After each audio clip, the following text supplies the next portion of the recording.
Blood stained the stone floor and wooden railing of a dimly lit hallway. A voice demanded to know the whereabouts of certain individuals. The same insistent voice pressed, reiterating its question forcefully. A sigh, weary and pained, escaped someone's lips. He mused aloud, expressing disbelief that the woman before him possessed such a hidden identity. He revealed his shock at discovering she was the direct disciple of the legendary Sovereign Sword. She was known as the one who had single-handedly overcome countless martial artists. With a single swing of her sword, she had earned the title of the world's greatest martial artist. She was also the formidable warrior who had famously defeated the heavenly demon. Her actions had ignited the protracted and brutal Virtuous-Demonic War. A swift, sharp sound cut through the air. All these incredible feats were attributed to heavenly sword Seol-ah Wi and her legendary blade. With a sudden rush of movement, she fiercely pressed him, insisting he knew the answers. Her voice scraped with urgency, demanding to know the location of the remaining demonic martial artists. She pleaded, appealing to any lingering sense of humanity he might possess. He acknowledged her plea, but a cough escaped his crushed throat as he explained his inability to speak. An intense, rapid thumping echoed from within him. The thumping persisted as he revealed a forbidden seal had been placed upon him. She warned him that this was his final opportunity, as a small drip of liquid fell nearby. She offered him a desperate bargain, promising to protect him despite others wanting him dead if he cooperated. A sniffle and a hiccup punctuated her earnest, pleading tone. She continued to beg, her desperation palpable in her repeated pleas. He wondered if her fervor stemmed from a deep-seated hatred for demonic martial artists, letting out a cough. Or perhaps, he theorized, it was due to her fiancé, Meteor Sword Gunyan Jang, whose rumored kidnapping had left her desperate. He found it darkly amusing that a woman of such immense power was now trembling and begging over a man. A sharp, swift movement occurred. A sudden rush of air was followed by a heavy impact. Trembling and breathing heavily, she declared her regret, stating she would have killed him immediately had she known his true nature. She clenched her fist, expressing profound regret for not having acted sooner. He inwardly questioned when she believed she had first encountered him. He assumed her memory of their first meeting differed significantly from his own. He pondered, confused, where everything had begun to unravel. He admitted his identity as a traitor who had turned into a demonic martial artist, concluding he was solely responsible for his plight. In a dark room, a blonde girl covered her face, a creaking sound accompanying her sniffles as she wept. A sharp clack sounded, making someone question its source. The blonde girl looked down as a dark figure on the floor struggled with coughs and gasps. She urgently questioned Yangcheon Ku's actions, her own breath coming in ragged huffs. Within a bloody chest, a glowing heart with dark veins pulsed once, heavily. A choked sound of pain was followed by a sudden gush, startling onlookers. He recognized the familiar sensation of the curse that afflicted him. The curse threatened to burst his heart from within. This violent reaction occurred if he ever defied the terms of a specific contract, threatening to shatter him. The contract, enforced by the heavenly demon's demonic arts, specifically bound him never to betray the demonic temple.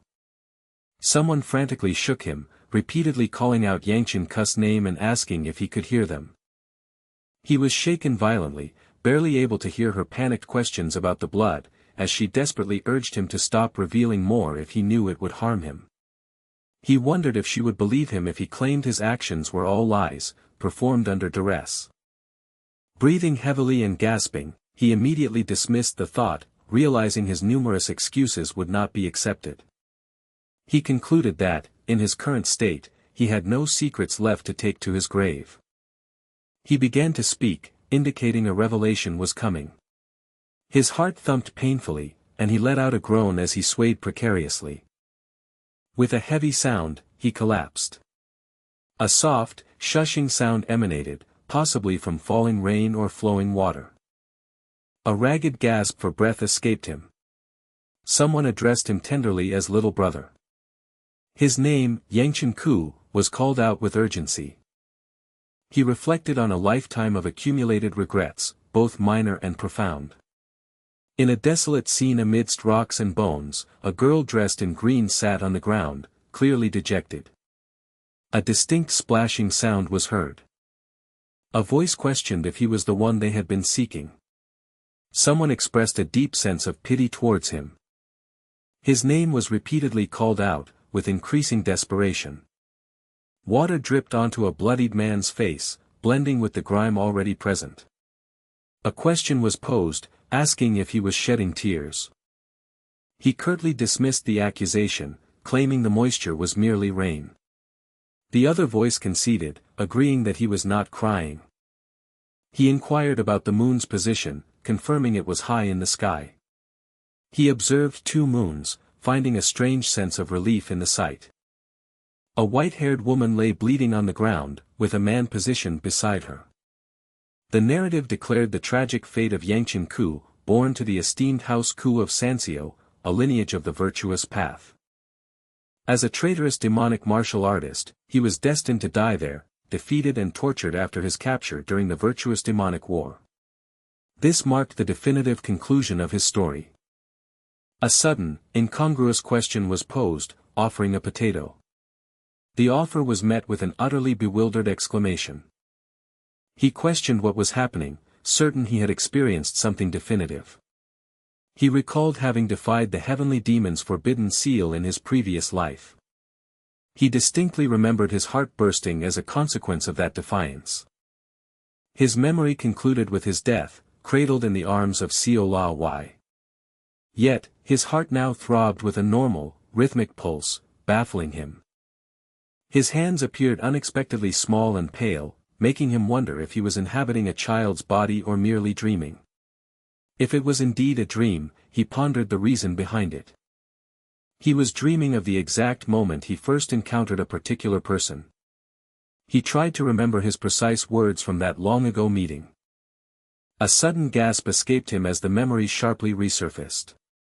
He recalled rudely exclaiming about the audacity of having something shoved into his face, accompanied by a crunch. He had then forcefully commanded the person to know their place. He sighed, unsure if those were his exact words, but close enough.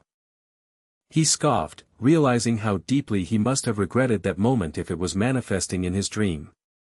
The other person had then uttered a tentative question about his dislike for potatoes, and a small drip occurred. He remembered curtly accepting something with a simple thank you.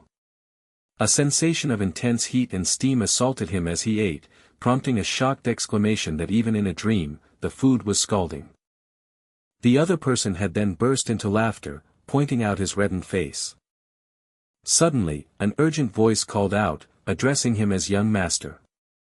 The voice belonged to his guard, who admonished him for disappearing so suddenly, though he struggled to recall the guard's name. He mused it was Mu Yun or similar, as the guard expressed worry that something might have befallen him. The lingering sensation of heat and steam continued to trouble him. He remembered sharply rebuking someone and demanding something immediately. The other person seemed confused, asking for clarification on his demand for a yagua, and if they possessed any. Just as the person admitted to having one last yagua, he swiftly snatched it away. He offered it, and the other person reacted with disbelief and surprise that their young master was sharing. He explained that having received a potato, this was all he could offer in exchange, and a scratching sound occurred. The recipient gazed at the offering with wide-eyed wonder, admitting they had never before received anything so remarkably shiny and sweetly fragrant. A moment of confusion passed before a sudden understanding dawned upon them. The person then called out excitedly for their grandpa. A voice, presumably grandpa's, expressed relief that Waya was safe, followed by YAH's repeated call. The older man chided the child for letting go of his hand despite his instructions. The child reassured him about acquiring the potatoes, but the grandfather insisted that the potatoes were not the concern. The grandfather anxiously inquired about any injuries, which the child denied, and then questioned if any trouble had been caused, prompting a coy denial. The child then pointed out him to the grandfather. The child revealed that one potato had been given to him. The grandfather suddenly cried out for grandpa, and a taka-taka sound was heard. The grandfather humbly bowed, explaining that his granddaughter had inadvertently caused offense due to her youthful ignorance, and offered a sincere apology for any misstep.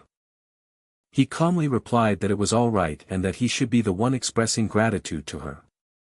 He further explained that her timely snack had been delicious and prevented his hunger. He then offered the yagwa in return, asking the grandfather to accept it on the child's behalf, accompanied by a soft sound. His guard started to question him, but the child, Wi, brightly agreed, practically beaming. The child exclaimed delightedly about the yagwa's sweetness and shininess.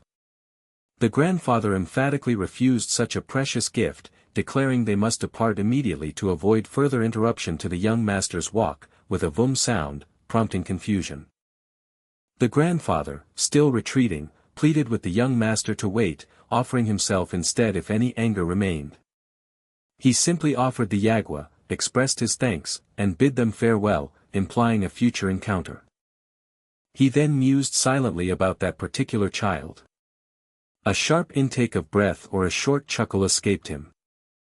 A low groan then escaped his lips. That child, he realized, had once been the esteemed head of the Murim alliance. She had also been widely regarded as the strongest individual in the entire martial world. She was known by the formidable title of the Sovereign Sword. He questioned why the Sovereign Sword, of all people, was present in this dream. His life had seemingly replayed before him, yet it was all within a dream. A smiling girl with long dark hair held a basket of potatoes, extending it towards him. The guard then suggested they head back, addressing him as young master. He decided he had no regrets left and that it was time to awaken from the dream. The guard announced their arrival, but the silence lingered. He cursed, bewildered why the dream refused to end, as he felt he should have woken long ago. A chilling thought began to form, what if this was not merely a dream? He wondered if it was the heavenly demon's curse or perhaps something connected to it, affecting him. A voice, familiar yet unsettling, struck him as strange. He recognized the voice, expressing surprise at the person's presence. The person was his second older sister, Yangcheon Ku, the Scarlet Fire Sword, and she was present on the day their father returned home. She was his second older sister, and notably, the one who bore the most intense hatred for him. He then realized that everyone was gathered because their father was finally coming home. His sister sharply questioned his current intentions. She bluntly warned him to cease any foolish plans and to simply leave. She explained her presence was obligatory, prompting him to sarcastically inquire if that was why she had always been absent previously, accompanied by a tack sound. He surprisingly agreed with her, acknowledging his fault, and promised to apologize to their father later. His guard and sister exchanged bewildered glances, unable to comprehend the young master's statement about apologizing. His sister shrieked his name, Yangcheon Ku, in a furious tone. The enraged girl stomped her foot, triggering a powerful explosion that reverberated with a loud boom. She declared her ignorance of his schemes but insisted that his actions had gone far enough. She vehemently expressed how profoundly he was infuriating her. She suddenly cut herself off, realizing that her father, or master, had arrived, making a soft SSK sound. A loud, prolonged neigh echoed through the air. Someone then inquired about the source of the screaming. Dignified figures in traditional attire respectfully bowed before a prominent figure cloaked in red, observed from the perspective of another standing person. The chief steward moved swiftly, responding to an unseen summons.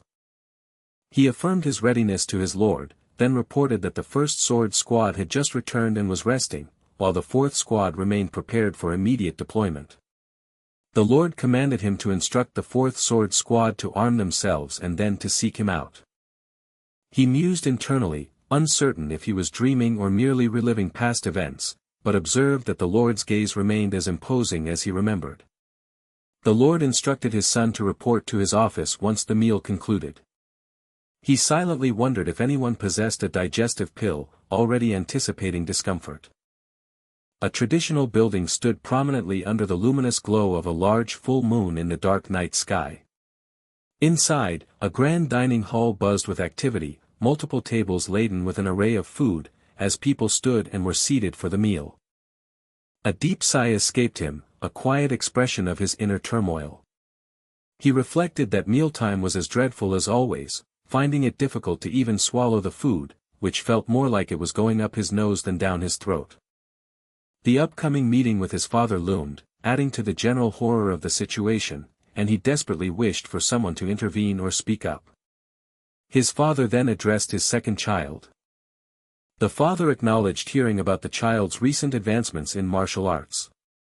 The second child excitedly confirmed gaining a small insight and having achieved the third ring just a few days prior. The father praised her swift progress compared to others her age, encouraging her to work even harder, and she humbly expressed her gratitude. He silently acknowledged her achievement in reaching the third ring at such a young age, attributing it to her natural talent and diligent efforts, as she was told to sit and finish her meal. A flicker of surprise crossed his mind as he observed her, wondering if she actually knew how to smile and noting she looked considerably better than he remembered. Immediately, he retracted his thought as she turned her fierce gaze upon him, making him feel as insignificant as a worm. His father then began to address the third child, causing him to instinctively flinch. The father inquired about his recent visit to the market, to which he confirmed he had business there. A thoughtful hum escaped his father, a sound of mild contemplation. The sound of something creaking broke the silence, perhaps a door or floorboard. His father abruptly announced his departure, instructing them to finish their meals, leaving him bewildered, as he had expected his father to say more. He reassured himself that his father would speak to him later, recalling the prior instruction for a meeting, just as his guard addressed him as young master. His guard whispered that the head had decided he could rest for the day and visit him tomorrow, eliciting a surprised gasp from him. He pondered his father's sudden change of plans, observing the world outside from an upper-story window of a traditional building. Still not having woken up, he realized this was no dream, leading him to wonder if he had somehow experienced the phenomenon of time travel. A soft, almost imperceptible sound of fabric shifting or a slight movement occurred. His hand clenched involuntarily as a profound realization began to dawn upon him. He considered the possibility of slaying the heavenly demon, only to dismiss it as a fleeting, meaningless fantasy. He questioned how he could possibly defeat the heavenly demon, a power strong enough to have destroyed the three sovereigns. He recalled the bitter memory of submitting to the heavenly demon to survive and of his past life as a demonic martial artist. The heavy burden of regret from that time now intensified within him. He reflected on a life consumed by regret, a journey through which he had, ironically, gained many profound insights. He silently wished for the chance to choose a completely different life if he were indeed reborn. He resolved that Seol-ah Wi would ultimately defeat the heavenly demon and bring about the fall of the demonic temple, and until that day, he would work as covertly as possible. He vowed not to fail again, determined to avoid repeating the regrets of his past life. He then considered the implications of his newfound resolve. A dark, ominous figure glowed with intricate red circuit lines and fiery energy, surrounded by crackling lightning. A dry, almost bitter laugh escaped him. He lamented that he had mustered all his bodily resources for such a meager amount of internal energy. The small wisp of energy highlighted his sister's astonishing achievement of the third ring, despite their close age. Despite its smallness, he acknowledged that this energy was still a beginning. He recalled the name of the cultivation technique, the art of the nine-flame blaze wheel, passed down through the heirs of the House of Ku. He decided to cultivate it meticulously, like a blooming flower, developing the technique as slowly and carefully as he could. He knew that upon reaching the fourth ring, he would gain the ability to exude vibrant red internal qi. Furthermore, at the seventh ring, he would be capable of shrouding his entire body with that powerful energy. Currently, however, he found himself only at the initial, first ring. His immediate goal was to accumulate internal qi rapidly through training and achieve the second ring. He understood that to secure an easier life, he could not resort to borrowing from the demonic arts again. Instead, he resolved to forge his own strength and claim his achievements entirely through his own efforts. A powerful rush of internal energy manifested, sounding like a sudden gust of wind. He then acknowledged a significant problem with his current method. A puff of smoke or dissipated energy marked a critical failure. He realized the dire consequence of repeating such an attempt, fearing he might perish with a dull thud. He admitted that his current training and skill level rendered him unable to control his internal chi effectively, knowing another attempt would certainly lead to chi deviation, as he gasped for breath. Yet, a glimmer of hope or a new idea emerged. He realized he had, in fact, achieved something significant despite the struggle. He discovered he was on the very brink of mastering the second ring, a forward step that reassured him of his progress. He determined to proceed step by step, yet with a pace that wasn't overly slow. If he was to truly live a life distinct from his past, he needed to meticulously ensure that no detail was amiss and that the future remained unaffected by his actions. A small bird chirped melodically, perched on a leafy branch beneath a clear, bright sky. A pained groan escaped him, accompanied by a bead of sweat dripping, expressing his profound discomfort. He questioned the intense bodily pain, surprised by its severity after only a single night of training, letting out another groan of frustration. He attributed the pain to his failure to train during his childhood, acknowledging with a rustle and a soft sound that his journey was far from over. He decided to visit the head's office in the afternoon, but in the interim, he considered training again, though his thought was cut short. A grinning figure greeted him brightly, expressing pleasure at their reunion. Someone sharply questioned what he was staring at, then asked if he wasn't going home. He denied it, pointing out a peculiar object in the sky that wasn't a star, wondering if it had always been there. The strange object began to wriggle, causing him to exclaim in shock and confusion. Indeed, one fateful day, everything changed. Demonic creatures began to descend from the heavens, unleashing widespread chaos and destruction upon the world. The origin point of these terrifying beings was subsequently named the Gate of the Demonic Realm. In response, every clan established their own specialized forces, known as sword squads, to continuously combat these monstrous invaders. It was mandatory for every family and clan to maintain such a squad, and the Ku family, boasting 5, saw his closest sister, Hebe Ku, command them all as their esteemed head. As the family's most notorious troublemaker, he had spent half a year training rigorously under her direct supervision. It was during that intense period of training where his path unexpectedly crossed with another. He had, in fact, met and come to know Seol-ah Wi during that time. This meant he was destined to encounter her again, but only after at least half a year had passed since the memorable potato incident. However, in a startling twist, she greeted him brightly, expressing her pleasure at their reunion. He remarked that he had gone to bed late the previous night, then called out to her. He urged her to wait, and a small sound accompanied his urgency. A young girl, kneeling on the floor, eagerly reached out towards the startled boy who stood by the door. She expressed her hope for them to get along, starting to introduce herself as his future servant. An older man sharply reprimanded the girl, Wi, for her impropriety, reminding her of the countless times he had instructed her not to address or touch the young master so casually. He expressed his confusion, asking for clarification on the situation. The old man sternly ordered the girl to apologize to the young master immediately. The girl immediately bowed her head in contrition. The old man then introduced himself as Moon Wi, stating that he would be serving the young master from that moment forward. He questioned the name, finding it familiar yet unexpected. The girl then hesitantly introduced herself as Seol-ah Wi, explaining that she would be serving him alongside her grandfather. He exclaimed in utter disbelief, demanding to know who they intended to serve and to whom.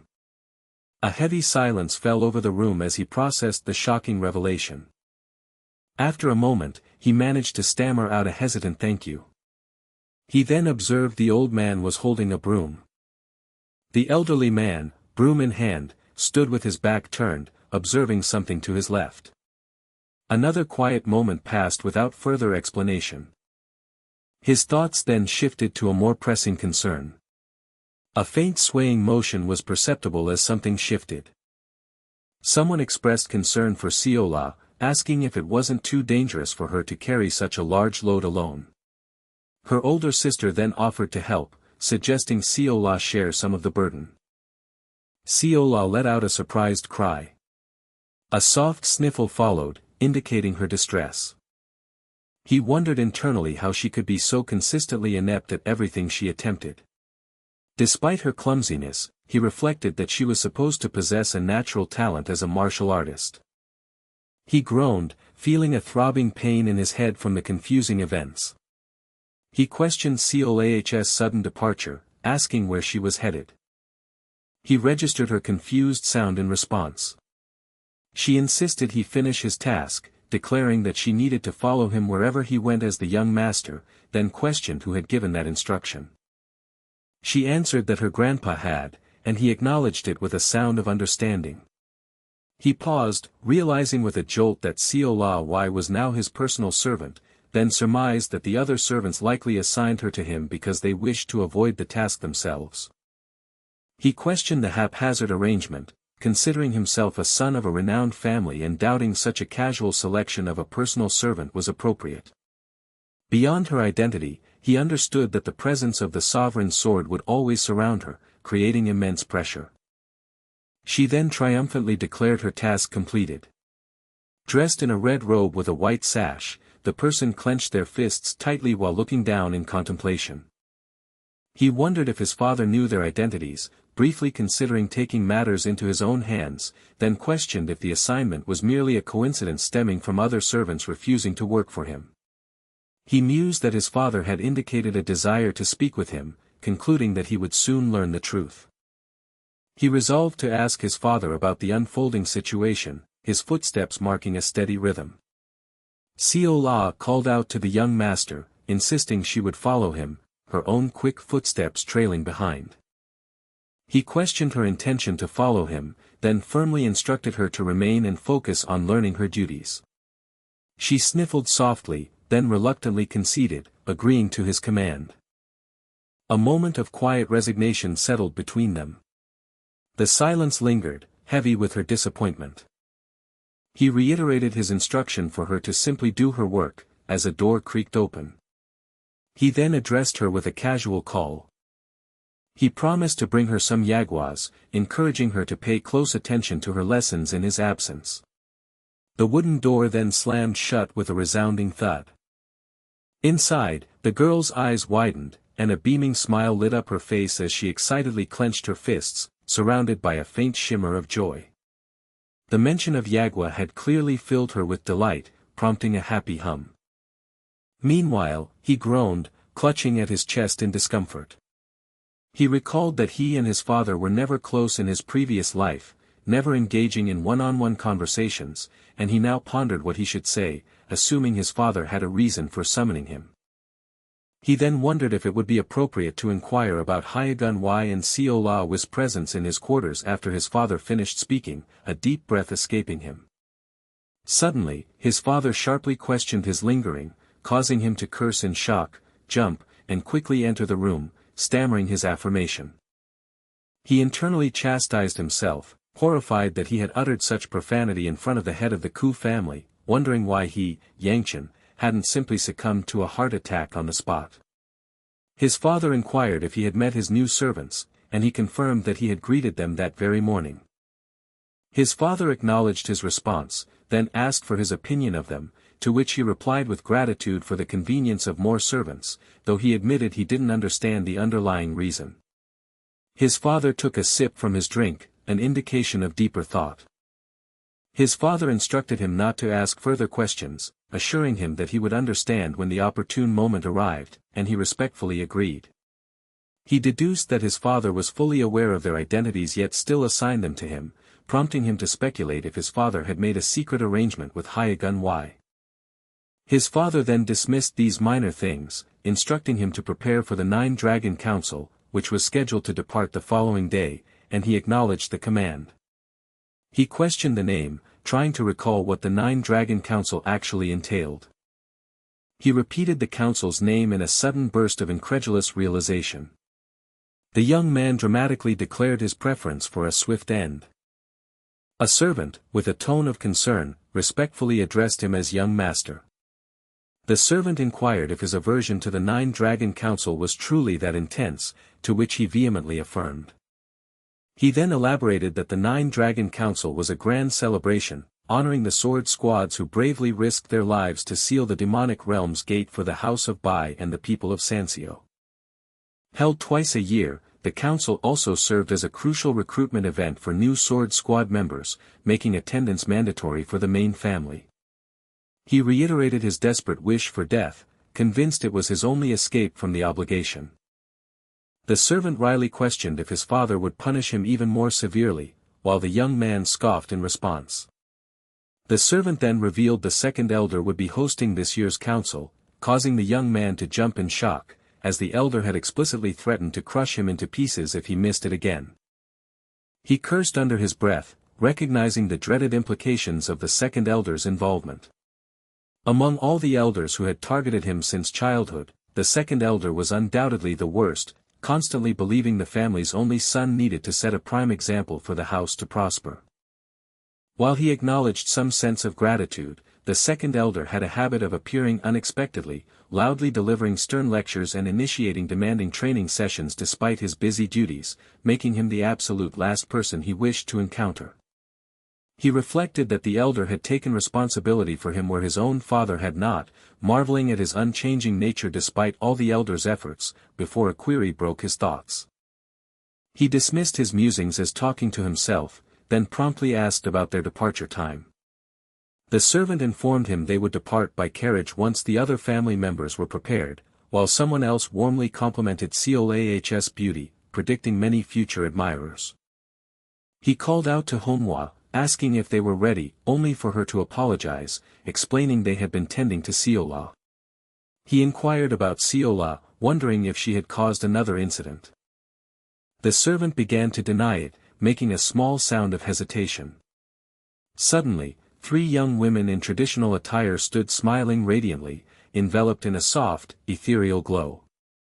One young woman blushed, smiling gently as delicate flowers appeared to adorn the scene around her. Seol-ah then brightly called out to him, causing him to respond with a surprised yes, his feet making quick, light steps. She joyfully announced that her older sisters had praised her beauty. He responded with a dismissive "so what?" while internally acknowledging her prettiness.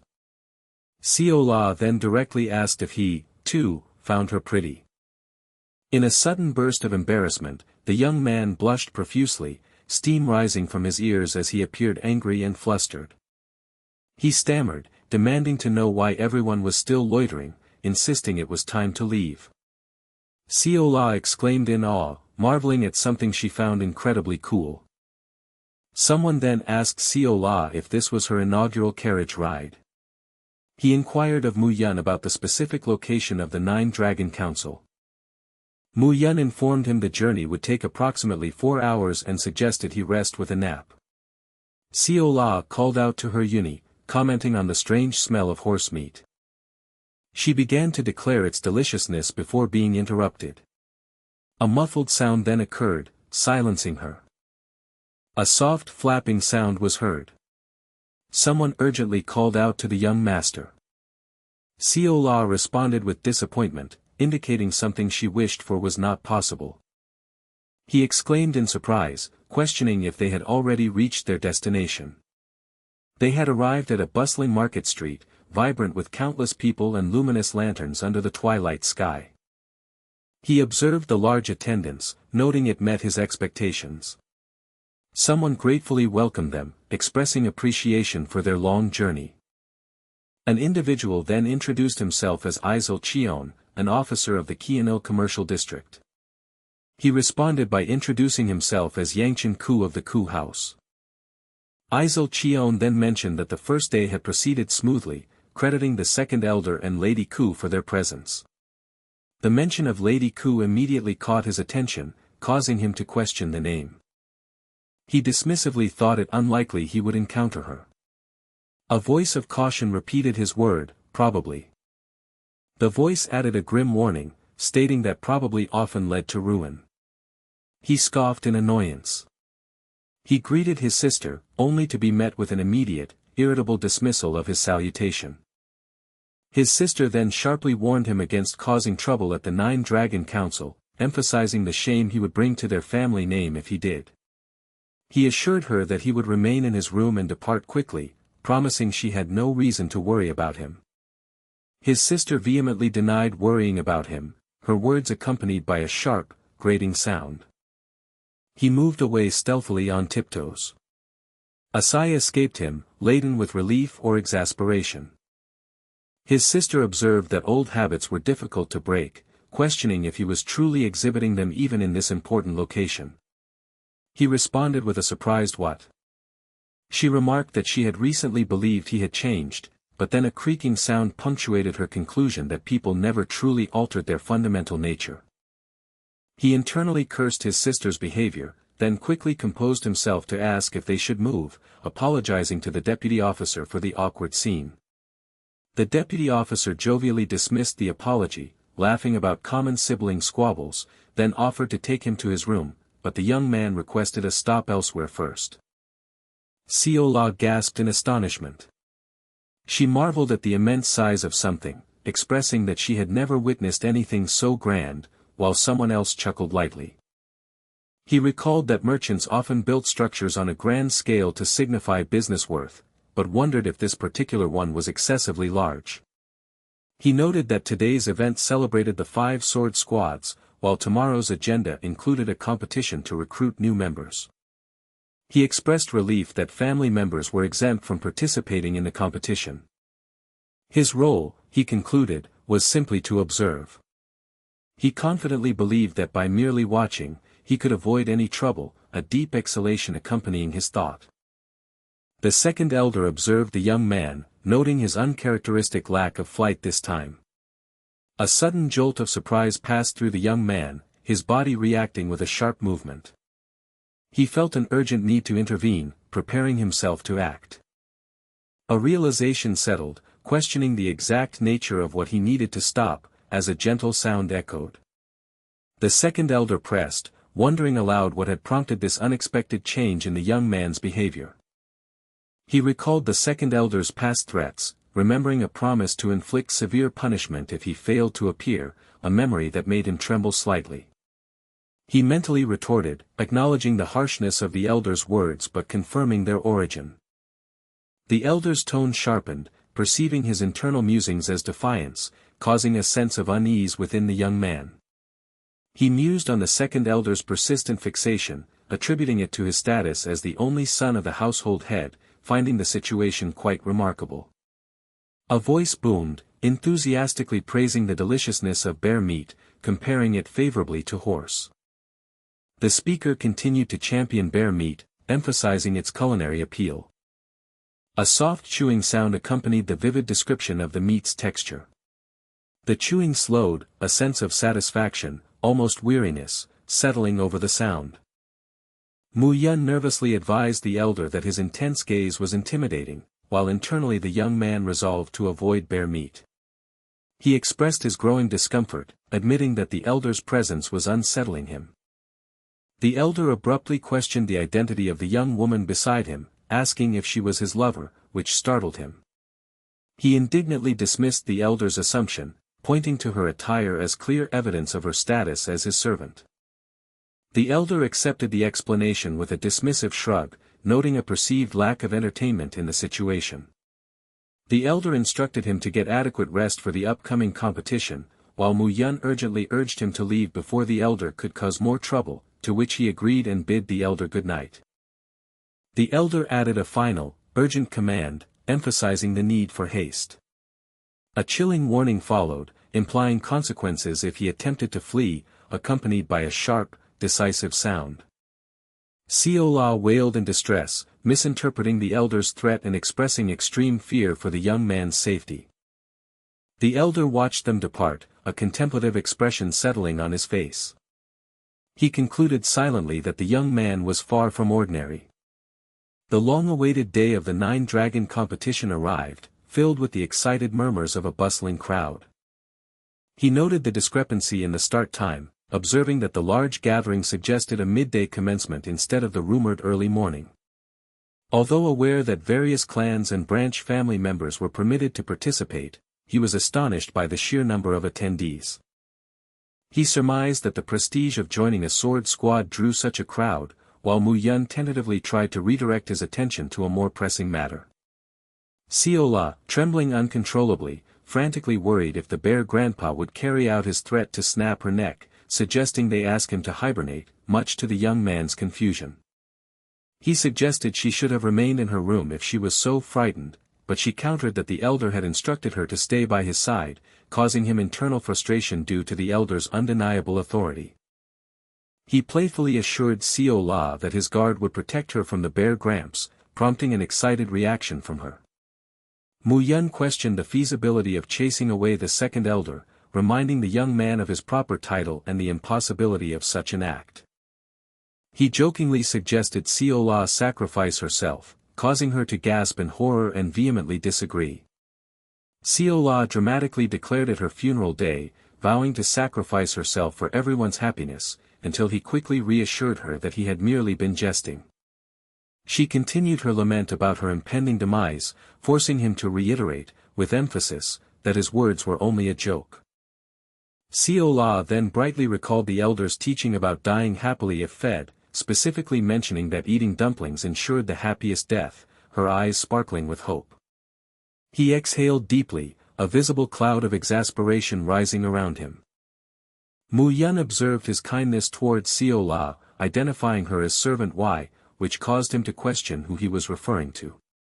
He scoffed at the idea of being nice, citing her audacious demand for dumplings despite her status, while internally acknowledging her resemblance to a past acquaintance.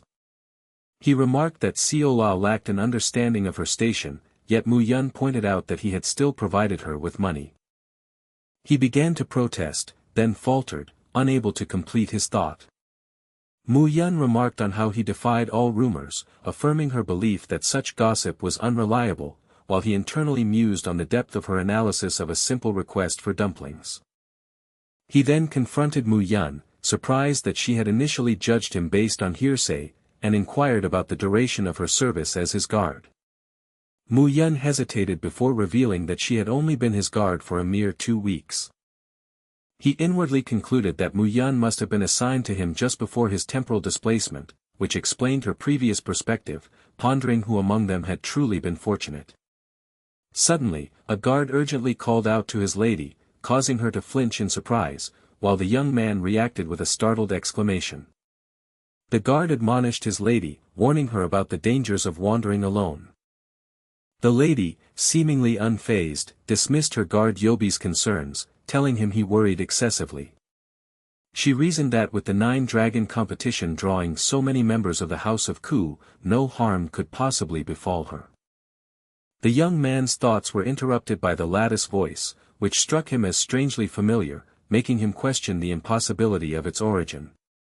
Yobi insisted that the presence of many Ku family members was precisely the cause for concern, particularly if she were to encounter young Master Ku.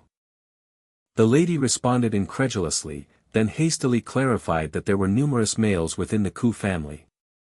She reiterated the unlikelihood of a specific encounter, given the immense crowd. A shiver of premonition ran through the young man as he recognized the ominous tone of the conversation, his face paling slightly. Someone urged them forward, a subtle movement or sound indicating a slight shift in pace. 2 distinct groups of individuals moved along a busy street, flanked by various buildings and a passing cart. Among them, 2 young men, clad in striking red robes, gazed ahead with expressions of clear concern etched upon their faces. A hushed whisper conveyed an urgent address to the young master. Mu Yun observed the lady and her guard, noting their expression suggested they had witnessed something forbidden, and inquired about their identities. He mentally catalogued her features, picturing her shoulder-length hair and her deep, coal-like black eyes. He recalled the distinctive ring on her finger, adorned with a pattern so intricate it was nearly imperceptible without close inspection. Yet, despite its subtlety, He understood the profound message and significance conveyed by that very ring. The ring identified her as belonging to the house of Peng from Habuk.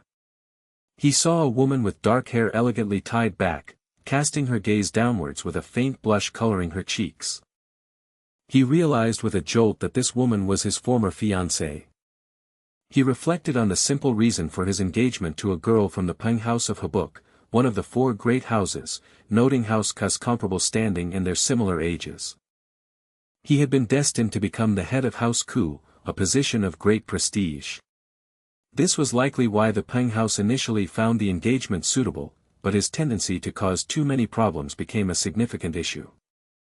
Rumors about his preference for trouble over training had been viewed unfavorably by the House of Peng, ultimately jeopardizing their engagement. The engagement finally ended because of words he had spoken to her, as he then asked her why she was there. She, in turn, challenged him, asking why he was present in that location. She asserted her right to be there for her own business, stating that the House of Ku did not own Sanseo entirely and she owed him no explanation for her activities. Suddenly, she screeched at him for his disrespectful tone, reminding him vehemently that she was a year older than him and questioning if he had forgotten. He offered a sarcastic apology, acknowledging her as Nuna and asking if she was satisfied with his respectful address. Meanwhile, a cheerful voice called out for him to retrieve the dumplings, confirming a young master's arrival. She then dismissively told him to enjoy himself, regardless of his business.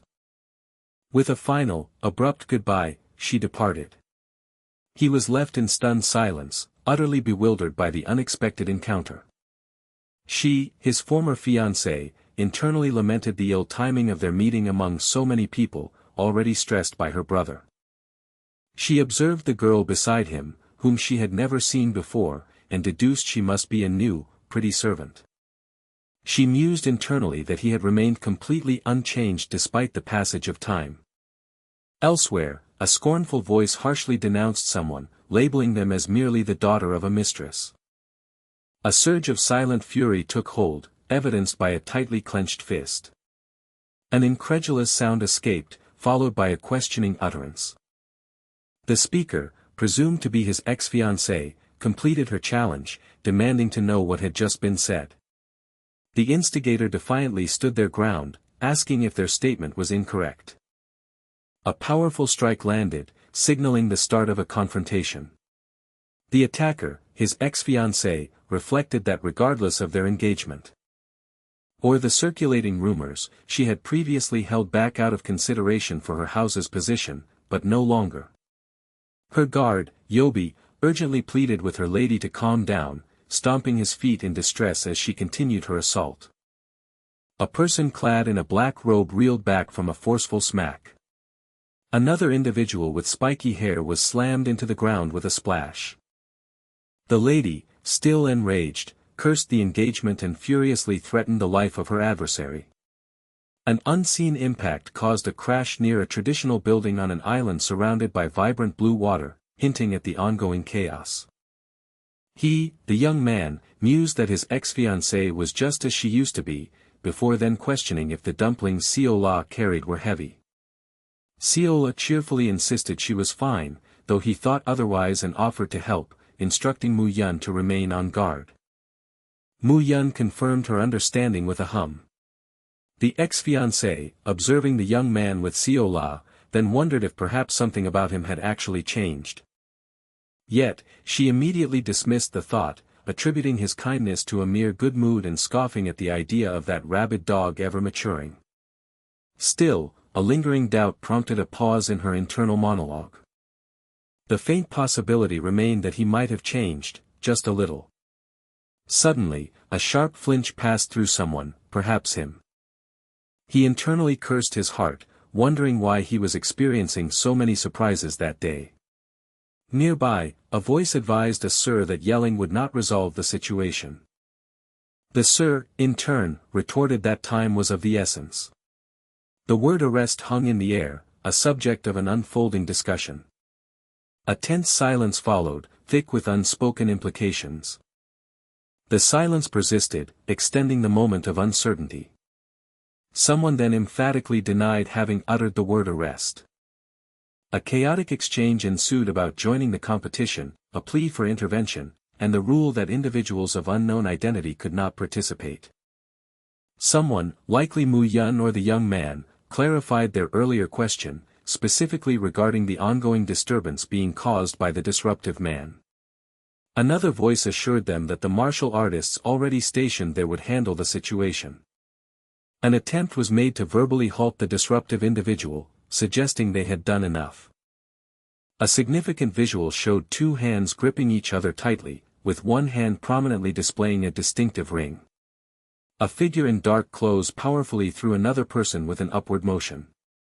The thrown individual was propelled away, creating a strong impact upon landing.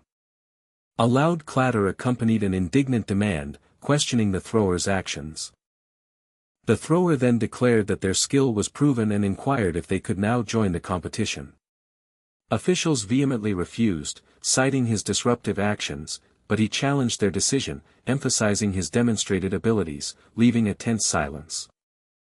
Seol-ah, observing from a distance, excitedly described the spectacular display of martial arts, exclaiming how cool it was. The young man decided it was time to leave, asking rhetorically if no one else intended to intervene. He declared his unwillingness to become entangled in another complicated situation and insisted they proceed, ignoring any protests, stating others would handle it. Loud shouts from officials reiterated that their refusal was final, emphasizing their position and the impossibility of participation without a recognized identity.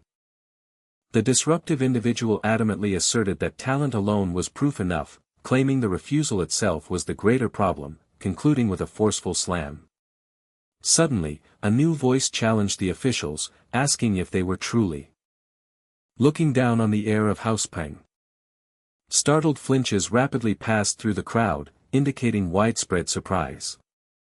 Whispers spread, questioning what had just been revealed.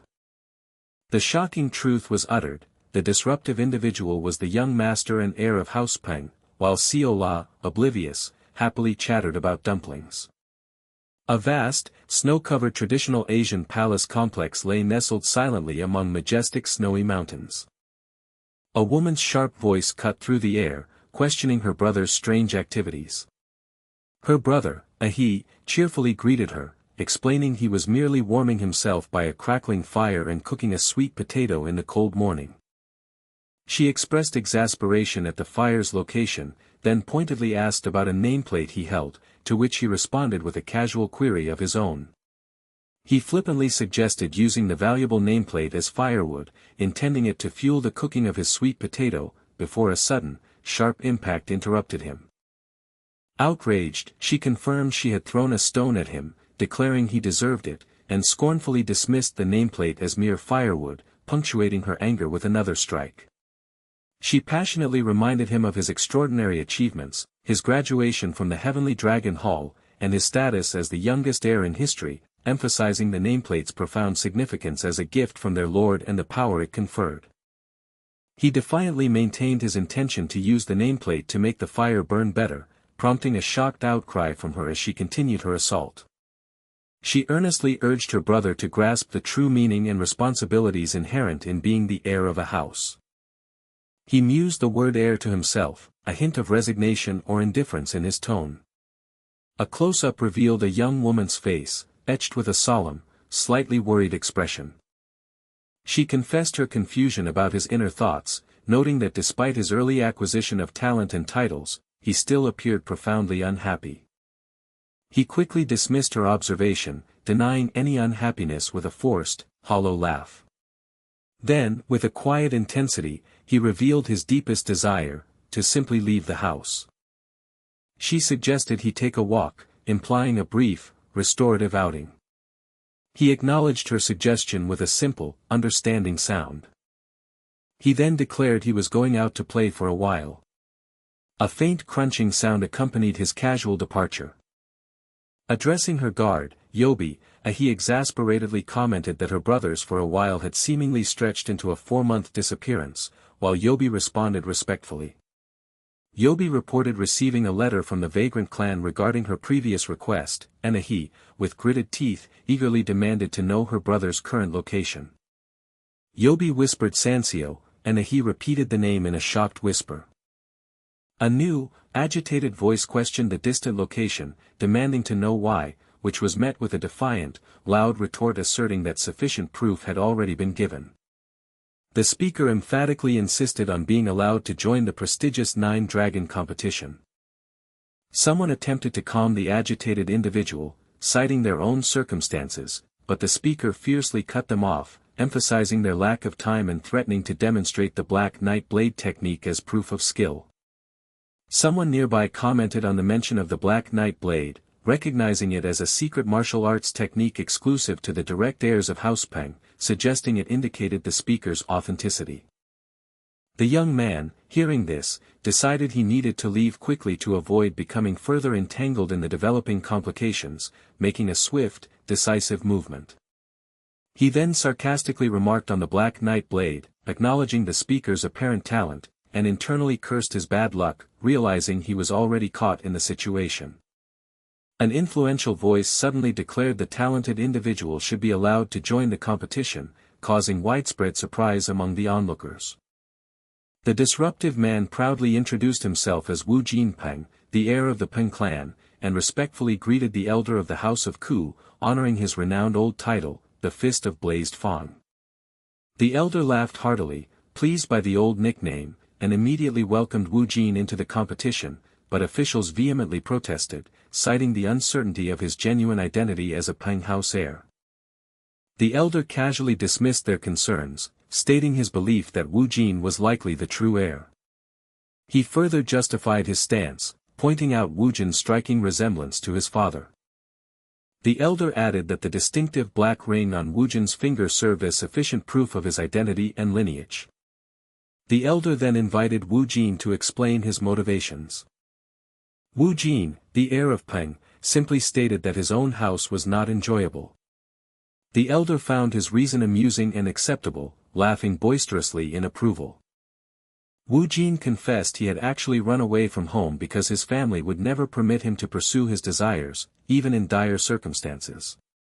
The elder burst into uncontrollable laughter, mockingly declaring Wu Jin a runaway to someone named Yangcheon. The elder then observed Wu Jin's trained appearance and inquired about his age. He then made a wistful comparison, wishing their little bed hugger possessed half of Wu Jin's qualities. Seol-ah, whispering to the young man, expressed her confusion about the bed hugger comment and asked its meaning, while the young man, also whispering, told her to be quiet, denying he felt offended.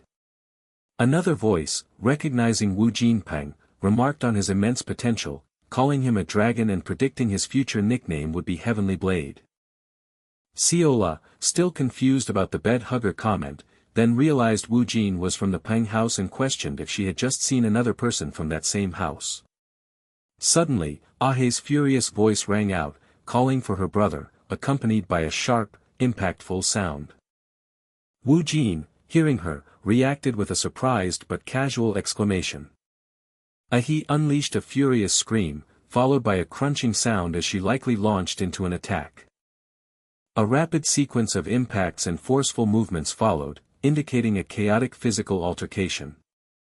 Ahe vehemently cursed her brother, furious that he had run away immediately after becoming heir, leaving only a terse letter behind. Wu Jin desperately tried to halt her relentless assault and plead his case. Ahe defiantly challenged him to speak.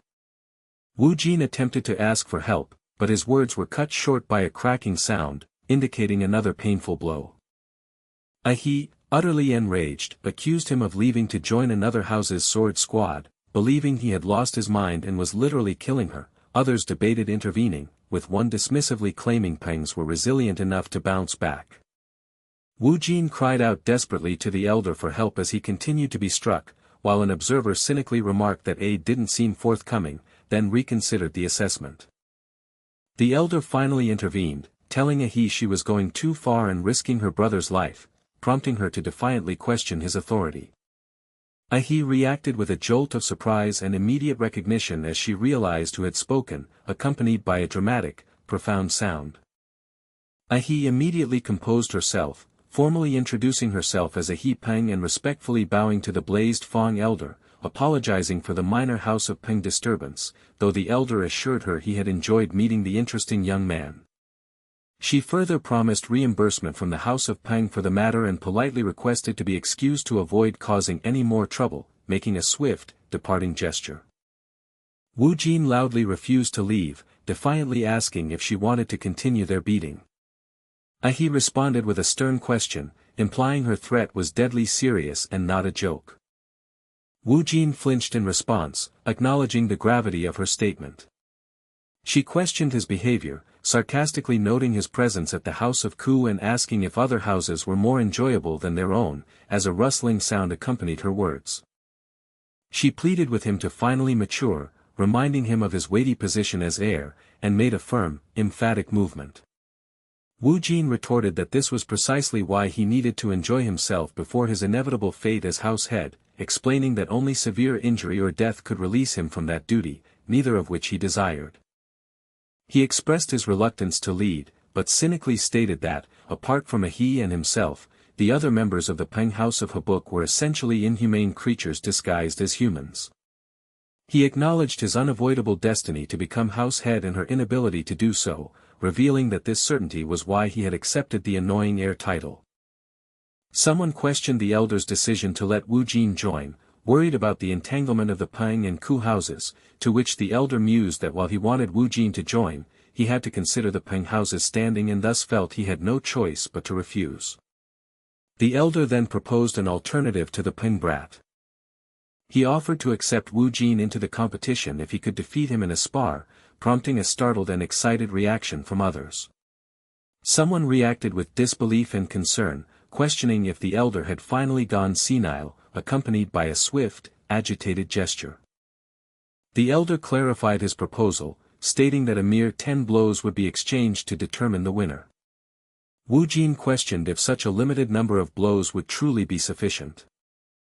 The elder challenged Wu Jin's doubt, then began to outline rules as a cracking sound occurred, while he instructed Yobi to grab her brother, and Yobi questioned if she indeed meant the heir. Wu Jin confidently scoffed, daring anyone to even touch him, stating the specific condition was to win within 10 blows.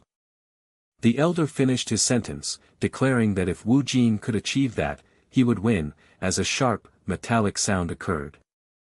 A swift motion accompanied Wu Jin's chuckle, as the elder affectionately chided the Peng brat. The elder further commented on Wu Jin's clear impatience. A swooning sound ended the scene, perhaps from overwhelming excitement or dramatic flair. The eagerly anticipated spar was finally set to begin, much to the excitement of the onlookers. This grand spectacle featured two individuals hailed as the future stars of the esteemed House of Ku. One combatant was Lady Yangcheon Ku, renowned as the Scarlet Fire Sword, her presence radiating a powerful aura. Her opponent was the first young master, Yangcheon Ku, ready to face her in the arena. Yangcheon had privately mused about the unexpected pairing, finding it curious to spar against his own sister. Suddenly, a character was flung upwards with intense speed, accompanied by multiple impactful thunk sounds. The elder let out a deep sigh of satisfaction. He proudly declared his victory in the impromptu spar. He, utterly flabbergasted, questioned the elder's actions, reminding him that he was merely supposed to dodge, not attack. She recalled their initial agreement to the spar. She then warned him that if the Peng house sought retribution, she would deny any involvement. The young master frantically tried to clarify the situation, asserting that the second elder had made an independent decision. Someone observed that the elder's lesson had been necessary, wondering what else could have been done to rein in the young man. The elder guffawed, denying any such intention, explaining that he had offered the spar simply because it seemed like fun, while others inwardly despaired over his suitability as an elder. He swiftly attempted to pull the young master away, urging him to flee from the large, scary bear grandpa. An observer dramatically recounted the elder's powerful move and its devastating impact, marveling at the young man's varied expressions and questioning how he could possibly save such a world.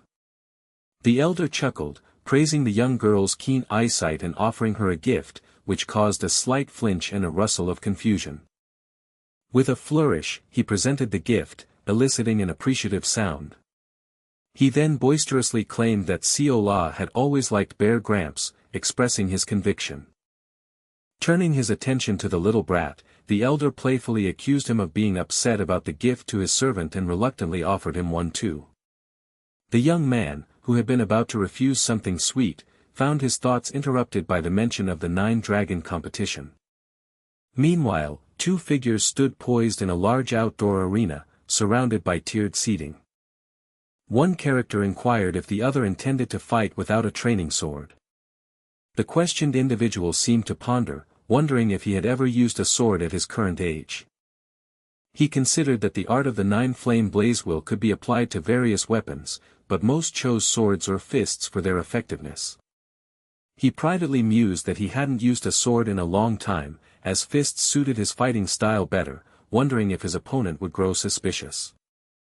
His opponent casually dismissed his weapon choice, stating that she didn't care whether he used a sword or his fists, finding his personality momentarily helpful.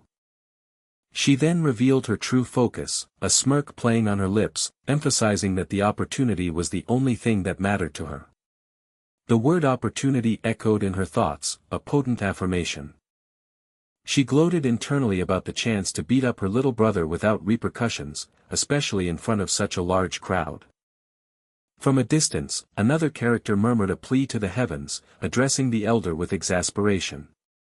The young master loudly questioned the necessity of sparring against his own sister, prompting the elder to dismissively tell him that his ears worked fine and he didn't need to yell. He explained with a disappointed droop that, as a festival hosted by the House of Ku, they couldn't allow it to be boring. The young master internally cursed the seemingly senile old man, recognizing his desire for entertainment and contemplating forfeiting the match, but a voice immediately countered his thought. The elder dramatically presented something with a ta-da sound, leaving the young master speechless. The young master questioned if his sister truly wanted to witness his public humiliation so badly. His sister, Yun-su, called out his name with an admonishing tone. She then directly asked if he was truly planning on losing the match. He privately scoffed at the idea of planning on losing, asserting that he couldn't waste his opportunity for a new life, refusing to expend energy on a fight that hadn't even happened in his previous existence. He added another point to his internal monologue. His sister addressed him with a formal, yet charged, "Dear brother." She revealed her long-standing detestation for his status as the house heir, her words carrying a venomous hiss. Her resentment stemmed solely from his gender. Suddenly, a voice loudly commanded the spar to begin. A character in red robes unleashed a powerful, glowing pink attack. Another character skillfully dodged a sweeping pink attack launched by the first. Despite the dodge, a powerful glowing pink attack still managed to knock a character off their feet. The red-robed character internally questioned how her opponent could dodge her attacks, given her higher internal chi cultivation. Her face, however, betrayed her thoughts as he mused that he was moving half a beat faster to evade her, finding the effort tiring.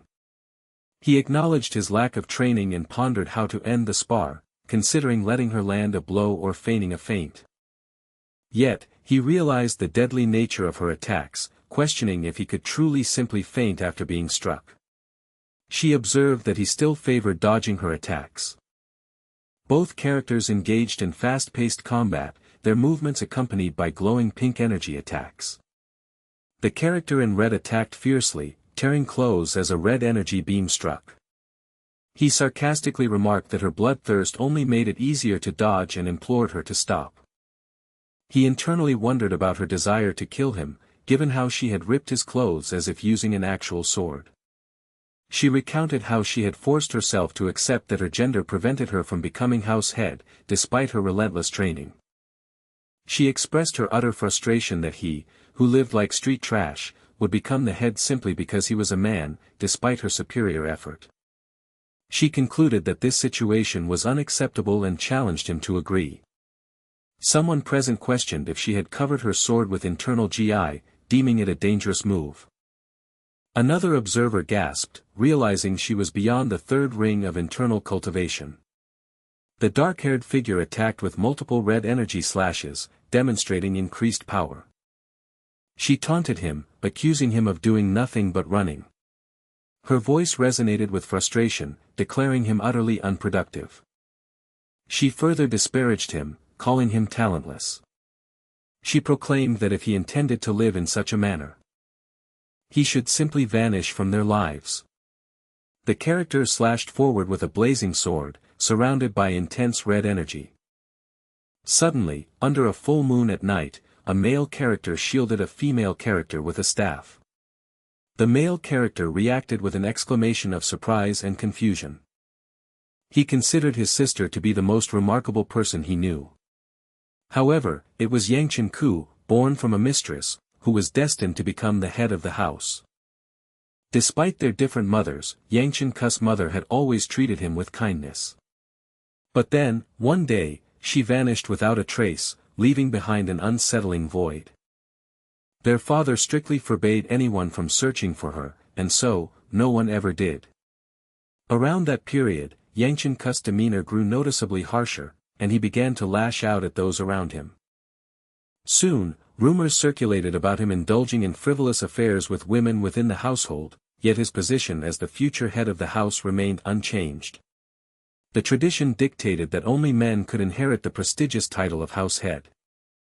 Despite his talented sister and her relentless efforts, Yangcheon Ku persisted in acting like a spoiled brat, a fact that fueled his intense hatred, feeling that Yangcheon squandered his advantages. His feelings went beyond mere hatred, he utterly detested him. Suddenly, an exclamation of surprise broke through the tension. A character shivered, recognizing an alarming quality in the combatant. A series of sharp impacts punctuated the realization that the individual was truly dangerous. In the arena, two combatants were locked in close-quarters combat, one skillfully parrying a punch that glowed with internal energy. A rapid, blurred fist soared towards a woman's face, her expression a mix of surprise and intense focus. An observer let out an astonished sound, marveling at the spectacle. An impressed spectator recognized Yangcheon Ku, expressing disbelief at her strength for her age, resolving to keep their House of Peng affiliation secret, and offered silent praise for her performance. Another character inquired about the faint murmurs from the crowd, asking if their companion, Yobi, could discern the words, to which Yobi responded that no one could, prompting further confusion. Yobi explained that the second elder had enveloped the entire arena in his internal GI, making outside sounds inaudible. A stern voice warned someone against revealing their House of Peng identity with their current appearance, accusing them of shame regarding their brother, and declared they would remain until the swelling subsided, a statement that was quickly conceded. Someone wondered if the sparring child was the searing sword sibling, confirming her identity, praising her exceptional skill in sword movement and internal GA usage, and noting her achievement of the third ring, while a young master was offered an ice pack and expressed hunger. The question was clarified, specifically asking about the other combatant who deftly avoided attacks, inquiring if that person was the searing sword sibling. The companion confirmed that both individuals were indeed siblings of the searing sword, a revelation that surprised and enlightened the young master. The realization dawned that the Ku family possessed more remarkable talents than just the renowned searing sword. The young master mused that this provided a good reason to enjoy himself before inevitably assuming the position of house head. A companion grimly observed that such a smile would vanish once he became the head of House Peng, concluding that his current carefree days were numbered. In the arena, the male combatant declared his necessity to avoid an incoming attack, which sliced through the air with a swift swoosh. He asserted that by evading the powerful, resonant attack, he would retain an opportunity to turn the tide. A sharp slicing sound accompanied his confident declaration that the fight belonged to him. He acknowledged his opponent's motivations and position. He declared his indifference to her hatred, stating it aligned with his life's experience, and decided to overlook her harsh words. Consequently, he informed her that she, in turn, must accept his upcoming actions without complaint. With a powerful KAAAA sound, the character thrust out their hand, unleashing a torrent of red energy. A close-up revealed a character's eye, its pupil ablaze with an intense, fiery glow, streaked with sweat, showcasing profound emotion. A colossal explosion erupted with a thunderous boom. A sharp, hissing sound followed the powerful impact. Then, a heavy thump resonated as something or someone landed. A voice declared with astonishment and finality that the match was concluded. The startling announcement confirmed that Yangcheon Ku had emerged victorious. Yangcheon sighed, realizing he had made a significant error in his execution. He lamented that winning was not his intention, deviating from his plan to appear as a second-ring cultivator, and worried about the implications of inflicting a nosebleed and concussion, hoping for no severe repercussions. A frustrated voice commanded someone to simply vanish. Under the cover of night, a lone figure sat on a bench outside a building, gazing downwards, deep in contemplation. A voice called out, addressing the young master. They inquired about his well-being and any injuries, to which he vaguely affirmed he was fine, then asked about the crowd's reaction, receiving a hesitant, foreboding reply. His companion revealed that people were still buzzing about his unexpected victory, as they had all anticipated his defeat, noting the irony of the perceived troublemaker overcoming a rising star. The second elder had immediately launched into his closing speech to pacify the excited crowd, prompting Yangcheon to suggest they flee before the elder concluded. His companion pointed out his bleeding hand, which he casually attributed to his current inability to properly control his internal GI. He dismissed the injury as minor, but then a sudden realization caused him to cry out in distress. He expressed confusion and dismay, questioning if he was performing a task correctly, believing it looked entirely wrong. A distressed voice apologized, admitting incompetence at the task and pleading for no one to get hurt. Another person emphatically stated their desire for young Master Ku to also remain unharmed, adding a frustrated declaration about the inappropriate timing of the situation. A startled inquiry was made about a perceived outburst, followed by Yangcheon Ku introducing himself to Master Peng, who awkwardly reciprocated, while a third person admonished Miss Y for her choice of address. A flustered sibling, blushing, urged their brother to leave, who then remembered something and agreed. Someone boisterously pointed out the awkwardness of a broken engagement with young Master Ku, playfully suggesting they reconcile, eliciting exasperated cries from the sibling. The boisterous individual explained his presence as an opportunity for talented people to connect, then insisted on being called Hyung, much to the others' continued dismay. Someone warned against befriending him, which the boisterous individual mockingly dismissed, expressing surprise at finding another talented martial artist beyond Hebe Ku, and questioning his sudden informality. Yangcheon paused, recognizing the name Hebe Ku and asking if the man knew his eldest sister. The man enthusiastically claimed a close relationship with Hebe, though he admitted uncertainty about her feelings towards him, leading Yangcheon to internally conclude they were not truly close. The man, still insisting on their closeness, then abruptly declared it was getting late and announced his departure, letting out an awkward laugh. Yangcheon reacted with a sound of confused surprise. A moment of silence passed between the characters. Yangcheon then asked if the other person had more to say, recalling the day their engagement was broken. The person offered an apology for their previous violent outburst with a chair, admitting their emotions had overwhelmed them, and mumbled a further attempt to express themselves. The apology was reiterated with more clarity. Yangcheon acknowledged the past insults, including being called a mistress daughter, admitting his past rashness and stating he felt he deserved the chair incident, thus nullifying the need for an apology. The other person agreed with a small grin, accepting his words. She then instructed him not to lose something her brother had given him, prompting his bewildered inquiry as a rustling sound accompanied her words. He looked down, questioning the nature of the item he had received. With a final farewell, she departed. He responded with a simple wish for her well-being. Yangcheon observed that too much remained to be fixed and rectified, prompting him to suggest they also leave, to which his companions readily agreed. He then questioned the origin of a bandage, learning it was found at the bottom of a dumpling box after all the dumplings were eaten, which explained its smell, and desperately pleaded for it not to be discarded, attributing healing powers to dumplings. Horsemen and a carriage moved through the silent night, their rhythmic clip-clops echoing softly on the dirt road. A soft snore escaped someone's lips, muttering a name, Seol-ah, in their sleep. He reflected on his past life, realizing he had never sparred with his sister, let alone won a single fight against her. He drifted into sleep, pondering how many things had changed since Seol-ah Wi had become his personal servant. He wondered if his seemingly small act of kindness had altered something significant, and if so, what its true impact might be. He decided he needed to accelerate his plans as soon as he returned to his home. Suddenly, a character flinched, their eyes widening in an abrupt display of surprise or shock.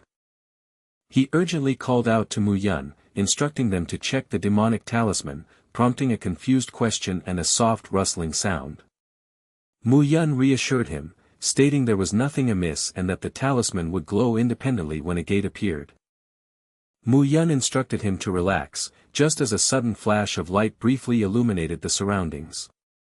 A voice suddenly cried out, commanding everyone to halt immediately. He warned them that a gate of the demonic realm was about to open, emphasizing the young master's safety as their utmost priority. Another voice questioned someone's presence outside, warning them of the inherent danger with a slight stretch of movement. Someone insisted on the extreme danger, telling the young master that any scolding could wait, punctuated by a sharp crack sound. They urged him to focus his gaze forward, into the approaching darkness.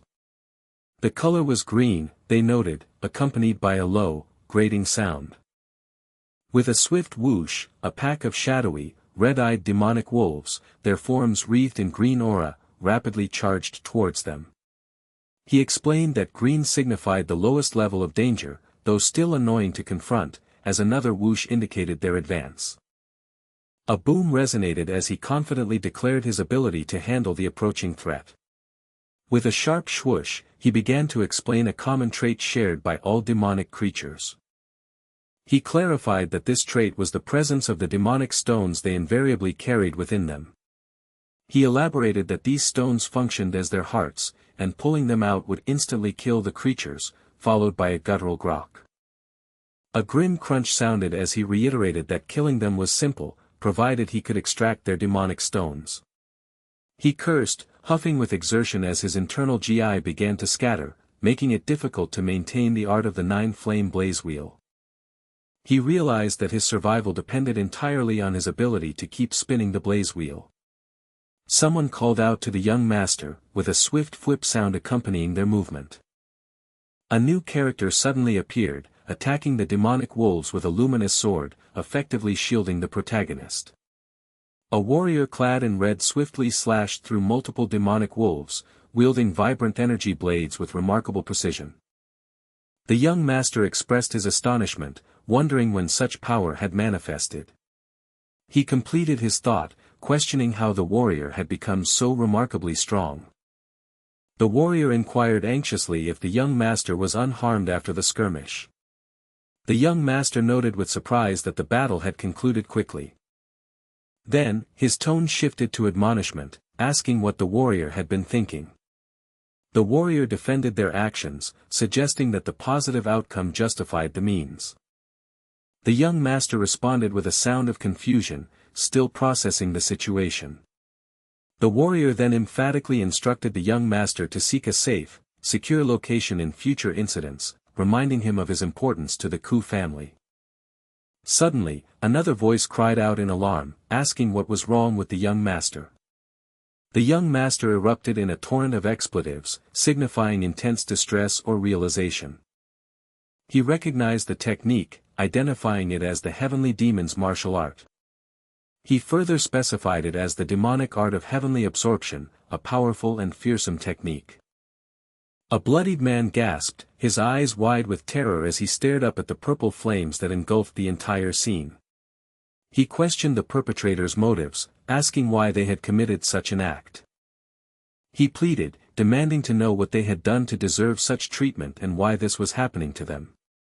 The perpetrator sneeringly asked if those pathetic words were the final pronouncements of the sword of Manhwa. A hesitant sound escaped someone's lips, struggling to speak. Another cried out for the elder, filled with urgency and desperation. The perpetrator acknowledged the Manhwa's effort, deeming it not bad with a dismissive tone.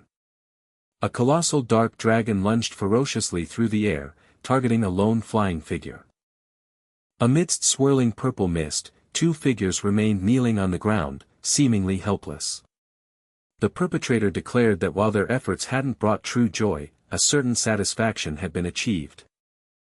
They commanded the kneeling figures to raise their heads. A sudden whoosh of energy or movement filled the air. The young master stammered in confusion, utterly bewildered by what he was witnessing. He questioned if his art of the nine-flame blaze wheel was purifying the demonic GI, then corrected himself, realizing it felt more like consumption, a phenomenon entirely absent from his past life. Someone called out to the young master with renewed urgency. They asked if he was all right, to which he hesitantly affirmed that he was. He dismissed his condition as nothing serious, attributing it to an unnoticed injury from fighting his sister, and reassured his companion not to worry while they offered to find a doctor.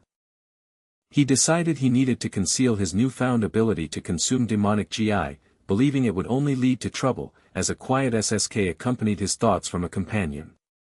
Seol-ah, with a squeeze and squish, teasingly asked if his injury was a big ouchie and if it hurt a lot, to which he replied it wasn't that bad. She then observed that his face didn't look well, startling him with her sudden concern. Another person admonished Seol-ah, telling her not to annoy the young master in such a manner. The young master reiterated that his condition was not serious and urged them to stop worrying. A commander's voice ordered the men to prepare themselves for action. He observed that the demonic stone's color had faded, confirming for him that the demonic GI had indeed been absorbed. A sharp crunching sound concluded the scene. Someone urgently called out to the young master, their voice filled with a familiar tone. With a flourish, a companion announced their arrival, presenting something with a triumphant air. The item presented to the young master was revealed to be a sweet yagua.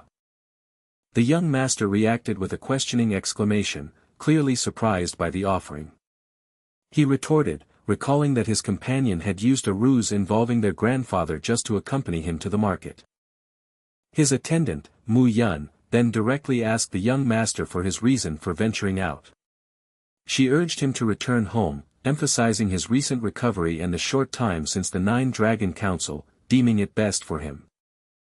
Mu Yun offered her assistance, inquiring if he sought anything specific, her tone softening with concern. He acknowledged her desire to help but insisted that her immediate assistance was not necessary. A young man appeared confused and slightly annoyed, his hesitation evident in his expression. He paused, a contemplative hum escaping his lips as he considered his next move. He mused about the likely direction, then questioned if something significant lay down a particular alleyway. He instructed Seol-ah to return home, telling Mu Yun to follow him, and explained he would devise an excuse for their absence, promising to be back by dinner. Seol-ah hesitated, attempting to voice a concern about their grandfather, her words trailing off. To persuade her, he offered a generous reward of 10 yaguas if she complied and returned home. Seol-ah excitedly added a condition to the proposed reward, asking for dumplings as well. He readily agreed to her additional request, sealing the bargain with a simple affirmation. The girl subtly smiled, accepting the terms as she extended her hand, a silent acknowledgement of their deal. With another light-hearted exclamation, she acknowledged the agreement was made. He then urged Mu Yun to proceed, promising that their mysterious destination would soon be revealed. From an overhead perspective, two figures were seen walking down a narrow, winding alleyway. He estimated their destination was near, while Mu Yun voiced concerns about the dangerous appearance of their surroundings, which he readily acknowledged. Suddenly, he declared that he had successfully located what they were searching for. The scene opened with an establishing shot of a traditional city, dominated by large, imposing buildings. He expressed relief at finding the location, dismissing his earlier worries, then questioned Mu Yun if the building itself appeared suspicious to her. Mu Yun admitted her instincts warned her that something was amiss, not due to the building's look, and he commended her sharp intuition. Two figures entered a dimly lit room, the creaking door echoing their intrusion. Inside, several men questioned the presence of a brat, wondering if someone had brought a child, then noted the sword-wielding man behind him with suspicion. One of the men aggressively suggested violence, asking if they should kill the intruder. A man with piercing red eyes sat, tightly gripping a sword hilt in his lap, a silent threat. The man addressed the young master with a dismissive and derogatory term. He warned the young master that the location was unsuitable for his curiosity and demanded to know his purpose. The young master retorted, sarcastically suggesting he was present as a customer. One of the men reacted with outrage at the young master's rude tone, threatening to make him more polite by cutting his tongue. As another man bristled with anger, someone quickly intervened, signaling for a halt. The young master asserted that they had recognized him instantly and tried to defuse the tension, stating a fight would be a waste for both parties. He then calmly instructed them to summon their branch manager before matters escalated further. The thugs repeated the words branch manager with a drawn-out, confused inflection. One of the men contemptuously remarked on the young master's utter lack of manners. Large, imposing figures stood in the foreground, observing a smaller group gathered in the distance within the building. The young master coolly retorted that they, too, seemed to lack politeness in their demeanor. A sinister chuckle emanated from one of the men, signaling impending trouble. The leader curtly addressed his subordinates, his voice sharp and commanding. He then issued a chilling command for them to kill the young master. Mu Yun prepared for battle, a sharp metallic shnnng sound accompanying her drawl. Another swift shhk indicated her rapid movement or attack, a blur of motion. A powerful chua resonated as she unleashed her attack, warning them not to touch the young master. The room descended into chaos, with overturned furniture scattered as multiple figures surrounded the boy. One of the men cursed under his breath in frustration at the turn of events. He muttered his realization that the son of the House of Ku would naturally have a formidable guard, then grimly noted he couldn't bring the young master to the branch manager now. He pondered his next move, a creak sound suggesting the sudden opening of a door. A subordinate burst in, delivering a message from the manager, startling the boss who cursed upon realizing the manager was already aware of the situation. The boss impatiently demanded the message, prompting the subordinate to hesitate before speaking. In a hallway, two men conversed while others remained in the background, observing the unfolding situation. The young master mused that the opposition was clearly plotting, concluding that he had no other option but to proceed. He began to instruct Mu Yun to eliminate them all, but was abruptly interrupted. A new voice interjected, commanding Mu Yun to sheath her sword immediately. The new arrival then conveyed that their manager wished to see the young master. The young master responded with an annoyed clicking of his tongue, clearly displeased. He muttered his annoyance, criticizing them for not revealing the manager's request earlier. He then imperiously commanded them to lead the way, ready to proceed. Mu Yun respectfully inquired about the unfolding events, asking for clarification from her young master. He explained that the Vagrant clan achieved its prestigious status among the 10 clans solely due to its unmatched information-gathering prowess. He continued, noting that his particular request would likely present significant problems for the Vagrant clan. He then established that the Vagrant clan was considered the preeminent information source within the virtuous path. He concluded by revealing that he was currently at the Hao clan, specifying its name and location. Heavy footsteps echoed, marking a firm arrival. A formal welcome was extended, accompanied by the rustle of fabric. The man introduced himself as Wang Chudu, the branch manager of the Sanseo region, apologizing for their earlier aggression and expressing surprise at the young master's unexpected visit. The young master, however, dismissed the apology, pressing for an immediate answer regarding his request amidst the screech and clatter of unseen items. The manager then inquired why someone from the prestigious House of Ku would seek out their unruly group from the malefic path. The young master retorted, explaining that his choice was obvious since it was a task the Vagrant clan couldn't handle, but the Hao clan could, growing impatient with the repeated questioning. The manager apologized once more if he sounded rude, clarifying that the young master Ku's prominent family name had naturally made them cautious. Acknowledging their caution, the young master immediately reiterated his main question about whether they would accept his request. The manager confirmed that the Hao clan never refused a paid request, interpreting the young master's persistence as a definite agreement. The young master then began describing the person he sought, a young boy, a little over 10, with small eyes, a thin body, deaf, and unable to speak. The manager paused, deep in thought after hearing the detailed description. To the young master's surprise, the manager regretfully retracted his earlier acceptance, stating that they would not be able to take on this specific request. He explained the complication, revealing that a previous client had sought the child's guardian, not the child, which placed them in a difficult position, prompting a genuinely surprised reaction from the young master. The young master then countered with a powerful incentive, asking if they would reconsider if he paid for his request with sensitive information about the head of the Hao clan. A series of sharp, metallic sounds, like swords being drawn, filled the air, indicating a sudden, tense reaction from those present. Despite the clear threat, the young master remained remarkably calm as multiple shadowy figures, their eyes glowing ominously, lunged at him with drawn swords. The young master, unfazed, pointed out the hypocrisy of their renewed aggression, reminding them of their recent apology for violent behavior. The manager, visibly taken aback, questioned how the young master possessed such guarded knowledge. The young master promptly cut off any further inquiries, asserting that their mutual possession of valuable information was the most crucial factor at hand. Still skeptical, the manager demanded tangible proof that the young master's information was legitimate. The young master retorted that verifying the information was a task they would have to undertake themselves, emphasized by a light tapping sound. He then subtly warned them that the luxury of weighing odds only existed when one possessed ample time and patience. He then issued a clear ultimatum: they were not obligated to accept his request, and he could easily visit the Vagrant clan and accidentally reveal details about the Hao clan's lord. Faced with this veiled threat, the manager finally relented, agreeing to accept the request. Expressing his satisfaction, the young master immediately inquired about the estimated duration for completing the task. The manager conservatively estimated 3 months, a timeframe the young master readily accepted.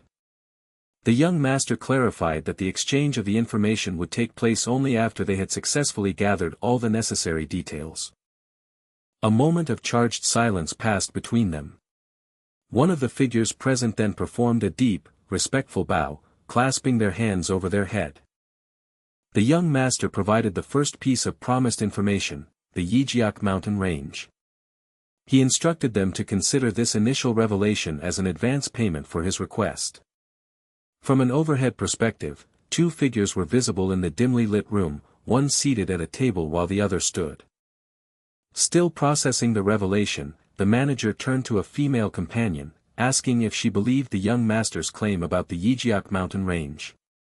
He then wondered aloud about the young master's true motivations. The manager further noted that such sensitive information was beyond what the young first master of the House of Ku could have obtained on his own. Meanwhile, a person pulled at a skin-like disguise on their neck, the material stretching as it began to loosen. The young master asked if the disguise could be removed. The disguised person responded that it was uncomfortable. The young master explained that the individual had been in hiding. A voice called out, acknowledging a paternal figure. A soft creaking sound broke the silence. The young master let out a sigh of relief, exhaling slowly. He mused about the possibility of having to resort to force, expressing gratitude that his seemingly random knowledge from a past life had proven effective. He recalled that the head of the Hao clan had been imprisoned in the Obsidian Night Palace for over 5 years, which had directly led to the Hao clan's war with the palace. The war concluded with the Murim alliance's surprise attack destroying the Obsidian Night Palace, but the Hao clan's head died during the battle, pushing the clan to the brink of extinction. He then admitted, however, that he did not know the precise location of the Obsidian Night Palace. He considered himself fortunate that this fragment of information worked in his favor, and that there happened to be a branch in Sanseo where he could meet their manager. Despite the annoyance of traveling so far, he acknowledged the critical importance of finding the person. He was searching for the boy who had, at a young age, become one of the most important leaders of the demonic temple. This individual was the strategist, known as the demonic temple's mastermind and heaven's treasured son, Hyuk-jigul. The young master's ultimate plan was to find and kill him. Hyuk-jigul's brilliant strategies had repeatedly cornered Seol-ah Wi, and the young master believed that failing to eliminate him now would allow the demonic temple to thrive. Mu Yun then interjected, stating that she was unaware of the identity of the person the young master was seeking. She then pointed out that a 3-month timeframe meant he would receive news of the person's whereabouts by summer, questioning if he knew the Hao clan's information-gathering skills were not as widely rumored. The young master confirmed her observation, acknowledging that he would indeed know the target's location by summer. He suddenly reacted with a gasp of surprise. He pondered why a particular memory was surfacing in his mind at that exact moment. He realized that this period coincided with the discovery of House Yun of Jumcheon's secret coffer, which was managed by the jail trading group. He mused that the immense wealth hidden within that location was ultimately inconsequential. This was especially true when compared to the invaluable spirit pills also contained within. The person who attained the highest level of martial arts due to those pills later became a demonic martial artist, providing immense aid to the heavenly demon. He considered both Hyuk-jigul and the secret coffer as significant problems, desiring to prevent the pills from being found, but the cache's location in Seishan made it prohibitively distant. He hummed contemplatively, concluding that he had no other viable choice. He decisively abandoned that particular pursuit, deeming Seishan too far and the hidden coffer impossible to locate, instead resolving to buy Yagua and return home. He suddenly reacted with profound confusion, questioning what was happening. A new voice then inquired about his willingness to instead come and serve them. The voice promised to make him a happier woman, concluding that his initial reluctance had somehow transformed into an unexpected acceptance. Someone cleared their throat, signaling their presence.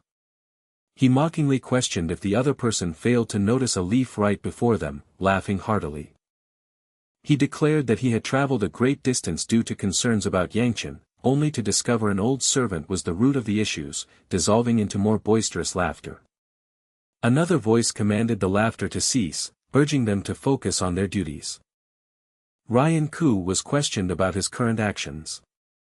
Yangcheon Ku nervously explained he was merely assisting in portraying a servant of the House of Ku, then was instructed to sweep, accused of breaking something, and shockingly told to pluck his hair for a new broom, leaving him questioning the seriousness of the command.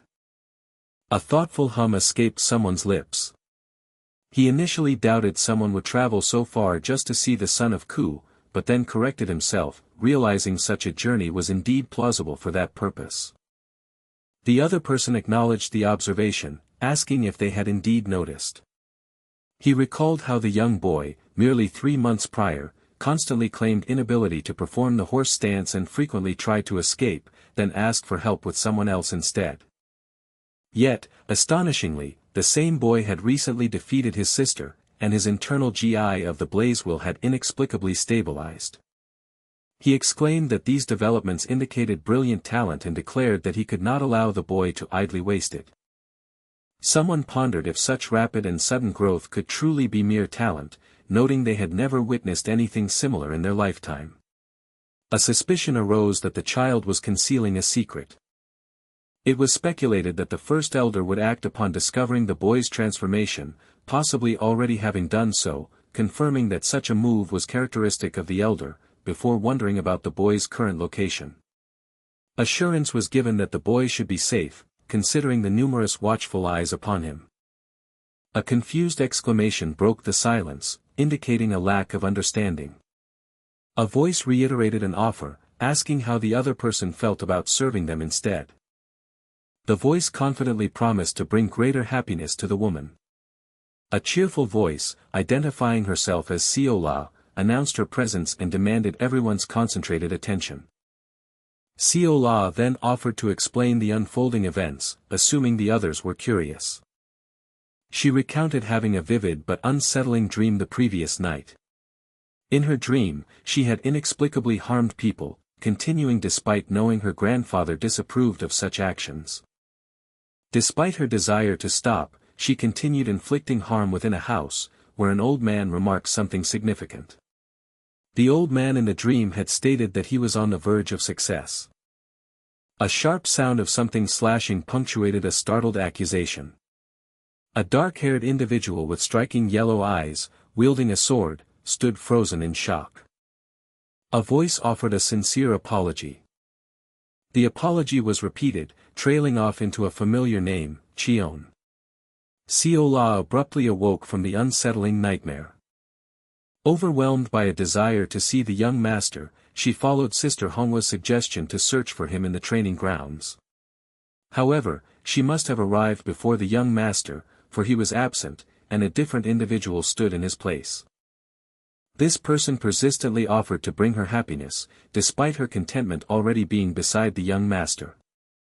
Suddenly, the young master materialized, observed the situation, and his expression turned intimidating once more, leading to a tense confrontation. In a traditional courtyard adorned with stone steps and pillars, 3 distinct characters stood their ground. The young master declared Seol-ah to be his servant, demanding to know the identity of the person who dared to ask for her. Another person disparagingly noted the man's flushed face, labeling him a fool and concluding, regardless of his origin, that he was utterly corrupt. The man offered an apology, acknowledging his offensive behavior during their initial encounter, then expressed surprise at being recognized. A simple affirmation was given, followed by a soft sound. The man introduced himself as Seol-ah Ku, immediately proposing a spar.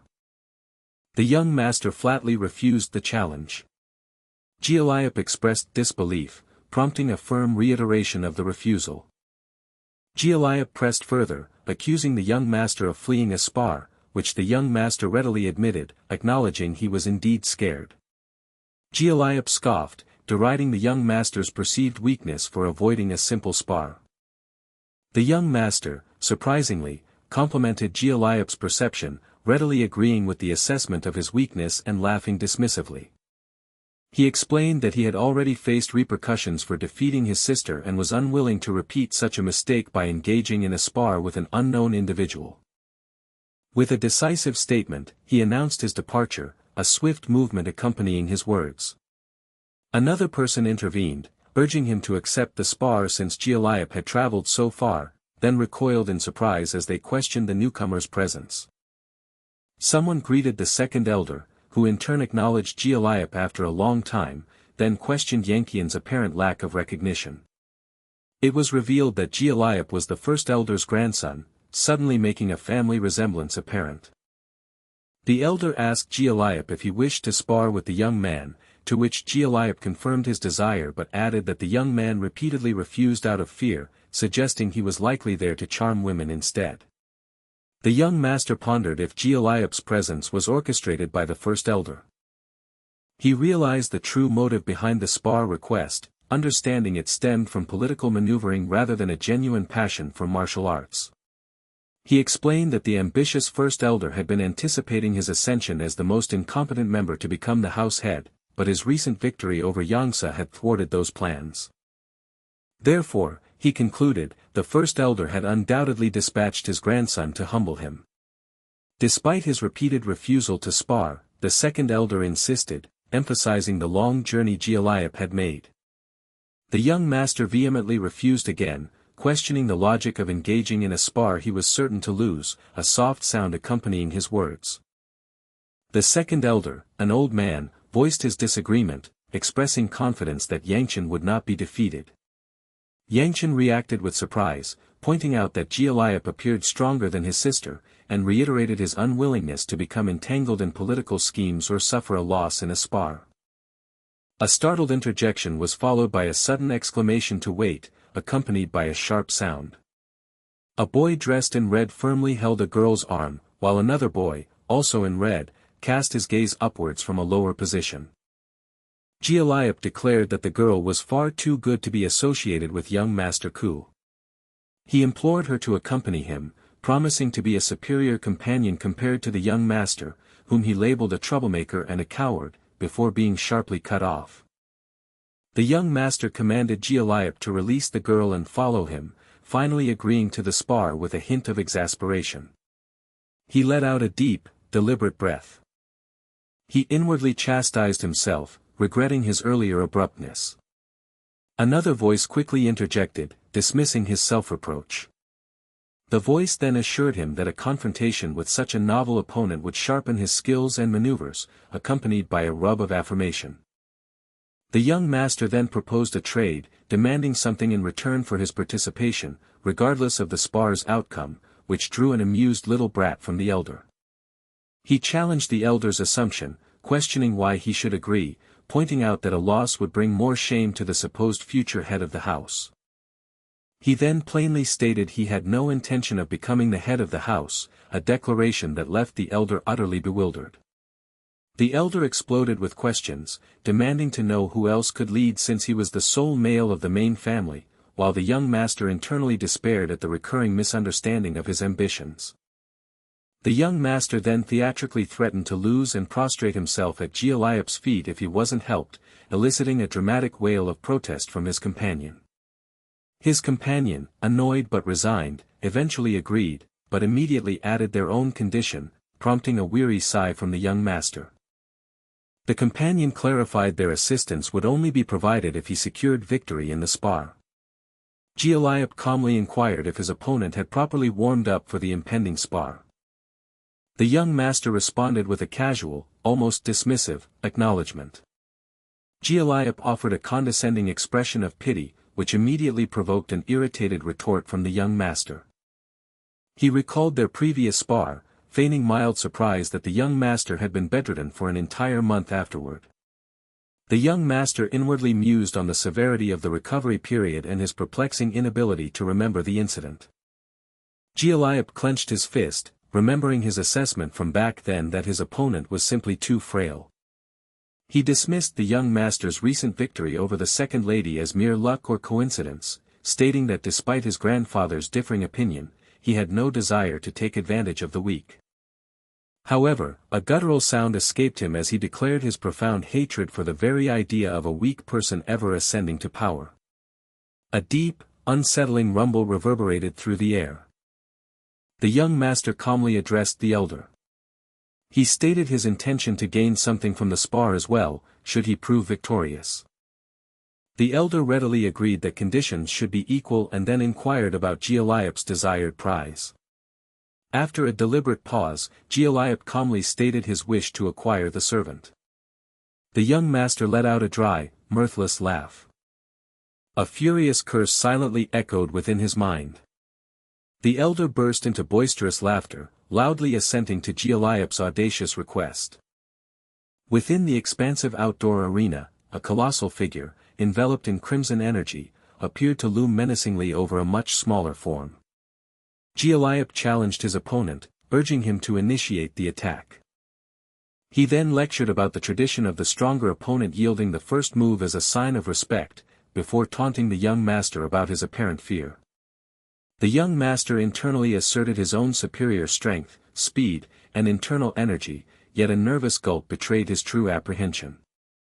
He questioned the source of his fear, dismissing the radiating heat as impossible, even as he saw obvious gaps in Seol-ah's defenses. A crackling hum filled the air, prompting the young master to deduce that his opponent was expending all his internal energy merely to counter the potent Gi he himself was exuding. A sharp, hissing sound accompanied his sudden, crucial realization. He concluded that his adversary had futilely attempted to contend with his own internal Gi and was now completely depleted of energy. He impatiently questioned if he was finally permitted to make the first move. His opponent granted him permission to proceed with his attack. A resounding hum filled the air as one figure launched a luminous strike, which the other braced to receive. Seol-ah mocked the young master's attempt at a rear attack, declaring him far too sluggish to succeed. The figure in red, his face a mask of fierce concentration, clenched a fist that pulsed with a vibrant, fiery glow. A sharp, resonant impact echoed through the arena. From a low, crouching position, one opponent unleashed a powerful force that sent the sword-wielding character soaring helplessly upwards. A sickening crunch followed by a thunderous boom marked the powerful impact. A wet, heavy splat indicated a forceful landing. The fallen opponent coughed harshly, then was commanded to rise while the opportunity was still offered. The young master warned against any future excuses of surprise attacks, then with 2 swift flicks, challenged Seol-ah Wi to confirm if the spar was already over. Seol-ah Wi humbly apologized for his earlier arrogance, admitting he clearly had more to learn, which prompted the young master to suggest concluding the spar. Seol-ah Wi defiantly declared he had not yet made his true move, and a resonant hum intensified around him. The young master internally grumbled about the spar's unexpected extension, realizing his own time was limited and acknowledging he should be properly utilizing internal GI. He meticulously considered his strategy, realizing he needed to conserve internal GI within his body to momentarily augment specific parts for attacks, as prolonged bursts of power risked GI deviation. He grimly calculated his impending limit, determining he had only 7 minutes left to conclude the fight. A sharp intake of breath accompanied his analysis of the scarlet sword of the 9 dragons, realizing its true essence lay entirely in the fluid draw of the blade. 2 figures streaked across the arena, leaving fiery trails in their wake, with one dramatically lunging forward. The character swung a fiery sword, carving a magnificent arc of flame through the air. The young master's face, etched with fierce determination, was illuminated by the intense glow of his crimson eyes. A flurry of glowing red energy slashes erupted from the character, accompanied by sharp shhks and whips, signifying multiple rapid attacks.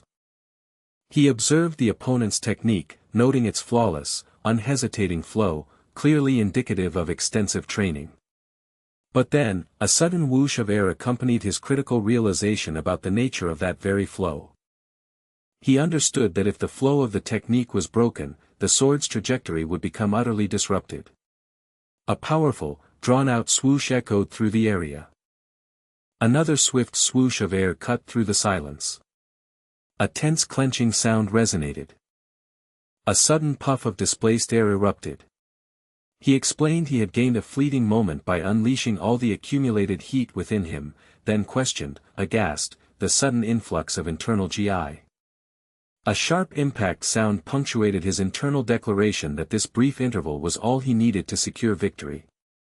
The character in red surged forward, enveloped in crackling energy, delivering a powerful, decisive kick. A powerful impact resonated through the arena. The character in red soared through the air, delivering a fiery kick that left streaks of crimson light.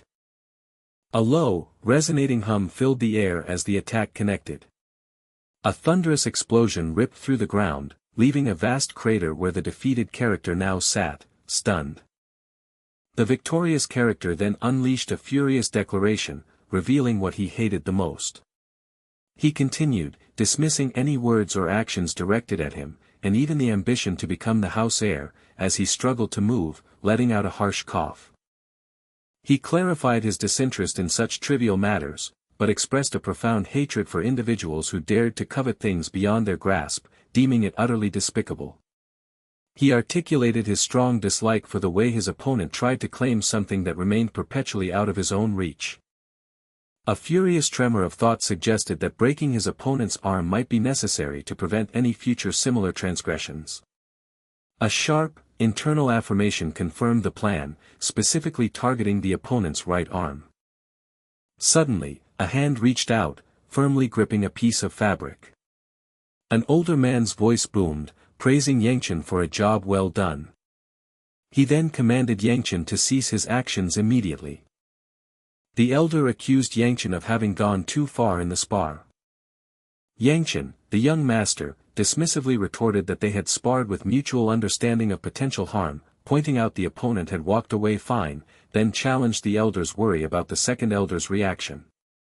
He defiantly declared his indifference, stating he had no intention of becoming the head of the house, which immediately drew a sharp protest from his exasperated companion.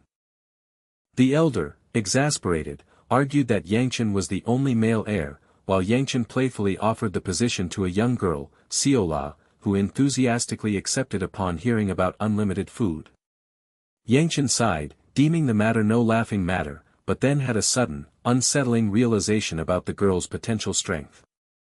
He wondered when she might have learned to wield a sword, while Seol-ah chirped happily about receiving many yagwas.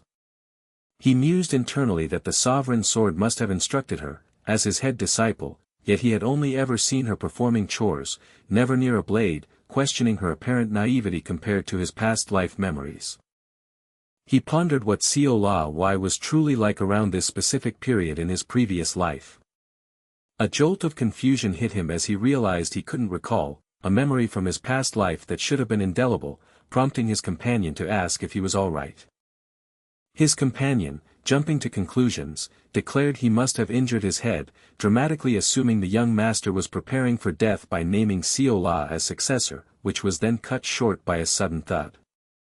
The elder let out a weary sigh, postponing the discussion about the house leadership, and instructed the young master to go inside and rest, suggesting the spar had depleted his energy. Yangcheon, however, suddenly questioned the elder's departure, causing the older man to flinch. He reminded the elder of their earlier promise, prompting a strained, nervous laugh from the older man. The elder, resigned, grumbled for Yangcheon to state his desire, offering money or food as potential rewards. Yangcheon chuckled, dismissing such useless offers, then confidently asserted that his request would be easy for an elder to fulfill, to which the elder responded with a frustrated groan, asking for specifics. The older man subtly gestured to his right, his gaze purposefully averted. Yangcheon then calmly stated his desire, to be sent to Seishan. The elder responded with a bewildered sound, repeating the name Seishan in disbelief. Yangcheon pressed on, implying the elder's power was sufficient to arrange such a trip, suggesting he could simply go as he pleased. The elder could only utter a single word, expressing his profound confusion. The elder, initially relieved by the seemingly innocuous request, quickly explained that Seishan was far from their home, not a place he could simply visit without a strong, external reason, especially as the main family's only son. Yangcheon casually countered by suggesting the elder could simply attend the House Dang's weaponry exhibition. The elder responded with another sound of surprise and bewilderment. The elder began to explain the nature of the House Dang's weaponry exhibition. He detailed that it was an annual weapon show hosted by the House Dang of Seishan, where families were invited to witness their smith's finest creations. The elder observed that while attendance wasn't mandatory, it served as a perfect excuse for travel, but Yangcheon had chosen to spar instead, leading the elder to a realization which Yangcheon swiftly interrupted, claiming he had only been joking. Yangcheon feigned that his true request was for money, which the elder then acknowledged with understanding. Suddenly, a flash of realization struck the elder. Yangcheon had wanted to reach Seishan quickly. The elder lamented his inability to discern Yangcheon's true intentions, blaming the fearsome effects of aging, while Yangcheon cheekily offered to accept a pill if the elder felt too impoverished. With a triumphant declaration, the elder affirmed he would send Yangcheon there as soon as possible, demonstrating his power with a swift motion. Yangcheon, alarmed, immediately tried to retract his request, pleading for anything else instead, but the elder, resolute, declared he would send him there immediately. Yangcheon protested the impossibility of such haste, citing the need for preparations, servant readiness, and official reports. The elder, undeterred, issued a resounding order for young Master Yangcheon Ku to be sent to Seishan immediately, then instructed a disappointed Seol-ah to stay and finish chores, while servants promptly announced their readiness to depart. Yangcheon could only utter a single sound, expressing his utter disbelief. The elder, with a smug expression, bid him farewell as the sounds of horses clopping indicated their departure. A profound silence settled over the empty space. The elder then declared it was time to do chores, a statement that confused Seol-ah, who questioned her inclusion with a startled flutter. The elder confirmed her involvement, stating the young should always assist the old in their work, prompting an exasperated groan from Seol-ah. A moment of quiet, perhaps simmering resentment, followed. The elder invited Seol-ah to voice any complaints, given their solitude and simple task of sweeping, to which she wryly observed that he sounded as if he had deliberately sent the young master away for this very purpose. The elder revealed that the head of the House of Ku had recently inquired about the divine physician, apparently searching for someone specific. Seol-ah, intrigued, questioned the reason behind the search for the divine physician. The elder remained silent, offering no immediate explanation. A hand reached out, its touch creating a soft sound. He continued, stating that if no answer was forthcoming, he had another matter on his mind, the elder's granddaughter, Seol-ah Wi. He then posed a deeply unsettling question, observing that she did not seem entirely human and asking what she truly was. A stern voice warned Ryan that he was crossing a significant line. The voice then issued a sharp command for him to guard his words. Ryan explained that if she were truly human, living and breathing like them, there should be a discernible presence, even with slight differences or alterations to life itself. He recounted his first encounter with the child during the Nine-Dragon Council. A man with a white hair and beard looked forward, his expression solemn and reflective. He then delivered his shocking revelation: she possessed no discernible presence. Ryan advised against hoping for the divine physician to cure her with medicine, asserting that her condition was not an illness, a truth the elder knew better than anyone, before being cut off. A deep rumble vibrated through the air, accompanied by a stern command to Yangcheon Ku, firmly declaring the child's humanity. A close-up showed a stern-faced man with intense red eyes, bathed in a brilliant yellow light. Another close-up depicted a man with his head tilted upwards, eyes closed, enveloped in a soft, ethereal glow. Ryan accepted his Sunbay's word, granting permission to keep and protect the child, stating that his own intentions held no weight in the matter. The elder, however, declared that her humanity was irrelevant. If she wasn't human, he would simply fill in the missing parts to make her so. With a grim clench of his fist, he resolved to achieve this, even if it meant sacrificing his own life, wishing for Seol-ah to grow into a healthy and good young lady. A few hours later, the sovereign's sword made a disquieting discovery: Seol-ah was absent. A radiant full moon illuminated the dark, star-studded night sky, framed by wispy, delicate clouds. Ahead of their destination, preparations were underway as a servant announced dinner needed to be ready, suggesting they reduce rations for the remaining days until sation. Another attendant wondered aloud about the young master's absence, assuming he was training out of boredom and lamenting they hadn't brought Seol-ah along. Meanwhile, the character in red was intensely practicing martial arts, their movements radiating fiery energy. An explosive burst of red and orange energy erupted, engulfing the training figure in its raw power. A close inspection of the character's arm and torso clearly revealed signs of deep fatigue. Internally, the character expressed disbelief at running out of internal energy from mere beginner's moves, reflecting on 10 days of travel and daily training that yielded no perceived progress. They acknowledged that their greatest weakness during the spar against Seol-ah Wi had been their limited internal energy, recognizing it as the fundamental requirement for all martial arts. This critical realization led them to conclude that strengthening their internal energy must be their primary focus. Their gaze then fell upon a glowing purple orb that swirled gently in their hand. They recalled that the demonic art of heavenly absorption was capable of drawing internal energy from powerful sources like the inner cores of spiritual beasts or spirit pills. However, a critical memory surfaced about the art's devastating side effect: the accumulation of demonic chi that corrupted the user, though their blaze will had inexplicably purified the residue. Since that purification, they had sensed no demonic chi within themselves, leading them to ponder if they could now safely increase their internal energy without suffering the corrupting side effect. Yet, a powerful mental block remained: it was the heavenly demon's martial art, and they absolutely refused to take any action or even utter words that might link them to that perilous path, having only just escaped such a fate and vowing never to delude themselves again.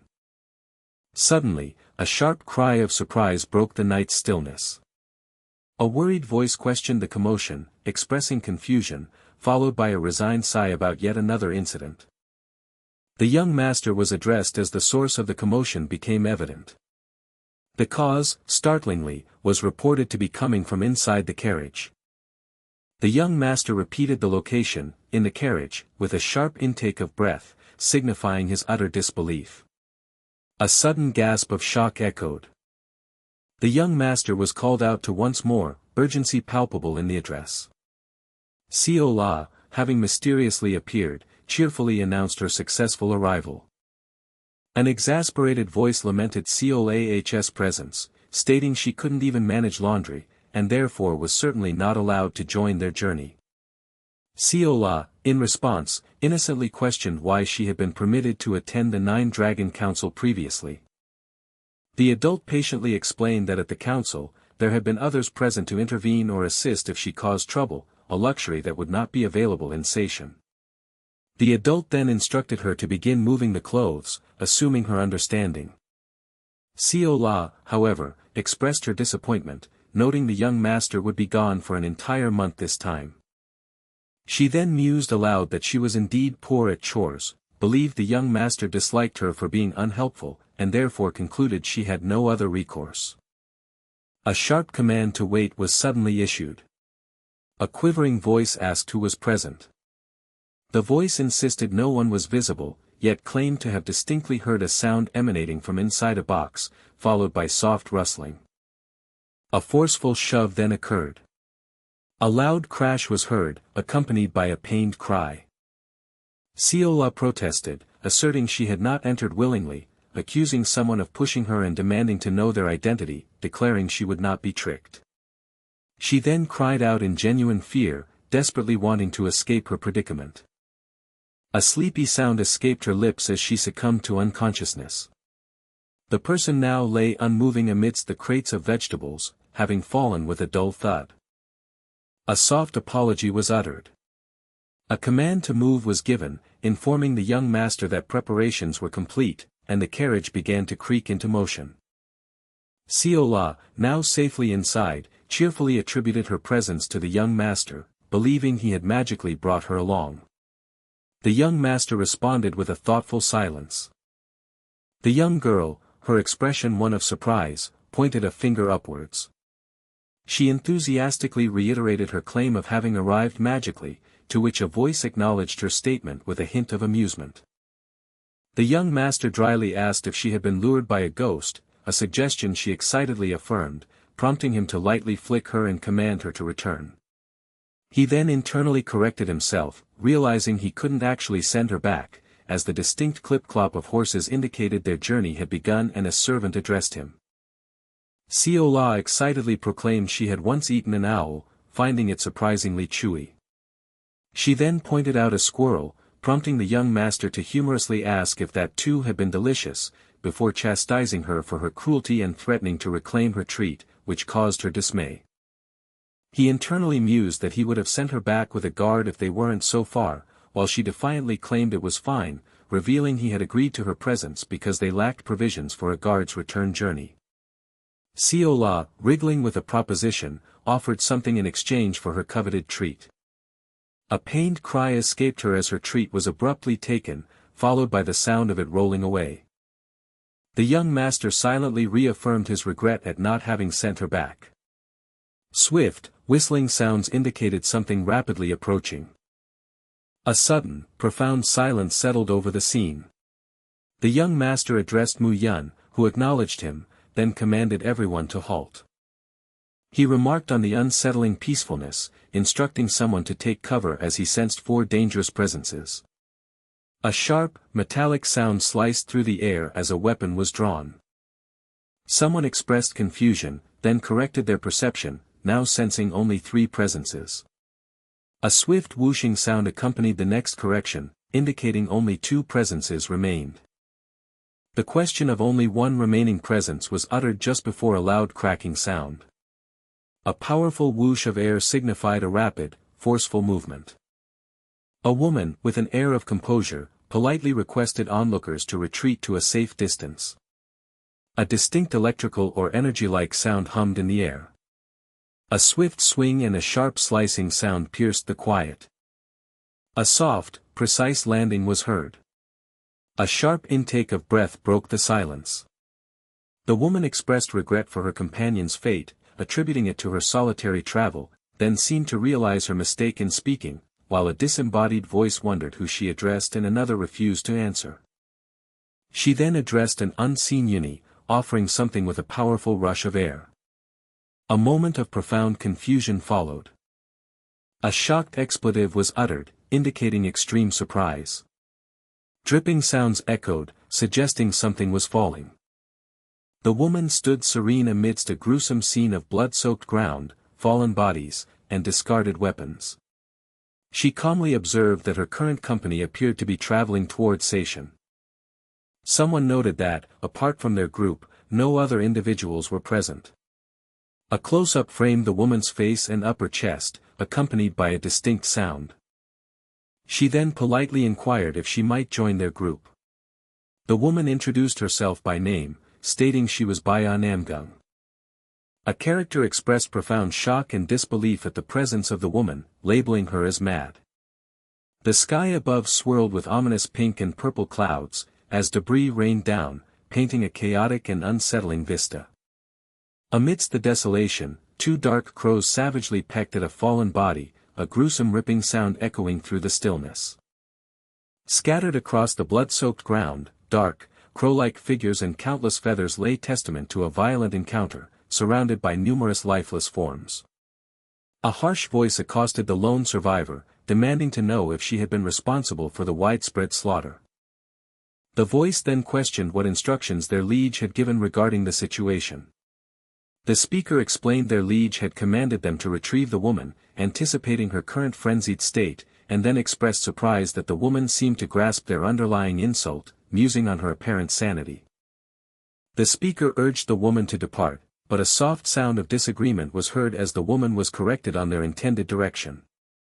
The speaker clearly directed the woman to turn left, but after a swift, flustered movement, they clarified that she had mistaken her left for her right. With a weary sigh, the speaker instructed the woman to simply follow without causing trouble, expressing their immediate exhaustion despite having done little themselves. A wet, squelching sound accompanied a hesitant call from the woman, grabbing the speaker's attention. The woman then inquired about the perceived strength of the sovereign sword. The speaker sternly warned the woman against any unnecessary actions, reminding her that the three sovereigns were their liege's adversaries, not hers, but the woman continued to muse aloud about the sovereign sword's techniques, comparing them to her own and even their liege's. The woman continued to murmur to herself, prompting a dismissive snort from the speaker. The speaker began to call the woman crazy, their voice trailing off. They finally finished their thought, labeling her a psycho. The woman's intense eyes were briefly visible before she became enveloped in a crackling aura of purple energy, simultaneously drawing her sword from its sheath. Amidst a powerful explosion of purple energy and flying debris, the woman stood firm, her hair whipping wildly around her. The woman challenged her companion, questioning if they desired a confrontation. In a desolate landscape dotted with birds, a man with dark hair exhaled slowly, casting a sideways glance.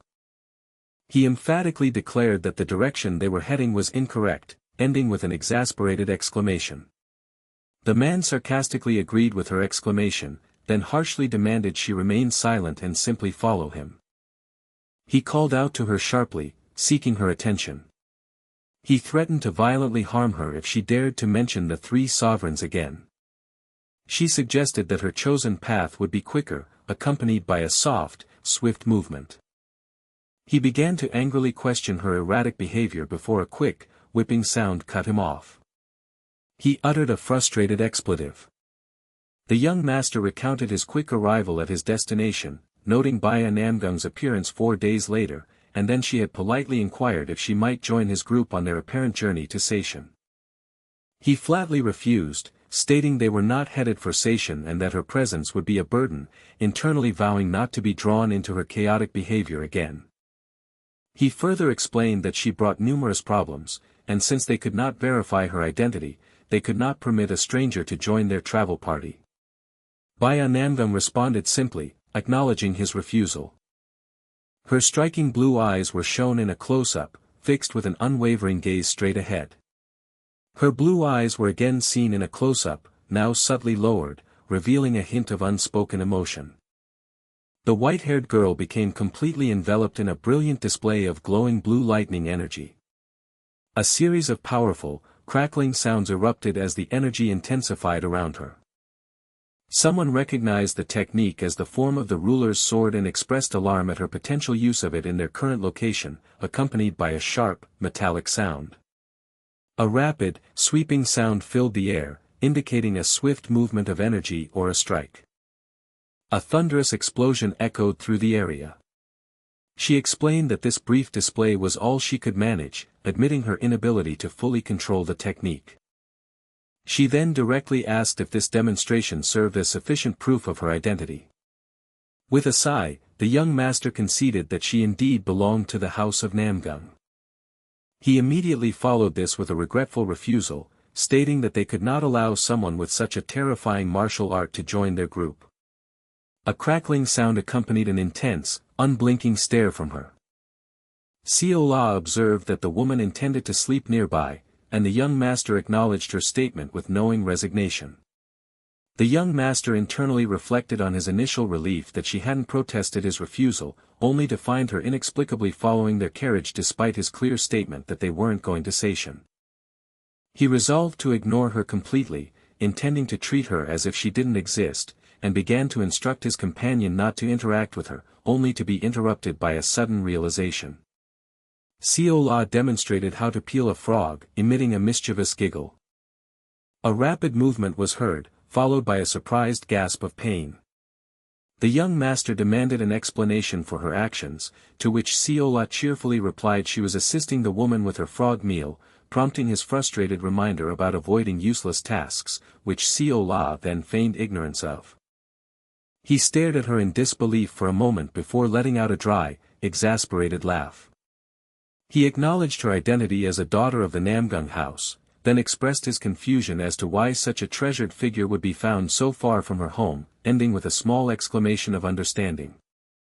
Baya Namgung, with a slight blush, admitted that she had gotten lost midway through their journey, a revelation that confirmed the young master's suspicions.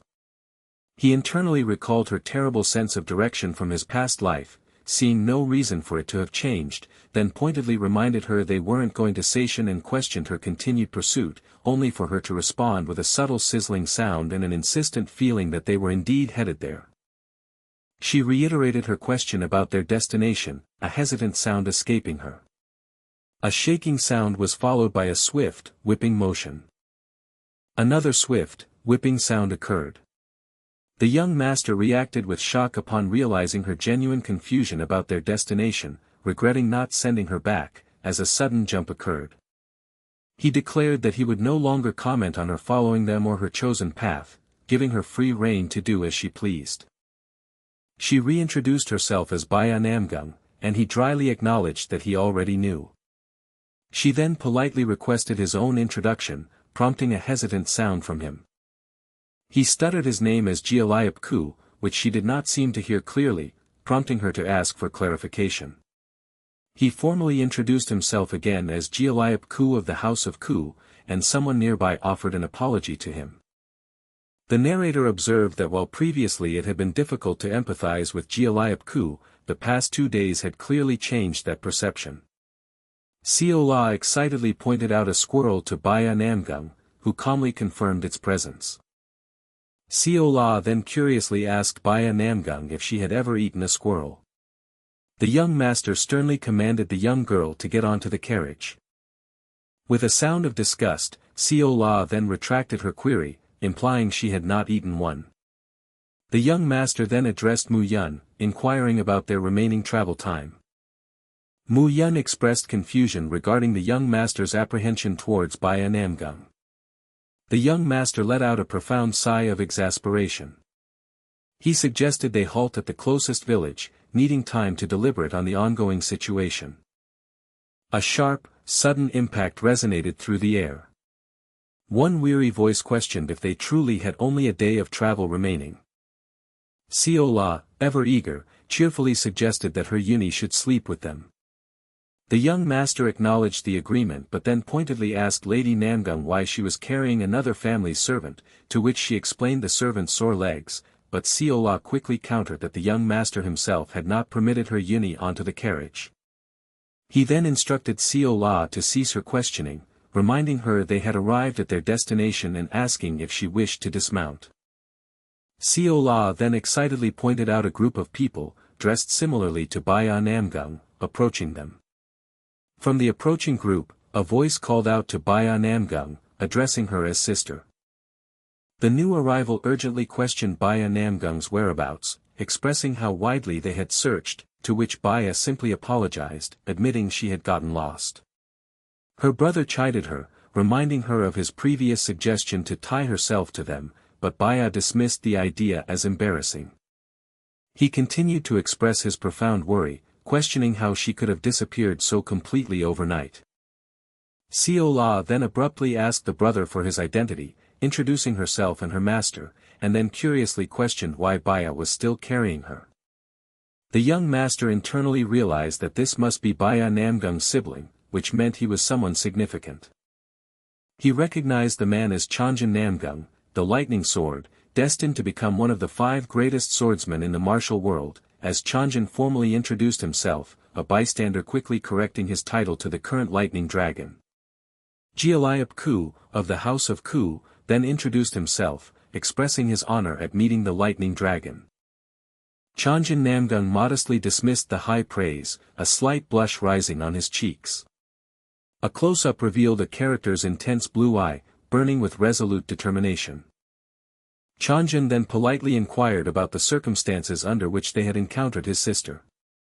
Seol-ah Ku explained that they had met her while traveling to Seishan, and she had requested to join their group, a statement Baya Namgung immediately contradicted, reminding him that he had claimed they were not going to Seishan and had made her walk. An awkward silence filled the air following Baya Namgung's revelation. Chonjin Namgung expressed regret for his sister's imposition and offered Seol-ah Ku and his men several reserved rooms, an offer Seol-ah Ku politely declined, stating they had merely done what was right. Internally, Seol-ah Ku determined that he no longer wished to be near Baya Namgung and would find lodging elsewhere. However, a worried companion informed the young master that no rooms were available for them, prompting him to consider camping. Another servant then tearfully appealed to the young master, highlighting their exhaustion from days of camping and feigning stoicism about enduring another night outdoors. Reluctantly, Seol-ah Ku expressed his gratitude to young Honorable Namgung. He then recalled the grim tale of Isla Namgung, who, upon becoming a demonic martial artist, had entirely annihilated her own house. Her brutal act of killing her brother, the head of the house, and all their disciples had earned her the infamous title of Demonic Sword Empress and a dangerous reputation. He had always pondered the reasons behind such an atrocity, assuming deep hatred for her family, yet Baya Namgung seemed to have no issues with the little lightning dragon, a stark contrast to his own troubled relationship with Yangcheon Ku. The most perplexing aspect was her form of the ruler's sword. When she had demonstrated it earlier, he had perceived its strength to surpass even the lightning dragons, yet it remained unacknowledged, and she lacked a unique nickname. He mused on the apparent normality of her brother, wondering if something hidden was occurring within their house, when a sudden clatter broke his thoughts. An exclamation of surprise accompanied the sound of rapid, light footsteps. Seol-ah Ku was in the midst of thanking the young honorable for the comfortable room when he was abruptly interrupted. A sharp smack echoed, cutting through the morning air. Chonjin Namgung sternly commanded him to know his place. Seol-ah Ku responded with a bewildered query. Chonjin declared that he regretted overlooking Seol-ah Ku's earlier rudeness, as he clearly still lacked understanding of his proper standing, and stated his refusal to allow someone like him to speak to his sister. He further threatened to cut Seol-ah Ku in half if such an interaction happened again, accusing him of seducing his sister, who was too naive for such schemes, and then ominously referred to the girl riding on his sister's back. Someone quickly interjected, perhaps Baya, before Chonjin could finish, as another voice jovially expressed delight at the young master's wonderful night and honor at his stay, amidst a clatter and a sudden bright beam. They then hastily excused themselves, declaring the need to have breakfast together, which caught Seol-ah Ku off guard. A long, contemplative pause followed the abrupt departure. Seol-ah Ku concluded internally that the entire family must be mad. As a door creaked open, a servant greeted the young master, hoping he had slept well, and began to report on some martial artists from the Namgung house. Seol-ah Ku sharply cut him off, declaring his disinterest in discussing them and demanding to know their departure time. The servant confirmed they were ready to leave immediately after breakfast and expressed sincere relief at the young master's perceived normality. Seol-ah Wi ordered them to eat and depart quickly, reiterating his urgent need to get away from the house of Namgung, as a clatter sounded. Chonjin Namgung apologized for his delayed greeting, while another character loudly and joyfully greeted the young master amidst chewing sounds. The joyful character, likely Seol-ah, praised the delicious dumplings and offered some of her own to Seol-ah Wi. Seol-ah Wi questioned his designated seating, while continued chewing sounds were heard nearby. He internally conceded understanding for the child's presence, but then wondered about Lady Namgung's continued proximity, exhaling a soft, irritated sound.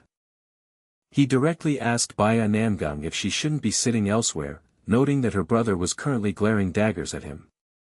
A swift, almost dismissive sound accompanied Baya Namgung's declaration that such a glare was impossible. Seol-ah Wi then pointed out the continued, intense glare, wondering aloud how Chonjin maintained such energy. Baya Namgung stated her indifference to her brother's behavior, expecting their paths to diverge at House Dang's weaponry exhibition, and continued to eat.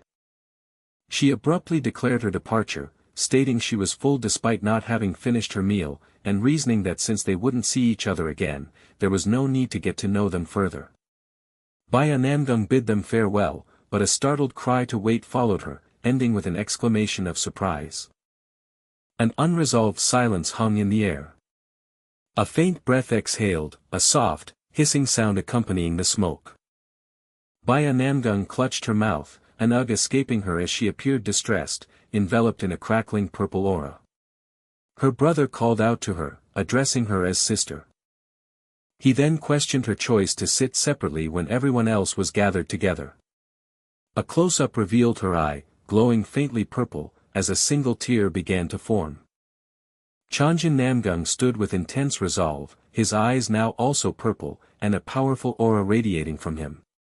Baya Namgung explained she had chosen the closest table, and Chonjin instructed her to sit with her own house next time, to which she quietly agreed and apologized. 3 figures walked away, disappearing through a doorway into a traditional building complex. Chonjin questioned his sister's departure, noting she hadn't finished her breakfast, and she explained she was heading to the carriage to rest. The white-haired figure of Baya Namgung looked straight ahead with a stern expression. Seol-ah, puzzled, asked her Uni why she continued to follow them. The young master let out a dismissive scoff. He stated his profound dislike for intruders. The young master expressed his profound dislike for intruders, questioning why she persisted in following their group. She calmly countered his accusation, asserting that she was not following but merely traveling alongside them. He let out a sigh of exasperation, acknowledging her claim dismissively before pointedly asking why she was in his carriage instead of with her own family. Seol-ah, attempting to explain, quickly pointed out that she had been the one to bring Baya into the carriage. The young master ordered Mu Yun to remove both of them from his carriage, but Mu Yun jovially assured him they would dismount shortly. They had finally arrived at Seishan, their intended destination. This was the renowned House Dang of Seishan, a venerable pillar of the virtuous path, whose roots ran deep within the city for centuries. Other great houses were widely recognized for their distinct martial strengths, Nameling for sharpness, Peng of Halis for overwhelming power, and Moyong for meticulous precision.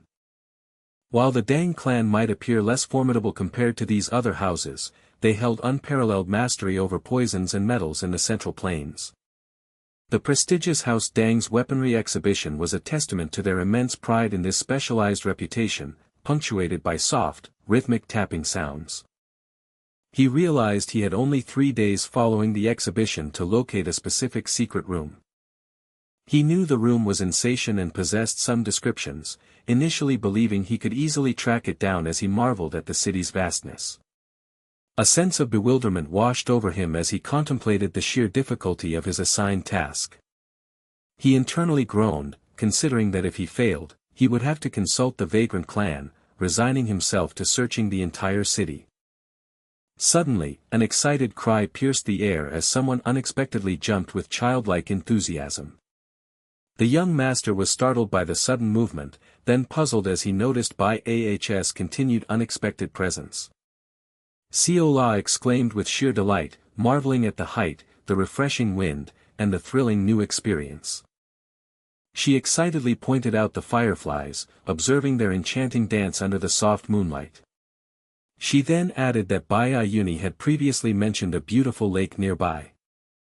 A gentle hand took another's, initiating a playful pull to lead them forward. With a cheerful declaration to go investigate, she swiftly led the way with light, hurried footsteps. They stood together by a shimmering lake, captivated by the dancing fireflies and the serene glow of the full moon. The young master acknowledged the lake's immense size, just as she had described, letting out a soft sniff.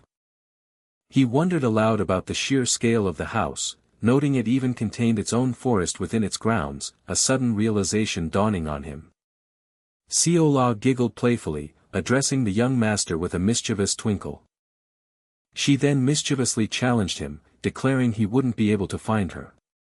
She explained that she had only been trying to cheer him up, sensing his somber mood. He responded with a skeptical query, questioning her sincerity in that moment. He grumbled about the rudeness of whoever had hidden the treasure so effectively.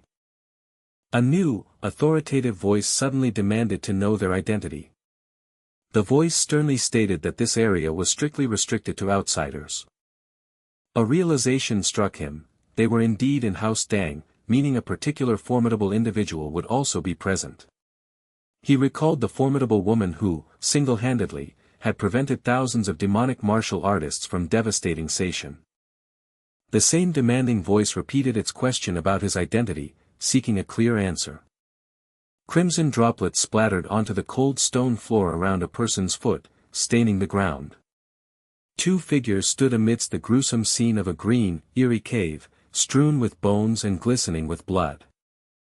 One character sat by a skeletal remains, clearly overshadowed by the looming leg and robe of a larger figure standing above them.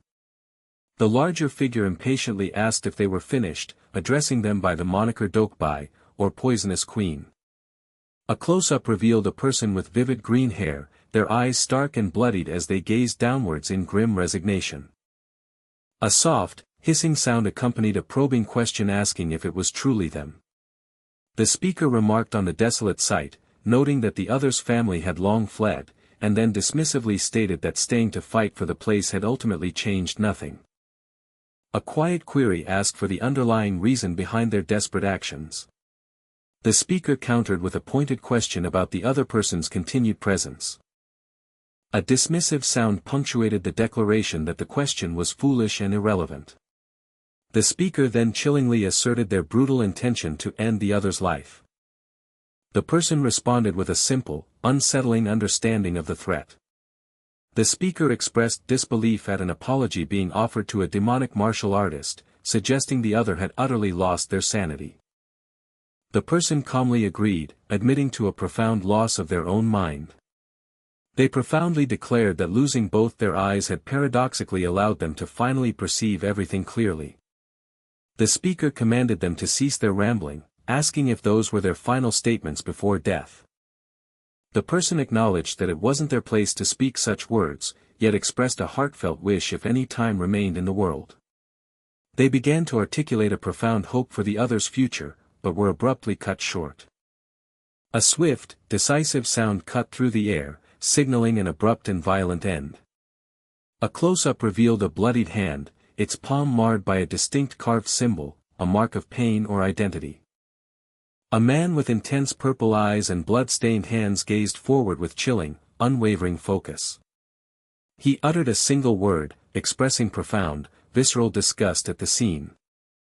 A harsh screech accompanied a desperate demand for an immediate answer from him. Amidst ragged breaths, a thought emerged that her current moniker should rightfully be Poisonous Phoenix. The speaker threatened further action if an answer wasn't given, only to be interrupted by a firm sound and the sudden utterance of the name Soil. Two girls stood close, one whispering intently to the other who appeared visibly annoyed by the hushed conversation. One girl, startled, questioned why she was being told something at that precise moment, to which the other simply replied that she hadn't explicitly asked before. Seol-ah Dang of House Dang formally introduced herself and apologized for her raised voice towards a guest, bowing in deference, while Seol-ah Ku returned the apology, explaining his earlier silence as being taken aback and losing his focus. Seol then politely inquired about young Honorable Ku's unexpected presence there. She began to explain that outsiders were not permitted, but was interrupted by a query about Lady Namgung, to which she quickly clarified that her family had granted special permission, allowing her presence. The young master interpreted her words as a clear directive for him to leave due to lacking permission, and with a frustrated sigh, declared he was departing anyway before making a swift exit. Under the cloak of night, 2 figures ascended temple steps, while 2 more remained seated serenely beneath a protective overhang. Someone remarked that Seol-ah Ku of the Ku house seemed rather rude in his demeanor. The speaker explained that despite being called out for his error, he had stubbornly failed to offer an apology. They firmly stated that good looks did not excuse all behavior, expressing a strong dislike for those who relied solely on their appearance. A thoughtful silence filled the space, allowing the remark to linger. The speaker hastily corrected themselves, emphatically denying that they were calling him handsome, but then trailed off in their explanation. A puzzled sound of inquiry escaped, seeking clarification from the flustered speaker. The previous speaker repeated the word handsome with a hint of disbelief or contemplation, processing the implications. They then vehemently asserted that warmth and kindness were far more important than mere good looks, declaring that appearances held no true significance whatsoever. Despite their previous statement, a final exasperated declaration about handsome individuals slipped out, revealing a deeper frustration. A lone bird chirped softly from a branch, its song drifting over a serene lake and the traditional buildings nestled beside it. Realizing the weaponry exhibition was scheduled for the following day, the young master decided to use the interim for some personal training. 3 figures stood together, 2 adults fixing an intense gaze upon the younger male among them. One of the adults then sharply questioned the young master's continued presence. The young master simply offered a terse, single-word response: food. He further clarified that the Tang clan had extended an invitation for them to partake in a meal. A character then confessed to being more reserved than their outward appearance suggested. With a harsh tone, the speaker implicitly threatened, instructing the young master to leave after their veiled warning. Another person responded with an exasperated plea, dismissing the previous statement. A hand suddenly clenched, violently squeezing an unseen object with intense, deliberate pressure. A character then issued a firm command for the young master to accompany them. The young master reacted with stunned disbelief, protesting that he had just clearly refused. He let out a weary, drawn-out sigh of resignation. A moment later, a frustrated curse escaped his lips, indicating his deep displeasure. A sudden, involuntary flinch passed through him, as if startled or taken aback. He muttered another expletive under his breath, expressing his irritation. Reluctantly, he conceded that he likely had no choice but to comply and go along. Just as the conversation seemed to conclude, a new thought or directive began. The speaker specifically addressed the young master, calling him by his full title. He was sternly admonished to compose his expression, as his beloved sister was apparently observing him. The blue-eyed male clenched his teeth in frustration, while a sinister smile played on the lips of another man positioned behind him. A character expressed their gratitude for young Honorable Ku's acceptance of a proposal, claiming they had no choice but to agree to his earnest request. Inside a vibrant red room, a large table was elaborately laid with an abundance of diverse food dishes. The young master lamented the intense spiciness of every dish, expressing frustration despite knowing Seishan's reputation for spicy cuisine. Seol-ah Dang, the heir of House Dang of Seishan, modestly presented the food, urging everyone to enjoy it, though the young master questioned how he could. He then considered trying the dumplings, noting their slightly less red appearance, a color he found unusual for dumplings. A young man with dark hair stared wide-eyed, holding a strikingly red dumpling poised at his open mouth. He wondered aloud what trouble might be afflicting the girl who seemed to be observing him. He recalled receiving similar intense stares from her multiple times in a past life. A wave of dread washed over him as he questioned if he would endure that piercing gaze again in this current life. A character took a bite from a piece of food held delicately by chopsticks. Immediately, an intense spice overwhelmed him, causing him to frantically search for somewhere to spit it out. A girl nearby appeared deeply distressed, her cheeks flushed, mouth open, and eyes wide with tears. He cried out in desperation about the overwhelming spice, and another person quickly offered him water.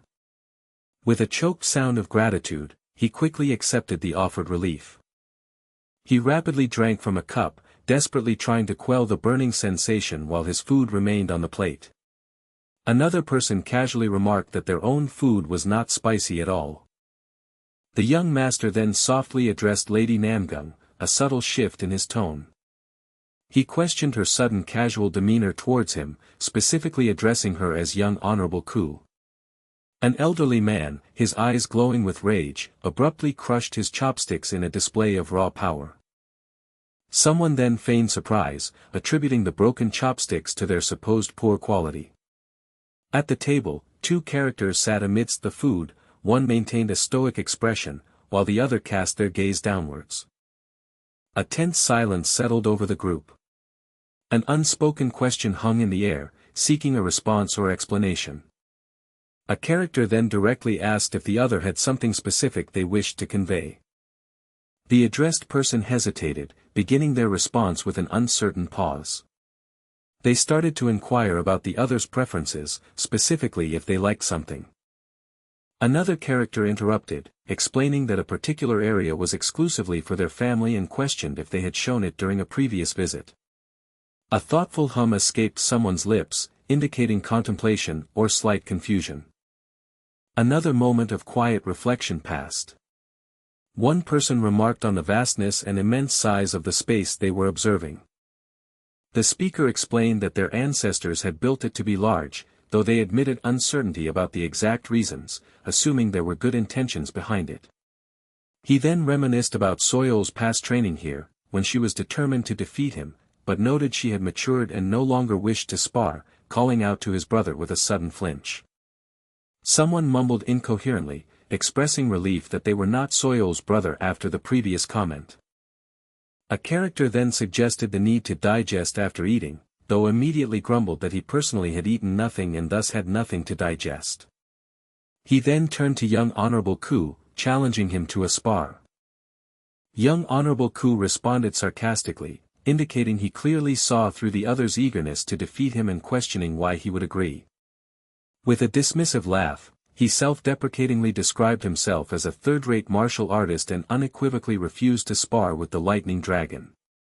Someone, addressing Brother Chanman, pointed out the age and power disparity between him and young Honorable Ku, warning against accidental injury to his face while cursing silently.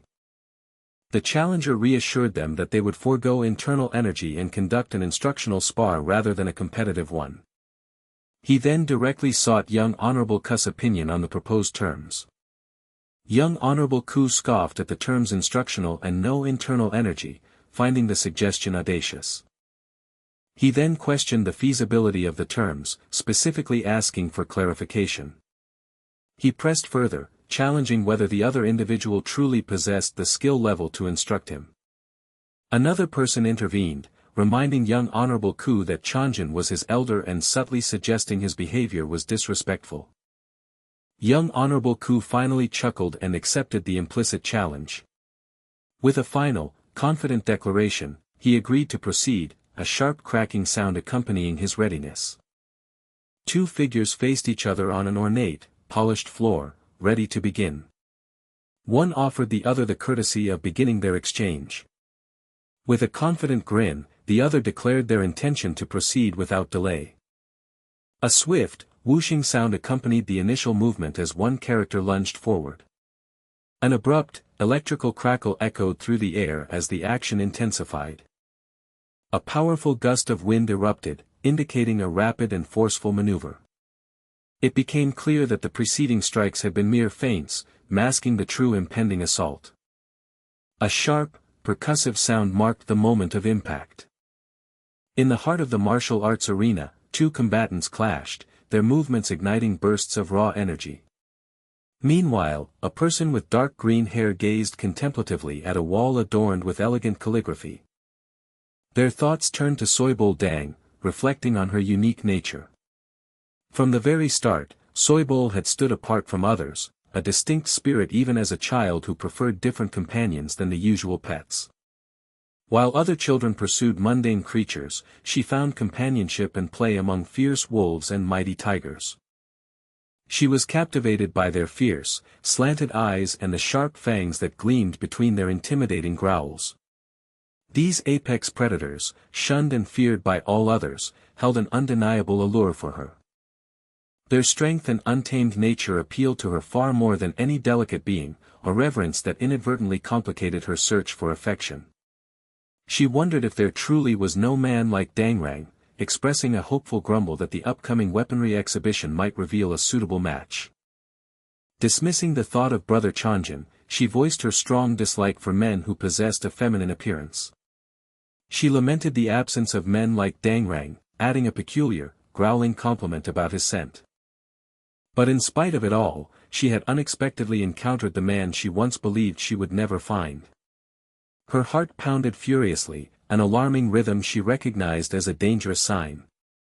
She rationalized her feelings as a momentary delusion caused by the cold night air, convincing herself he would appear as an ordinary young master in the harsh light of day. A soft, almost shimmering sound filled the space around her. She noticed his distinctively slanted eyes, a detail that evoked a strong, surprised reaction within her. Discovering his inability to tolerate spicy food, she paradoxically found him even more handsome. Even his simple act of drinking water appeared endearing to her. Her breath came in quick, short gasps. Startled, she wondered how she had arrived at her current location and vehemently denied having anything to express. Questioning her denial, she mused that if these feelings were indeed love, she might be willing to take a further step. She tentatively began to ask about the other's preferences, only to be interrupted by a sudden, forceful sound of impact. A white-haired girl with striking blue eyes cast her gaze slightly downward, a subtle blush coloring her cheeks. Two girls, one tall with white hair and another shorter with green, stood together, both staring at the freshly cracked floor. The green-haired girl's face was a picture of wide-eyed surprise, her cheeks flushed with a deep blush. In the circular arena, two combatants remained, one stooping to retrieve a piece of a broken sword as observers watched intently. The white-haired character, eyes glowing with intense focus, gripped the fragment of the shattered wooden sword. The black-haired character, meanwhile, wore a wide, aggressive smirk, their eyes gleaming with a malevolent red light. The character in green robes crashed forcefully onto the ground, raising a billow of dust. The female character in green robes knelt on the dust-covered ground, looking surprised and breathing heavily. She continued to pant from exertion, observed by a standing woman and two other blurred figures. Someone questioned the reason behind the wooden sword's unexpected breakage. The victor explained that while the initial two attacks were playful feints, all subsequent strikes had been genuine, criticizing the opponent's overthinking during the spar. They asserted that had the spar been a true fight, the opponent would have perished multiple times over. A challenging query was posed, demanding understanding from the defeated party. A moment of tense silence followed the stark declaration. The air remained thick with unspoken implications. No one uttered a sound in the aftermath of the intense exchange. The stillness in the arena seemed to stretch. An expectant hush had fallen over the observers. The scene was punctuated by only the distant sounds of the outside world. A sense of anticipation lingered, waiting for a response. The defeated figure remained silent, absorbing the words. The victor's gaze was unyielding, demanding an acknowledgement. A subtle shift in atmosphere indicated mounting tension. Someone exclaimed in outrage, realizing internal energy had been used and questioning the opponent's desire to die, as a forceful whoosh accompanied their fury. A deep, resonant hum vibrated through the air, indicating immense power. A sudden, sharp sound, like tearing fabric or a violent gust, cut through the space. A metallic ringing sound, sharp and clear, pierced the ears. Cries of disbelief erupted, declaring the unfolding events impossible and branding the opponent as an insignificant nobody. The defeated combatant demanded to know how their opponent could possibly surpass their own strength. The victor, dropping all pretense of restraint, declared that they had held back sufficiently until that moment. With a forceful whoosh, they lunged forward once more. A resounding thwack echoed, indicating a powerful, conclusive blow. Two figures remained locked in a close-quarters struggle, caught mid-action with intense motion lines signifying the force of their collision. Dark, intricately patterned fabric billowed and folded dramatically, momentarily illuminated by an unseen light source. Three observers recoiled in unison, their eyes wide with profound shock and terror. A male character with disheveled gray hair appeared utterly distressed, his eyes staring wide in alarm. A horrific series of cracking sounds culminated in a distinct, final pop. A primal scream of agony tore through the air. A young man stood victoriously over a prone, injured opponent in the fractured arena, while three observers watched in horrified silence. A harsh, spitting sound accompanied the trembling of the ground, a palpable vibration of residual power. One character, a subtle smirk playing on their lips, wondered aloud if a specific sound had truly occurred. A raw, pained scream of agony ripped through the air. An enraged voice furiously denounced their opponent, demanding to know if the previously heard sound had, in fact, been real, their breath coming in ragged gasps. The indignant speaker then branded the victor a coward, questioning their right to bear the title of a martial artist. They further threatened to expose the victor's actions to all martial houses, ensuring they would be shamed and confined to their home. The angry voice then abruptly shifted, confronting the victor with a shocking query about how many people they had killed. They pressed the accusation, estimating at least a dozen, while a bewildered voice interjected, questioning the meaning of such a statement. Amidst the escalating tension, a hand assertively seized another person by their collar. A guttural cry of pain or struggle erupted from the person being grabbed. Someone pleaded desperately with Yangcheon Ku to cease the fighting immediately. The one being restrained angrily challenged the observer, pointing out their opponent's use of inner energy on their sword and the palpable bloodlust they emitted, scoffing at any excuse of youth or mistake given their opponent's age.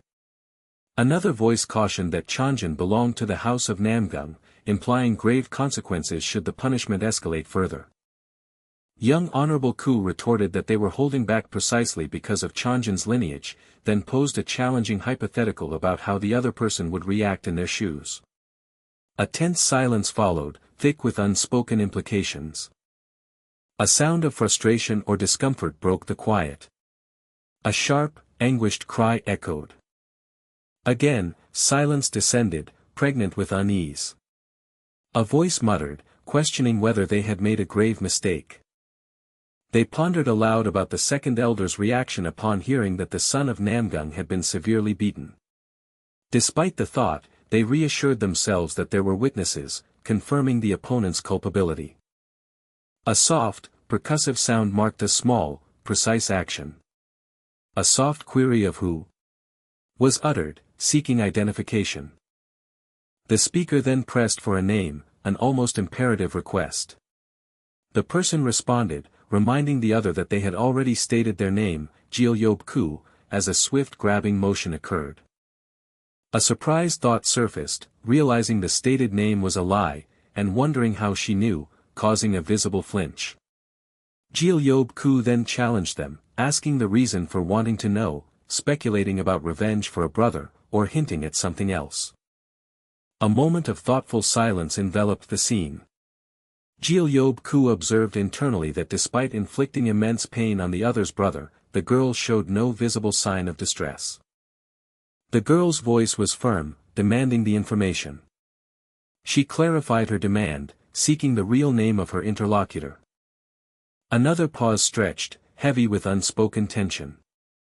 Seol-ah Wi, seemingly annoyed, then questioned why the girl continued to speak to them informally, causing the girl to flinch. The girl stammered a plea, addressing Seol-ah Wi with proper respect, beads of sweat forming on her brow. The tension remained palpable, even in the stillness. An unspoken understanding, or perhaps a lingering unease, filled the space. The air hummed with the residual aftermath of the intense exchange.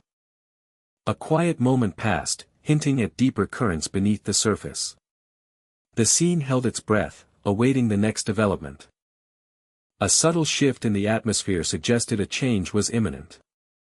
The silence was almost a character unto itself, observing.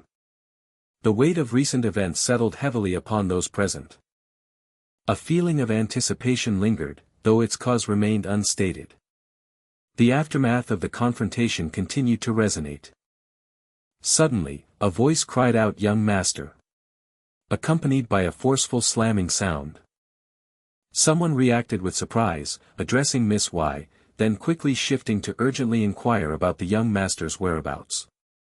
Miss Y expressed exasperation, demanding to know where the young master was and why he was absent, as something rapidly moved through the air. She explained that he hadn't returned since leaving that morning for a meal with other house members. Then a realization about breakfast struck her. To make matters worse, she added, he had beaten up someone from the house of Namgung, leaving her exasperated about how to report such a situation, culminating in a wide-eyed stare. A close-up revealed a person's intense eyes, glowing yellow with a fierce, determined expression. A thought or narration interjected, contemplating the passage of time, then shifting to a historical recounting of wars on the Western continent centuries ago. This house was described as the strongest in the martial world, producing legendary artists and holding sway over significant powers across the Central Plains. Yet, the glorious era of House Yun of Jumcheon abruptly concluded with a brutal massacre, the cause of its downfall shrouded in mystery. Despite the enigma, ancient records documented that the house had concealed all its secret texts and treasures beneath a white maple tree. A disgruntled voice scoffed at the idea of a white maple tree, panting heavily with exertion. The speaker then emphatically stated that there was no white, nor any maple tree to be found. They further complained about the impossibility of finding a maple tree outside of autumn, speculating it was likely long dead and suggesting the rumor of a white one was a deliberate deception. A low, frustrated growl escaped them.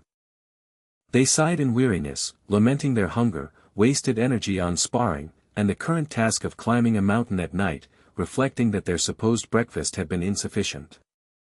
A new voice offered something, accompanied by a soft, rustling sound.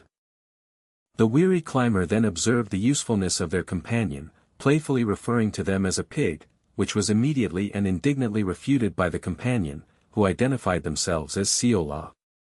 The climber eagerly asked if Seol-ah carried food, relieved to hear a positive response, as they had been about to turn back due to hunger, then playfully acknowledged Seol-ah's helpfulness.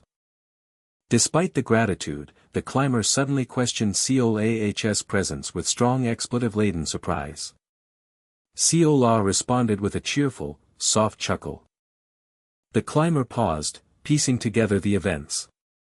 The climber deduced that others had noticed their absence and searched for them, leading Seol-ah to do the same, confirming this with affirmative responses from Seol-ah, who then munched on something while the climber questioned how Seol-ah knew they were specifically on the mountain, suggesting a gut feeling.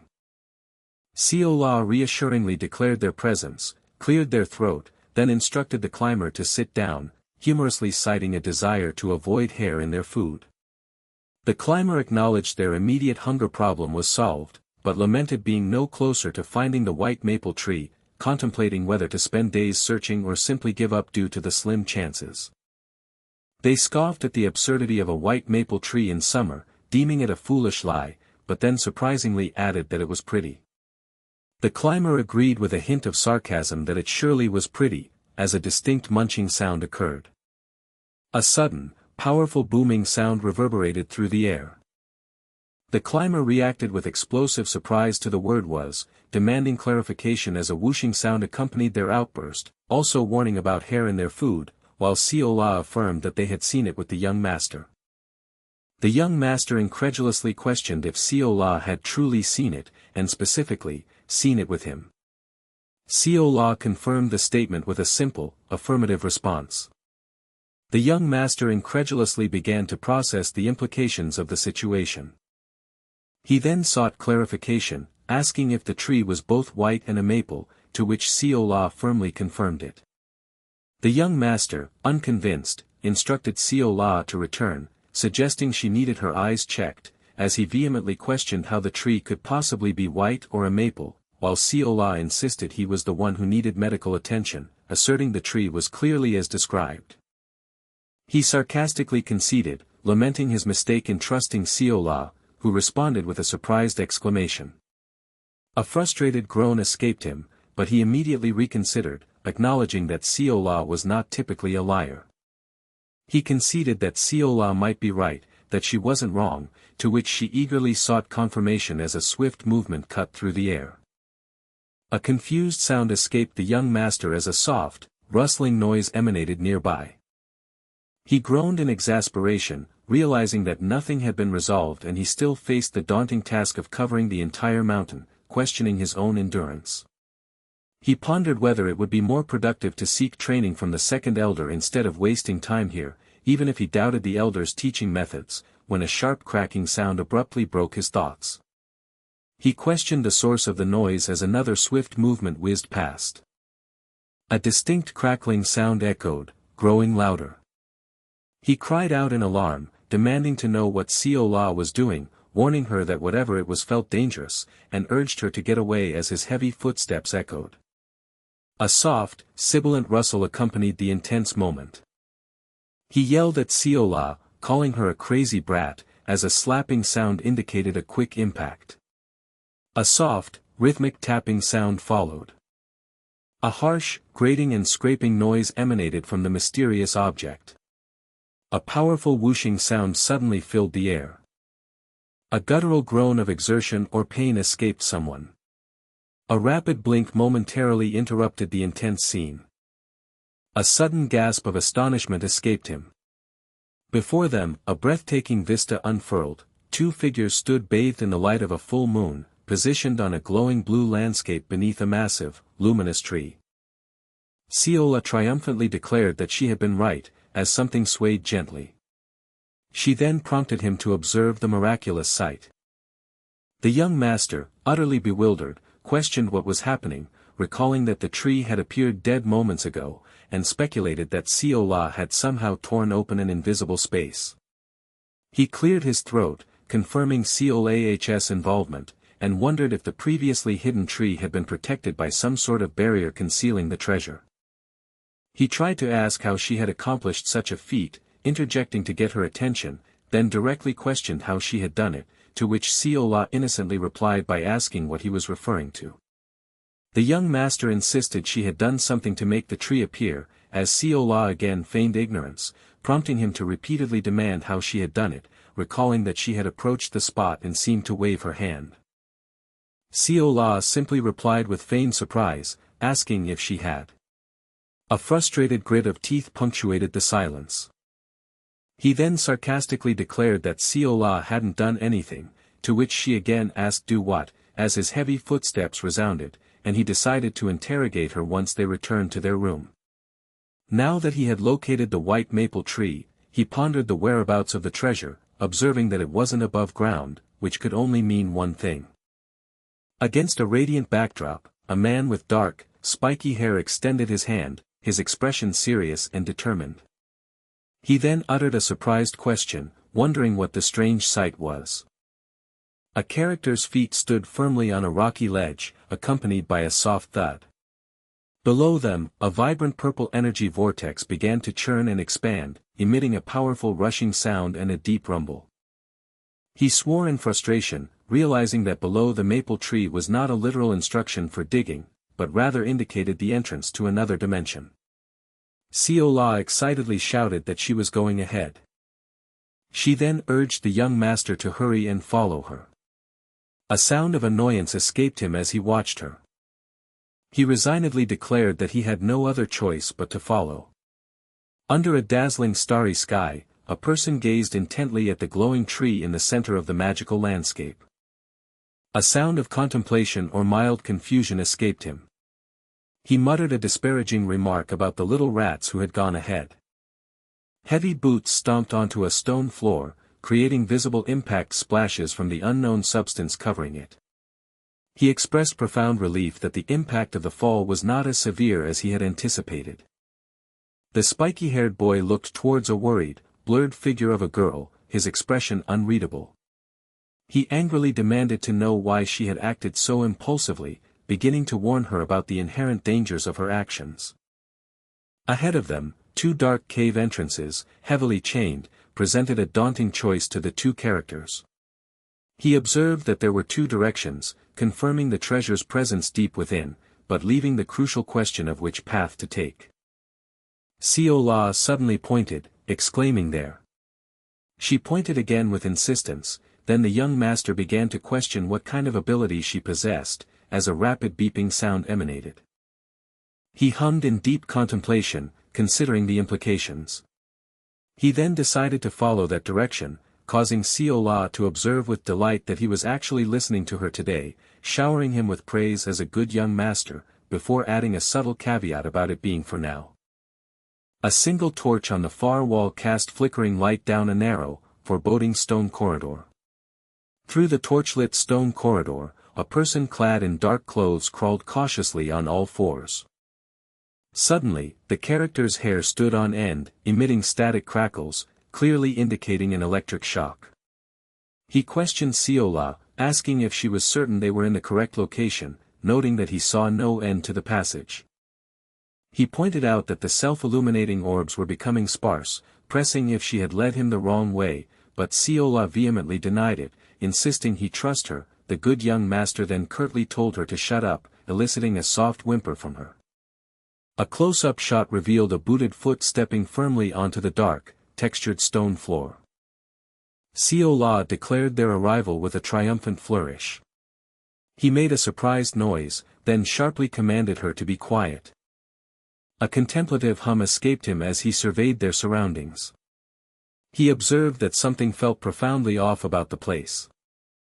He noted that the self-illuminating orbs were completely lifeless, offering no light. Furthermore, the room itself appeared utterly empty, devoid of anything significant. He began to question if this was truly a treasure room, when Seol-ah suddenly cried out his title with urgency. She stammered, pointing out that something was indeed present in the room. A terrified squeal escaped her lips. Before them, a massive, curving white-scaled body filled the space, as the male stood defiantly above it, and a fearful female clung to him below. Seol-ah cried out the young master's title with urgent, terrified stammering. A heavy, ominous sound echoed, signifying the immense presence before them. Her voice tremored with abject horror as she shrieked about a demonic creature. Again, she desperately called out to the young master, her words fraught with fear. The deep, resonating thrum of the creature's presence vibrated through the chamber. She repeated her frantic warning, emphasizing the monstrous nature of the being. Seol-ah's voice was barely a whisper now, still calling to him for reassurance. He sharply commanded her to be quiet, his mind struggling to comprehend the idea of a demonic creature in their current location. He questioned the creature's sudden appearance, observing that the room had been empty moments before, as a heavy sound punctuated his bewilderment. He gravely assessed the creature's massive scale, realizing its immense power. He concluded that a creature of such proportions was at least a blue-level monster, mentally categorizing its formidable strength. He speculated that the creature had not yet noticed them, likely due to its state of hibernation. He considered a swift retreat, believing escape was possible if they acted immediately. At that precise moment, a vast yellow reptilian eye with a vertical pupil slowly began to open, betraying the creature's awakening. He cursed in disbelief and frustration, questioning the ill timing of the creature's arousal. A grim question formed in his mind, wondering if a battle was now inevitable. He doubted his ability to win such a fight and questioned their chances of survival. An eye, likely Seol-ah's, trembled and watered, openly betraying overwhelming fear. He swore vehemently, lamenting the potential loss of the peaceful life he had finally found, refusing to accept defeat.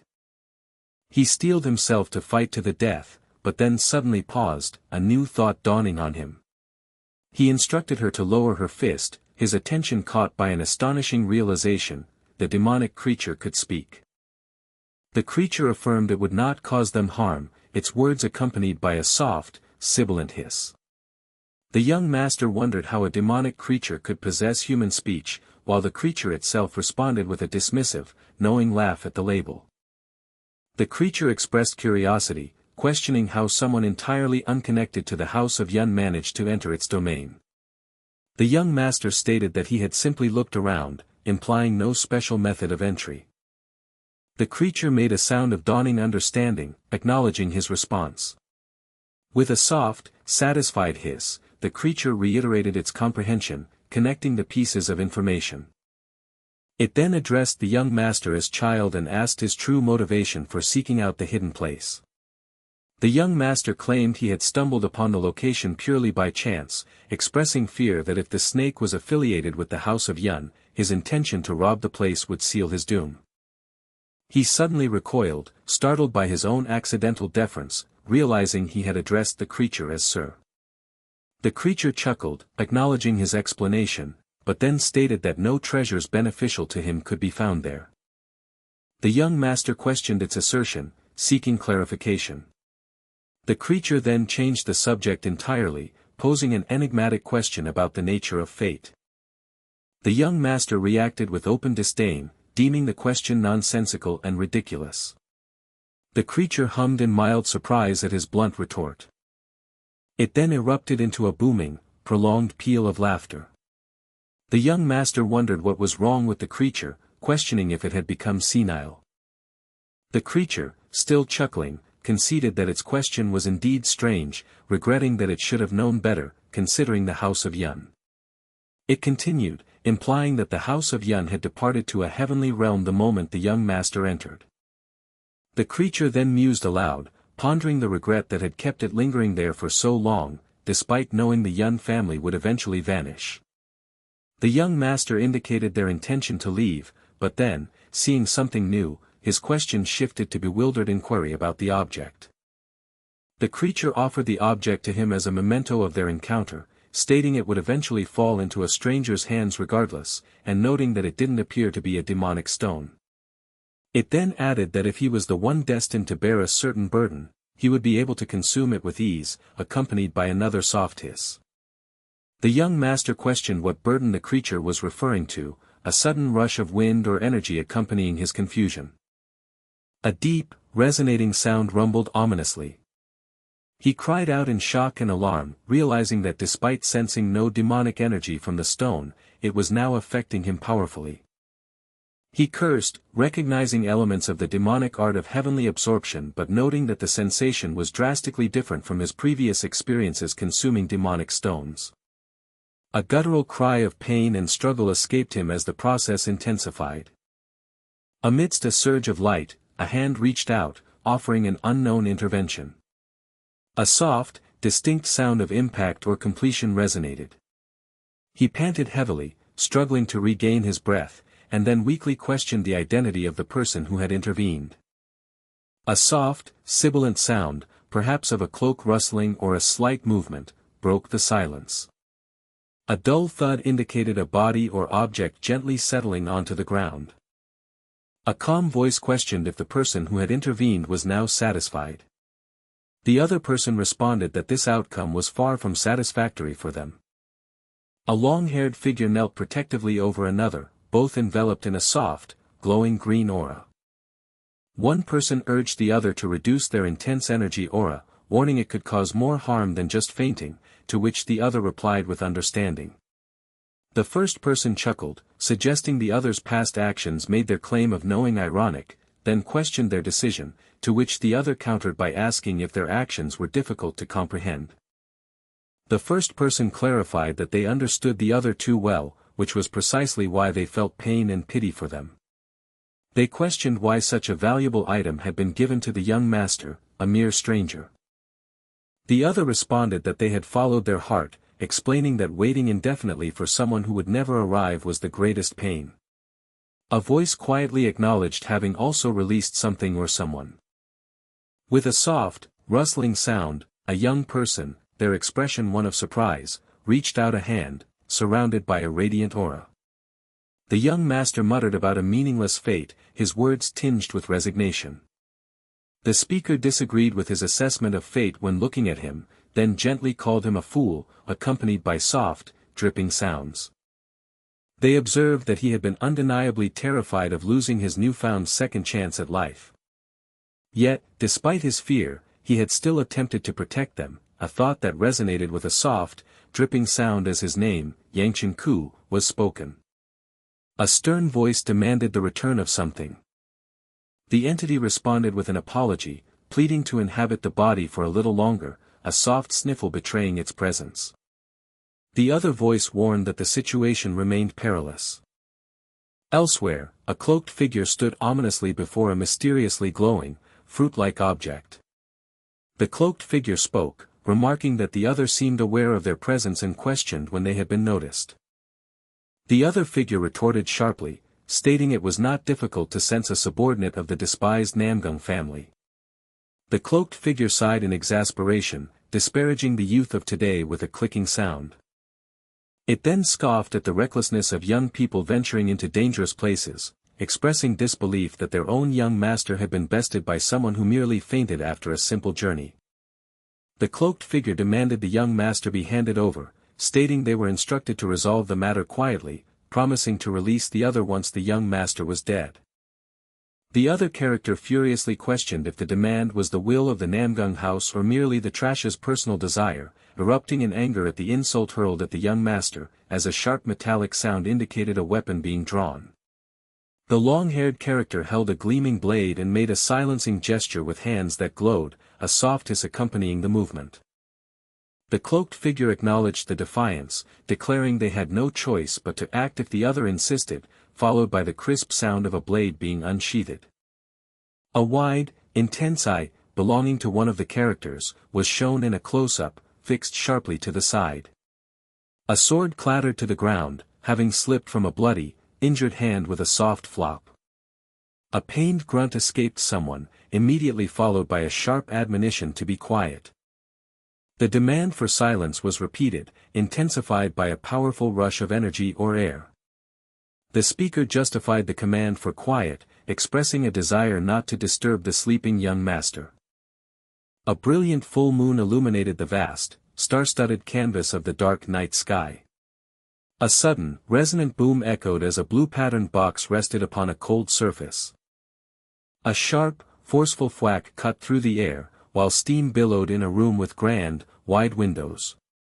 Another powerful boom vibrated through the chamber as a fist struck a surface, creating a dazzling impact. A character inwardly cursed, pressing against something in frustration. They seethed with anger, convinced that an adversary had employed some form of magic, letting out a pained sound. Disbelief colored their thoughts, finding it impossible for such an idiot to achieve this feat.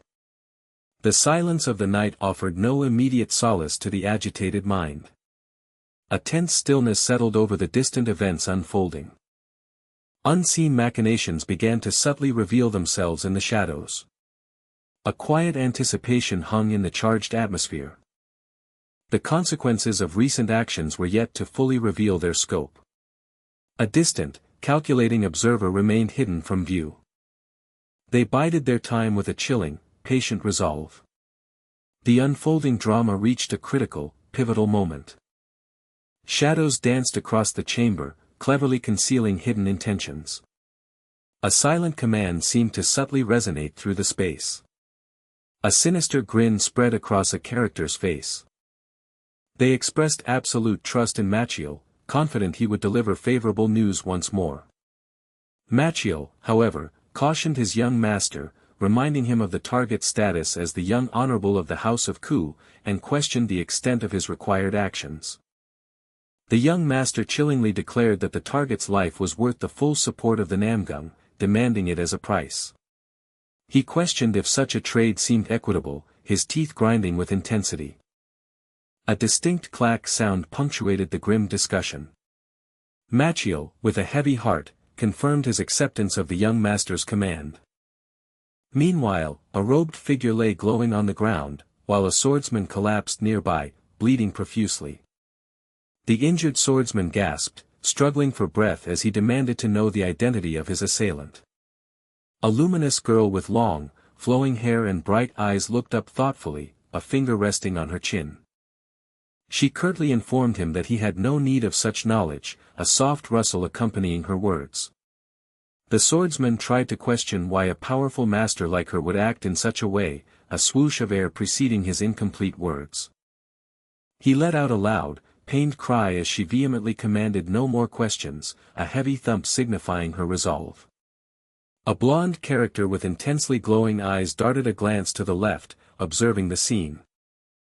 The observer realized they were rapidly running out of time. They made a desperate decision to flee, a soft movement accompanying their internal resolve. They reasoned that this was the opportune moment to escape, while the girl was preoccupied with the brat, their body trembling with fear. Seizing the chance, they burst into action with a quick, decisive movement. Their sole objective was to return to their house and seek a future opportunity for revenge. A close-up showed their legs moving rapidly, propelling them forward with urgent footsteps. They cursed the girl as a monster, declaring they had never encountered or even heard of such a being, a sharp sound indicating their surprise. Suddenly, they noticed something peculiar about the floor beneath their feet. A realization dawned upon them, marked by the rapid sound of their footsteps. The final piece of their understanding clicked into place, followed by a heavy thump. Back in the chamber, the two figures still lay fallen on the dark floor, one radiated light, the other bled, and a sword rested nearby. A glowing figure with long, flowing blonde hair, adorned in a traditional outfit, stood over them. The entity within the glowing figure internally mused that it had wished to leave the host's first murder in their own hands, clenching its fist in regret. It apologized for having taken a life, acknowledging its own status as an invader within the host's body. The host, with a sense of urgency, demanded the entity relinquish control of their body. The entity repeated its apology, accompanied by a soft, sibilant sound. It admitted to knowing its desire was selfish. Yet, it pleaded to remain within the host's body for a little longer, since it was already there. It continued its plea, asking for just a little more time, a soft sound conveying its desperation. The host forcefully asserted ownership, declaring it was their body, a pause following the outburst. The entity softly acknowledged the host's right, a sound of resolve accompanying its internal thought. It conceded that the host's time from that moment on would indeed be their own, a whoosh of energy signaling its departure. A gentle voice inquired if the entity was leaving, to which it confirmed its intention to sleep, acknowledging the burden it had placed on the young body it inhabited. The voice then posed an enigmatic question, asking the entity if it knew its true nature. A soft, ethereal Sha sound answered. The entity humbly admitted to only knowing a little about itself. The voice softly stated that the entity's path would be difficult, recognizing its challenges. With a gentle hiss, the voice expressed its understanding. The voice then began a hopeful wish, accompanied by another soft hiss. It completed its wish, hoping the entity's future would be filled with blessings, a final ethereal sound accompanying the sentiment. The entity, with a soft rustle, responded. It expressed a wish to meet Yangcheon Ku again if given the chance, a radiant beam of light accompanying its departure. A final, soft SSSK sound faded into the air. The long-haired character sat gently, watching over another figure who lay unconscious on the dark ground. A sharp gasp broke the silence as the figure on the ground stirred. The vast, starry night sky above showed a gentle gradient, shifting from dark blue to a lighter, softer hue. The watching character exclaimed in surprise and relief that the other was finally awake. The newly awakened figure let out a startled cry. They weakly questioned their surroundings, disoriented by their awakening. The two characters now sat together on a cliff edge beneath a bare tree, overlooking a breathtaking vista of distant mountains. The awakened character, still confused, asked what had transpired. He recounted how they had inexplicably located the elusive white maple tree. He then recalled discovering that its fabled coffers lay utterly empty. Instead of treasure, they had stumbled upon a colossal, house-sized serpent. He explained how he had made contact with a peculiar bead-like pearl associated with the formidable snake. The energy from the strange object had then been absorbed directly into him. He pressed for confirmation, urging her to grasp the full implications of his bizarre tale. She responded with incredulity, questioning if the fantastical encounter with a snake and a bead had merely been a vivid dream. He began to vehemently threaten her if she claimed forgetfulness, but she swiftly stated her lack of recollection, prompting his frustrated accusation of her lying. She countered with a logical argument, asking who would believe her story of finding the tree, conversing with a giant snake, and obtaining a massive pearl, leaving him baffled by her unexpected reasoning. He then questioned how they had ascended to their current location, but she merely shrugged, explaining they had simply awoken there. He let out a pained groan, drawing a concerned inquiry from her as a throbbing sensation resonated within him. He reassured her, dismissing his discomfort as mere soreness within his danjian. She asked if he was suffering greatly, but his attention suddenly shifted, his own words about his danjian sparking a new realization. The character in red settled onto the ground, a hand resting on their thigh as a soft shiver ran through them. Moments later, the character knelt in the darkness, a powerful crimson energy beginning to radiate outward from their form with an audible rush. A silent affirmation settled over him, he had suspected this was the case. He mused, acknowledging his earlier thought that his internal chi had indeed grown after he absorbed the mysterious pearl. However, he realized the increase was far beyond what he initially believed, enough to advance him to the third, or even fourth, ring of martial mastery. The potent surge confirmed the reality of his memories, leading him to hypothesize that the snake had transported them and subsequently erased Seol-ah Wi's recollection of the events. She urged them to return if he was in pain, adding that while she felt fine, lingering would surely incur Mu Yun's wrath. He contemplated her words with a thoughtful hum. He instructed her to climb onto his back, which she met with a puzzled question of why. He calmly explained that carrying her would be significantly quicker than enduring an hour-long walk together. She mumbled under her breath, expressing concern about her weight after eating so much the previous day, believing herself to be heavy. He sternly commanded her to get on his back immediately, causing her to hesitantly protest. With a resigned sigh, she finally relented to his insistence. Perched on his back, she inquired if she felt heavy, then retorted that he himself was not light, prompting her desire to be let down. He inwardly mused, considering his newfound power, a blaze wheel of 3 rings and an abundance of internal GI. The character crouched low, a soft shiver of power preceding a pink aura that began to gather around their feet, preparing for a powerful action. With a thunderous explosion, the character blasted off the ground, leaving a sizable crater in their wake as they ascended with incredible speed. The distant mountains remained obscured, veiled by a thick, swirling mist that clung to their peaks. A foot pushed off a rocky surface with tremendous force, sending a cloud of smoke and debris into the air as they continued their rapid ascent. He felt an exhilarating lightness, soaring rapidly through the air and leaving a distinct white trail in his wake. He declared his sensation of being as light as a feather, effortlessly carrying the other character as they swiftly traversed the sky. They continued their rapid ascent into the sky, their passage marked by a clear trail. Far below, a dark-haired character watched their ascent, their gaze fixed on a bright light that now emerged on the horizon. The character he carried exclaimed in utter awe at the breathtaking speed and view. A quiet click marked the passage of a small moment of time. A frantic internal monologue revealed the speaker's anxiety over the young master's day-long absence, fearing severe consequences if he wasn't safe. With a sudden landing, the young master announced their arrival and urged the brat to awaken, who responded with a sleepy, questioning sound. Mu Yun, startled, questioned their presence and what they were doing. Mu Yun erupted in a torrent of relief and frustration, demanding to know the young master's whereabouts for the past day, lamenting the lack of any message, to which the young master offered a sheepish apology. The young master then tried to defuse the situation, emphasizing his safe return and sighing in relief. Mu Yun, still overwhelmed, began to sob, confessing his terrible fear that something catastrophic had befallen the young master. Recovering slightly, Mu-yun then pressed for the young master's actual location, who began to rub his neck evasively. The character he had carried started to explain, detailing that the young master had encountered a snake in the mountains. The young master quickly interrupted, dismissing her words as rambling and insisting he had merely been on a walk, a claim met with disbelief by Mu-yun.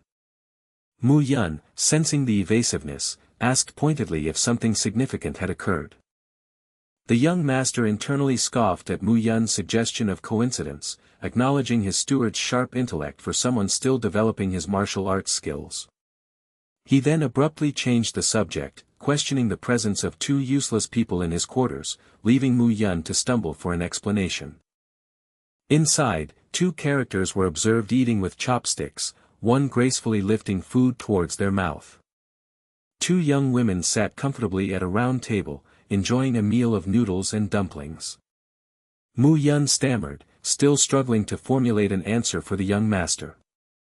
The young master directly addressed the two women, questioning if Lady Dang had been waiting and reminding Lady Namgung of her promise not to disturb him. Lady Dang immediately denied waiting, her words slightly muffled, and claimed she had not been bothering him. The young master sighed in exasperation, demanding to know their true purpose for being there, a sharp sound indicating his impatience. One of the women stated she had not yet greeted him, quickly adding that she was also there to bid him farewell, continuing to eat her food. He inquired if the young honorable of the Namgung family was accompanying them, noting that his presence would complicate matters, and then clarified that he was not present.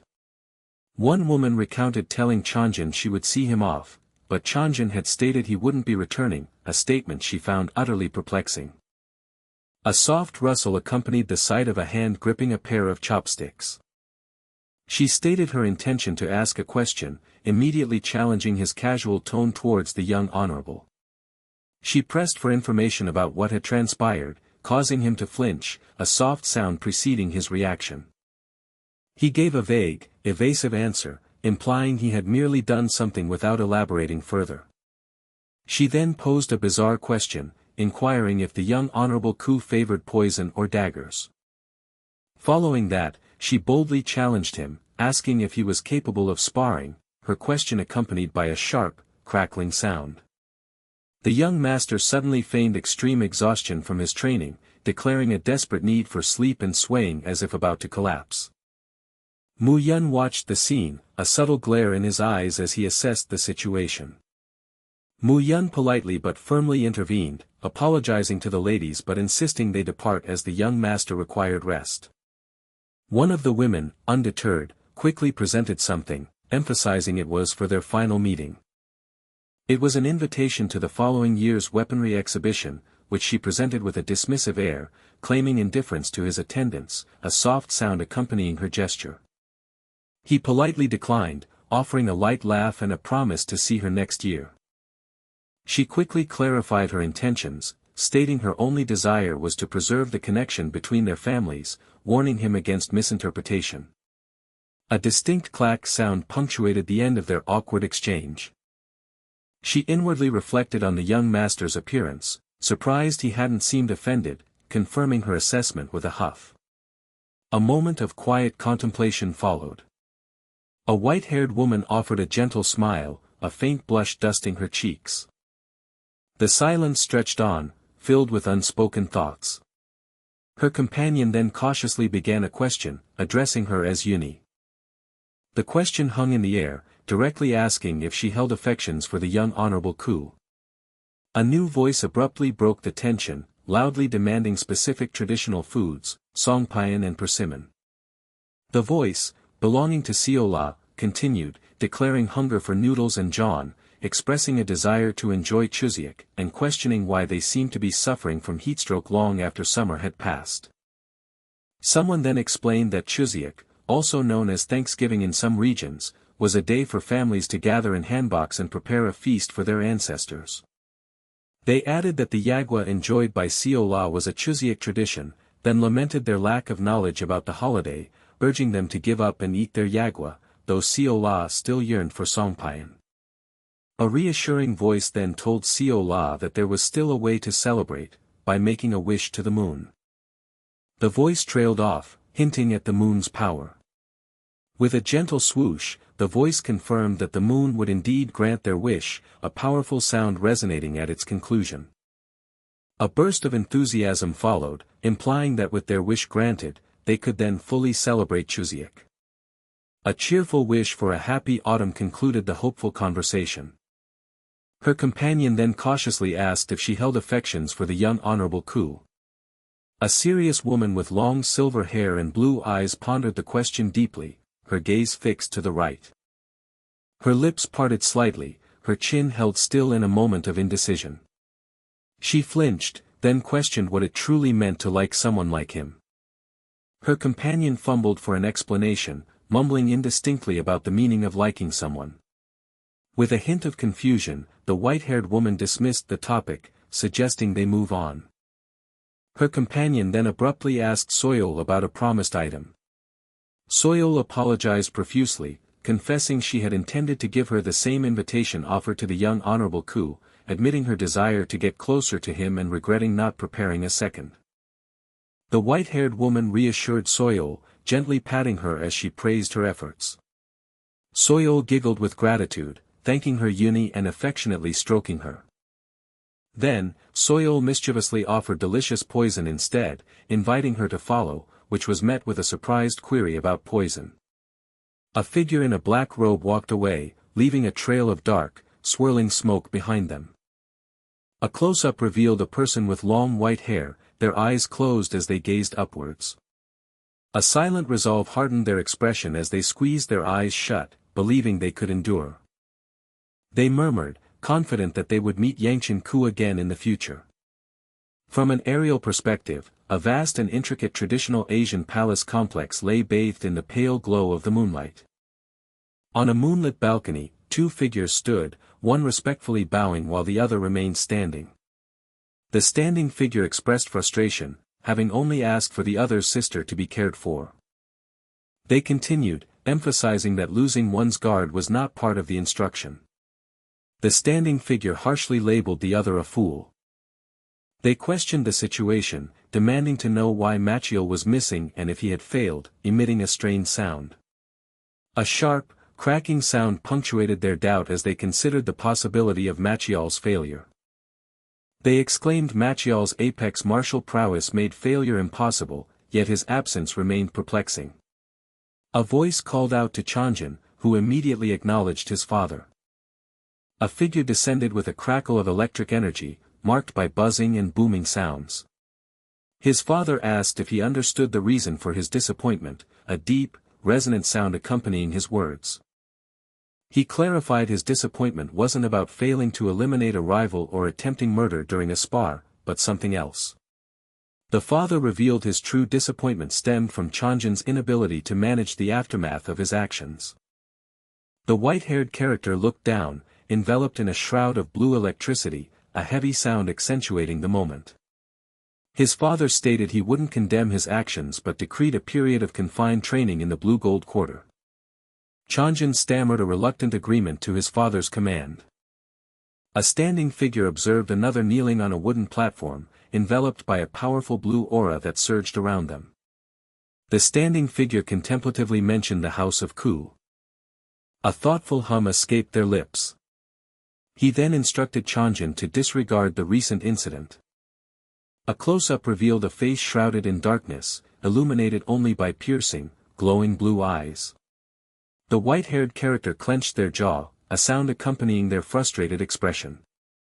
The father declared Chanjin would understand upon becoming head of the House of Namgung, ordering him to leave the House of Ku alone until then, with a creaking sound. Chanjin assented, then added that they might even become family with the Ku.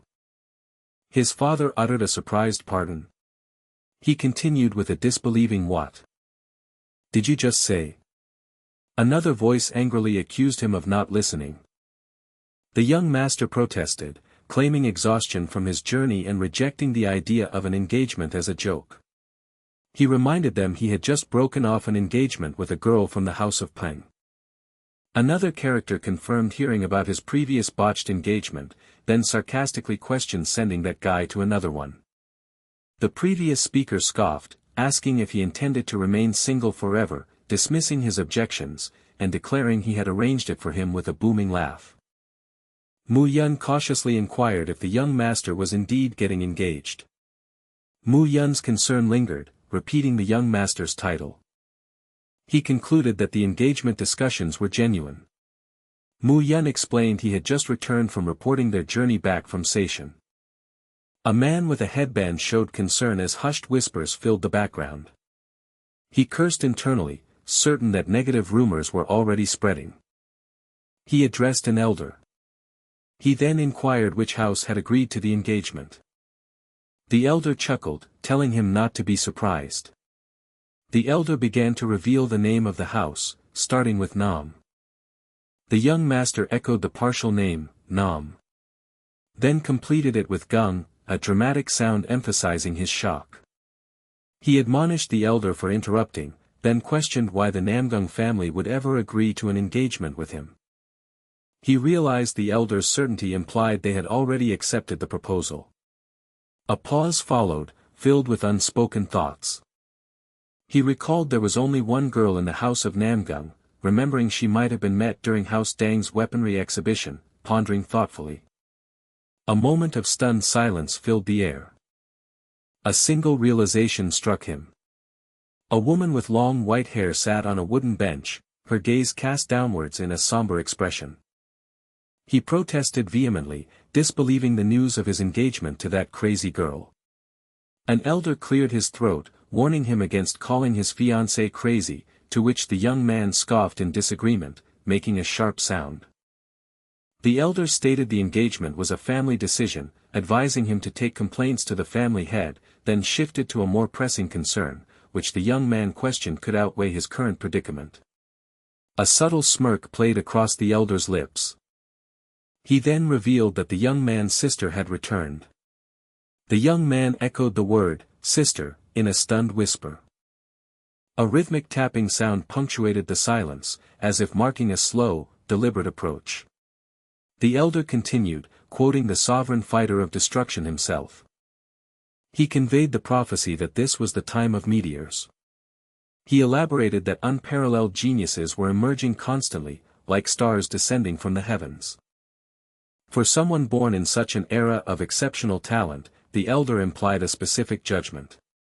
He then declared the young man had been born at the wrong time and place, noting his talent but also labeling him as strange.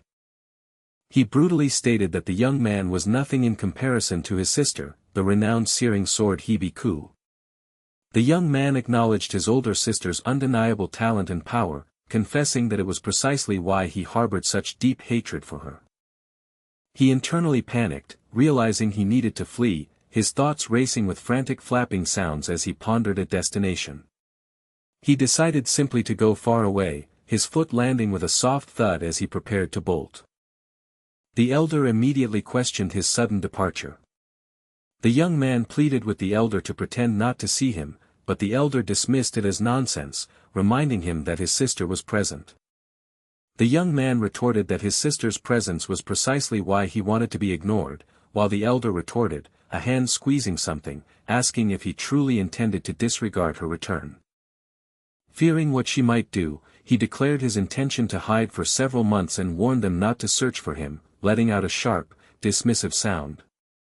The elder, suggesting he must have been poison in Seishan, questioned his rudeness and expressed a desire to knock him out, prompting the young man to eagerly ask if he could then be knocked out for a month, his foot tapping.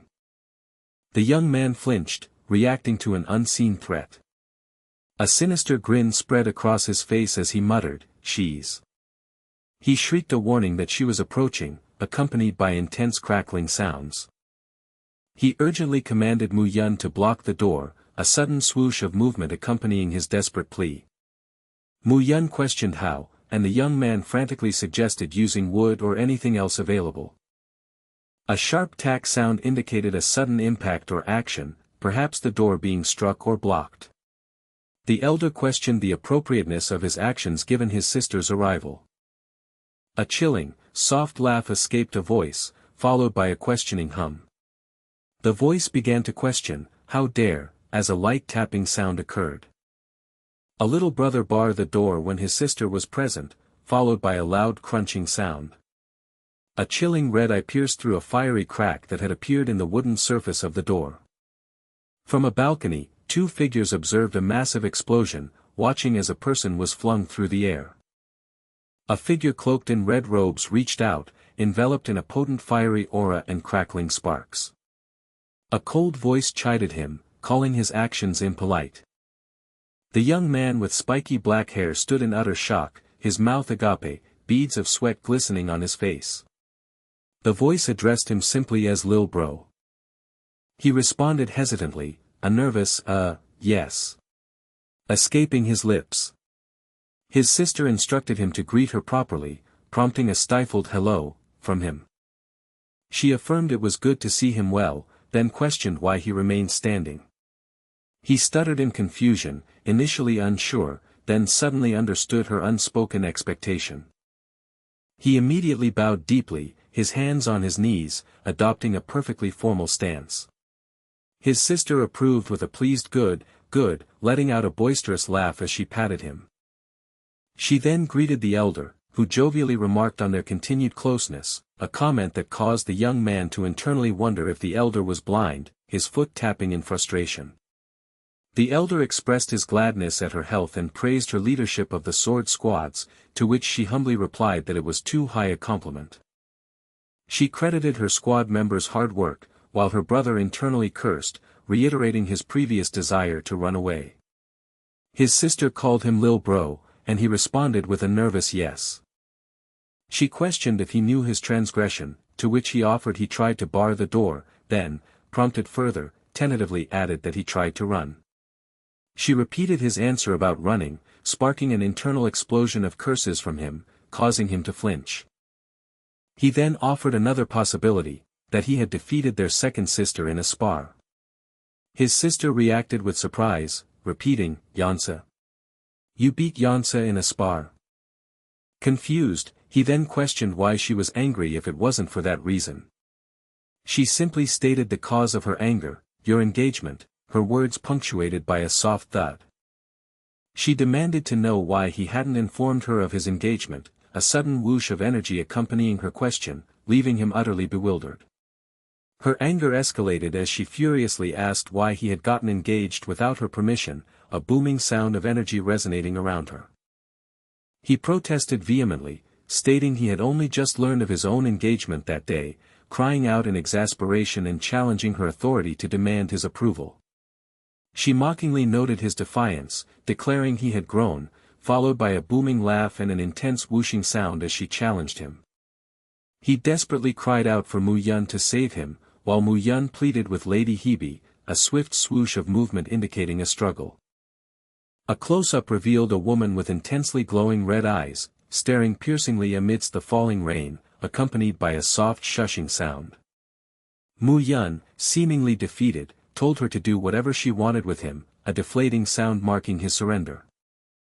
His sister grinned menacingly, telling him to hold still while she beat some manners into him, prompting his terrified plea to wait. A powerful blow was delivered, sending him reeling. He crashed against a sturdy pillar, the impact shaking the structure.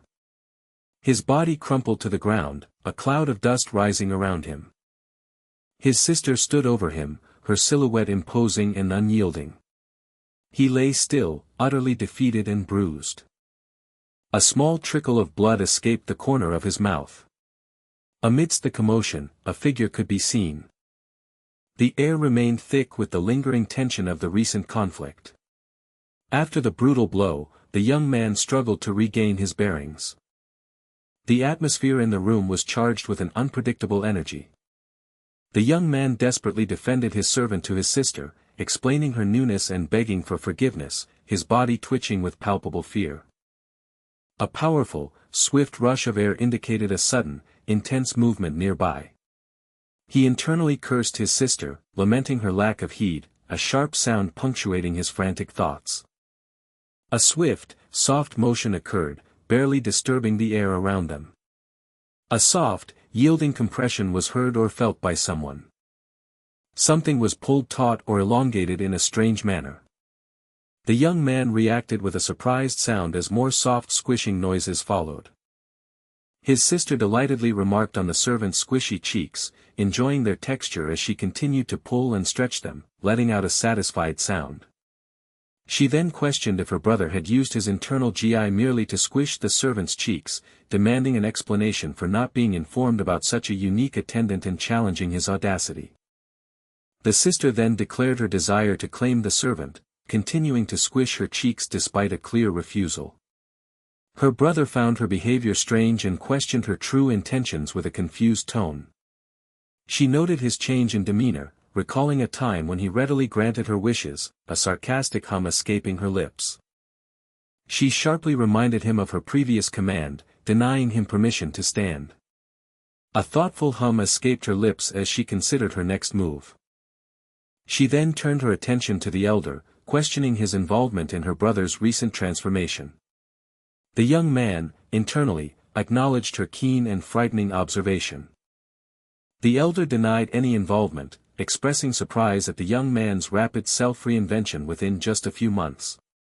The elder simply addressed the young man, allowing a meaningful pause to hang in the air. A close-up showed the woman's lower face as she thoughtfully pressed a finger to her lips. She dismissed her previous thoughts, instructing her brother to meet the lord who was seeking him, which surprised him greatly. He wondered if that was the extent of her anger, feeling relieved that her interest in educating him had seemingly waned, considering himself fortunate. His sister then stated her intention to return at a later time. She called out to her brother with a sudden, flicking motion of her hand. He responded with a confused sound as something lightly flicked past him. A pair of hands held a mysterious glowing yellow orb, which was attached to a black cord. He questioned if the item was a demonic stone, noting its lack of energy, only for his sister to casually declare it a mere souvenir. She explained a merchant had sold it as a protective amulet, ordering him to keep it safe on his waist or face consequences, which led him to internally label it a useless decoration. She sternly warned him of dire consequences if he were to lose it due to treating it as mere ornamentation, punctuated by soft, rhythmic sounds. She added that she might then demonstrate more love to her little brother, emphasizing it with a powerful squeeze. He acknowledged her threat, his body visibly trembling in a mixture of fear and dread. A soft, dismissive sound escaped someone nearby, perhaps in amusement.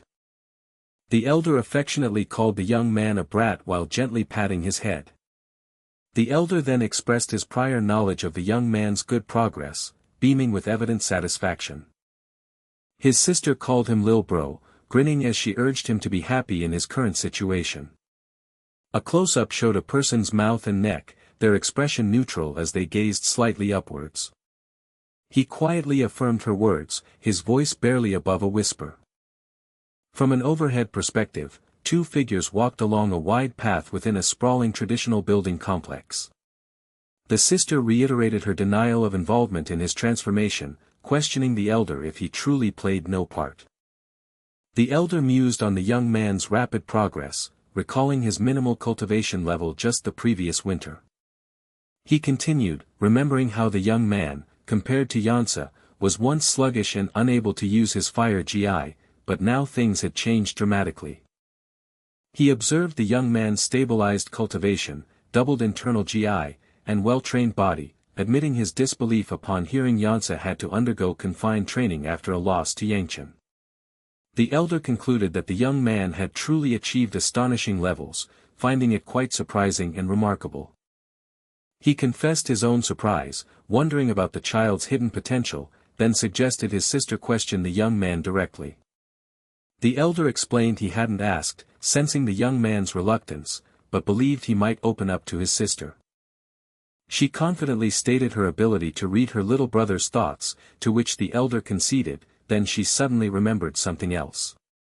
The elder questioned her abrupt realization, prompting her for more information. She inquired about the specific feeling the elder was experiencing at that moment. The elder described a strange sense of absence, wondering if he was alone in perceiving it. He admitted to touching the servant to confirm his suspicions, only to find her simply squishy and unremarkable. The sister hesitantly suggested the elder was being overly sensitive, insisting the servant was just a regular child, beads of sweat appearing on her brow. The elder reluctantly agreed, letting out a small grunt of resignation. She excused her heightened perception, explaining her long months of fighting monsters had left her on edge. The elder, internally, marveled at her acute observation, recognizing the frightening talent possessed by both her and Yangcheon. A hand gently patted the head of a long-haired person who appeared utterly unimpressed by the gesture. The elder reflected on the young man's family, noting how everyone, including his blood relatives, had turned against him and held a poor opinion, expressing gratitude that she, at least, remained an exception. He continued, expressing gratitude that she continued to care for him despite everything. She acknowledged his gratitude, stating that caring for her wayward brother was the least she could do. The elder then gently chided her, suggesting she could have been more gentle, and questioned why she became angry about his engagement above all else. He admitted briefly thinking she opposed the engagement, then she repeated the engagement as if remembering something anew. She angrily began to exclaim about someone seducing her brother, her voice rising in fury. The elder realized with a sigh that she, too, was far from normal in her reactions. A beautiful traditional East Asian building, with its distinctive curved roof, stood serenely under a bright, sunny sky. The elder mentioned hearing a rumor that she had broken the arm of the lightning dragon. She clarified, denying she broke it, but casually admitting she had merely touched or poked it. A moment of stunned silence followed her incredibly casual and unsettling confession. He brought a cup to his lips, taking a measured sip. A stern voice demanded to know why he had broken the lightning dragon's arm. The young man privately mused on the peculiar choice of inquiry. He closed his eyes, a bead of sweat trickling down his temple, betraying his stress.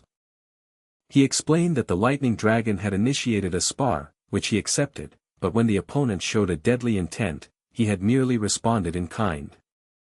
The questioner probed further, asking if there were witnesses to the lightning dragon's killing intent, noting the numerous onlookers. A thoughtful hum escaped the older man. He then surmised that the young man must have gained something significant from the encounter. Expressing his satisfaction, he encouraged the young man to continue on his current path, to which he respectfully agreed. A moment of silence stretched in the air. The young man silently acknowledged his father's typically unenthusiastic reaction to his triumph and advancement to the third ring. The elder then shifted the topic, remarking that he must have already met his fiancée, given his recent fight with the little Namgung, causing the young man to flinch. A sudden dread seized him, and he instinctively clenched his fist. He cautiously inquired about the origins of his engagement to the Namgung family. The elder dismissed his concern, stating the engagement was decided by the elders and shouldn't be problematic, while the young man inwardly cursed his fate. The elder then delivered a pointed warning, acknowledging his past ruined engagement with the House of Peng but asserting this new one would not suffer the same fate. The young man internally despaired, realizing he had no escape, as his past actions with the House of Peng left him no room to refuse. A hand unfolded a scroll, revealing intricate kanji script, as another man watched with wide-eyed attention. The elder declared that summer was fast approaching, making the young man wonder what new pronouncement would follow. He announced that the Rite of Flowers would soon be held at Wasan. The young man prompted him for further details. A low, exasperated sound escaped him. The elder made a decisive gesture. He then commanded the young man to bring his fiancée. A look of disbelief crossed his face as he questioned the directive. The elder stated that preparations would be made for him to depart in 10 days. He was given the option to refuse the task. However, if he accepted, the secret room would be opened, and he would be granted a Tae-sun pill as incentive. Meanwhile, someone else inquired about the young master's expected return. Another voice worriedly mentioned that Seol-ah was weary from her journey. They fretted about the implications of the task, realizing it meant no more hiding or indulging in yagua, fearing the young master's potential discovery. Suddenly, a sharp voice demanded to know what they were doing, urging them to leave, followed by a startled shriek. An attendant nervously informed the young master that they needed to prepare for a 10-day journey to Hwasan, moving with hurried footsteps. The young master was stunned, hearing that Seol-ah was required to go again, though she voiced her reluctance, only to be told it was the head's command and any complaints should be directed to him, leaving her disheartened. He wondered what new predicament awaited him this time. A hand carefully clutched a pristine white cloth. A figure with short dark hair, clad in a white robe, stood with their back to the viewer, gazing into a verdant forest. He reflected that the elder desired him to retrieve the youngest member. A worried expression creased a face as they cautiously peeked from behind a door.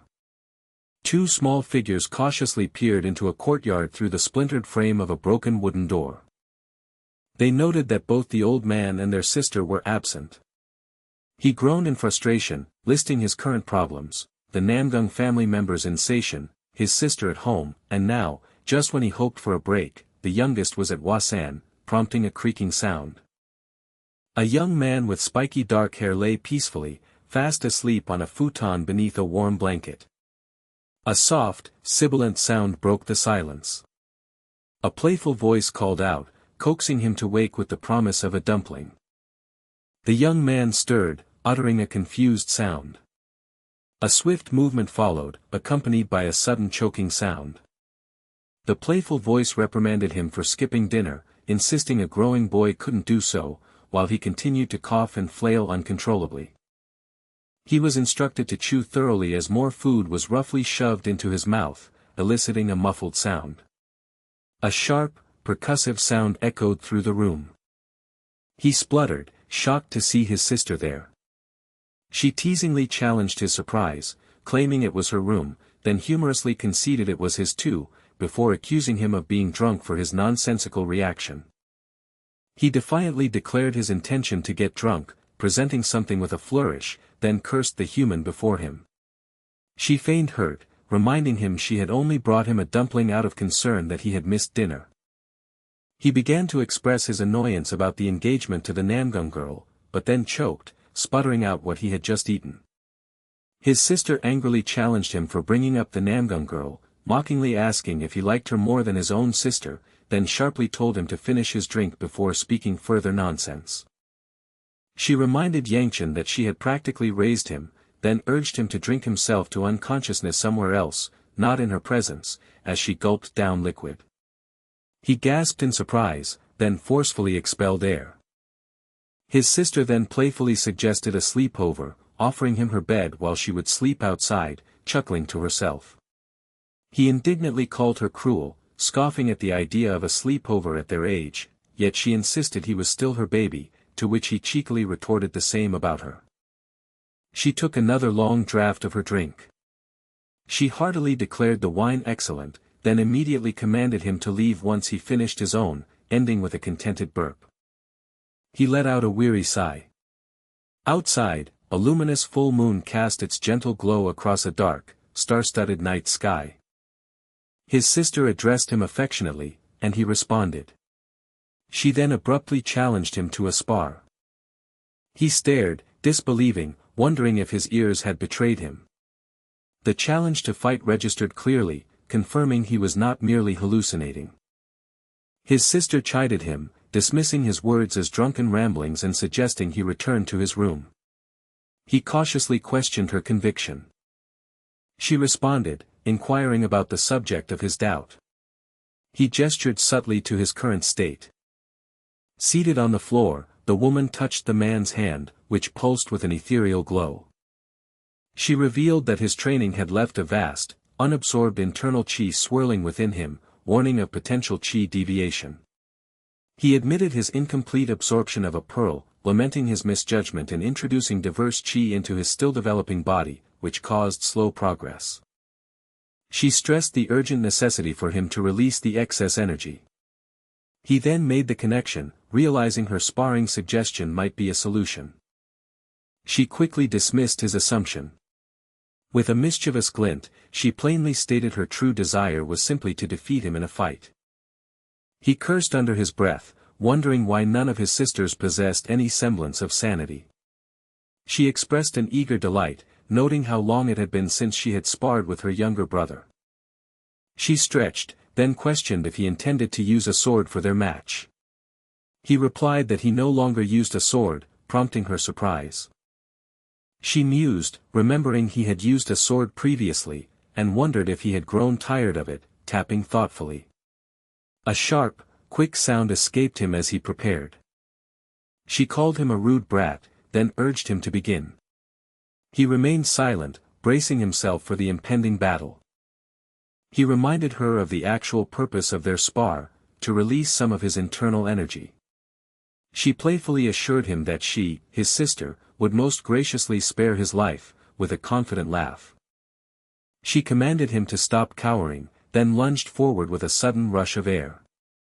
His eyes sharpened into an intense gaze, reflecting a fiery red glow. A powerful impact resonated through the air. The long-haired character, clad in red, delivered a formidable strike charged with potent energy. A swift, slicing sound cut through the silence. A powerful fist, enveloped in vivid orange flames, surged directly at him. Another resounding explosion shook the ground. The young character, dressed in red, ran with a determined expression, enveloped in a vibrant red aura.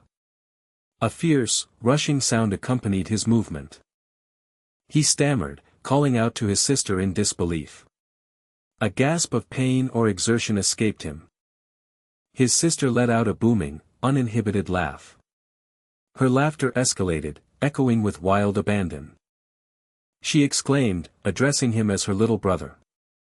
She then declared, with genuine surprise, that he had truly grown. He cursed, realizing her immense power transcended even the fifth ring, far exceeding his expectations. He raged internally, bewildered that she remained unharmed despite receiving his full-strength attack. Flustered and overwhelmed, he called out to his sister, declaring the spar finished as he had had enough. She scoffed at his words, questioning his sudden retreat with a dismissive tone. Her foot stomped the ground, creating a powerful impact that radiated light and sent debris flying.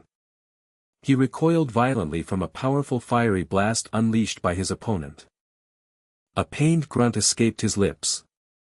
She mockingly declared that the true enjoyment had only just commenced. A resounding boom combined with a sharp, metallic sound filled the air. Another quick, sharp sound punctuated the ongoing battle. He realized, with a shudder, the dire consequences if he hadn't managed to block the last attack.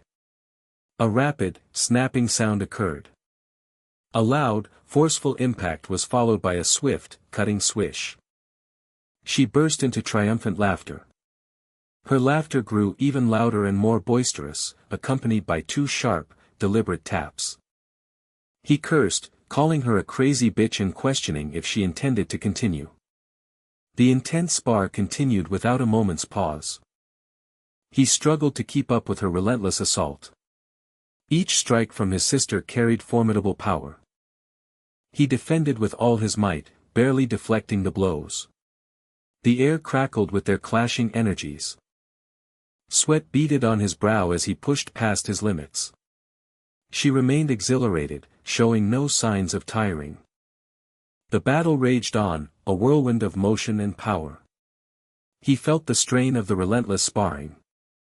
His sister's joyful ferocity was unwavering. She let out a defiant huff, brimming with energy. A flurry of powerful impacts and explosions erupted around him. Meanwhile, a new voice declared an intention to meet a fiancé. Another character, trembling, questioned the contents of a letter they held. They stammered, explaining that the lady had left the letter and then hesitated. With further trembling, they confirmed their belief that she had already departed the house. A decisive, firm command was given to go outside, accompanied by a sharp sound. The command concluded with an urgent directive, to retrieve her and bring her back immediately. A low, buzzing hum filled the quiet air. A soft, rustling sound broke the silence. A man stood in a field, a withered carrot clutched in his hand, a look of profound disappointment etched on his face. He sighed, realizing this harvest, too, would prove fruitless. He groaned in frustration, lamenting the seemingly endless, unproductive season. Suddenly, a figure enveloped in a bright aura descended swiftly through the sky, clad in a dark, flowing robe. The man in the field looked up, his expression a mixture of shock and utter bewilderment. The dark robe settled with a subtle sound as the ethereal figure landed, revealing its presence. The man's face flushed a deep pink, his mouth hanging agape in astonished surprise. He stammered, identifying the newcomer as a celestial being. The figure addressed him directly, its voice confirming its ability to speak. It inquired about the direction to Sanseo. The man quickly responded, indicating that Sanseo lay to the east from their current location. The celestial being offered a concise thank you before departing. The man blinked, bewildered by the encounter, questioning what had just transpired. He discovered a silver ingot, exclaiming in disbelief that such a sum could sustain his family for months. Overwhelmed with gratitude, he profusely thanked the benevolent celestial being for her immense grace. Yet, a single thought lingered, a small seed of doubt. He pondered why she had inexplicably traveled west instead of heading east. The west, he mused, was the direction of Hwasan. Meanwhile, in a different location, a junior companion reminded a senior that the divine physician was at Hwasan, noting his recent departure from Manhwa. The junior observed that the divine physician's movements were erratic, not staying in one place, yet found his presence at Hwasan particularly surprising. He advised the senior to await confirmation from Yangcheon regarding the physician's whereabouts before pursuing him so desperately.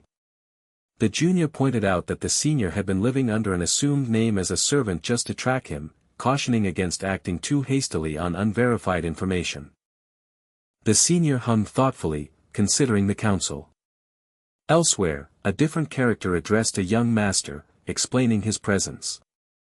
He offered to take charge of the carriage for the journey. A sudden, springing sound accompanied the movement. Another distinct boinging sound indicated further action. The young master mused, bewildered that the esteemed sovereign sword was now his coachman due to the regular one's unexpected break. He questioned why Seol-ah Wi and the sovereign sword, whom he had deliberately excluded from his travel roster the previous day, were suddenly present. He grumbled, convinced something felt inherently wrong and suspiciously off. A tense silence hung in the air as he contemplated the situation. The carriage stood poised for departure, awaiting his command. His brow furrowed in deep thought, trying to piece together the sudden changes. The wind whispered softly, carrying an unspoken premonition. He turned his gaze, perhaps towards his unexpected new companions. A subtle shift in the atmosphere suggested an impending revelation. The shadows lengthened as the morning progressed. He ran a hand through his hair, a gesture of exasperation. The journey ahead seemed fraught with unexpected complications. He sighed, accepting the peculiar circumstances for now. Suddenly, he paused, identifying an object as one of Hwasan's 4 treasures. A young man with spiky black hair looked up, his wide eyes filled with worry, a bead of sweat tracing his temple. An old man with a white beard and hair stood nearby, contemplating something to the side. The young man reacted with a sharp exclamation, urgently demanding a halt to the discussion. He sputtered in disbelief, questioning why such a burden fell upon him. He learned the treasure had been carelessly bet in a drinking contest by Doa and forgotten, raging at the casual disregard for Hwasan's priceless artifact. The old man calmly insisted that no safer opportunity would present itself, dismissing concerns about caution. The young man responded with a puzzled query. The young man with spiky hair appeared surprised, a hint of concern and a sweat drop visible on his face. A sudden realization dawned upon him. He surmised that the elder, knowing about the sovereign sword, intended to entrust the treasure to him specifically when he was in the sovereign sword's presence. Someone announced that they were ready for departure, addressing the young master. The young master grumbled, acknowledging that there was no longer time to debate their current situation. A dull, resonant thud indicated the start of their journey. He declared his intention to return and promised to inform Hebe of his departure. He dismissed the suggestion that Hebe might be crying, certain she wouldn't be. A sharp, forceful sound punctuated the air, perhaps a playful retort or gesture. Regardless, he requested that his regards be sent to his sister as well, followed by two more distinct thudding sounds. The man with a white beard stood with his arms crossed, his expression one of firm determination. He remarked that the young master had spoken of Hebe's non-reaction, but a slight flinch betrayed his own skepticism. Meanwhile, a person in a red robe, presumably Hebe, was curled up, head down, against a building wall. She thought to herself that she could not let him see her in such a state. The older man questioned her emotional display, reminding her that Yangcheon was not a child. She softly repeated the name, Yangcheon, her voice laden with unspoken emotion. An unexpected, festive greeting declared Happy Halloween, a strange note to end on. A new journey began for Mu Yun. A young master impatiently inquired about the remaining distance of their travels. His companion responded with a hint of exasperation, noting it was the 30th time the question had been posed. He reiterated their extended journey, confirming they still had a significant distance ahead. An amused chuckle punctuated the air, perhaps from the companion. The companion then feigned concern, asking if the young master was uncomfortable, only to dismiss the idea with a self-satisfied laugh. The young master retorted that it was the old man who was uncomfortable, expressing his own inability to relax with the sovereign sword present. He demanded a share of the treats, telling the other to stop monopolizing them. The companion explained that Honghwa Lini had given him the treats and suggested the young master ask her directly. A different voice interjected, clarifying that the yaguas were intended for the young master himself, causing him surprise. A mouth opened wide, ready to consume a meticulously decorated pastry. The young master chuckled to himself, realizing his initial assumption about the treats had been mistaken. Suddenly, a character loudly lamented their desire to return home. Another voice questioned the identity of the newcomer. The person began to introduce themselves hesitantly. They finally revealed their name as Baya Namgung, covered in grime. The other character reacted with a twitch of surprise, recognizing her as Yangcheon's fiancée. A close-up revealed a light blue eye, part of a striking face. Slightly parted, light pink lips were also visible in a detailed shot. The young master wondered in exasperation why she possessed such beauty.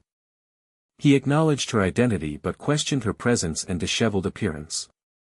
She stammered that she had lost her way, prompting a skeptical inquiry about how that led to her current state. He pressed further, asking why she had journeyed so far and ended up in such a wild, natural setting. She declared her purpose was to see her fiancé, which was met with a questioning repetition of the term. Another character pointed out that the engagement was not yet finalized. She seemed to search for a response. Someone scoffed playfully, stating their little brother was not present, causing a questioning echo of little bro. The person then proudly proclaimed themselves as his Nuna, emphasizing the word with a playful smack. Baya reacted with a surprised but knowing smile, feeling a bit smug. Close up, a person's hands carefully adjusted their blue robe as they knelt. Other hands gently arranged long white hair framing a face. They approved of the meet the in-laws guise, finding it suitable. Baya politely inquired about Yangcheon's whereabouts. She was informed he had gone to Hwasan, followed by a taunt about the distance and a declaration that they were not fated to be together. Baya murmured Hwasan with a determined smile. The other person triumphantly repeated Hwasan and suggested Lady Namgung return home, when suddenly, a swift movement occurred. A series of impactful thuds reverberated through the air. A character questioned if Baya was actually heading home, as a soft whoosh indicated her swift departure. The young master reacted with disbelief, realizing Baya had departed without a proper farewell. He groaned in frustration. A crackling sound emanated, hinting at a new scene or energy. The crackling sound continued, emphasizing its presence. Someone cast a quick glance. A deep sigh or exhalation was heard. The individual mused about their progress in martial arts, noting their ability to mix internal GI into their breath, signifying proximity to the fourth ring, and exhaled again. In a dark forest, a character swayed unsteadily, one hand raised. He lamented a persistent problem. His inner GI became unruly when sustained too long, revealing his urgent need to break through the third ring. He struggled to project his inner GI, contrasting his difficulty with his sister's effortless power, expressing frustration over innate talent. He resolved to abandon excuses and dedicate himself to training. He began to focus, taking a deep breath to concentrate his energy. His face contorted in concentration as faint pink energy began to emanate from his neck. Amidst the forest, he swayed, now enveloped by flickering pink energy. He groaned in exasperation. He admitted his inability to discard something. He wondered why he had been tasked with such a delivery, letting out a self-deprecating laugh. A strong, distracting scent of plum blossoms permeated the air, causing him to shake his head, acknowledging it was hindering his training despite its consistent appearance. He decided to conclude his training session for the day. Pink petals suddenly swirled down around his face. He looked up, wide-eyed with surprise, as a profusion of pink petals descended. He questioned the presence of plum blossoms in summer, wondering if he was experiencing a hallucination. A booming voice declared that he was not a child of Hwasan. He reacted with a startled cry, quickly turning to identify the source of the voice. He fled through the dark forest, with glowing pink petals continuing to fall around him from above. The booming voice continued, expressing disbelief that someone outside the Hwasan clan was absorbing their GI, its tone wavering slightly. He shouted back defiantly, confirming he had heard the old man's words as he darted away. The voice demanded to know his lineage and accused him of being a GI glutton, warning that absorbing others' GI would be fatal, while he questioned what GI he was supposedly absorbing. His hands glowed with swirling pink energy, tightly clutching a small pouch. He uttered a frustrated expletive.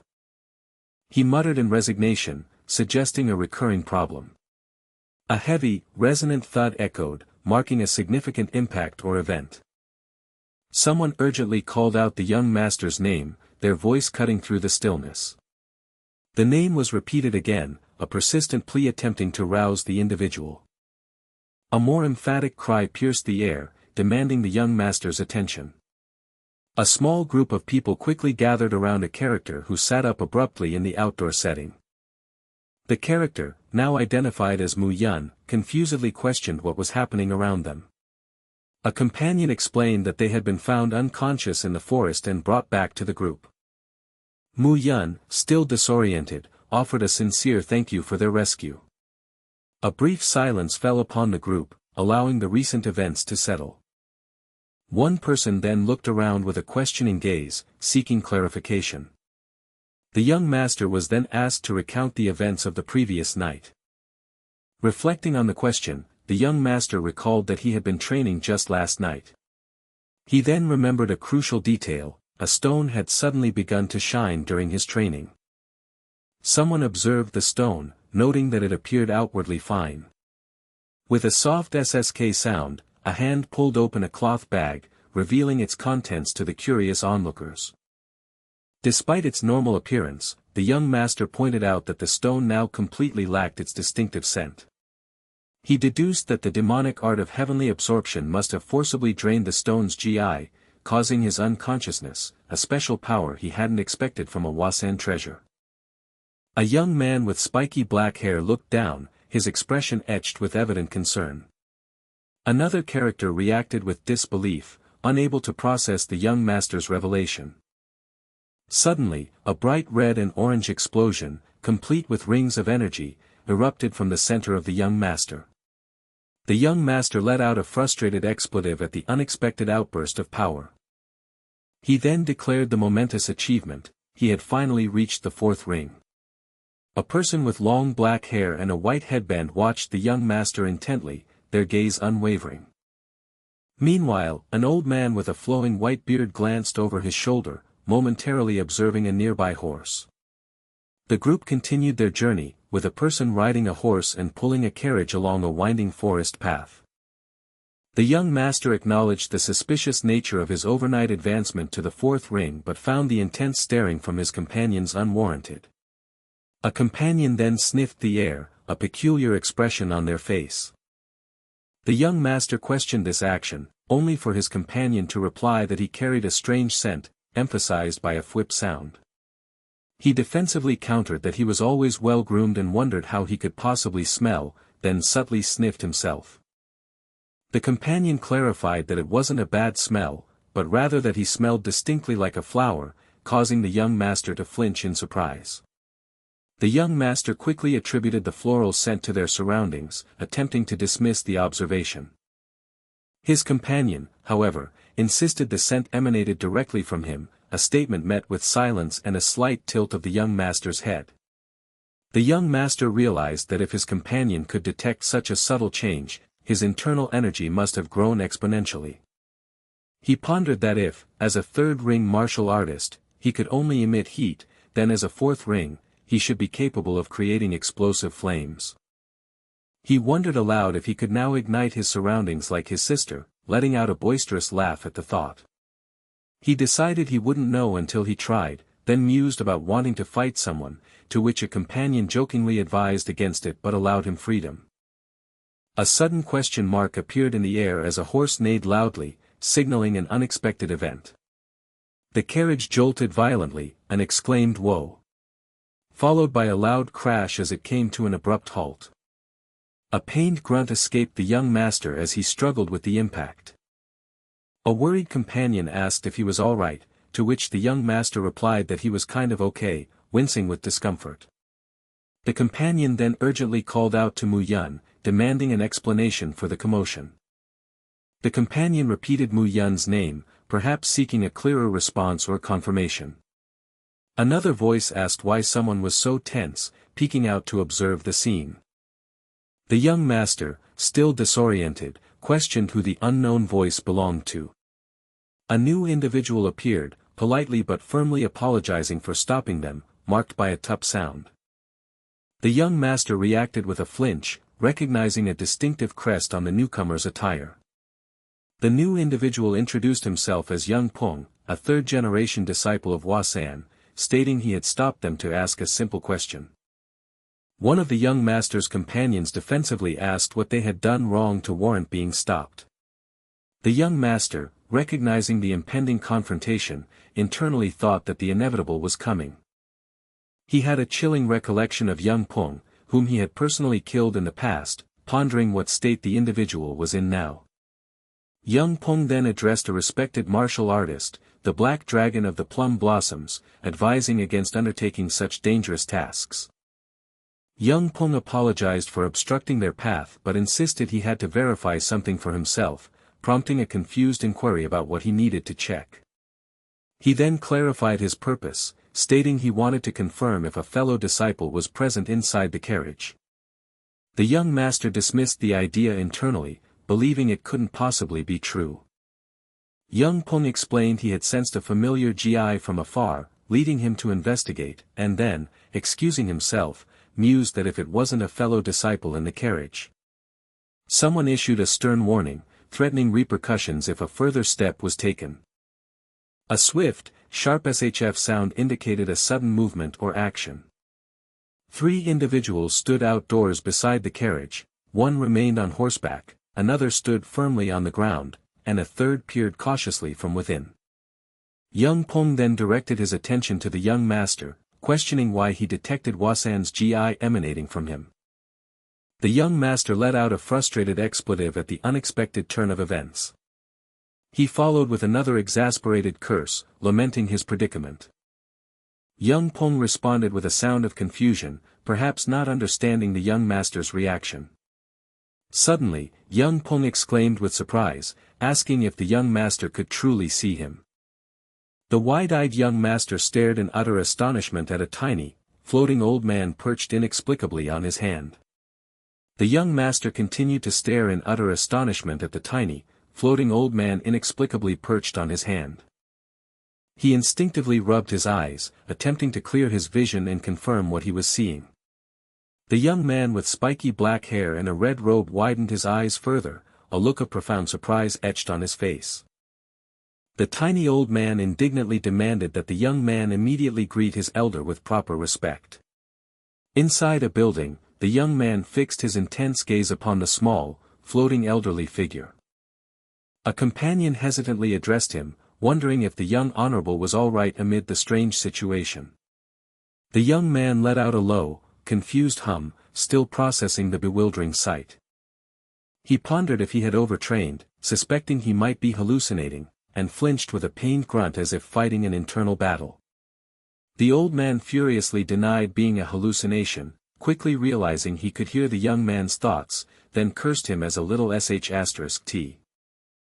His companion anxiously asked if the young man was well, prompting the young man to demand if they could also see the strange entity floating beside him. The companion questioned what he was supposed to see, as the young man dismissively referred to the old man as insect-sized, earning an indignant exclamation from the tiny figure. A man in a white robe with brown hair stood looking serious, a single drop of sweat trickling down his cheek, indicating his concern. The young man directly asked Mu Yun if he too could perceive the old man. A moment of profound silence passed, heavy with anticipation. Mu Yun suddenly realized he could indeed see the old man, attempting to describe his red hair and age, causing the old man to angrily question the guessing game. The young man insisted he could not be the only one who saw him, urging them to look closer, but the old man harshly silenced him, calling him a little brat. The young man panicked, questioning if he was being haunted by a ghost, and frantically wondered when and how such a thing could have happened. The old man retorted that the young man was not haunted, but rather had been the one to absorb all the GI. The young man appeared confused, asking what GI he had absorbed, before attempting to dismiss the old man as merely annoying him. A sharp, sudden sound cut through the air, marking a pivotal shift in understanding. A single, soft exclamation escaped the young man's lips as the memory suddenly surfaced. The old man sarcastically noted that the young man now remembered, accusing him of consuming a Wasan treasure despite not being from the clan. He furiously explained that he had saved the young man from chi deviation after he consumed too much, then grumbled about being called an insect and a ghost, deeming the young man rude for his informal speech. The young man hesitantly inquired about the old man's true identity. The old man reacted with surprise that his identity was unknown, receiving a direct negative confirmation from the young man. He dismissively commented on the young man's ignorance in worldly matters, prompting the young man to internally think he must not be very famous, which the old man immediately heard and sharply silenced. The old man formally announced he would introduce himself only once, clearing his throat dramatically. He then declared himself to be the 8th elder of the great Wasan clan. He further revealed his full, esteemed title, the Celestial Sword of Wasan, Shincheol. Shincheol recounted his past, referencing his involvement in the Great War against the Bloody Demon. He spoke of the 5 greatest martial artists who had successfully stopped the widespread bloodshed during that era. Shincheol emphasized that these heroes remained famously recognized throughout the Central Plains even a century after the war concluded. He then grandly stated that among those 5 legendary figures, one individual was most respected by the Wasan clan. A small, white-bearded man dramatically emerged from a puff of smoke, a satisfied smile gracing his features. The young man sarcastically completed the thought, internally referring to Shincheol as the small, insect-sized old man, causing Shincheol to indignantly exclaim in protest. Shincheol angrily demanded he stop being called an insect, revealing that he could hear the young man's thoughts despite them not being spoken aloud. He then insisted that the young man show him proper respect now that his true identity was known. The young man internally scoffed, doubting anyone would believe such a tale from either of them, which Shincheol immediately heard and began to angrily retort. The young man then straightforwardly asked why Shincheol had been residing within the stone in the first place. Shincheol mused with a thoughtful hum, considering the question. He acknowledged it as a good question, wondering himself why he was there, immediately hearing the young man's internal thought that he was useless, and snapping back. The young man then questioned if Shincheol shouldn't already know the answer to his own predicament. Shincheol then shifted his inquiry, wondering how a child who was not of the Hwasan clan had managed to consume the chi of the plum blossom stone of harmony. A heavy silence filled the space, indicating a significant pause in the conversation. Shincheol directly accused the young man of concealing some vital information. The male character visibly sweated, appearing worried and downcast by the pointed accusation. Shincheol calmly acknowledged the situation, stating very well as if accepting his silence. He observed that everyone harbored secrets, probably even more so for a young brat like the one before him. The young man hesitantly offered thanks, to which Shincheol graciously replied with a polite welcome. Shincheol then advised the young man that more pressing matters were at hand, urging him to deal with the dangerous one, leaving the young man confused. Suddenly, a bright light flashed upwards, piercing through the green tree leaves above them. From a top-down perspective, figures swiftly ran past a horse cart with a distinct whooshing sound. Feet rapidly kicked up dust from the ground, accompanied by distinct impact sounds of their hurried movement. 3 warriors in white robes were seen running with urgency, one of them visibly wielding a sword, their footsteps echoing. A companion worriedly began to question the identity of the approaching figures, but Shincheol tried to reassure them, claiming they posed no threat before being interrupted. A sudden, sharp impact sound indicated fabric being struck or stretched forcefully, signaling a direct hit. A companion urgently warned the young master to be careful, followed by a heavy thud. The young master began to articulate his dawning realization, his voice trailing off. He then definitively concluded that they were under attack. A group of warriors approached a horse-drawn cart, kicking up dust on the dirt road. 5 warriors, clad in striking white and red uniforms, stood poised, already drawing their swords. The young master wondered if such a degree of wariness was truly necessary in the situation. Shincheol countered, observing that the approaching figures had exuded a murderous aura from the very moment they appeared. The young master expressed confidence, believing his fellow clan members would surely back down once he engaged them in conversation, despite their evident anger. Shincheol voiced a skeptical query regarding the young master's optimistic assertion. The young master pointed out the distinctive plum blossom embroidery on their clothing, identifying them as martial artists from the Hwasan clan. He then directly asked if Shincheol trusted him to handle the situation. After a moment of consideration, the young master addressed Mu Yun. Mu Yun immediately affirmed his presence and attention. The young master confidently declared that the upcoming conversation would be an easy one, urging them not to worry. The young master then ran directly towards the approaching group, his arm raised in a gesture of address, his footsteps light upon the ground. Amidst the unfolding scene, indistinct chattering sounds filled the air. Suddenly, a sharp impact resonated through the space. Heavy footsteps then echoed with a decisive, rhythmic stomping sound. One of the Hwasan warriors offered a formal apology for their initial aggressive posture. The warrior clarified that a misunderstanding had arisen due to one of their clan members' independent actions and expressed sincere regret. The young master graciously accepted the apology, acknowledging that they too had been quick to draw their swords without fully assessing the situation, and offered his own apologies. He then inquired if something was amiss, remarking on the unusual distance of Hwasan martial artists from their clan grounds, and learned that some Hwasan members had recently gone missing, a revelation that annoyed Shincheol, who questioned the warrior's candor. Shincheol voiced his disbelief, pondering how the formidable Hwasan sword squad could possibly go missing. The Hwasan warrior explained they were investigating when one of their younger members abruptly jumped forward, claiming to sense Hwasan's chi nearby, a statement that caused the young master a sudden shock. The young master internally realized they were sensing his own emanating chi, then panicked about what to do, only for Shincheol to reassure him that everything was fine. Shincheol claimed he had blocked any noticeable chi, assuring the young master they wouldn't detect it, even as the Hwasan warrior asked his comrade if he could sense Hwasan's chi from the young honorable. The comrade confirmed he did sense it, prompting him to ask a question, while the young master internally panicked and flinched, realizing Shincheol's claim about blocking the chi was false as they clearly sensed it. Shincheol, feigning annoyance, instructed the young master to simply show them the stone.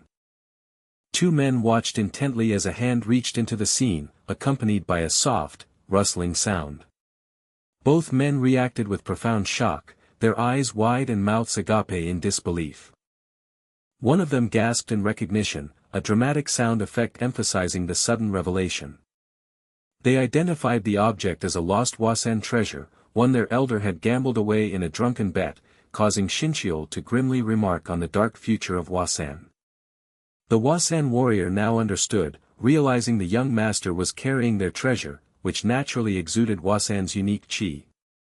Yet, a fundamental question remained: why did the young master possess this significant item? The young master then realized he had neglected to introduce himself, making a small, decisive gesture. He formally introduced himself as Yangcheon Ku of the House of Ku, stating he was en route to Hwasan to return the entrusted treasure, a revelation that caused the Hwasan warriors to flinch in surprise. One of the Hwasan warriors recognized the esteemed name, beginning to whisper about the House of Ku. Another warrior questioned the whispered comment, indicating their curiosity. Realizing the young master's noble lineage, the Hwasan warrior expressed deep regret for their initial hostile intentions, which was graciously dismissed by the young master, though a murmuring among the warriors suggested another issue. A quiet whisper then passed between the Hwasan warriors. One of the Hwasan warriors hesitantly addressed young Honorable Ku, who promptly responded. The warrior then awkwardly began to inquire about the young master's sister and her dealings with men, a question that was abruptly cut short by a series of forceful impact sounds. Another warrior quickly interjected, urging the young master to disregard the inappropriate question, while a forceful impact sound accompanied his swift intervention. The young master, sensing discomfort, directly asked if his sister had committed some wrongdoing.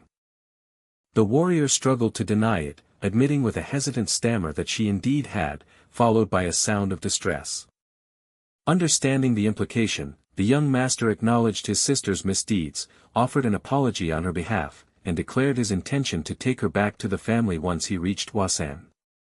This declaration provoked a shocked exclamation from the Hwasan warriors, accompanied by a swift, sharp sound. One warrior asked in disbelief if he was truly taking her back, as a sharp, metallic sound filled the air. A swift, sweeping sound indicated rapid movement or action. The young master responded with a slight uncertainty in his voice. A Hwasan warrior urgently called out to young Honorable Ku, accompanied by a soft impact sound. He implored the young master to proceed with his plan, emphasizing his agreement with a dramatic sound. A tense silence hung in the air, allowing the implications to settle. The young master then quietly wondered about the extent of his sister's transgressions. Elsewhere, a woman with dark hair stood with her back to the viewer, gazing thoughtfully out of a window. Later that night, a girl dressed in traditional attire fidgeted uncomfortably in her solitude. A voice beckoned someone to enter. The girl cautiously peeked through a slightly ajar wooden door, illuminated by the gentle moonlight. She hesitantly addressed an unseen figure as master. The master inquired why the girl persisted in her nocturnal visits, noting the frightening nature of the path at night. A close-up showed legs quickly shuffling across a wooden floor, indicating hurried movement. From an overhead perspective, two figures embraced intimately on a bed near a window. One figure gently asked the other how they felt. The other figure expressed feelings of contentment. The master then remarked that soon, the girl would no longer need to visit every night. The girl questioned if the master was not, in fact, returning to Sanseo. A heavy silence followed this question. The girl then inquired if the master truly harbored such a strong aversion to seeing her family. The master repeated the word family with a contemplative tone. She then definitively stated that they were not her family. Another poignant silence filled the space. A hand clenched tightly, revealing underlying emotion. The master mused that it would be improper for an elderly woman, nearing her end, to meddle in another's family affairs. The girl protested passionately, reminding the master of her past, before her illness. She recalled that the master had once been revered as the immortal plum blossom. The master dismissed the title as merely a relic of the past. She then pondered with a somber tone about the remaining time she had left to live. Blue energy beams sliced through jagged rocky debris within a dim and rugged environment. A long-haired figure, cloaked in dark robes, landed heavily upon the uneven, dark ground. The long-haired woman stood holding her sword, dark robes stark against the surrounding bloodstains. A subtle, low hum emanated from the scene, suggesting a lingering power or presence. One closed eye was shown in close-up, hinting at a moment of deep thought or internal sensation. A soft breath escaped a mouth in close-up, a quiet sound in the tense atmosphere. The long-haired figure, still shrouded in dark robes, remained with their back turned. The long-haired woman intently observed a small, glowing orange orb held before her. A bright energy beam suddenly crashed into the forest floor, detonating in an explosion that splattered blood across the area. A person with striking long blue hair and glowing eyes descended gracefully through shimmering energy amidst the forest trees. A voice instructed Seol-ah to prepare provisions for the Hwasan disciples, announcing that they would now move in two groups, a patrol and a camp setup team. The speaker urgently demanded to know how they could be freed from their current inhabitant. The entity within retorted, asserting it was not willingly bound and had many other Hwasan clan members to choose from. The speaker, attempting a cautious inquiry, was sharply interrupted by the entity, who declared itself to be the Great Cheol Shin, the eighth elder and celestial sword of Hwasan. The entity dismissed the speaker's skeptical gaze, insisting its claims were true. The speaker, choosing to trust for the moment, then told Elder Shin not to worry about the situation. The entity, in turn, declared its lack of interest in the speaker's deteriorating body. The speaker noted the implication of a partially rotted body and questioned why the entity would even ask about it, given its presence.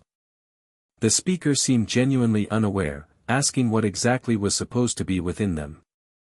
The entity expressed disbelief that the speaker didn't know what was inside them, prompting the speaker to realize something was indeed within their body. The speaker paused, stating they had another question to pose. The speaker then inquired about the fate of the bloody demon. A tense silence followed the question, indicating a reluctance or inability to answer. The speaker realized the entity's silence confirmed its deception, asserting it was not the celestial sword, which the entity indignantly denied. The speaker logically pointed out that the true celestial sword of Hwasan had personally defeated the bloody demon, making the entity's ignorance contradictory to its claims of identity. The entity admitted that this very question was also a mystery to itself. It confessed that among all its memories, the final battle against the bloody demon was the sole event it could not recall. Another moment of quiet reflection passed, as both grappled with the implications. The speaker pressed on, demanding an answer about the mysterious entity residing within their body, suspecting the other knew more. The entity countered, questioning why the speaker would trust its word about the internal presence when they doubted its identity, causing the speaker to internally wonder if the entity was acting childishly. The entity cleared its throat, preparing to speak candidly.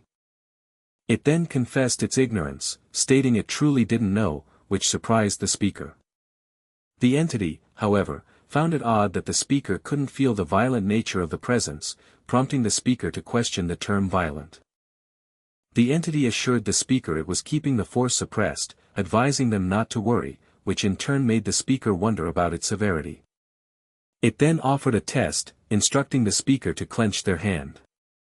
The speaker began to respond, but their words were cut short. A sudden, sharp flick occurred, hinting at an unexpected release or movement. The speaker reacted with confusion, surprised by what just happened. A close-up revealed a character's wide, alarmed eye, its purple iris and dark, spiky hair adding to the intensity. A young man sat on the ground, looking distressed as swirling purple energy enveloped him. His face was shown in close-up, distorted by pain, eyes wide and mouth agape amidst the vibrant purple energy. An extreme close-up focused on his intense eye, now surrounded by the swirling purple energy. The entity asked if that demonstration was sufficient. The dark-haired man sat hunched on the ground, breathing heavily from the ordeal, observed by a small, ethereal ghost-like figure.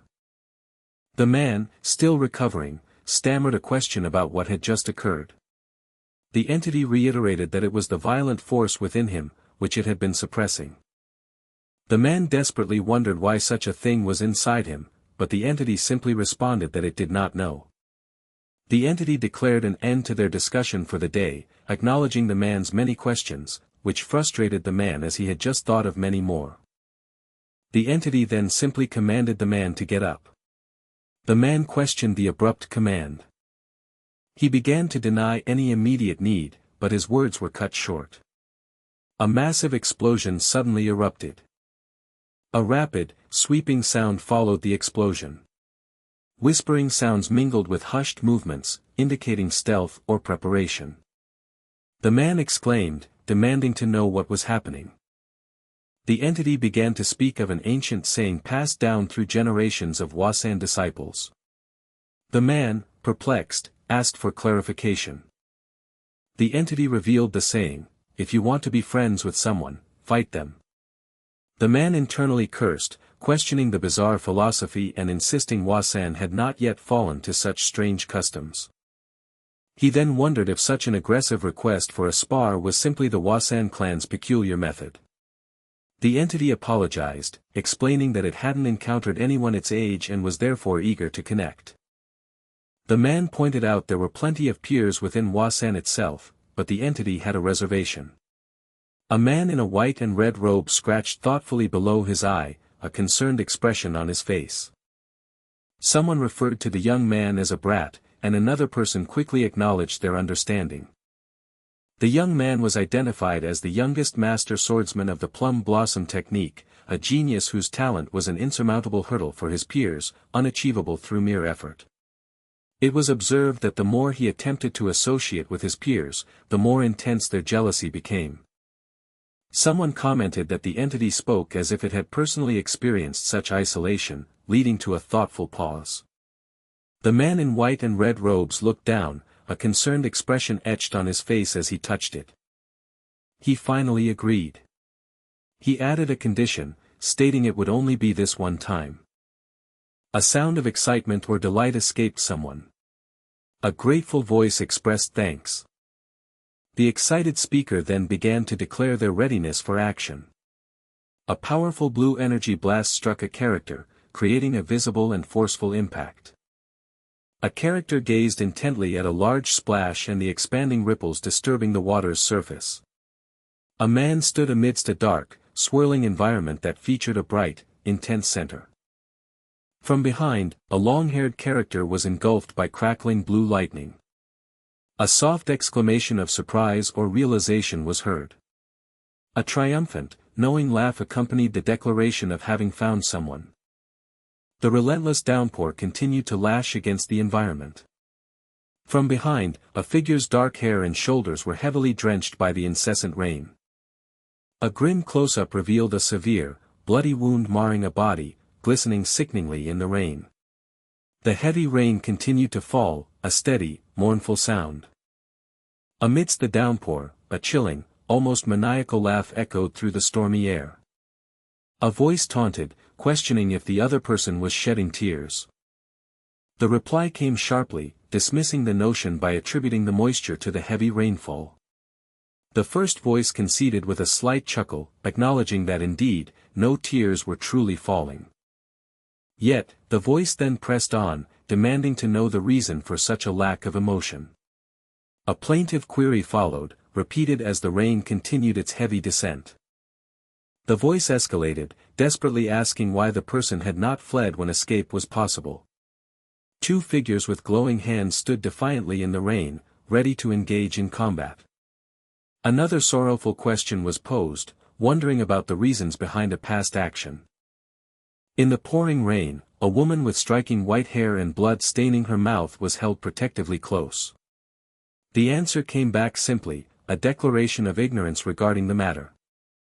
Hesitantly, the person then confessed that the action had been driven by a personal desire. A traditional village nestled amidst towering mountains was enveloped by the relentless, heavy rainfall. A voice wondered aloud about the moon's position, then confirmed its high placement in the sky. The speaker then observed an unexpected sight, noting the presence of 2 moons. A soft sigh of relief followed, finding comfort in the peculiar celestial phenomenon. Against a dark, rainy backdrop, a bloody hand extended outwards, a stark image of struggle. A wounded woman lay bleeding on the saturated ground, utterly exposed to the unforgiving rain. From a height, a person's foot descended, casting a gaze over the distant, rain-swept village below. A mocking voice wondered aloud if even demons experienced camaraderie or engaged in playful, domestic interactions. A towering, cloaked figure stood imposingly before another man, both enduring the incessant rain. The cloaked figure attempted to console, then abruptly addressed the other by the title of Meteor Sword Sun Yin Jiang. The figure then made a grim declaration, promising something unsettling. The chilling promise was revealed, a demise of the utmost agony. A declaration of discovery was made, stating that the target had been located. Another figure vehemently demanded an explanation for the unexpected presence, a sharp sound accompanying their agitation. The first figure responded evasively, a soft tapping sound hinting at their movement. A moment of tense silence stretched between them. The figure addressed someone specifically, calling them Young Honorable Ku. A direct question followed, inquiring if the addressed person recognized a particular woman. A chilling offer was made. If she was unknown, permission was sought to eliminate her, accompanied by a sharp sound. A metallic shink sound resonated, suggesting a blade being drawn or moved. The Young Honorable Ku stammered, caught off guard by the sudden and aggressive question. Internally, Young Ku cursed the situation, realizing that denying knowledge of the woman, his technical fiancée, would only escalate the already chaotic circumstances, sweat beading on his skin. Unexpectedly, the woman herself spoke up, asserting her status as his fiancée. A sound of questioning or surprise escaped from one of the onlookers. Another expressed confusion or disbelief at the sudden declaration. A third person reacted with a similar grunt of skepticism or inquiry. Young Ku nervously chuckled and agreed, feigning an air of nonchalance as he scratched his head. An incredulous voice questioned the woman's connection to Young Ku, then sternly warned someone named Yangcheon to remain silent. The woman, ignoring the others, directed a sharp question to Young Ku, demanding to know his presence. Young Ku hesitantly replied that he came to see her, then glared at his companions, questioning why they had previously threatened her with swords. The woman retorted, questioning why he had emerged aggressively from the bushes if his intent was simply to visit her, then urged him to observe her current state. The man's companion pointed out the woman's disheveled appearance, noting her obvious exhaustion from traveling without rest and suggesting she was too spent to differentiate between a man and a demonic creature. The companion continued, sarcastically questioning if such a state of exhaustion, driven by how much she missed him, warranted praise, before a sudden shift in tone. The companion declared that the Wasan sect would hold Young Ku accountable for his actions against their martial artist, his posture shifting assertively. Young Ku responded with a sound of confusion, taken aback by the sudden accusation. A clear, resonant dinging sound echoed through the air. A shimmering, ethereal sound followed, like soft chimes. Someone began to curse under their breath, abruptly cut off by an interruption. Another person nervously inquired about Young Honorable Ku's well-being, ending with a forced laugh.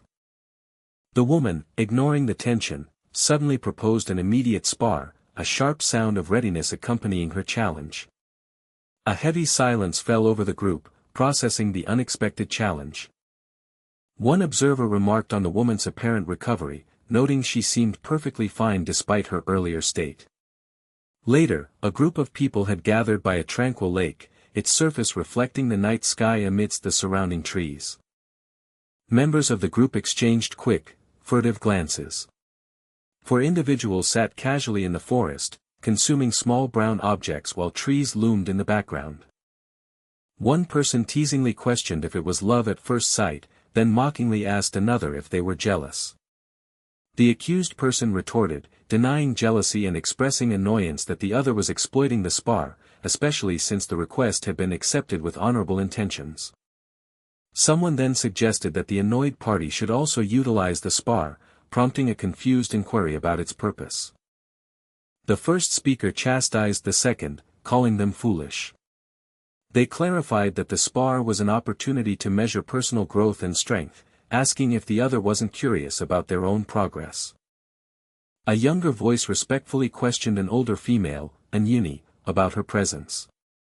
The questioning continued, asking if she came to see Seol-ah, which prompted a scolding for Seol-ah to be more polite, though the older woman dismissed it, claiming it was her normal manner, leading to surprise, a plea for safety, and an assurance that the sparring party would be fine. A voice inquired, asking a brother about their prediction for the spar's victor. The brother replied, admitting reluctance but asserting that the outcome was clear, describing Young Pung as a formidable opponent who had bested them all previously. The brother further elaborated on Young Pung's character, noting his usual playful demeanor but hinting at a drastic change when he became focused. An old man, with flowing white hair and a beard, squinted intently downwards, a fierce glare in his eyes.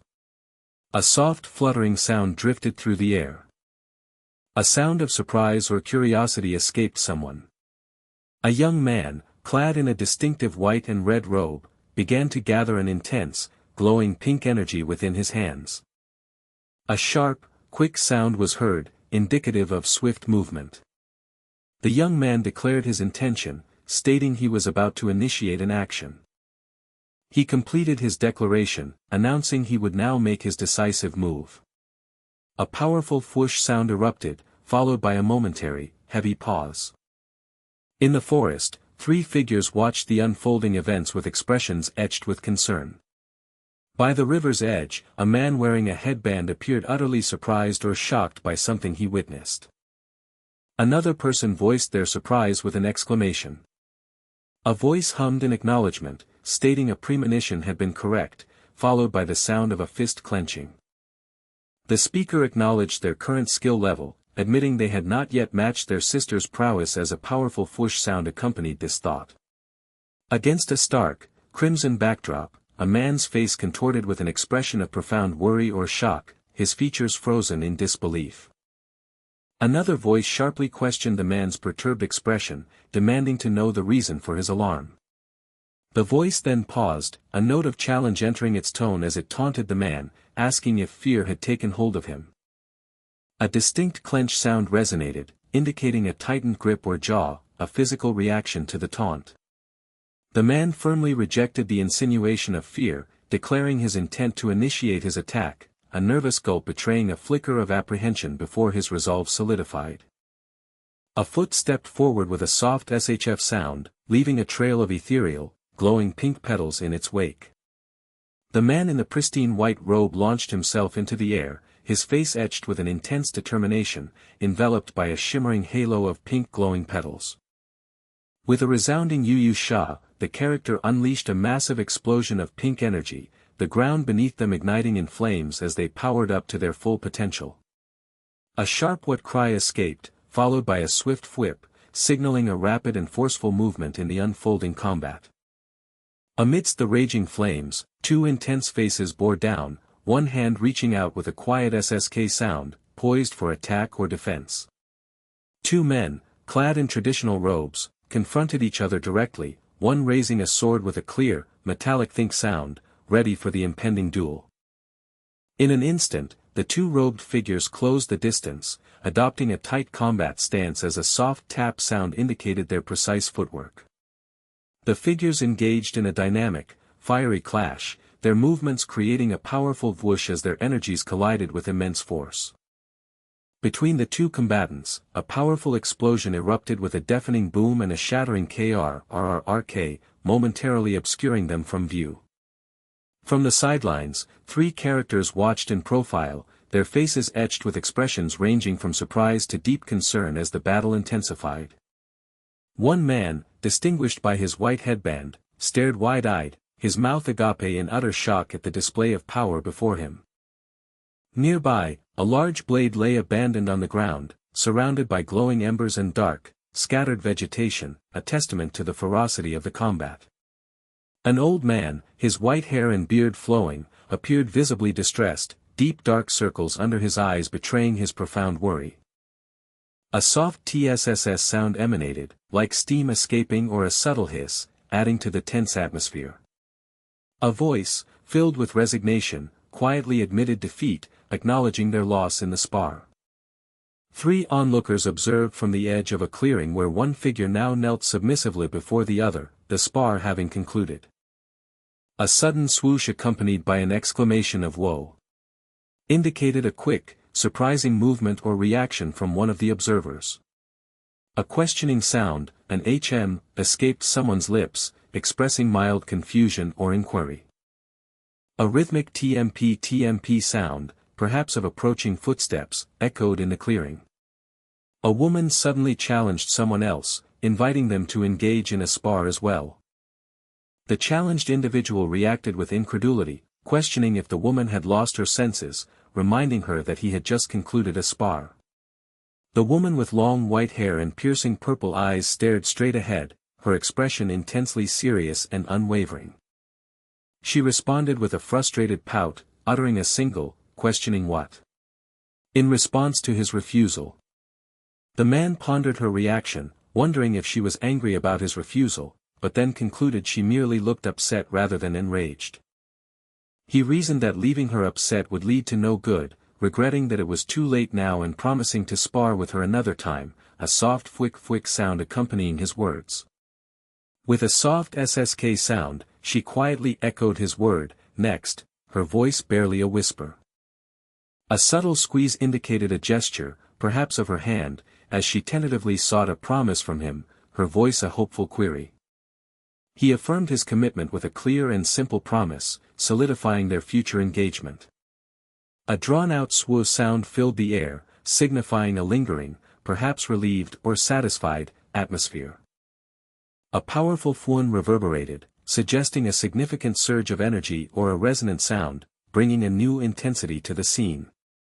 An observer expressed profound astonishment, remarking that they had never witnessed a monster like the individual before, a powerful whoosh accompanying their declaration.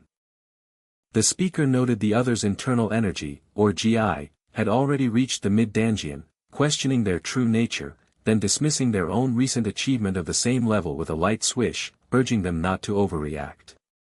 A mentor offered a stern warning, acknowledging the achievement of reaching the mid-danjian but cautioning against progressing further, explaining it was the door to one's heart and piercing it would unleash an uncontrollable rage within. The student inquired if this mysterious power was reacting to their internal GI, to which the mentor confirmed, stating that the more internal GI they utilized, the more violent this dormant power would become. The mentor further elaborated, warning that merely exuding fire and wrapping it around one's arms was the absolute limit, any greater exertion would result in the power tearing the individual apart. A frustrated sigh, tinged with a curse, escaped the student's lips, acknowledging the severe limitations imposed upon him. Despite the warning, the student whispered with a soft SSK that the current power was still not enough, revealing his ambition for more. The mentor countered, questioning with a faint SSK why the student still felt it wasn't enough, even after securing victory in the spar. A man in traditional attire stood amidst a copse of trees, his gaze fixed forward, a profoundly serious expression etched upon his face. Another voice, sensing his pensiveness, inquired if something was amiss. The man replied that nothing was wrong but offered his thanks nonetheless.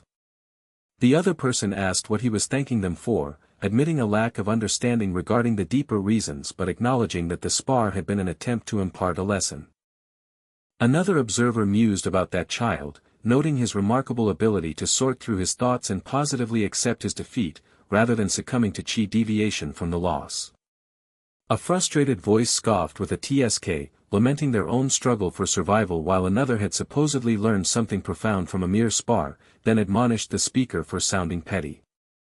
The spar's victor stated it wasn't their intention, but they were pleased to hear the other had learned something, acknowledging that they had once believed themselves the most powerful but now recognized the existence of a different world of strength. The victor then expressed certainty that the other had exerted an indescribable amount of effort to attain their current level of skill. Internally, one person admitted an aversion to the victor, then impatiently demanded to know how to shush their own turbulent thoughts. A respectful address was made, calling out to young Honorable Ku. Young Honorable Ku then expressed profound gratitude. A moment of silence passed, heavy with unspoken sentiments or observations.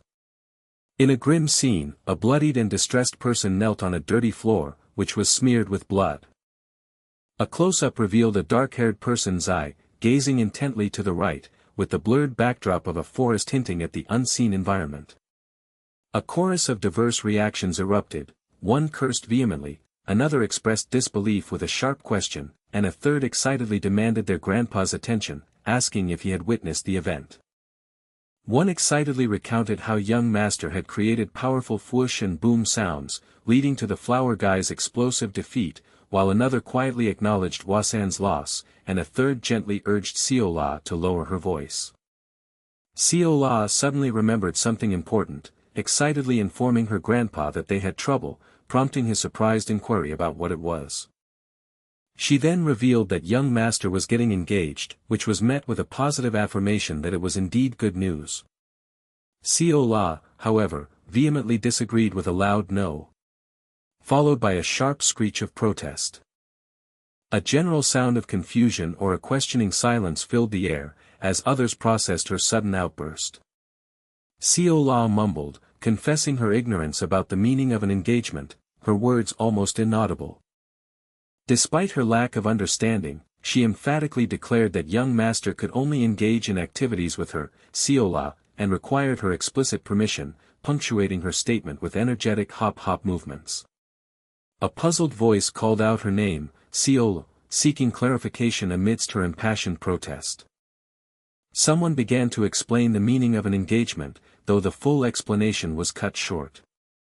A girl watched with wide, surprised eyes, a faint blush spreading across her cheeks, indicating a reaction to the unfolding conversation.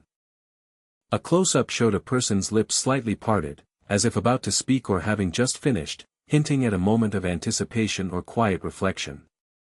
A pair of hands carefully held a bowl of food, using chopsticks to select delicate pieces.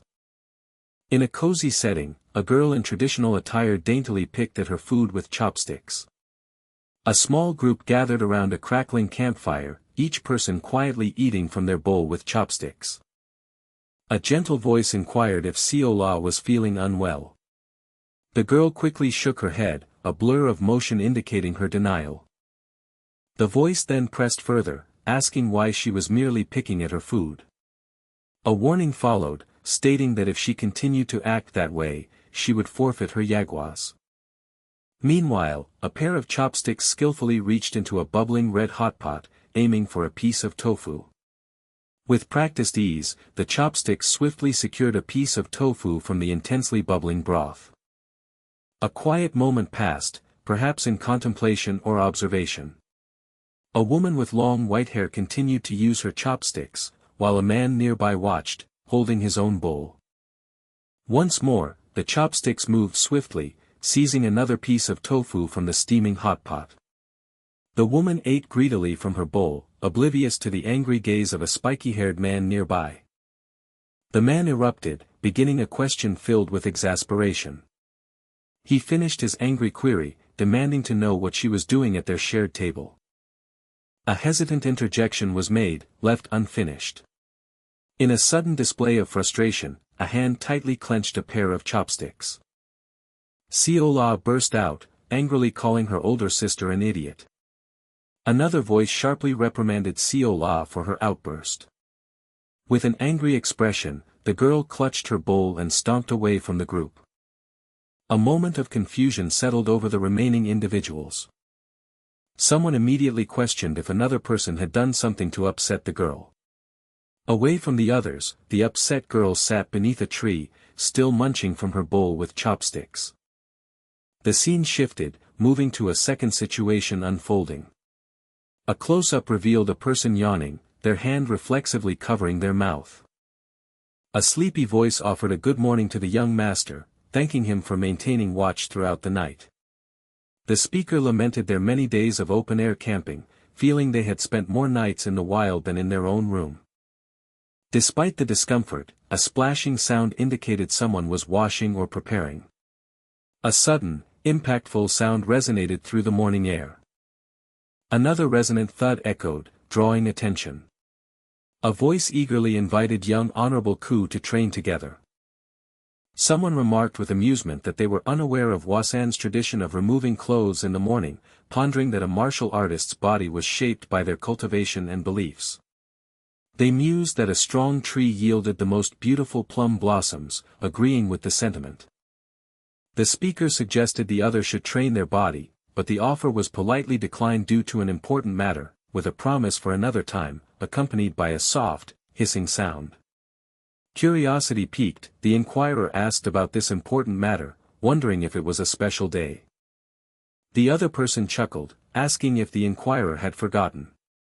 A character gazed upwards at a colossal staircase, winding its way up a mountain dotted with traditional buildings. Another character peered from the window of a carriage, observing a small, floating figure in a moonlit square. A nostalgic voice commented that everything remained as elegant, tall, and righteous as ever, followed by a quiet sniff.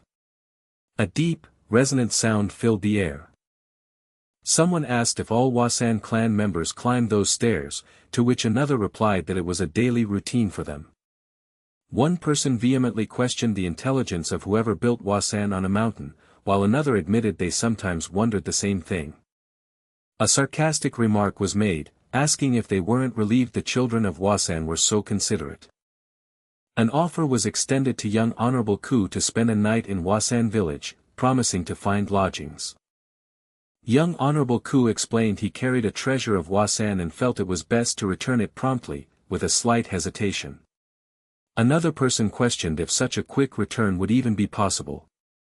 After a moment, young Honorable Ku expressed being touched by their generosity and decided to accept the offer.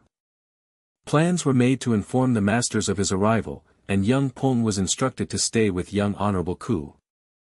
A voice interjected, suggesting it might be better for young Pong to climb the mountain with the others, as his seniors and master were likely waiting. A knowing, perhaps slightly awkward, chuckle followed.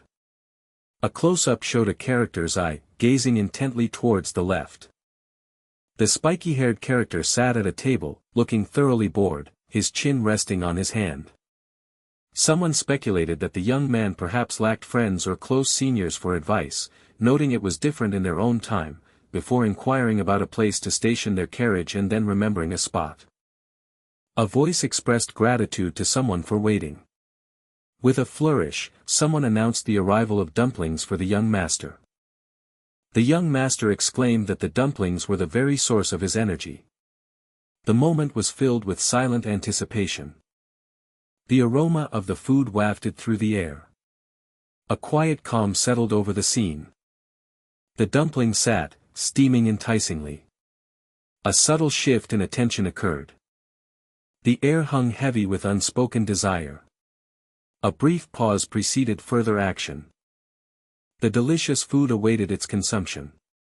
A silent decision was being made. The anticipation was almost palpable. A sigh of contentment or desire escaped someone's lips. An internal debate occurred about whether to take something or not. A sharp glare was cast, full of unspoken warning. With a decisive bite, the food was consumed. The sound of someone happily munching on food filled the air. The white-haired woman maintained a neutral expression, looking straight ahead. A bright, intense gaze was fixed on something. A sound of discomfort or annoyance escaped someone. A soft, hissing sound punctuated the moment. A frustrated voice demanded to be allowed to eat in peace. A final, unexpected sentiment of Merry Christmas was uttered. A faint tapping sound echoed through the space. A nervous rustle followed, hinting at unseen movement.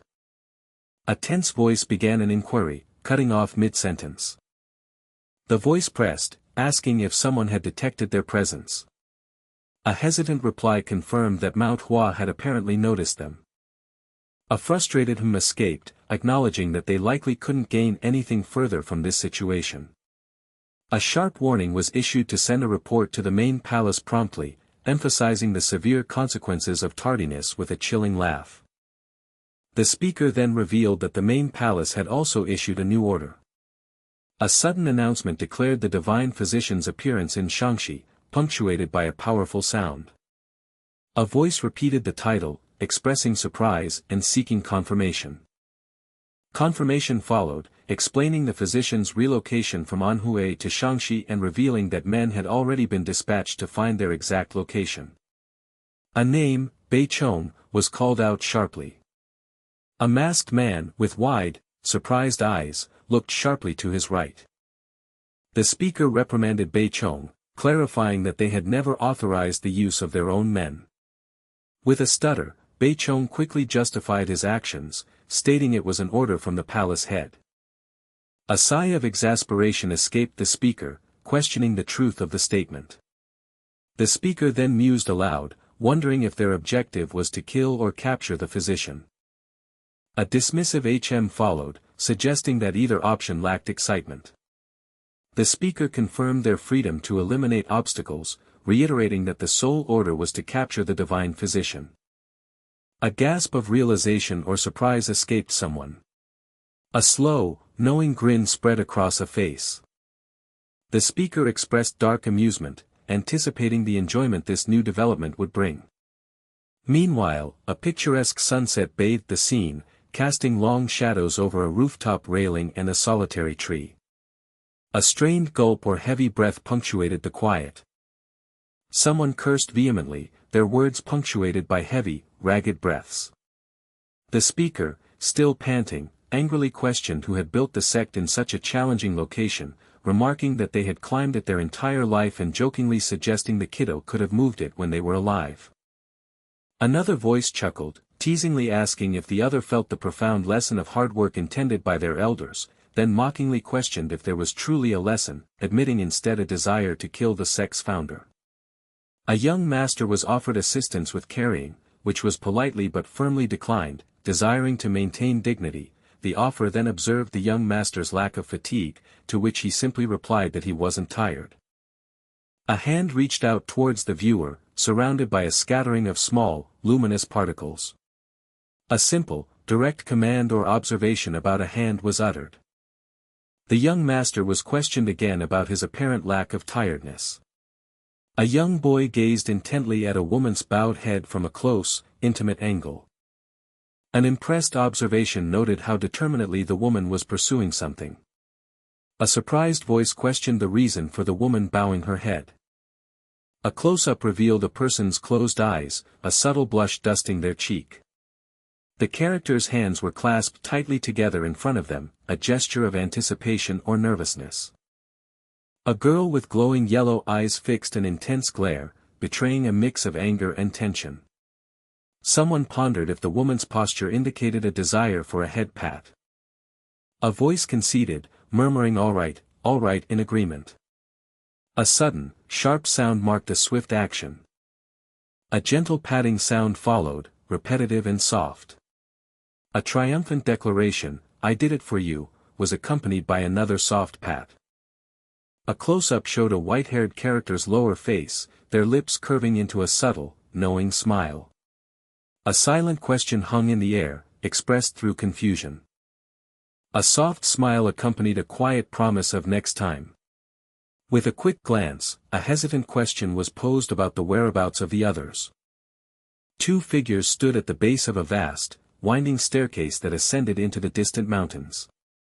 One person, gasping for breath, apologized to the young master, insisting they were fine and could be left behind, while another immediately commanded someone to retrieve Manhwa, amidst continuous heavy panting. A sudden exclamation marked a moment of surprise or recognition. A genial voice exclaimed in recognition, identifying the arriving individual. The speaker then affirmed that they had been patiently waiting for this arrival. An old man in flowing white robes stood surrounded by delicate cherry blossoms, while another figure bowed respectfully behind him. A voice speculated with a chuckle that the old man was likely the current sect leader of Manhwa, asking for confirmation. A hand firmly gripped a character's shoulder, the imposing silhouette of a mountain range visible in the distance. The speaker burst into boisterous laughter, exclaiming their long anticipation of the visitor's arrival. They expressed immense relief that the elders would finally cease their scolding, confessing with more laughter that the elders had been furious when a sacred stone was lost in a drunken bet. A hesitant voice began an introduction, stating they were Gu Yangcheon of the Gu clan. The speaker continued, struggling to explain the reason for their presence. The older man chuckled, interrupting to reveal that Gu Ryan, that animal, had sent a letter ahead of their arrival. He then presumed the visitor's purpose was to return the stone and retrieve their sister, seeking confirmation. A sigh of relief followed, with the speaker confirming the presumption and stating that the second elder's prior explanation would expedite matters. However, the older man added a caveat, observing that not everything had been documented, prompting a confused inquiry about his meaning. The older man's gaze sharpened, pointing out the unusual energy within the visitor's body. A heavy silence fell, filled with unspoken thoughts. The older man paused, then prepared to continue his observation. Two characters stood on a rocky outdoor path, one distinguished by a long, flowing beard. An older man with a white beard and a topknot looked visibly concerned, a bead of sweat trickling down his face. A close-up revealed an old man's face, his eyes closed in deep thought or profound sadness. Shifting the conversation, the speaker then moved on to another topic. He expressed concern for their journey, commanding Shin Hyun to prepare lodgings and a meal for the guests, which Shin Hyun affirmed before inviting them to follow. The host suggested they continue their discussion indoors. A distressed voice asked an old man for advice, sounding helpless. A mocking laugh accompanied a taunt, asking if they truly expected safety after absorbing Mount Hwa's treasure, then offered sarcastic reassurance that the worst outcome was merely death, a prospect the other found quite terrifying. Cherry blossoms gently drifted past the roof and balcony of a traditional building. An individual expressed regret for summoning someone without allowing them to rest. They then explained their inability to allow someone who had absorbed Mount Hwa's energy to roam freely. The other party acknowledged and affirmed their understanding. The questioner reiterated the claim that their treasure had been absorbed by the other, who was merely holding it. Within a traditional room, a young man with spiky black hair displayed a clear look of displeasure. He inwardly mused about having told a partial truth, omitting details about the other, reasoning it was the best he could do without directly lying. The speaker voiced their difficulty in accepting the unusual circumstances.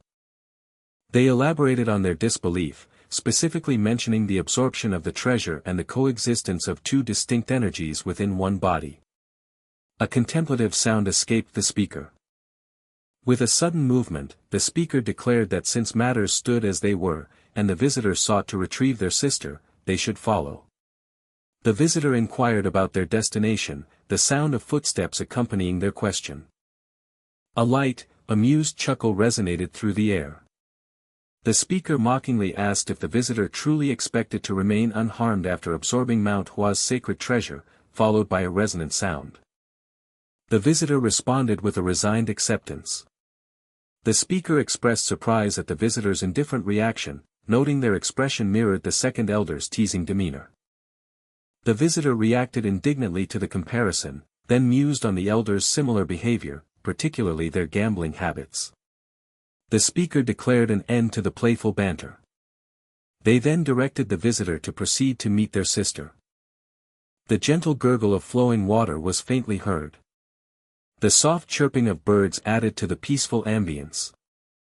Amidst a mountainous, forested landscape, traditional buildings stood beside a water wheel. Someone observed that something was completely broken.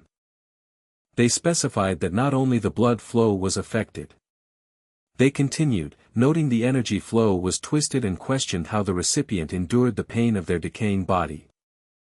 A grinding sound, like teeth clenching, was heard. The afflicted person claimed the pain was not severe. The speaker dismissed the claim, advising against lying. They then speculated whether the person was feigning strength for their disciple. A young girl, kneeling, stared forward with large, earnest eyes. Inside a traditional room, 3 figures were seated on a wide wooden floor. An inquiry was made about the duration of a certain period. The response indicated approximately 4 years had passed, followed by a question about what had transpired. A hesitant sound preceded an explanation. A moment of profound silence filled the space. A voice softly called out to their master.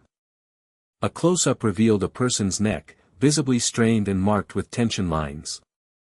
Silence lingered, broken by faint, rhythmic tapping or dripping sounds. A distressed cry of "Master!" erupted, accompanied by a sudden flurry of sounds. A pair of hands vigorously wrung a white cloth. An expression of gratitude was offered. A speaker identified the presence of a seal. They expressed confusion, remarking that they should have detected the seal earlier when checking the energy flow, deeming it strange.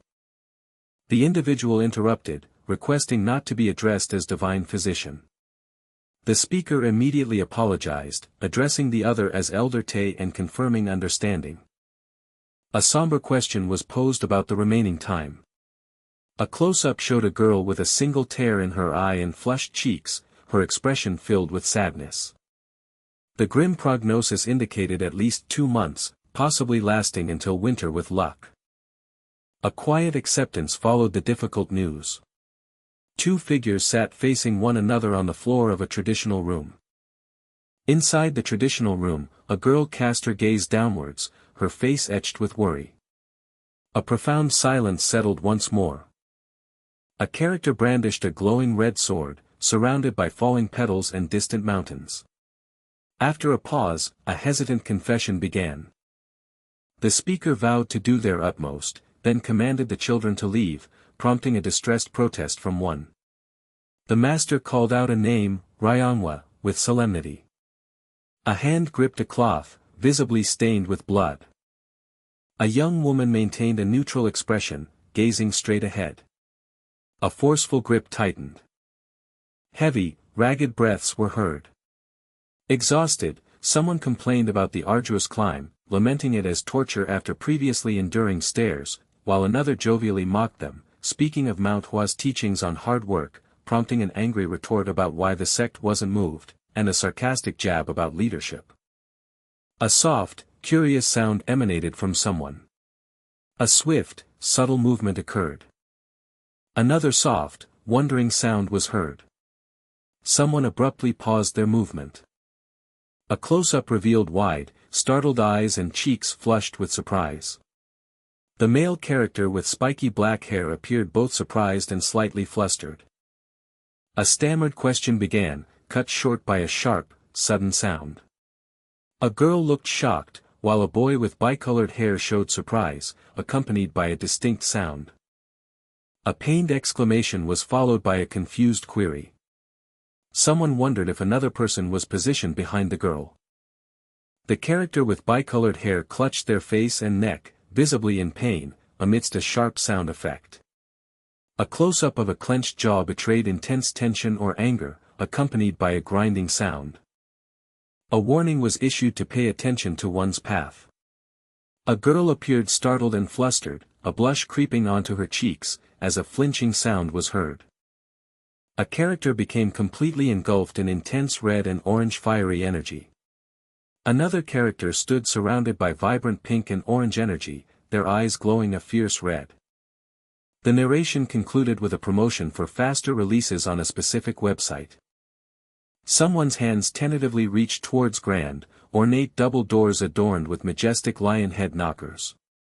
A menacingly long shadow stretched across a floor already slick with blood, reaching towards a lone, distant figure. A voice expressed relief at the figure's safe return. However, the voice continued, a new observation was made. 2 unmoving hooded figures lay sprawled on the ground, enveloped by swirling purple energy. A close-up revealed a hand surrounded by ominous, tendril-like shadows and an eerie purple glow. The voice noted that the figure appeared quite angered. It then questioned the source of such intense rage.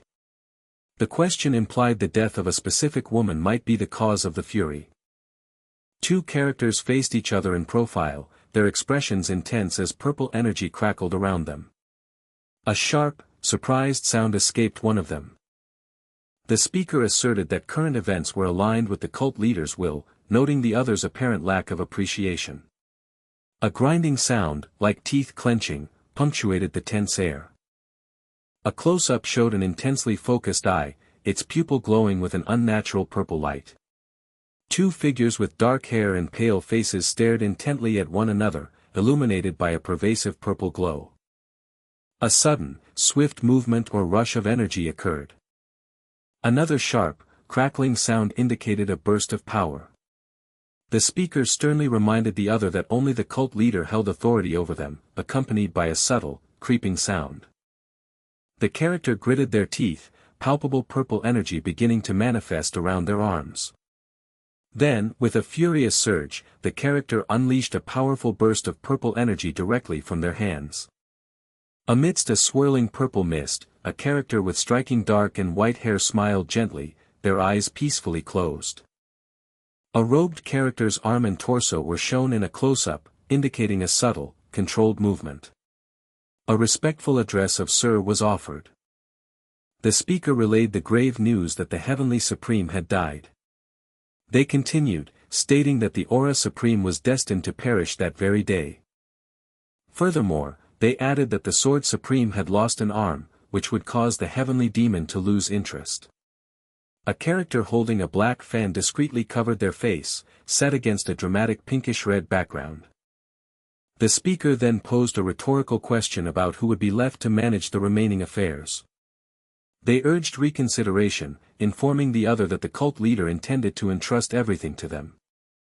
A male character with distinctive purple hair and glowing purple eyes looked down, his expression solemn and thoughtful. A sharp, tearing or cracking sound cut through the air. A flickering, fiery sound was heard immediately after. Muffled choking and pained groans erupted from someone. A character's side profile was shown in a close-up, bathed in an ominous mix of red and purple light. A heavy, thudding sound resonated. A trembling or shuddering sound followed the impact. A swift, whooshing sound marked a quick movement or change. Another loud, booming thud reverberated through the space. An old man gently covered a young boy's eyes as intense red energy began to swirl around the child. The old man warned the boy that the upcoming process would be a bit painful. A bewildered sound indicated confusion from an observer. Someone exclaimed, addressing the divine physician and noting their timely arrival. They then eagerly announced that a patient awaited the physician. The speaker introduced the old man as the divine physician, praising him as the greatest healer capable of curing any sickness, while the old man protested the title, and the speaker added that he had also treated the listener. They then introduced the renowned Blossom Sword Queen of Manhwa, followed by the listener's sister, Gu Ryanhwa, identified as the Sword Queen's disciple. Finally, the speaker introduced a child named Jae-gal Hyuk as the divine physician's grandson and disciple, explaining that he could not speak and advising that any questions should be directed to the physician. The speaker then addressed someone named Yangcheon directly. They immediately questioned Yangcheon about why they had choked the child's neck. Yangcheon inwardly lamented their dire situation, realizing they were in deep trouble. Yangcheon privately admitted that their memory had been spotty since seeing the boy, but acknowledged that such an excuse would likely not be accepted in the current tense atmosphere. They inwardly fumed, expressing shock at Jae-gal Hyuk being the physician's grandson and frustration at finding him before the house sect, cursing the disruption of their plans. Yangcheon further panicked as old man Shin failed to respond, reiterating their distress with curses. They desperately wondered what course of action they should take. The speaker then mockingly repeated Yangcheon's earlier excuse about their memory being spotty. Yangcheon stammered, surprised at how the other person had known their private thoughts. The speaker chuckled mysteriously, claiming not to know how they knew. Two characters, dressed in traditional attire, were locked in a physical struggle, surrounded by surging purple energy. Someone asked the divine physician to inspect the child's body, but the physician brusquely refused, declaring no intention of helping. The physician recognized the questioner as Yangcheon, who then pleaded for help just this once, only to be angrily rebuffed with a demand to leave. Yangcheon questioned if the physician knew them, to which the physician responded with an immediate affirmation. The physician revealed that they had been a close friend of Yangcheon's mother, Chun-hee. Yangcheon stammered, taken aback by the revelation of the physician's connection to their mother. The physician expressed happiness at finally meeting Yangcheon. A dark-haired girl furtively peeked out, glaring with intense focus. The physician observed Yangcheon's resemblance to Chun-hee, explaining it was more about their aura than appearance, while someone else desperately pleaded for the physician to take a look, stressing that the Manhwa sect leader himself was asking, only to be met with an indifferent retort. The physician sensed a quiet but warm heart within someone, received a polite thank you, and then declared their intention to leave. A specific item, a leaf of the dragon herb, was mentioned. A proposition was made to trade one leaf of the dragon herb for the physician's assessment of the child. The old man's mouth was slightly agape, his expression shifting to one of solemn consideration. The physician reluctantly agreed to help, stating it would be the last time, while the other person smugly acknowledged their acceptance. A subtle, swift movement occurred in the unseen space. A moment of profound silence followed the fleeting action. Meanwhile, a vibrant purple vortex swirled intensely, illuminated by myriad glowing particles. A young man grasped the old man's wrist, his gaze fixed on him with an expression of profound surprise. He urgently inquired about the child's condition, asking if there were any issues with his body. The old man gravely replied that the child's body harbored more than just a few problems. He declared the child was essentially a walking corpse, barely clinging to life. The young man questioned the dire meaning of this grim prognosis. The old man then observed that numerous disparate energies circulated within the young man's own body, wondering how he could possibly function in such a state. The young man acknowledged having absorbed many things, but confessed he had not anticipated it would lead to such a significant problem. He mused that he believed he had been managing the energies effectively, speculating that the mysterious thing old man Shin had mentioned might be the true cause of his condition. The old man swiftly dismissed his theory, adding a sharp, dismissive sound. He sharply questioned the young man's whereabouts, a sudden movement accompanying his words. The old man revealed that he had apparently lost his connection with the young man due to the mysterious entity. The young man admitted to harboring suspicions, now confirmed by the physician's words, and pressed for an explanation of what the entity truly was. The old man then disclosed the shocking truth: the mysterious entity was the very thing sustaining the young man's life. He further explained that it suppressed the other energies within his body from becoming uncontrollable, though ironically, it appeared capable of running wild on its own. A heavy silence enveloped the conversation as the revelation settled. The young man then anxiously sought advice on how to manage the multitude of energies within his system. The old man bluntly presented two stark options: either completely remove the energies or continue living while constantly praying his body wouldn't explode. He emphasized the extreme danger, stating it wouldn't be surprising if the young man's body detonated at any moment, asserting his own powerlessness to help. The old man offered a more direct assessment, highlighting the young man's precarious condition, where death could strike even during mundane activities like bathing or eating. The young man slowly acknowledged the gravity of his situation, his voice trailing off.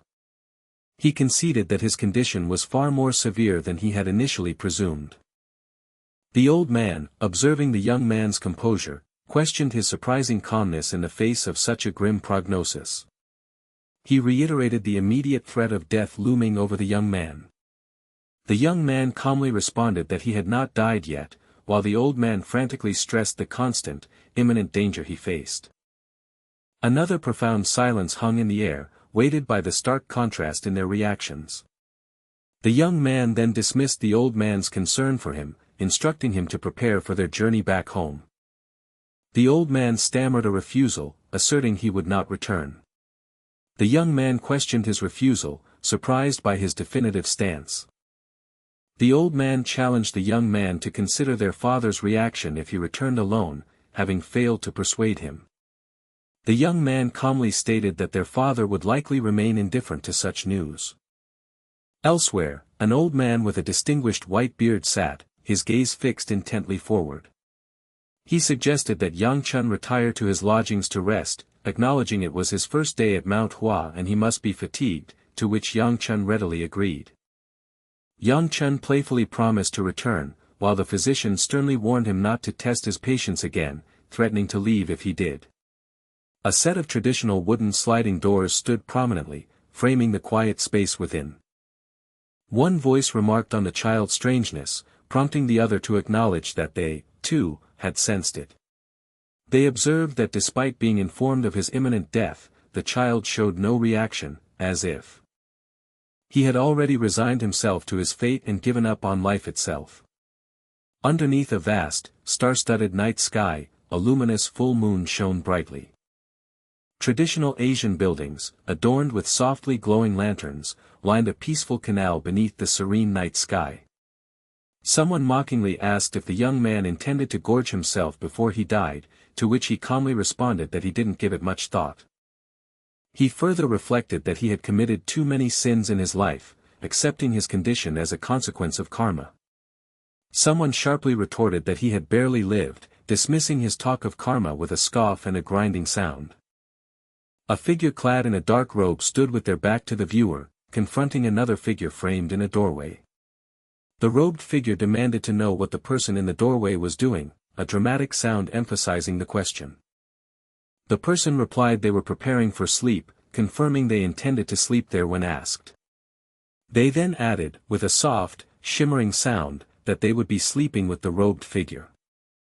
The robed figure reminded them that the sect leader had prepared 2 rooms and urged them to return to their own, adding a veiled comment about having a child before one dies. The person countered that they had been told there was only 1 room, confirming to the robed figure's surprise that the sect leader had indeed assigned them a single room. The robed figure inwardly lamented their oversight, realizing they should have been more cautious upon learning of the sect leader's association with the second elder, letting out a soft, knowing laugh. The person then declared they would sleep with Murim, bidding the robed figure a good night. 2 hands, one adorned with a red sleeve and the other with a purple sleeve, gently clasped together.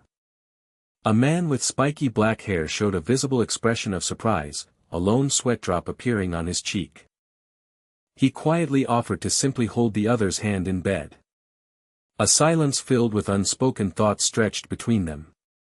The quiet moment continued, thick with unaddressed emotions.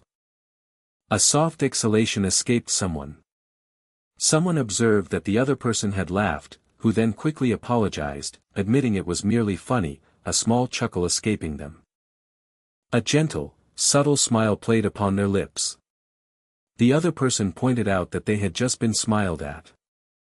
The first person casually confirmed it, wishing them a good night. A firm grip tightened slightly, accompanied by a quiet pause. Someone asked what was happening now, accompanied by a swift movement. A soft, lingering touch was exchanged. In a close-up, 2 hands held gently, while a character's soft, warm smile could be seen in the background. One of them then suggested that they sleep together. Outside, under a starry night sky, delicate cherry blossoms drifted down around traditional buildings. Someone apologized for disturbing another at such a late hour. The other person graciously accepted the interruption, admitting they were becoming bored. The speaker mentioned hearing that the listener was seeking the divine physician, which the listener confirmed. They then added that both the Shaolin and Wudang sects appeared to be searching for the listener. A moment of profound introspection and silence followed this revelation. The speaker then questioned if the listener had not already located the divine physician. The listener confirmed that they had indeed found the physician, having sensed the powerful chi barrier established to conceal him. Despite this, the speaker acknowledged that the listener did not force their way in, choosing instead to ask permission first, which they believed was the correct approach. A thoughtful silence settled once more between the 2 individuals. The listener respectfully addressed the sect leader, asking if they would be permitted to meet the divine physician. The sect leader paused before responding, explaining that the divine physician was currently occupied treating another patient and warning that even if granted access, the desired outcome might not be achieved. The listener began to protest, seeking to find an alternative.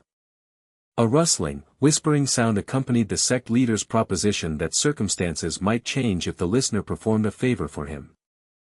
Someone casually asked if the other knew how babies were made. The other, named Seol, claimed it was common knowledge but then stammered, asking for the explanation. The first person playfully asserted that if one slept while holding hands, a crane would deliver a baby the next day, leading Seol to express disappointment, and a trailing silence. The quiet interior of a room held a detailed window, and a decorative lamp cast a soft glow from the left.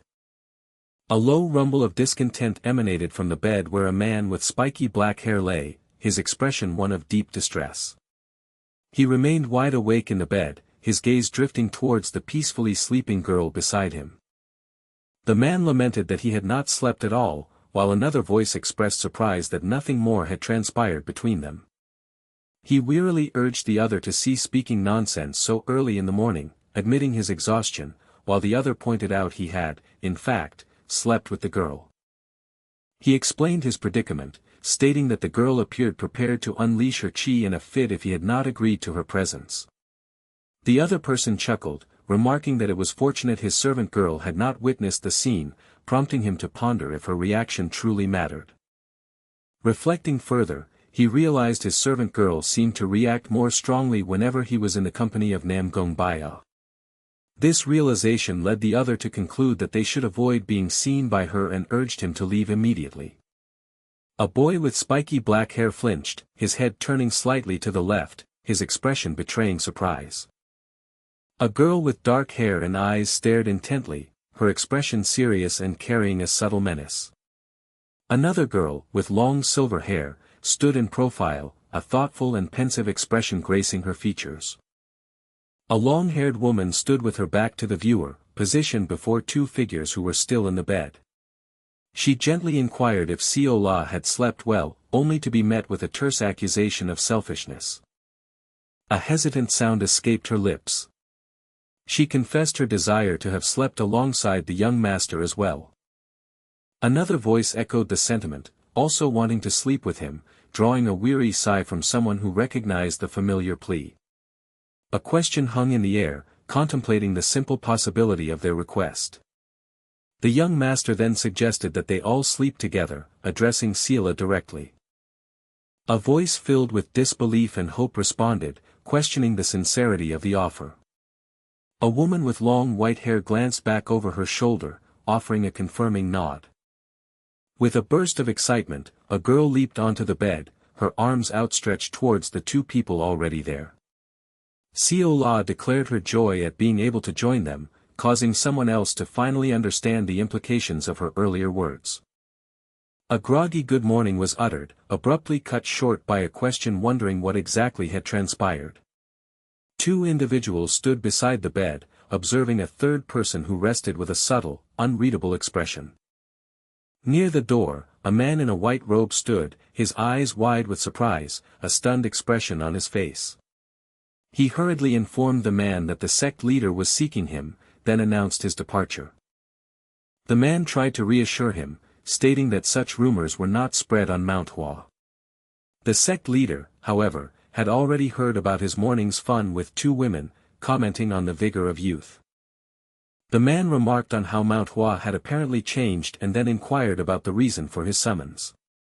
The sect leader expressed interest in hearing about his previous night's activities, then mockingly feigned a departure before pausing him. He then casually asked if the man remembered the small cottage he had visited the day before, the one where the Sword Queen resided, to which the man affirmed. An older man stood, looking down with an air of authority at a younger man who was seated at a table. The older man then asked if the younger man could deliver something to the divine physician, a request that surprised the younger man.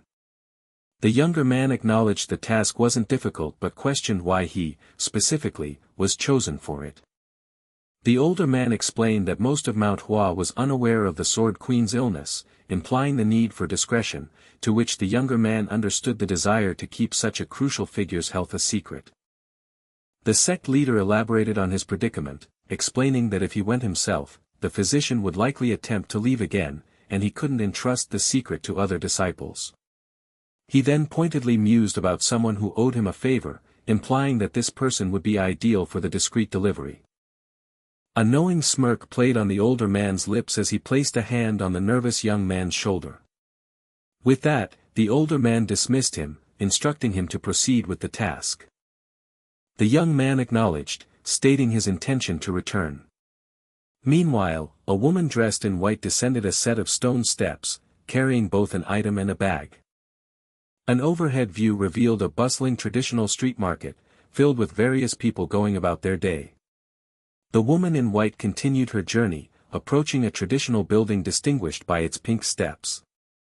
A person with dark hair cautiously peeked out from behind a traditional wooden door. The traditional wooden door, made of vertical panels, stood slightly ajar. Again, the person with dark hair peered out from the wooden door, observing their surroundings. They murmured, questioning if they had forgotten anything they were instructed to buy, as a soft rustling sound accompanied their movements. A long stone staircase cut a path downwards, disappearing into a lush, green forest. A lone figure walked down the lengthy stone staircase, moving deeper into the forest's embrace. A girl with black hair appeared thoughtful, her expression tinged with a subtle concern. As the girl descended the stairs, her gaze fell upon a family of deer peacefully grazing in the forest below. One deer tenderly licked the head of a fawn, while another deer stood close by, observing the scene. A moment of quiet reflection passed, as if contemplating the peaceful sight. Elsewhere, a person with long dark hair lay slumped on the floor, their face hidden, their posture conveying deep distress. A man with a beard and piercing red eyes looked down with intense focus, bathed in the bright light streaming from a window. Soft, quiet sobs broke the silence, indicating profound sorrow. A young child with short hair cautiously peeked from behind a door frame, their eyes wide with fear. A man loomed over a kneeling woman and child, while another child watched the tense scene from the safety of a doorway.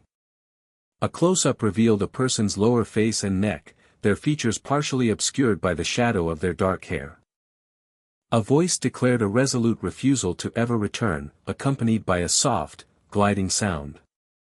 A faint, shimmering sound indicated a subtle, swift movement or energy. Someone questioned the disappearance of a person, followed by a quick, sharp sound. One suggested she might have become aware, while another scoffed at the idea, deeming her incapable, as a rustling sound arose. The first person began to speculate about the probable cause. A masked figure extended a hand, touching a glowing purple barrier that shimmered across stone steps. A large hand pressed firmly against a shimmering pink energy field, testing its strength. A voice exclaimed in frustration, cursing the old man. They recognized the barrier as an immense manifestation of chi, inferring its significance. Based on the powerful barrier, they concluded with certainty that the divine physician was present within. A command was given to return. The speaker confidently stated that the regional leader would handle the remaining matters. A bright white shape cast a distinct shadow upon a cracked stone floor. A celebratory wish for a happy new year was expressed. A lone figure ascended a lengthy stone staircase, disappearing deeper into the verdant embrace of the forest. The young person with short dark hair looked ahead, their features etched with a subtle concern. Another figure, clad in a striking red outfit, continued their ascent up the arduous staircase, observed from behind by an unseen companion. A grumble of exertion escaped from someone struggling on the path. A heavy breath was expelled, indicating growing fatigue. Someone sharply questioned what the other person was staring at. They then directly demanded to know the reason for the other's presence. With another huff, the first person explained their reluctant presence, stating they were on an errand to deliver an item. The other curtly urged them to hasten their pace up the stairs. The person carrying the item expressed a desire to quicken their steps, though their tone suggested an underlying difficulty. A black-haired girl glanced to her left, her cheek slightly puffed, betraying a hint of mild annoyance. Someone offered a stark warning, explaining that the girl's body was so unstable she faced a risk of death even during mundane activities like bathing or eating. Another person remarked in surprise at the girl's apparent lack of struggle, letting out a breath of wonder. An imperative command was given to hand over an item, accompanied by a dismissive gesture. The speaker insisted on taking the delivery item, offering to complete the errand themselves. A moment of silent deliberation followed the unexpected offer. The person receiving the offer reacted defensively, questioning if the other was truly worried about them. The offerer sharply dismissed the idea of concern, vehemently stating the other was simply too slow. The person with the item expressed a mild complaint about the harshness, then declared they would simply speed up their pace. The black-haired girl looked left with a frown and a visible sweat drop, displaying a clear expression of annoyance. Someone began to inquire about the other person's condition. The question was completed, specifically asking about Juga Hyuk's condition. A new question arose, asking if anyone had observed the divine doctor's grandson exhibiting unusual behavior, such as talking to himself. The queried person hesitantly denied noticing anything peculiar. The questioner acknowledged the response, accepting the answer. Meanwhile, a white-haired man and a girl, both adorned in white robes, stood on some steps, their gaze directed to the left. A close-up revealed the girl in the white robe, her features set in a fierce, determined glare as she looked downwards. Someone remarked that the girl did not appear to be a bad child, then questioned why the two individuals were perpetually arguing, to which the other admitted they did not know. A drawn-out sound of realization or understanding emanated from one of the speakers. Another person then inquired if the constant arguments bothered them. The first person admitted that the situation was indeed bothersome, though they couldn't fully articulate why. A speaker clarified, wondering if the conversation was about their sister. The other person confessed they had initially believed the discussion concerned the divine doctor's grandson. In a traditional room, an old man with a top knot and a flowing beard sat on the floor, his face etched with worry as he held a pink scroll. An old man, a young man, and a young woman were all seated on the floor within the same traditional setting.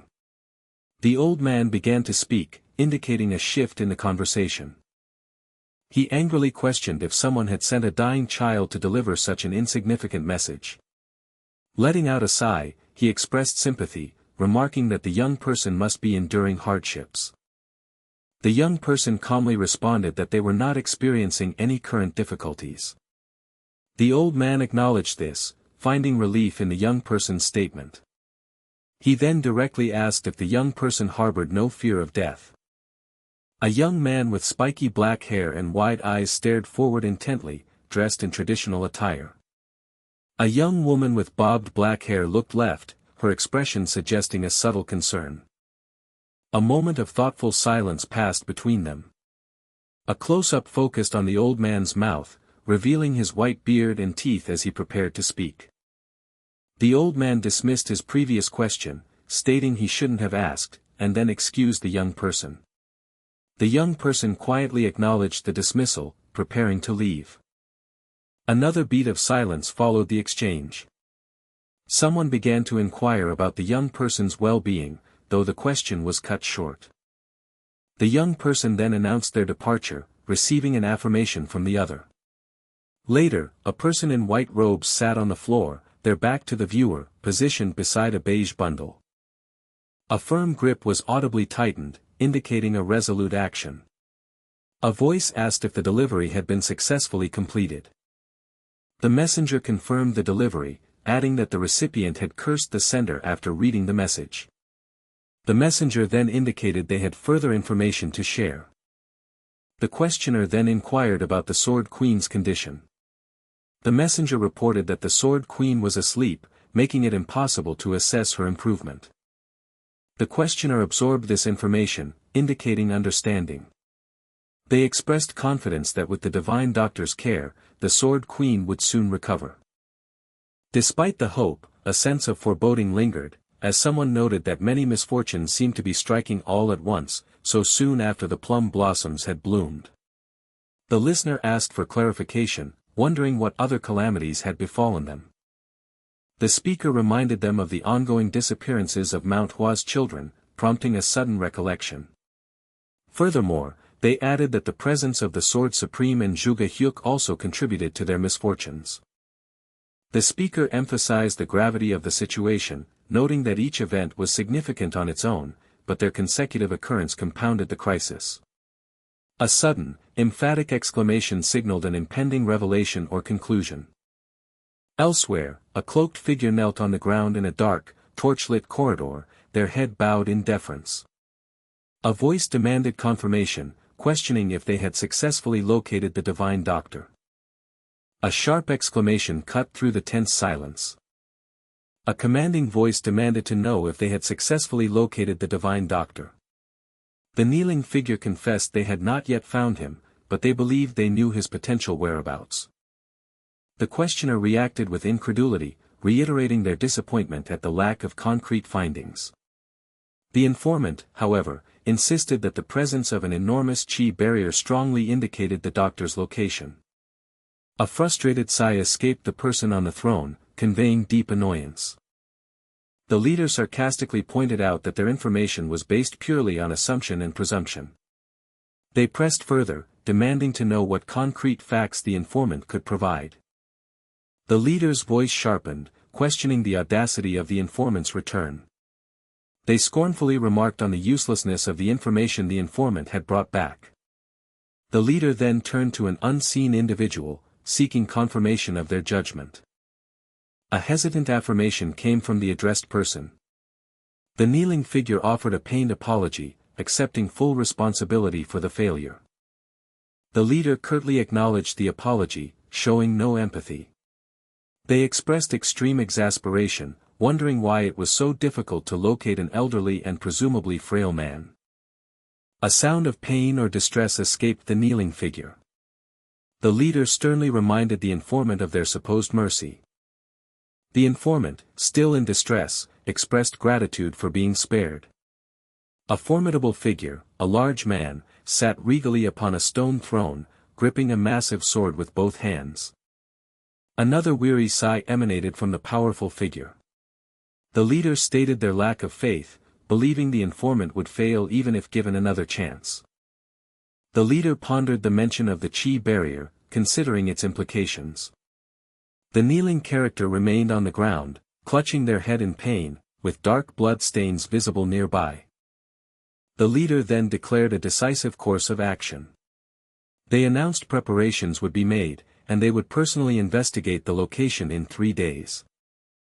If the divine doctor was indeed found, the leader intended to forcefully bring him back. A grim threat followed, warning that everyone involved would face death if the doctor was not there. A close-up revealed a character's face slick with sweat, betraying intense worry and fear. The leader presented their plan, confidently seeking approval for its perceived perfection. The subordinate reluctantly agreed, praising the plan with a tone that suggested underlying apprehension. A long, drawn-out yawn broke the tension, shifting the scene's mood. A different voice remarked on the unusual frequency of dramatic events in the life of the person they addressed. The speaker mused about their uneventful day, describing a simple routine that felt almost too easy. They were then advised to make their return journey. The speaker agreed, noting the lack of reason to remain, as their sister declined to join and their delivery errand was complete. A voice suddenly called out to the young master. The young master reacted with a startled exclamation. Someone questioned the young master's actions, pointing out they were headed in the wrong direction from their room. The young master then asked if the other person had forgotten something important. The young master cheerfully announced their intention to sleep together that night. The other person denied any recollection, but the young master confidently stated they remembered, with another person also confirming. Someone inquired if the young master's grandfather was aware of this behavior, only to be playfully assured it was fine as the grandfather was currently absent. Further questions arose about the grandfather's whereabouts, but the answers were vague, indicating no one knew when he would return. The traveler decided to postpone their departure, wondering if servants disappearing without notice was common practice, then dismissed the thought. They mused aloud about how much the world seemed to have changed. In a dimly lit room, a woman with flowing white hair sat peacefully upon a bed. A voice hesitantly began to address the woman, cutting off mid-sentence. The woman on the bed looked down, her gaze fixed upon someone apparently hiding beneath a blanket. A familiar voice called out to the young master once more. The young master enthusiastically proposed they sleep together, urging the other to join them. A man with distinct spiky black hair stood framed in a doorway, casting his gaze downwards and to the left. Another man, clad in traditional attire, swiftly turned his back, revealing only his retreating form. Outside, a brilliant full moon cast its gentle glow across a clear, star-studded night sky. Soft snores emanated from within the room, signaling deep slumber. Gentle, rhythmic breathing filled the quiet space, indicating peaceful rest. Inside, 3 individuals lay in a shared bed, with one male appearing noticeably uncomfortable. The male character in the bed bore an expression of clear annoyance or disturbance. Suddenly, a hand pressed firmly against the male character's face, startling him awake. The male character let out a frustrated grunt as he slowly gained consciousness. He wondered what bizarre, uncomfortable situation he had found himself in. He then called out to an older man, seeking immediate assistance from him. He pleaded for rescue, explaining that his arm was trapped and immobile, while the old man wryly remarked on his perceived good fortune. The old man, apparently unconcerned, questioned why he simply didn't stand up. The male character explained that a girl was gripping him far too tightly, rendering him completely immobile. He urged the old man to intervene, fearing the potentially scandalous consequences if anyone were to witness their predicament. He began to describe the situation as bad, but his words were cut short. A young girl with a bob cut, peering in, reacted with wide-eyed shock at the scene before her. Inside the room, 2 characters lay tangled together in the bed, one of them staring with wide, surprised eyes. A different girl, her brows furrowed, stared intensely with a dark and angry expression on her face. The old man, apparently noticing the onlookers, decided to wait outside the room, leaving them to their entanglement. He sarcastically questioned whether it was customary for Manhwa disciples to enter rooms without knocking first. He then resolved to wake the 2 sleeping individuals, regardless of the strange scene. A hand was shown gripping tightly onto fabric, indicating a firm hold or a struggle. One character murmured about an itch, while another urged them awake, claiming a bug was crawling on them. With a startled cry about a bug, one person sprang upright from the bed, startled. A hand then reached purposefully towards the head of the white-haired individual still deep in sleep. A pained sound escaped the second person as they, too, jolted violently awake from the sudden contact.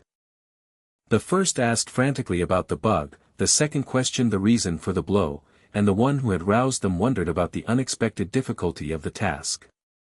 The new arrival then prompted them for an explanation, looking unimpressed. The white-haired character, now fully awake and irritated, inquired about the reason for their visitor's presence. The visitor explained that their master wished to meet the white-haired individual. The white-haired character reacted with surprise, and the visitor speculated that the master was disappointed by their previous brief encounter. The visitor then light-heartedly remarked that they would have delayed their visit had they known what intimate scene they would interrupt. The white-haired character skeptically asked if that was the sole purpose of the long journey, doubting the simple explanation.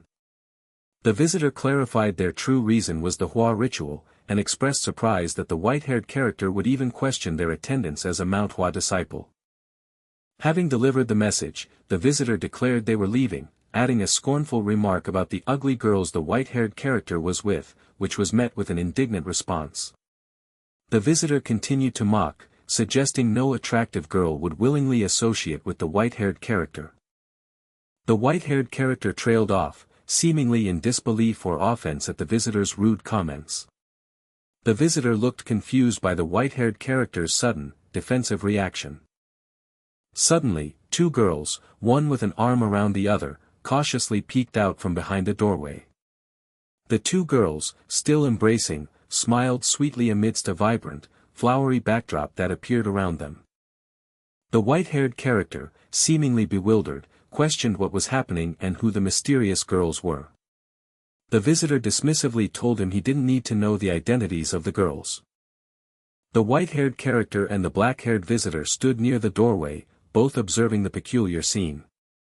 The white-haired character uttered an expression of utter disbelief at the unfolding events. A serious-looking white-haired woman appeared, with a man's face partially visible behind her, observing the same situation. A voice affectionately called out "brother," echoing through the area. The voice continued, asking where he was, searching for him. It insisted that he come out, as they couldn't be found where they were. A young girl dressed in red looked surprised as a distinct rustling sound echoed nearby. She tilted her head slightly in confusion, wondering about the source of the noise. Abruptly, a man burst forth from the bushes with a roar, startling the young girl profoundly. She remained silent, seemingly overwhelmed and frozen by the sudden fright. The dark-haired girl appeared upset, her cheeks flushed as she teetered on the verge of tears. The man immediately began profusely apologizing, recognizing her distress and trying to console her. A short while later, two individuals in traditional robes sat together on a bench, one holding a cup in hand. The man sniffled an apology, assuring her he hadn't intended to make her cry. The girl remained quiet, still processing her emotions and the apology.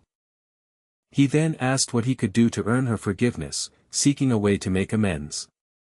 She began to fidget, considering her answer carefully before responding. She finally asked him to scold Yangcheon on her behalf, presenting her condition for forgiveness. She explained that Yangcheon claimed their mother as her own and was consistently mean, with the man confirming his understanding. A close-up showed the man's face and shoulder as he looked down thoughtfully, a window visible in the background. He murmured that he understood the situation, taking in her words. He gently suggested that Yangcheon might say such things because she was also considered an integral part of their family. His hand then gently patted the dark-haired person's head, offering comfort. The recipient of the pat closed their eye with a slight blush, a subtle sign of shyness or a gentle smile. Elsewhere, a sharp blade struck the ground with forceful impact, sending fragments flying into the air. A person clad in a white robe knelt on a dirt path within a dense forest, gripping a sword with determination. This character, face strained and sweating, gripped their sword, appearing utterly exhausted from their efforts. They mused aloud about their extreme fatigue, wondering how much longer they could continue. The white-robed figure then executed a powerful sword swing in the forest clearing. A close-up showed their hand gripping the sword's hilt tightly, revealing the immense strain and effort. The black-haired person in white robes once again knelt exhausted on the ground, head bowed, their sword lying abandoned nearby. A close-up showed their sweating face, eyes closed in evident distress, dark hair falling over their features. Suddenly, two swords flew through the air, one struck a tree trunk in a swift, blurred motion. The black-haired person in white robes knelt, looking up with a determined or angry expression. Their sweating face, seen in close-up, showed gritted teeth and an angry, determined expression. They declared their mounting frustration, feeling overwhelmed by the situation. An unseen voice then began, emphasizing a crucial point about endurance and discipline. The voice continued, stating that one should never release their sword, regardless of how tired they felt. A white-haired person in dark robes then offered a sword to the kneeling black-haired individual, a clear gesture of instruction or challenge. A tall, white-haired figure, clad in dark robes, stood poised with a sword, facing the kneeling individual before them. A young girl with dark hair and wide eyes looked up, her expression a mix of surprise and apprehension. The white-haired figure internally recognized the girl as someone associated with their troublesome brother. The kneeling person began to express thanks, but their words trailed off abruptly with a sharp sound. One hand reached out towards another, the motion captured with swift lines. A moment of profound silence settled between them, heavy with unspoken tension. The kneeling figure firmly declared they required no assistance, ending their statement with a decisive sound. Elsewhere, a silver-haired girl gazed intently at the back of a black-haired girl, her focus unwavering. The white-haired figure then questioned the silver-haired girl's purpose for traveling such a distance. The silver-haired girl explained her journey was prompted by the white-haired figure's perceived closeness with Gu Yangcheon, confirming she had followed them, then defiantly asked if that was forbidden. The white-haired figure quickly clarified that her intentions had been misunderstood. The silver-haired girl simply stated that was acceptable. The kneeling figure let out a low groan of discomfort. The white-haired figure inwardly mused about the silver-haired girl, previously dismissing her as unremarkable due to her association with their brother. The white-haired figure addressed the silver-haired girl directly, their tone sharp. They advised the girl to calm down, which was met with a surprised question in return. The figure elaborated, explaining the girl gripped her sword too tightly and needed more practice in relaxation. A silence ensued, laden with unspoken challenge. The white-haired figure scornfully remarked that the other woman appeared entirely unfamiliar with wielding a sword. The other woman retorted, dismissing the white-haired figure's instruction given their perceived lack of knowledge. A woman with long white hair stood with a serious expression, staring intently into the depths of the forest. The white-haired woman then challenged her opponent to a fight. Her opponent questioned the current action, bewildered. She pressed further, asking if the white-haired woman intended to fight without drawing her weapon. The white-haired woman calmly asserted that it was acceptable. The opponent echoed her words in disbelief, questioning the assertion. The opponent conceded, declaring the white-haired woman could proceed as she wished. She warned the white-haired woman not to harbor any regrets regarding her decision later. The dark-haired girl glared intensely, her fists clenched tightly, poised to deliver a blow. The girl in white robes swiftly swung her arm, launching an attack toward the white-haired woman. The white-haired woman calmly advised her assailant to relax. Two characters' swords clashed with immense force, erupting in a bright burst of energy at their point of impact. The attacker reacted with disbelief, realizing her strike had been successfully parried. The white-haired woman reiterated her advice, stressing the need to relax, accompanied by a sharp clanging sound. She demonstrated the correct technique, showing how it should be done. A crackling sound indicated a sudden, powerful surge of energy. A character with short dark hair looked up, their expression a mixture of intense surprise and shock. A swirling, cloudy effect filled the air around them. The dark-haired character looked down, their face contorted in an expression of pain or profound distress. The character in dark robes stood triumphantly over a kneeling figure, who let out a pained groan. A character's face was etched with extreme anger and distress, one eye wide with fury. The dark-robed character vehemently questioned the kneeling figure's relationship with the aforementioned bastard. With a swift movement, a black-haired character in white robes sprang quickly to their feet. The white-haired woman interjected, expressing disbelief that someone of the kneeling figure's strength would associate with him, cutting off the word fiancé. She declared that regardless of the reason, he was undeserving of the kneeling figure. The white-haired woman insisted the kneeling figure was far too good to be associated with such a lazy, ugly, vile, and unindustrious individual.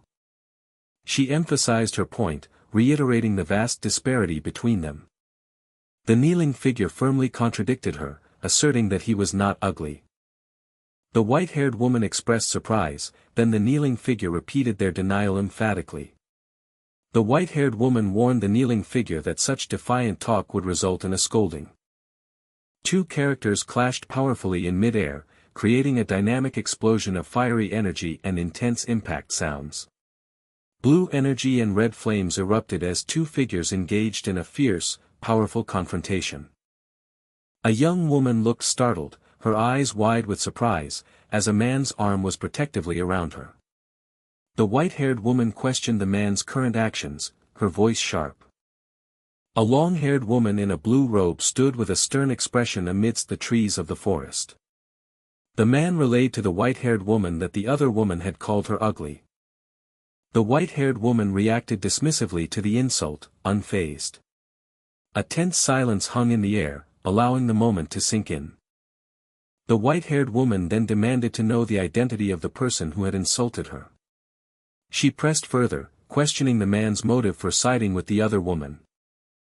The man echoed her words in surprise, denying he was taking anyone's side. He clarified, stating that no one had requested him to side with her. He emphatically declared he did not require her assistance. A male character with spiky black hair appeared surprised and slightly flustered within the forest setting.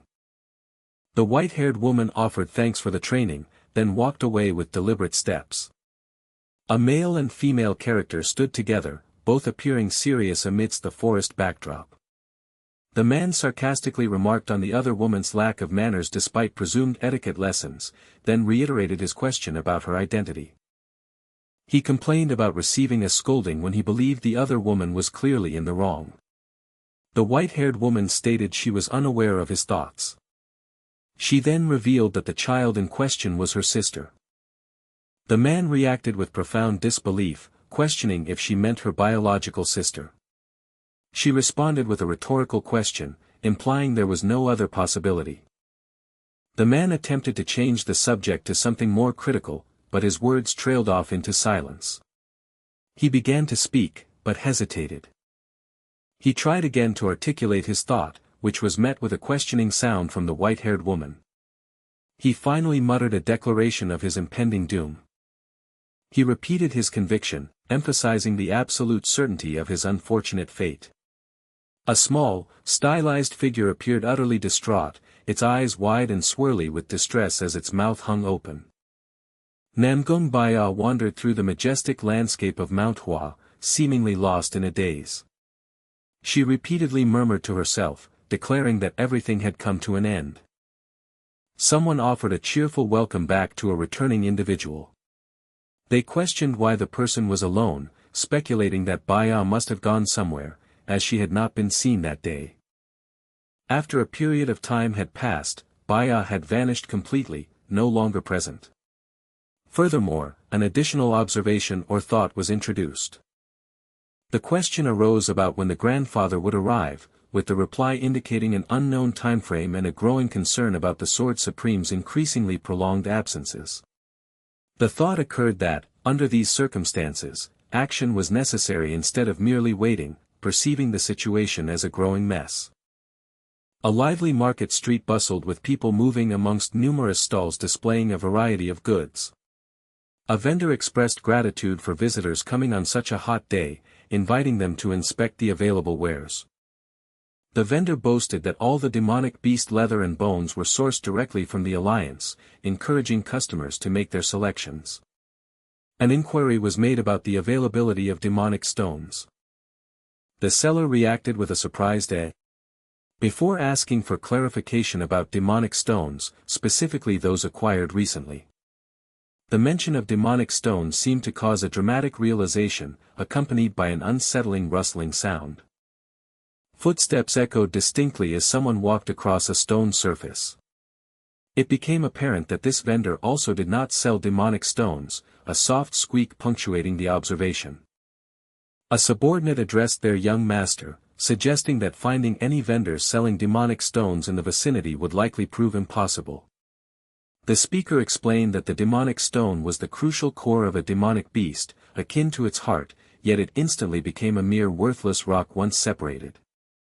Despite this, the speaker internally mused that with their demon well-absorption art, the stone held significant value, deducing from Old Man Shin and the divine physician's words that this art was likely the very reason for their continued survival. They also considered that something else within them, accompanied by a rumbling sound, played a part in their existence. The individual desired to attempt absorbing a demonic stone to understand its nature, pondering whether it necessitated hunting nearby demonic beasts. Another voice interjected, suggesting that such an endeavor would also be fraught with difficulty. They conveyed information that the population of nearby demonic beasts had noticeably declined, a revelation met with surprise and a confirming question. A sense of confusion settled as the speaker wondered aloud about the unfolding situation. The speaker acknowledged the helpfulness of the provided information, noting that they had gathered intelligence from Manhwa's martial artists while unaccompanied. This intelligence pertained to matters like the Sword Queen's health and the divine physician's presence, and due to the sensitive nature of this data, Murim had not been brought along.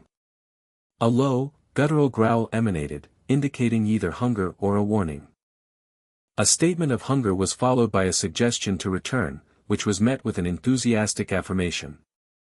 The speaker wondered with anticipation what culinary delights Manhwa would have prepared for dinner that day. A distinct rumbling sound echoed, perhaps indicating an empty stomach. A servant urged the young master to eat, gleefully announcing that Seol-ah had prepared the fish for the meal. The young master questioned the offering, noting it was fish. The servant enthusiastically encouraged eating again, asking for an assessment of the fish's taste. Another person, sniffling, pleaded with the young master to consume the food, their voice laced with a tremor of anxiety. Manhwa promised to prepare fresh food shortly, advising the young master to rest in the interim. The young master instructed them to proceed without him, stating that he had an important matter to attend to first. An offer was made to accompany the young master if he needed to travel anywhere. However, the young master believed it would be more advantageous for him to go by himself. In a dim forest clearing, two figures diligently engaged in sword practice. One instructor observed the other's stance, remarking that their feet were positioned too far apart and advised them to relax more. Two girls stood within the forest, one expressing surprise with a distinct sound. Concealed above a bush, a young boy stealthily observed the two girls in the forest. He questioned their presence, his voice laced with surprise. One of the girls explained that she was receiving training from the other. He expressed disbelief, recalling that they had been engaged in a fight just the previous day. The girl clarified that her anger was directed at him, not the other girl, wondering if she was being scolded for that. She confessed that the fault was hers, yet the other girl had apologized first, prompting her to earnestly request instruction. A character let out a forceful exhalation, a distinct sound accompanying the action. Observing the impending sunset, someone suggested they descend, noting that dinner was likely getting cold. The other person agreed, then included Ryangwa in the instruction to come along. A moment of prolonged silence lingered in the air. The name Ryangwa was uttered as a question, prompting a response. An urgent inquiry demanded to know the reason for waiting, warning that Seol-ah's life might be in peril if they did not hasten, causing a sudden alarm. Stuttering slightly, one of them declared they would depart immediately. A girl, clad in a white robe, stood poised within the forest, her hand grasping a sword. A close-up revealed a hand, its palm marked with several red, raw-looking patches. The worried expression on a girl's face was captured in a close-up, her hand resting thoughtfully on her chin. A stern voice commanded the girl not to keep her head raised, stating that merely looking at her invoked anger. The girl hesitantly addressed the speaker as brother. The speaker vehemently rejected the title, asserting that they had already forbidden its use. A tense silence followed the sharp rebuke. The speaker coldly ordered the girl to remain silent and live unobtrusively, instructing her to avoid being seen by others. In the gloom of the dark forest, a serious-faced girl in white robes clutched a long, ornately crafted sword. A single sweat droplet glistened near a person's eye in a close-up, vividly conveying their deep distress. The name Ryangwa was uttered, perhaps with concern or a plea. In the mystical darkness of the forest, a figure in a white robe held a sword that emanated a soft, ethereal glow. Vendors loudly advertised freshly picked berries and the final deals on silk, drawing customers in with their bustling calls. Amidst the lively atmosphere, a character noted the festival preparations were bustling, but the skewer booth, to their dismay, had been closed for some time, leaving them famished after skipping meals for recent training. With a quiet apology, a character firmly claimed the food as their own, a brief silence following their declaration. They realized this was their first meal in days, contemplating that if it proved delicious, they might even bring some back for their master. Later, a character presented food to their master. The master, recognizing Ryangwa, instructed her to leave the offering and then inquired if she herself had eaten. The master stated they would wait until Ryangwa had eaten, emphasizing that a martial artist should never skip meals, and urged her to go eat elsewhere. A character took a satisfying bite from a colorful skewer of food. Meanwhile, another character, clad in white robes, walked away, carefully holding a skewer. A voice softly called out to their master. Another person appeared, demanding to know what they were doing there, expressing how long they had been searching, a sudden realization dawning on them. Confusion flickered regarding the other person's state, quickly followed by a cheerful expression of gratitude. A close-up revealed a character's foot as it deliberately stepped forward. Moments later, another close-up showed a character's foot running rapidly. A character declared their desire to remain with their master, wishing for them to stay together. Breathing heavily, they announced they had many things to tell their master. They recounted a duel with Bai-ah from the Namgung clan and expressed surprise at receiving advice from someone for the very first time. As they began to speak of Gu Yangcheon, their words were abruptly cut short by a gasp.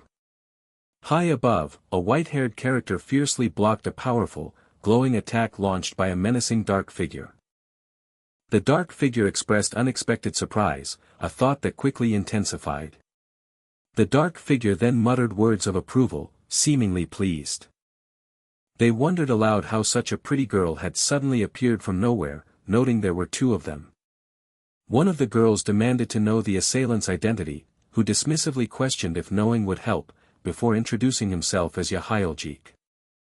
Yangcheon then commanded the girl to drop her stick onto the ground. He remarked that he preferred the pretty girl to remain unmarred, finding the thought of her face being ruined a sad prospect. One of the girls was then instructed to go and inform the people of Manhwa. The speaker called out to Bai-ah, then sharply commanded Gu Ryangwa to compose herself. They urged Gu Ryangwa to observe their precarious situation, stating she would be of no help in the current predicament.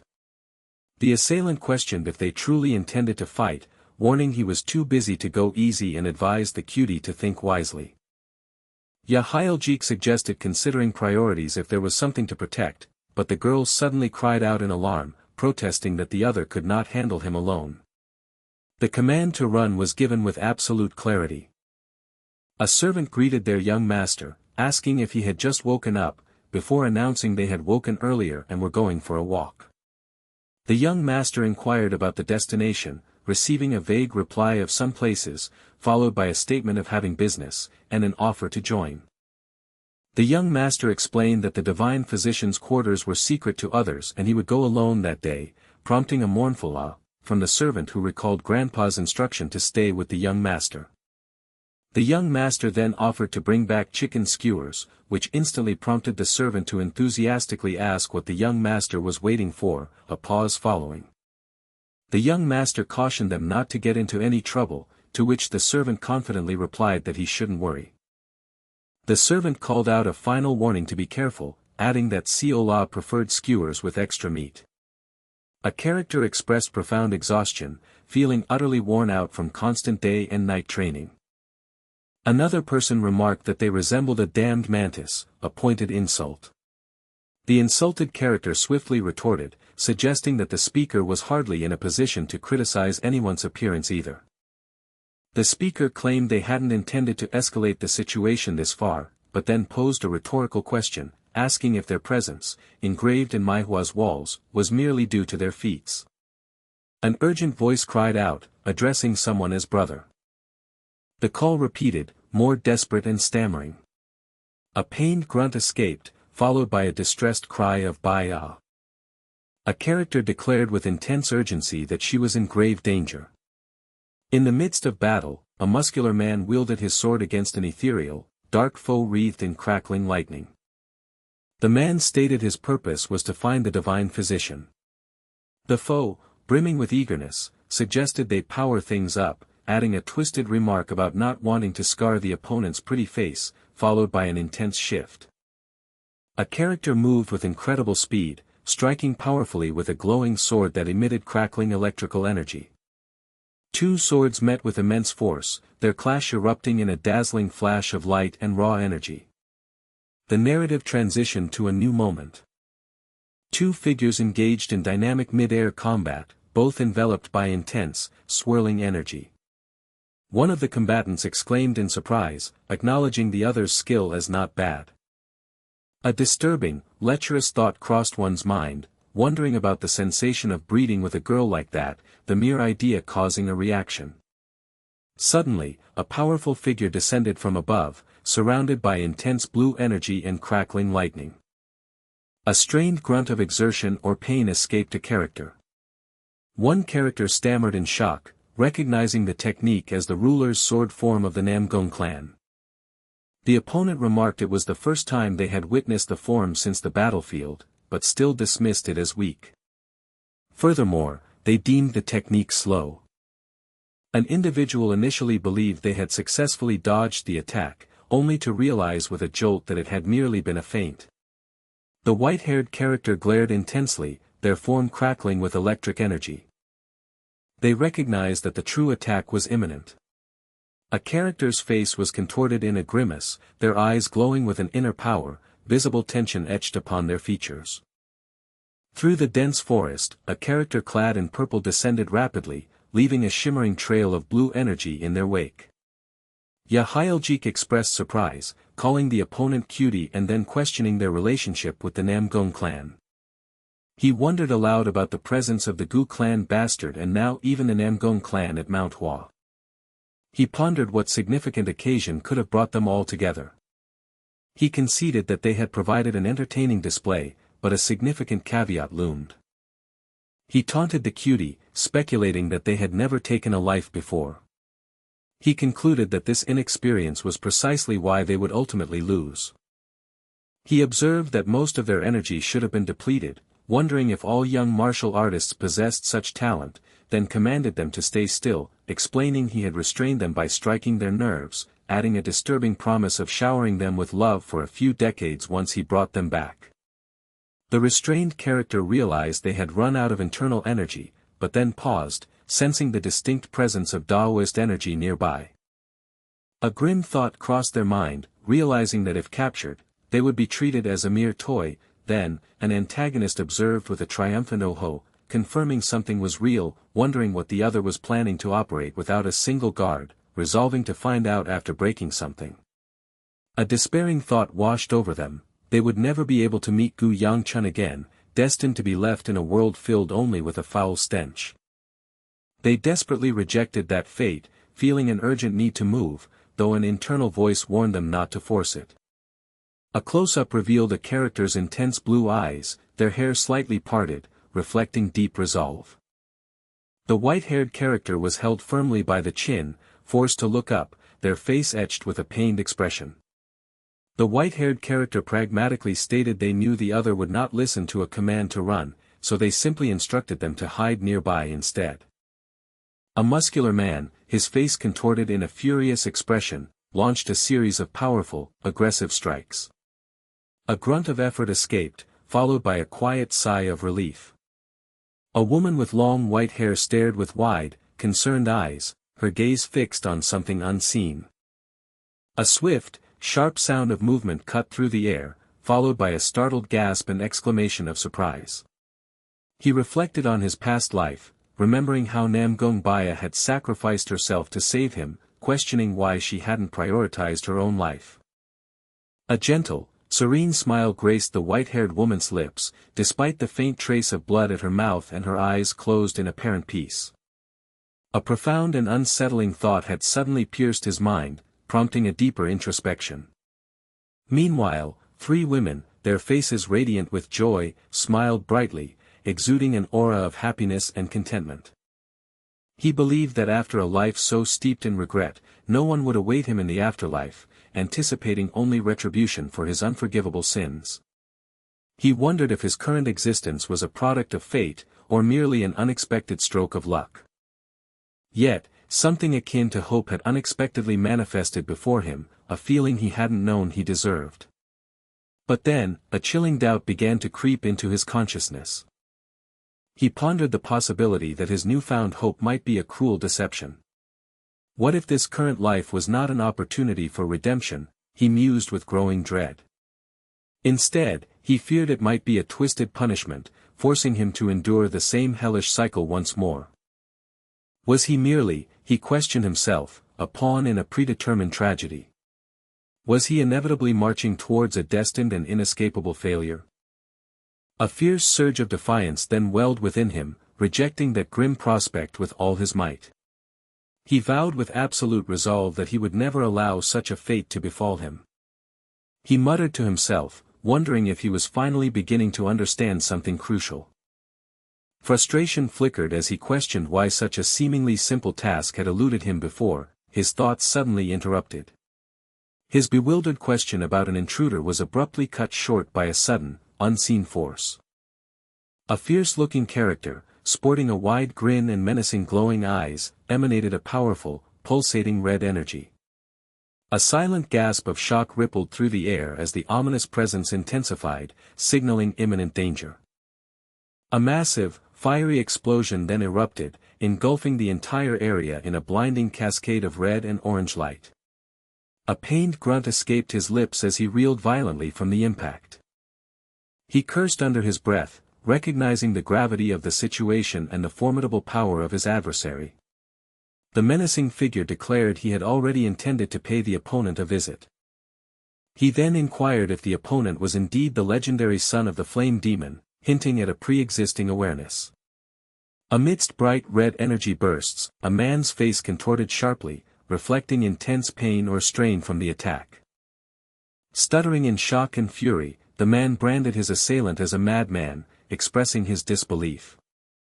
A character clad in red was violently struck, the powerful blow sending them hurtling backward through the air. The red-clad character continued to be flung through the air, silhouetted against a chaotic, fiery background. The assailant expressed profound astonishment, marveling at the incredible prowess of his young opponent. A man, his face locked in a fierce grin, stood enveloped by intense bursts of pink energy, radiating power. He gleefully proclaimed his enjoyment of the ongoing struggle with his adversary, relishing the challenge. A muscular man delivered a powerful strike, his form momentarily obscured by a swirling vortex of energy and dust. A figure stood tall, enshrouded in a potent aura of swirling red and purple energy, casting a dominant gaze downward. The dominant figure taunted his opponent, questioning if they were afraid and asserting their vast superiority. A sharp, forceful impact resonated through the air, signaling another fierce blow landed. The distinct sounds of crackling, tearing, and breaking echoed loudly, indicating severe damage being inflicted. A pained groan quickly dissolved into a chilling, maniacal laughter, revealing a twisted pleasure in the combat. He roared with exhilaration, proclaiming that this was finally a true fight worthy of his power. A resounding crash then reverberated, shaking the very ground beneath them. Another powerful boom followed, indicating continued, intense clashes between the combatants. He inwardly urged himself to calm down, cautioning against losing his temper in the heat of battle. He realized that such ferocious bloodlust would only create more vulnerable openings for his opponent to exploit.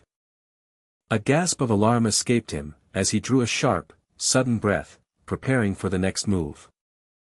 He coughed violently, realizing with horror that his energy core had sustained a critical injury. Multiple cries of pain erupted, signaling severe distress from those caught in the destructive aura.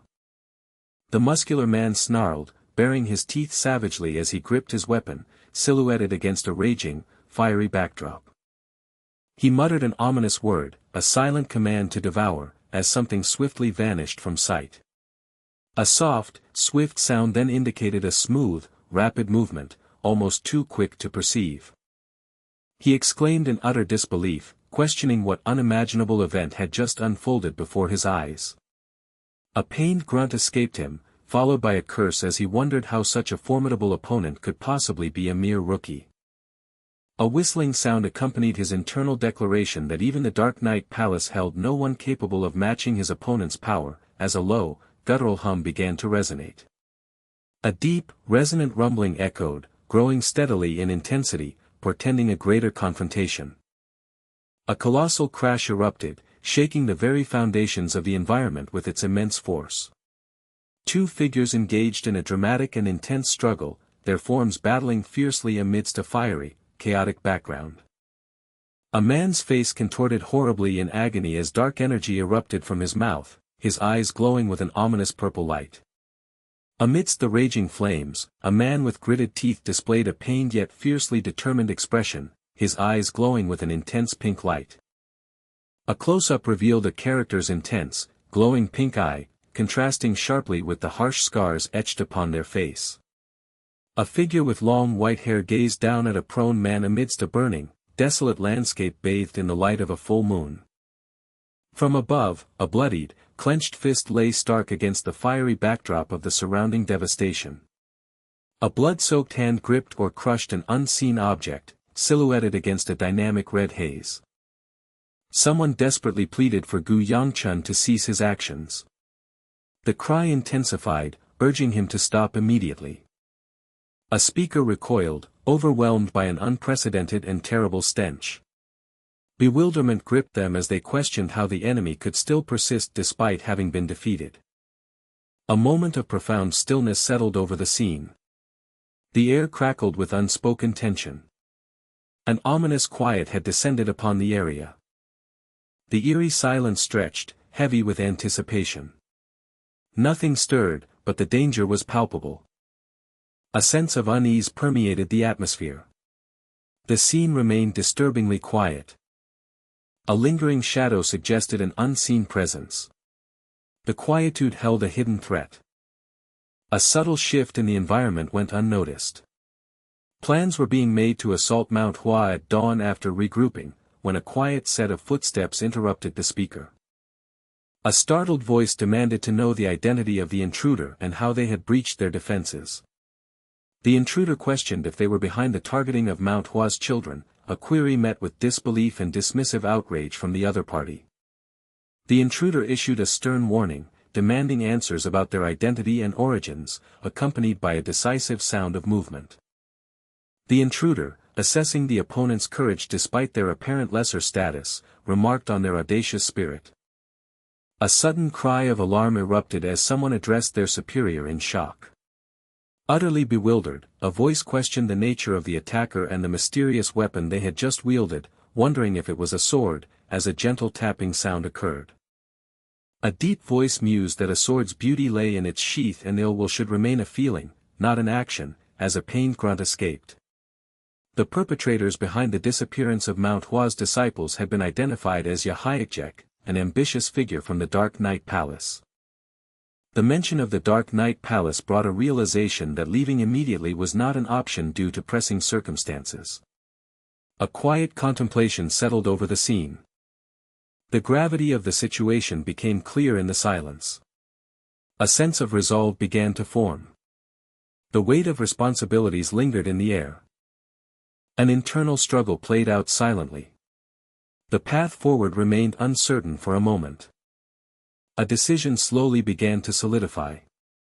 The stillness was filled with unvoiced thoughts.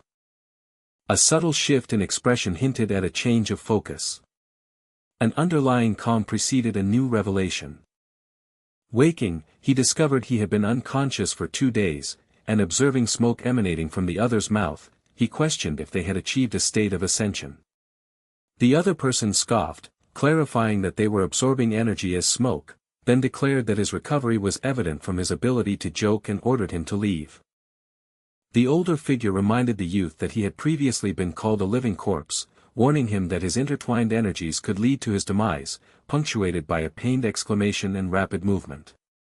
Despite having expended a vast amount of inner energy, it had mysteriously calmed down, a fact that surprised both the speaker and the listener. His thoughts immediately turned to Baya and his sister, worried for their safety, but the other person reassured him, complaining playfully about the strain the brat had put on their joints. The other person confirmed that they had seen Baya and his sister from a distance and they appeared to be unharmed. A wave of relief washed over him at the good news. Under a vast, starry night sky, a luminous full moon cast its glow over blooming cherry blossoms and the silhouettes of flying birds. A soft snoring sound emanated as a voice drowsily murmured the young master's name. The voice wondered if honey treats would be sufficient to cure the young master, accompanied by a smacking sound. He reflected on the recent incident, recognizing it as the first murder of this new life, and pondered a fleeting sound, specifically recalling the word devour. He mused about the many discoveries yet to be made in his current existence, remembering the divine physician's advice, and decided to assess the state of his internal energy. He noted that his blood flow remained obstructed, yet he held hope for a swift recovery due to his continued growth. A sudden and intense shock gripped him. He stammered in disbelief, cursing as a terrifying realization began to dawn upon him. The chilling truth revealed itself: it was demonic energy. A voice demanded to know the identity of the supervisor of the destroyed branch in Xiangxi. The answer came: Yahyuljik, a name acknowledged with a thoughtful hum. Though he hadn't attained the evolutionary realm, Yahyuljik was described as a highly experienced martial artist at the supreme peak, making his easy defeat highly improbable. The question of his killer arose, with rumors pointing to a rookie, despite Manhwa's attempts to conceal the truth. Orders were swiftly given to investigate the matter and dispatch Rakasha to the divine physician, with immediate compliance promised. A guttural sound of discomfort or struggle escaped someone. Despite a disruption to his meticulous plans, he acknowledged that his ultimate goal was nearing completion. He spoke of his own personal heaven, suggesting a grand ambition or destiny. A young person with striking purple eyes and dark hair sat in solitude within a dimly lit room. A close-up revealed the young person's face, their purple eyes glowing with an intense inner light. The young person addressed their grandfather. The grandfather inquired about any trouble and the young master's whereabouts, learning that the young master was with Baya and had declared himself fully recovered.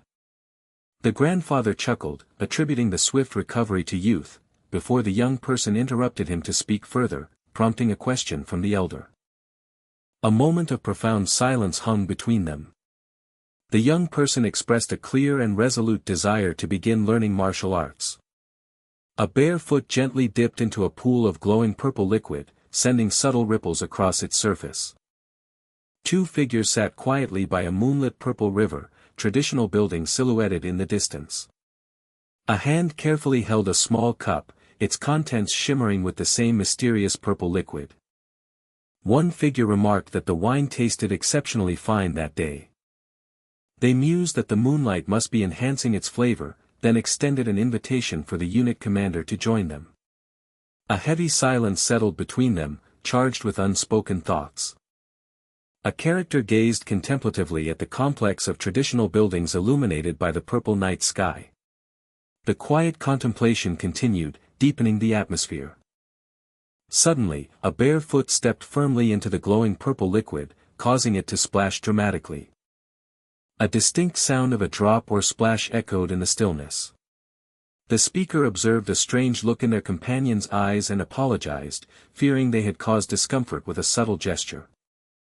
The other person quickly dismissed the apology. They affirmed that the observation did not bother them significantly. With a soft thud, the speaker continued, noting that sometimes their companions seemed to be lost in thought, a pouring sound accompanying their words. They suggested their companion appeared to be reminiscing about someone while looking at them, a suggestion the companion immediately denied. The speaker pressed on, asserting that their companion was surely thinking of a beloved girl, stating that such denials would not deceive them, prompting a quiet apology. The speaker mused that the girl would be quite bitter if she were aware of the current situation. They clarified, specifically mentioning the demonic Blade Empress who had sacrificed her life for him, and what her reaction would be. The companion resolved to try and banish such distracting thoughts from their mind. A moment of quiet reflection passed between the two figures. The purple river flowed silently under the moonlight. The traditional building stood stoically in the background. The air remained still, thick with unspoken emotions. A subtle breeze rustled through the foliage nearby. The glow of the purple liquid continued to emanate softly. A sense of profound contemplation filled the scene. The distant sounds of the night provided a hushed backdrop. The moon shone brightly, casting long shadows. The two figures maintained their silent vigil. Elsewhere, a sect leader apologized for involving someone in a dangerous incident. The recipient of the apology reassured them, stating they were fine. They then shifted the topic, inquiring about the Manhwa ceremony, acknowledging its importance to the sect and asking if it had proceeded successfully. The sect leader explained that the ceremony, though scheduled to begin, had been delayed for a few days, prompting a surprised and questioning response from the other person. The sect leader assured them it would be resolved soon, while the other person pressed on, wondering if the delay of such an important ceremony was due to the disappeared Manhwa sect disciples. The sect leader reiterated their apologies to Yangcheon, urging him to rest well, accompanied by a soft shifting sound. Yangcheon initially offered to visit, then reconsidered, deciding to come when convenient, but quickly changed his mind with a resolute sound, declaring that having returned the plum blossom stone, it was time to return home. A voice then stopped him, informing him that someone wished to meet him and instructed him to go outside, much to his surprise. He pondered the identity of his visitor with a turning motion, listing possible names like Seol-ah Wi, Seol-ah, the young master, or even Yang Fun, humorously adding that he wasn't keen on spending the afternoon with another man. Upon stepping outside, he immediately appreciated the pleasant mountain air. A sense of contentment washed over him in the serene environment. The mountain landscape stretched out before him, vast and inviting. The gentle breeze carried the scent of pine and earth. He took a deep, refreshing breath, enjoying the moment. Birds chirped softly in the distance, adding to the tranquility. Sunlight dappled through the leaves of nearby trees. His spirit seemed to lift in the natural surroundings. The mountain air invigorated him after his recent ordeal. He paused, taking in the beauty of his surroundings. A peaceful quiet enveloped the area where he stood. Suddenly, a loud, angry voice erupted, demanding to know why someone had screamed in their ear and ordering them to be silent. The speaker observed that someone, a female, had been utterly embarrassed. They recounted how her embarrassment stemmed from merely thanking him, and mused that if she was truly grateful, she could have at least walked back with him. Someone then inquired about his arm, to which he replied that he had been instructed to wear a specific item when outdoors. His companion expressed surprise at the extent of his injury, but he quickly downplayed it, assuring them he was fine and only needed to wear it until the next day. The companion then challenged him on their casual tone, wondering why they were speaking as equals again. A lingering concern caused them to question if he was truly alright after all. A close-up revealed a character's eye, gazing to the left with an unreadable, neutral expression. Elsewhere, a woman dressed in white forcefully grabbed a man whose face was bloodied and whose eyes glowed with an intense purple light. The man hesitated, struggling to formulate a response. The grip of the woman remained firm upon him. Her expression conveyed a mix of concern and determination. The man's glowing eyes held a complex emotion. The tension between them was almost palpable. A flicker of pain crossed the man's bloodied face. The woman in white seemed unwilling to release him. He appeared to be struggling internally with her actions.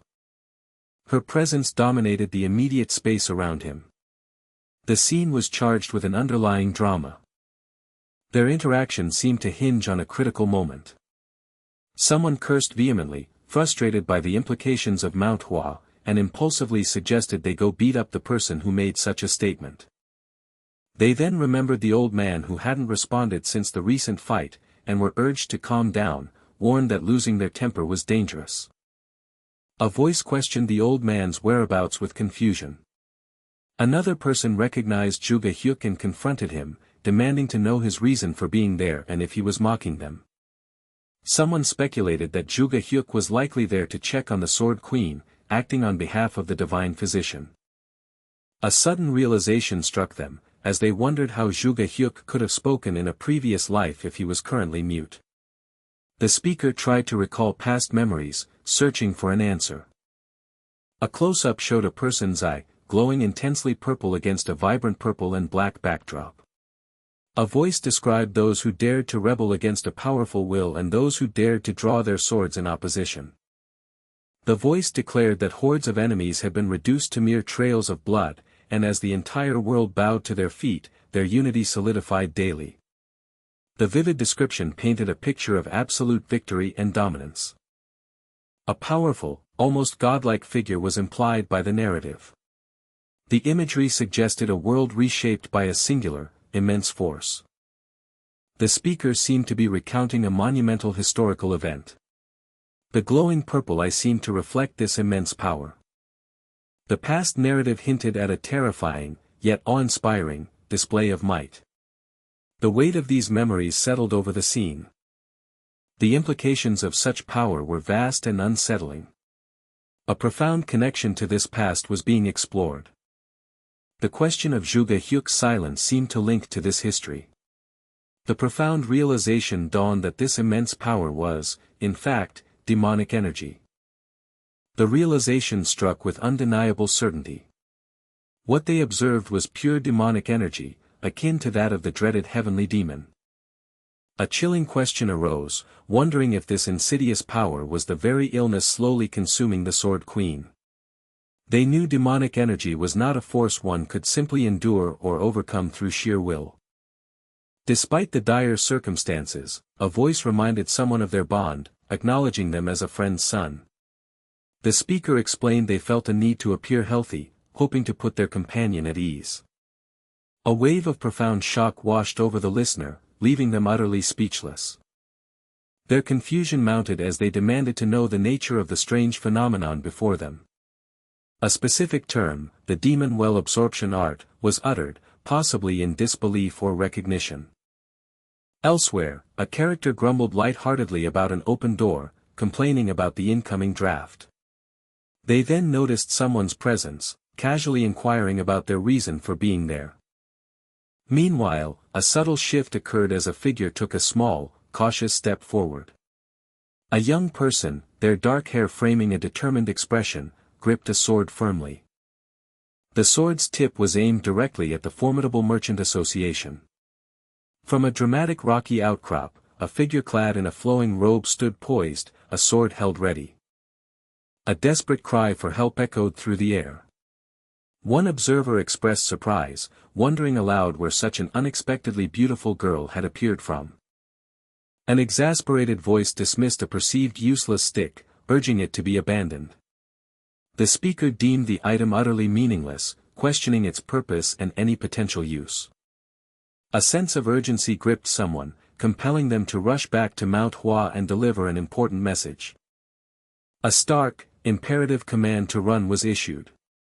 The speaker confessed to having fled, acknowledging they had forsaken a martial artist's pride in doing so. A single, self-deprecating word described their own perceived inadequacy. They lamented that their current state was far from the ideal martial artist their master had always described. Amidst the chaos, a voice questioned if someone was pushing themselves too far. They were advised to drink water while on their way, a practical concern. A name, Yangcheon Ku, was uttered with a hint of contemplation. A thought formed, considering the implications if it were this specific person involved. Someone remarked that, had it not been for the older brother, significant trouble would have erupted much earlier.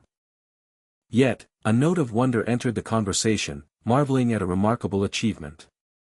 The subject was a demonic human, a foe so formidable that even a daughter of the renowned Namgong clan proved unable to defeat them. A dismissive tone was then used to describe Gu Yangchun, calling him weak and selfish. A statement was made, asserting that everyone present was following the arduous path of a martial artist.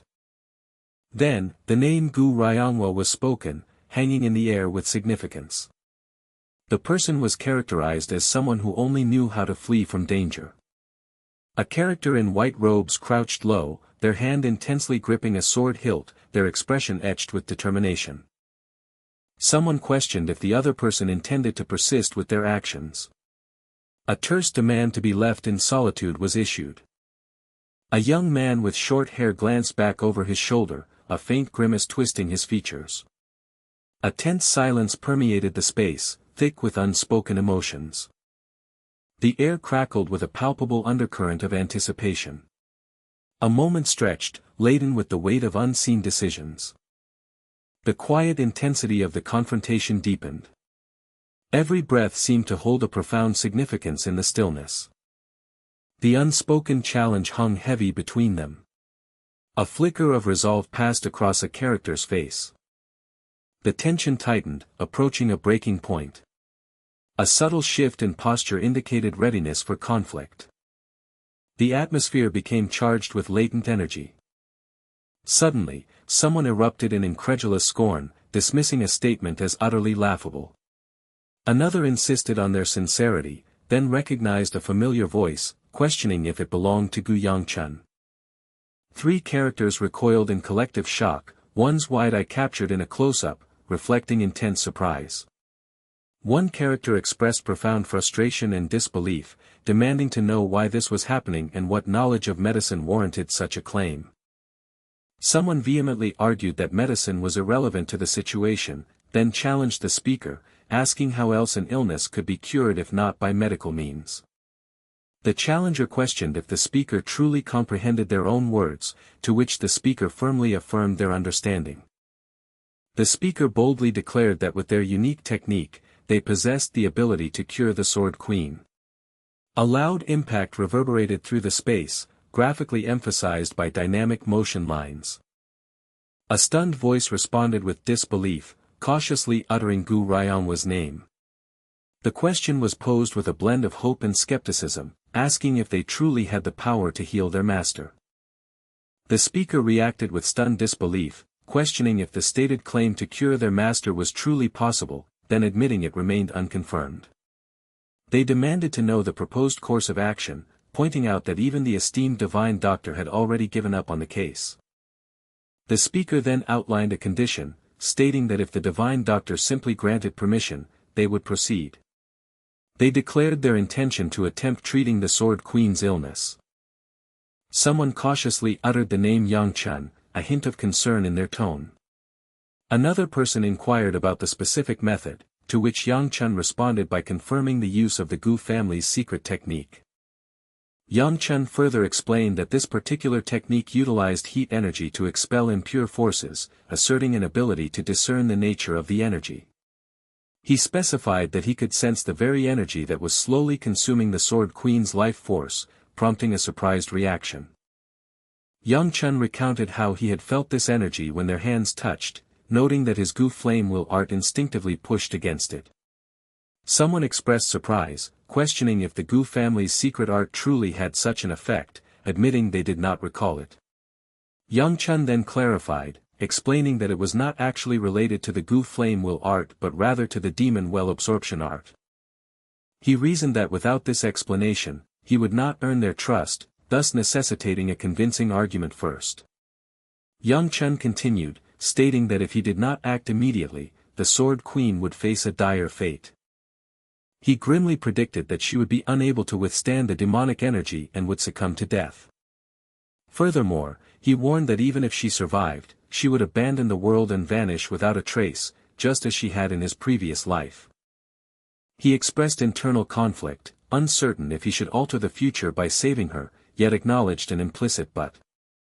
A trembling voice, belonging to a younger person, asked with desperate hope if he truly possessed the power to save her. The plea intensified, begging him to save their master. Someone scoffed, noting that the girl only displayed such desperation when she needed something. Despite the cynical observation, the speaker admitted that the plea had, in fact, aided in solidifying his own decision. Yangcheon then formally requested permission from the divine doctor to treat the Sword Queen. The divine doctor responded, acknowledging Yangcheon's assertion that the Gu family's secret technique might indeed expel the energy. However, the divine doctor pointed out that the technique was not originally intended to save lives and questioned Yangcheon's ability to take responsibility should the Sword Queen die. Another person interjected, challenging the notion of simply watching the Sword Queen die and advocating for trying every possible option. Someone else warned against such careless talk, highlighting the gamble involved, but then a different voice suggested allowing the attempt. The Sword Queen herself spoke with defiance, declaring she could not tolerate simply withering away and reminded them that they had already exhausted all other options. She corroborated Yangcheon's earlier statement, confirming that she had indeed felt something different. For her, that sensation was sufficient reason to pursue this new course of action. With a softened tone, the divine doctor addressed Yangcheon, assuring him that if things went awry, it would not be his fault. The Sword Queen, knowing her time was limited, expressed her desire to put her faith in him. A man's face was captured in a close-up, his eyes shut as a single tear silently traced a path down his cheek. The divine doctor, though granting permission, sternly warned that he would interfere immediately should anything go wrong.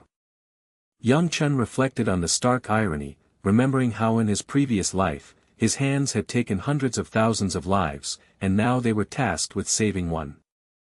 He contemplated a new sensation of pressure, wondering if it was the responsibility the divine doctor had alluded to. Despite the weight of it all, he affirmed his unwavering resolve to proceed. He reasoned that if he remained inactive, he would be powerless to protect anyone. A sudden surge of pain or effort escaped someone as a guttural sound. A startled observer exclaimed in disbelief at the immense and overwhelming amount of demonic energy present. They marveled with profound shock that the Sword Queen had managed to survive such a formidable force until that moment. A shout of alarm erupted, calling out the Sword Queen's name in urgency. A dark, shadowy figure loomed ominously over a grimacing character, who trembled violently amidst swirling purple energy. Yangcheon realized the grave danger, understanding that even a moment's lapse in focus would result in complete failure. He questioned his capacity to absorb such an immense quantity of energy, yet a determined yes formed in his mind. He concluded that enduring this struggle was his predestined karma. He mentally, or perhaps silently, cursed the demonic entities as parasitic bastards. A sudden, intense flare of heat or energy erupted with a crackling sound. The character gritted their teeth in fierce determination, their hands ablaze with fiery energy, enveloped within a vibrant red and yellow aura. A pulsating, intense energy crackled and throbbed, generating a sharp, tingling sensation. A close-up revealed a single glowing red eye, intensely focused amidst chaotic swirls of purple energy. A sharp gasp or cry of exertion escaped from someone. A character with long hair gripped their sword firmly, their expression etched with grim determination as they stood enveloped in a swirling purple aura. Another man, his eyes glowing an ominous red, clenched his hands tightly as he prepared a sword that now glowed with an internal light. A desperate voice called out a partial name, Chun, filled with urgency. A young man with spiky dark hair cast his gaze upward, his face set in a grim and resolute expression. The desperate cry intensified, fully enunciating the name, Gu Yangcheon, with a surge of hope or fear. A sinister voice expressed a sense of satisfaction, noting that this encounter felt different and describing the experience as tasty. A lone eye, belonging to a person with dark hair, was reflected eerily in the swirling depths of a purple abyss below. Someone directed an action, demanding a higher position or intensity. A person exhaled, cautiously questioning if their current state or action was acceptable. Another figure expressed immense gratitude, noting a significant improvement and attributing it entirely to their uni. A younger voice recounted a discouraging conversation with their grandfather about martial arts, expressing deep sadness over the scolding. Someone offered comfort, affectionately telling Seol-ah not to cry. Seol-ah, surprised by the new voice, inquired about their identity. A new voice then made a clear promise to instruct Seol-ah in the ways of the sword.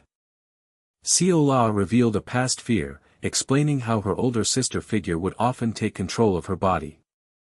Suddenly, an older, furious voice boomed, reminding someone of a strict prohibition against even touching the sword. Seol-ah stammered, attempting to explain the situation to her angry grandfather. The old man's intense fury was clearly visible in the deep furrows of his brow and the piercing glare of his eye. A guttural sound of discomfort or frustration escaped from someone. A startled voice exclaimed the name of the Sword Queen in profound surprise. An agonizing cry of pain or extreme exertion echoed through the space. An observer noted the free and unimpeded flow of demonic energy, concluding that it had been successfully absorbed. Concern for the Sword Queen prompted a declaration to find her immediately to assess her condition. Someone urgently called out to Gu Ryong in surprise or alarm. Amidst a shower of falling pink petals, a black-haired man gazed upward with a startled expression. Above him, a long-haired woman soared gracefully through a vibrant cascade of cherry blossoms. Tears streamed freely down a woman's face, her expression etched with profound sorrow. In stark contrast, another woman's face was captured in a close-up, showing a gentle smile with closed eyes, radiating peace. A woman in a flowing robe knelt with elegant poise amidst a bed of soft pink blossoms. A figure dressed in white sprinted through a vivid, colorful forest, passing by an enormous tree adorned with pink blossoms. A question arose regarding a complete transformation, immediately followed by a clear denial. Instead of a full change, it was observed that she had simply reverted to her original, natural form. Someone acknowledged the awakening of another, noting their return to consciousness. The speaker then revealed they had a priority message they wished to convey the moment the other person awoke. A simple, heartfelt expression of profound gratitude was offered. The speaker reiterated their thanks, attributing the positive outcome entirely to the actions of the other individual. A firm denial was uttered in response to the gratitude. Instead, the speaker offered thanks for the hard work, addressing the person affectionately as kid. It was confirmed that all the impure energy had indeed been successfully absorbed. A request was then made to carefully examine the internal technique that had been utilized. A sound of irritation escaped, expressing strong annoyance. A frustrated cry was heard, demanding that the speaker not be followed. Amidst falling cherry blossom petals, a woman wore a soft, gentle smile. A direct question was posed about the previous night's sleeping arrangements. A sharp intake of breath or grunt of effort was heard. A sudden, forceful exhalation or sound of surprise occurred. An observation was made about the speaker's tone, comparing it to that of an angry wife who had discovered infidelity. A skeptical question was asked, implying there was more to the story than what was being told. A demand was then made for the full truth to be revealed without further delay. A stern request was made for prior notification in the future, if such events were to happen again. Someone called out, questioning why the other person was leaving without having eaten. A sigh of relief was heard, followed by an internal thought about nearly losing breath and a thoughtful hum. A question was silently posed, noting the unusual quietness during a meal that day. A disgusted exclamation burst forth, vehemently protesting an unappetizing action as so gross. A choked, disgusted sound was followed by a desperate call to Grandpa amidst evident discomfort. A lament was voiced, recalling a past prohibition and a terrifying, cold stare from an unnamed he, questioning why. An exasperated voice demanded compliance, instructing to swallow everything in the mouth with a forceful shout. The speaker expressed immense frustration, feeling overwhelmed by existing problems and headaches. Two pressing concerns were laid out, the internal demonic energy and the continued, bothersome disappearance of an old man. A pause lingered, suggesting further complications or unspoken thoughts. The speaker recalled a voice from the demonic energy absorption process, uttering the peculiar word food. The memory of the voice's satisfied declaration, so delicious, led to a chilling speculation about the old man's disappearance. A past conversation was recalled where he had mentioned a latent, hidden power residing within the speaker's body. A terrifying possibility emerged, that the old man might have been devoured by this latent power, accompanied by a whooshing sound. A formal introduction was made, "Young master, I am Manhwa." A startled response was given, inquiring about the nature of the visit and the identity of the unexpected guest. A new arrival announced their presence, apologized for interrupting the meal, and was then identified with surprise as Gu Ryangwa. Someone challenged Gu Ryangwa about the difficulty of his visits, to which he defiantly responded, revealing the positive news about his master's energy returning to normal. Gu Ryangwa then expressed his sincere gratitude for the master's treatment, calling the other person brother and then trailing off in thought. The recipient of the thanks dismissed the words, implying the visit was unnecessary, then interjected with a surprised hey. Gu Ryangwa cried out to his master, urging her to listen to his brother's words, only to be firmly told to stop as approaching footsteps resonated. A startled question was asked, identifying the approaching figure as Master. The Master declared that a mere verbal thank you was insufficient. Someone observed the other's surprised demeanor. The speaker then hesitantly expressed their pleasure at seeing everyone healthy and full of energy. They continued, inquiring whether the other person had now completely recovered. The speaker then simply acknowledged that the other person appeared well. A person began to explain the particular reason for their presence. They addressed Gu Yangcheon directly. Yangcheon reacted with a startled cry, acknowledging their master.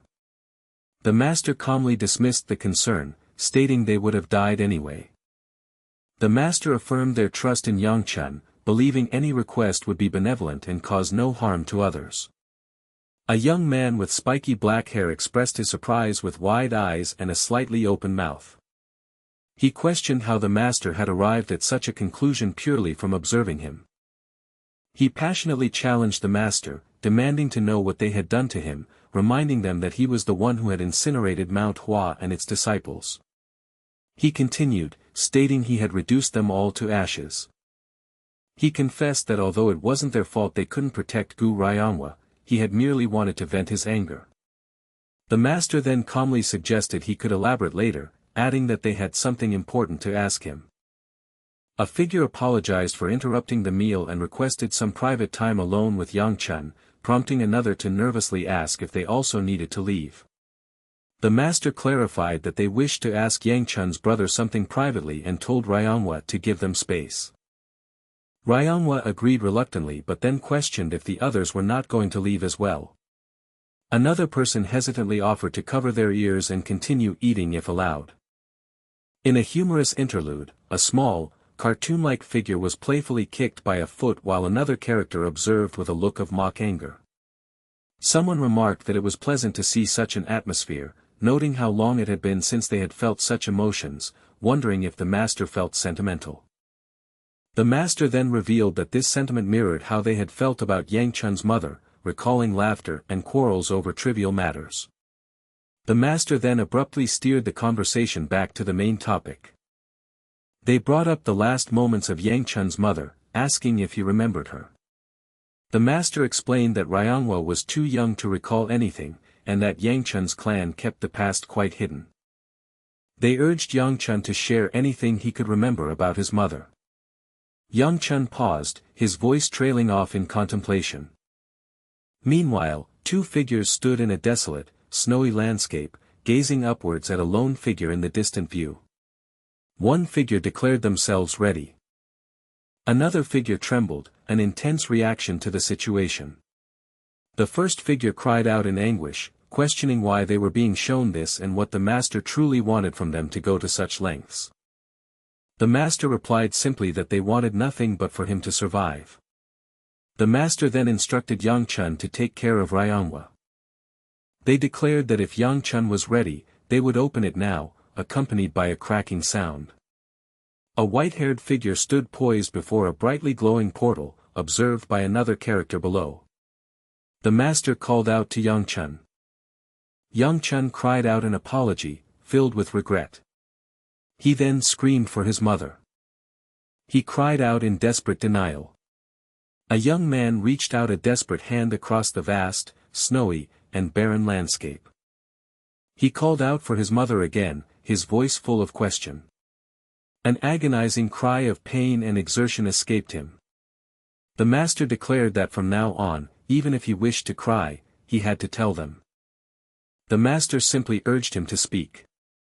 Yangcheon demanded to know where the master had sent his mother. The master instructed him to follow, stating they needed to show him something. They then urged him to take a good, careful look. The master revealed this to be the very reason for the Gu clan's existence. Yangcheon remained silent, contemplating the revelation. He then questioned if his mother was still somewhere in this world. The master firmly stated that no matter how he asked, the answer would remain the same. Yangcheon responded with a heavy sigh, indicating his understanding. The master let out a soft chuckle, offering an apology. The master casually mentioned having heard about a pretty lass who had been helping Ryangwa. They mused if she wasn't the one, observing that she seemed rather young. They specified that if it was the girl who had taught Ryangwa the sword, then it was sufficient. The master concluded that this information was adequate. Someone inquired if that was truly the case. Another person responded with a firm affirmation to the master. Someone then questioned if the other truly didn't want to go home, followed by a startled sound, and then explained their worry. They gently nudged the other, asking if they shouldn't still visit, but the other hesitated, squirming. The first person hummed, admitting it couldn't be helped if the other was so nervous, and then proposed an alternative. They declared their intention to accompany the other to the Gu clan, which caused the other to react with profound surprise. Someone hesitantly questioned if the master truly intended to accompany them. The master confirmed their plan to visit the Gu clan, noting they still awaited Yangcheon's request. Another figure interjected, challenging the Sword Queen about her duty to protect Manhwa. The Sword Queen swiftly dismissed the notion, asserting that she had always been the one receiving protection. Despite her previous reluctance, that same character suddenly declared their unwavering loyalty, stating they would follow the master anywhere. A third person expressed surprise at such a swift change of mind. The other retorted that it was none of their concern and that the outcome should please them, given their earlier desire to go home. A look of understanding or realization then crossed someone's face. The master then directly addressed a young woman, identifying her as Ryangwa's savior. They expressed a long-held desire to offer their thanks. The young woman began to protest, deflecting the praise. The master continued, complimenting her beauty and remarking that she was indeed as lovely as described. Another character observed her shyness, wondering about its cause. An affirmation was given in response. Someone stammered, questioning how the master had learned about their engagement. A character then called out to their sister. They stressed the need to conclude their earlier, unfinished conversation. The sister readily agreed to this request. Confused, someone questioned their destination, then addressed the master directly. They informed the master about an upcoming Manhwa ceremony and suggested the master could join them afterward. The master sought Yangcheon's approval for the plan. Yangcheon, seemingly relieved, stated he would depart with them if the person wished to return home. The plan for their departure was confirmed, accompanied by a sharp sound of finality. A moment of quiet anticipation hung in the air, followed by a subtle shift and a startled reaction, prompting a nervous inquiry about the master's mood. The master then addressed Ryangwa, remarking on a thought that had occurred to them while seeing her more often in the sunlight. They bluntly asked if Ryangwa had put on some weight, eliciting a shocked protest. The master chuckled, playfully apologizing and acknowledging that Ryangwa's devotion to their care had hindered her training, sharing a laugh. The master then proposed that Yangcheon spar with Ryangwa, which led to a series of incredulous questions from Ryangwa, expressing her shock and confusion. The master explained their intention to resume Ryangwa's instruction the following day and asked Yangcheon to provide a warm-up, to which Ryangwa protested, insisting she could warm up on her own. Ryangwa continued to assert that she had maintained her training, but the master firmly silenced any further complaints with a decisive gesture. The master delivered a terse, resolute command to simply proceed. A character let out a long, resigned breath. Another character sought permission to advance, accompanied by a quick, rustling sound. The master challenged them, questioning if they weren't going to fight, reminding them it was a duel and urging them to give their absolute best, punctuated by a gulp. A swift, hard impact occurred. A chewing sound indicated someone was eating.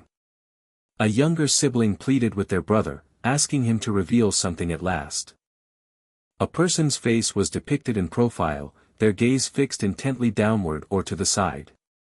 The sibling accused their brother of feigning ignorance, but he returned the question, feigning confusion. The sibling lamented that their mother had been gone for days, and neither their father nor their brother seemed to care. The brother dismissed these concerns as strange and harshly ordered the sibling to be silent and eat. A close-up showed a distressed character's mouth, their eyes shadowed by bangs, clearly indicating stress. The sibling reacted with shock and confusion, struggling to articulate their thoughts. They confronted their brother about his callousness despite their mother's disappearance, and then directly challenged him about yelling, which he defiantly confirmed. Still in disbelief, the sibling stammered, asking if he felt no worry at all. A loud, agonizing wail erupted. The brother exploded in anger, demanding that the crying cease immediately, especially at the table. He reiterated his complete ignorance of their mother's whereabouts, expressing extreme frustration at the relentless questioning and accusing the sibling of trying to infuriate him. He then delivered a brutal declaration: their mother was dead, asking if that morbid truth brought any relief. He repeated the grim pronouncement, stating that was their final answer. The sibling hesitantly questioned their father's involvement. The brother feigned ignorance, instructing them to find out for themselves or to ask their father. He commanded them to stop mentioning their mother, to be silent, and to simply accept the harsh reality. He threatened to show no mercy if his sister raised her voice again, despite their sibling bond, as she whimpered and sniffled. The sister's inner thoughts revealed she had come to hate her brother, believing that staying at Manhwa would allow her to move on. She had hoped to forget about her mother, her brother, and the cursed Gu clan by leaving them behind. She reflected on her master, considering them family, accompanied by a rushing sound. Her master, she felt, was truly her family. A close-up depicted a young girl smiling, facing right, with delicate petals falling around her. From behind, a young man was shown gazing at a traditional building, also surrounded by falling petals. Someone delivered a harsh insult, though they quickly added a qualification. They conceded that the other possessed considerable power and a swift blade, praising the Sword Queen for her excellent teaching. A character hesitantly addressed their brother, beginning a question. They asked if they could revert to their previous relationship. The brother responded dismissively, questioning the meaning of their words. He firmly stated that such a return was now impossible. A close-up revealed a character's injured face in profile, their gaze cast downwards. Another close-up showed the character's injured face and mouth, displaying visible cuts, accompanied by a distinct sound effect. Despite the harsh exchange, the observation was made that he had not explicitly refused the idea. A breathtaking purple-hued waterfall cascaded down a rugged cliff face, set against a backdrop of majestic mountains.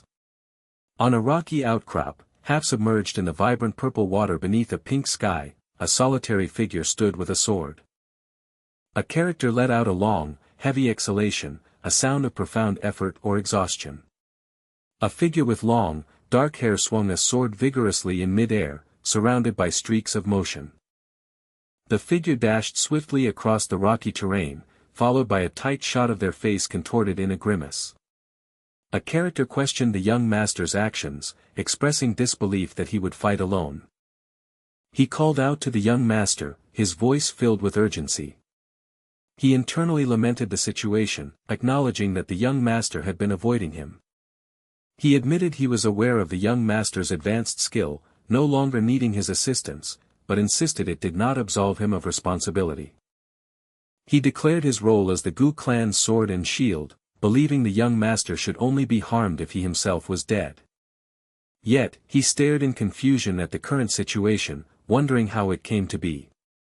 He reflected on the young master risking his life to protect others, contrasting it sharply with his own actions. He agonizingly questioned what he had been doing during that critical time.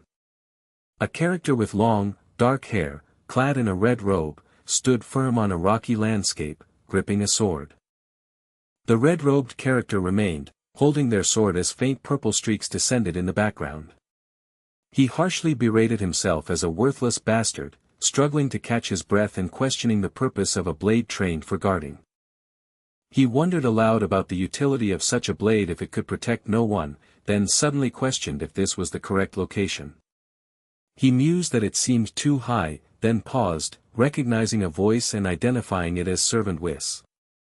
He wondered if he had misheard, as a loud rushing sound accompanied his thought that Servant Wi could not possibly be so far up here. He then questioned the assumption, asking if he truly just needed to continue climbing the same way as before. She exclaimed as her feet became soaked, yet resolved to continue, asking how much longer she needed to keep her eyes closed. Her instructor advised her to continue for just a bit longer, emphasizing the need for concentration until her body mastered the step method.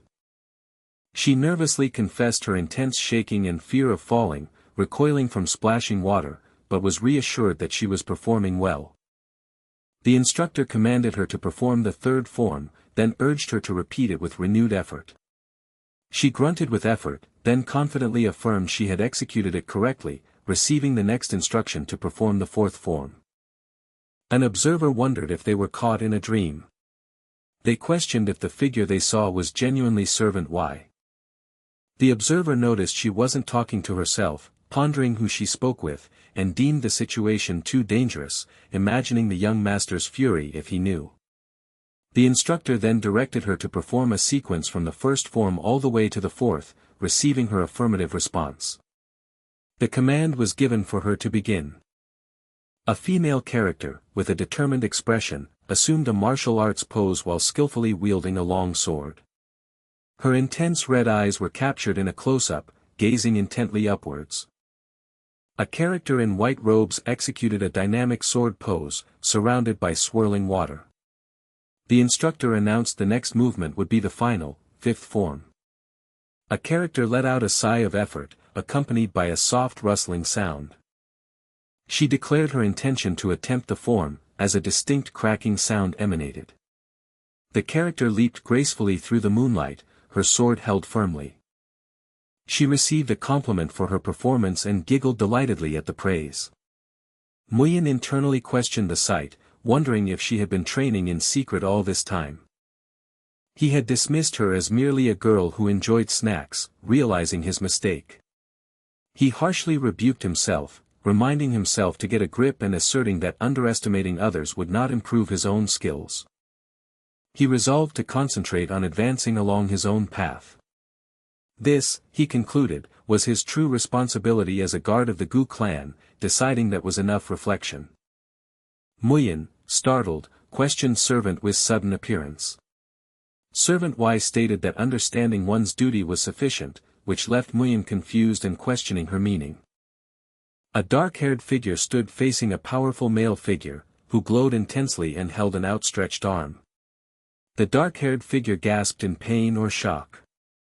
The powerful figure advised not to be constrained by established norms, suggesting that breaking free from them was sometimes necessary. Two figures stood opposite each other, enveloped by an intense, golden glowing aura.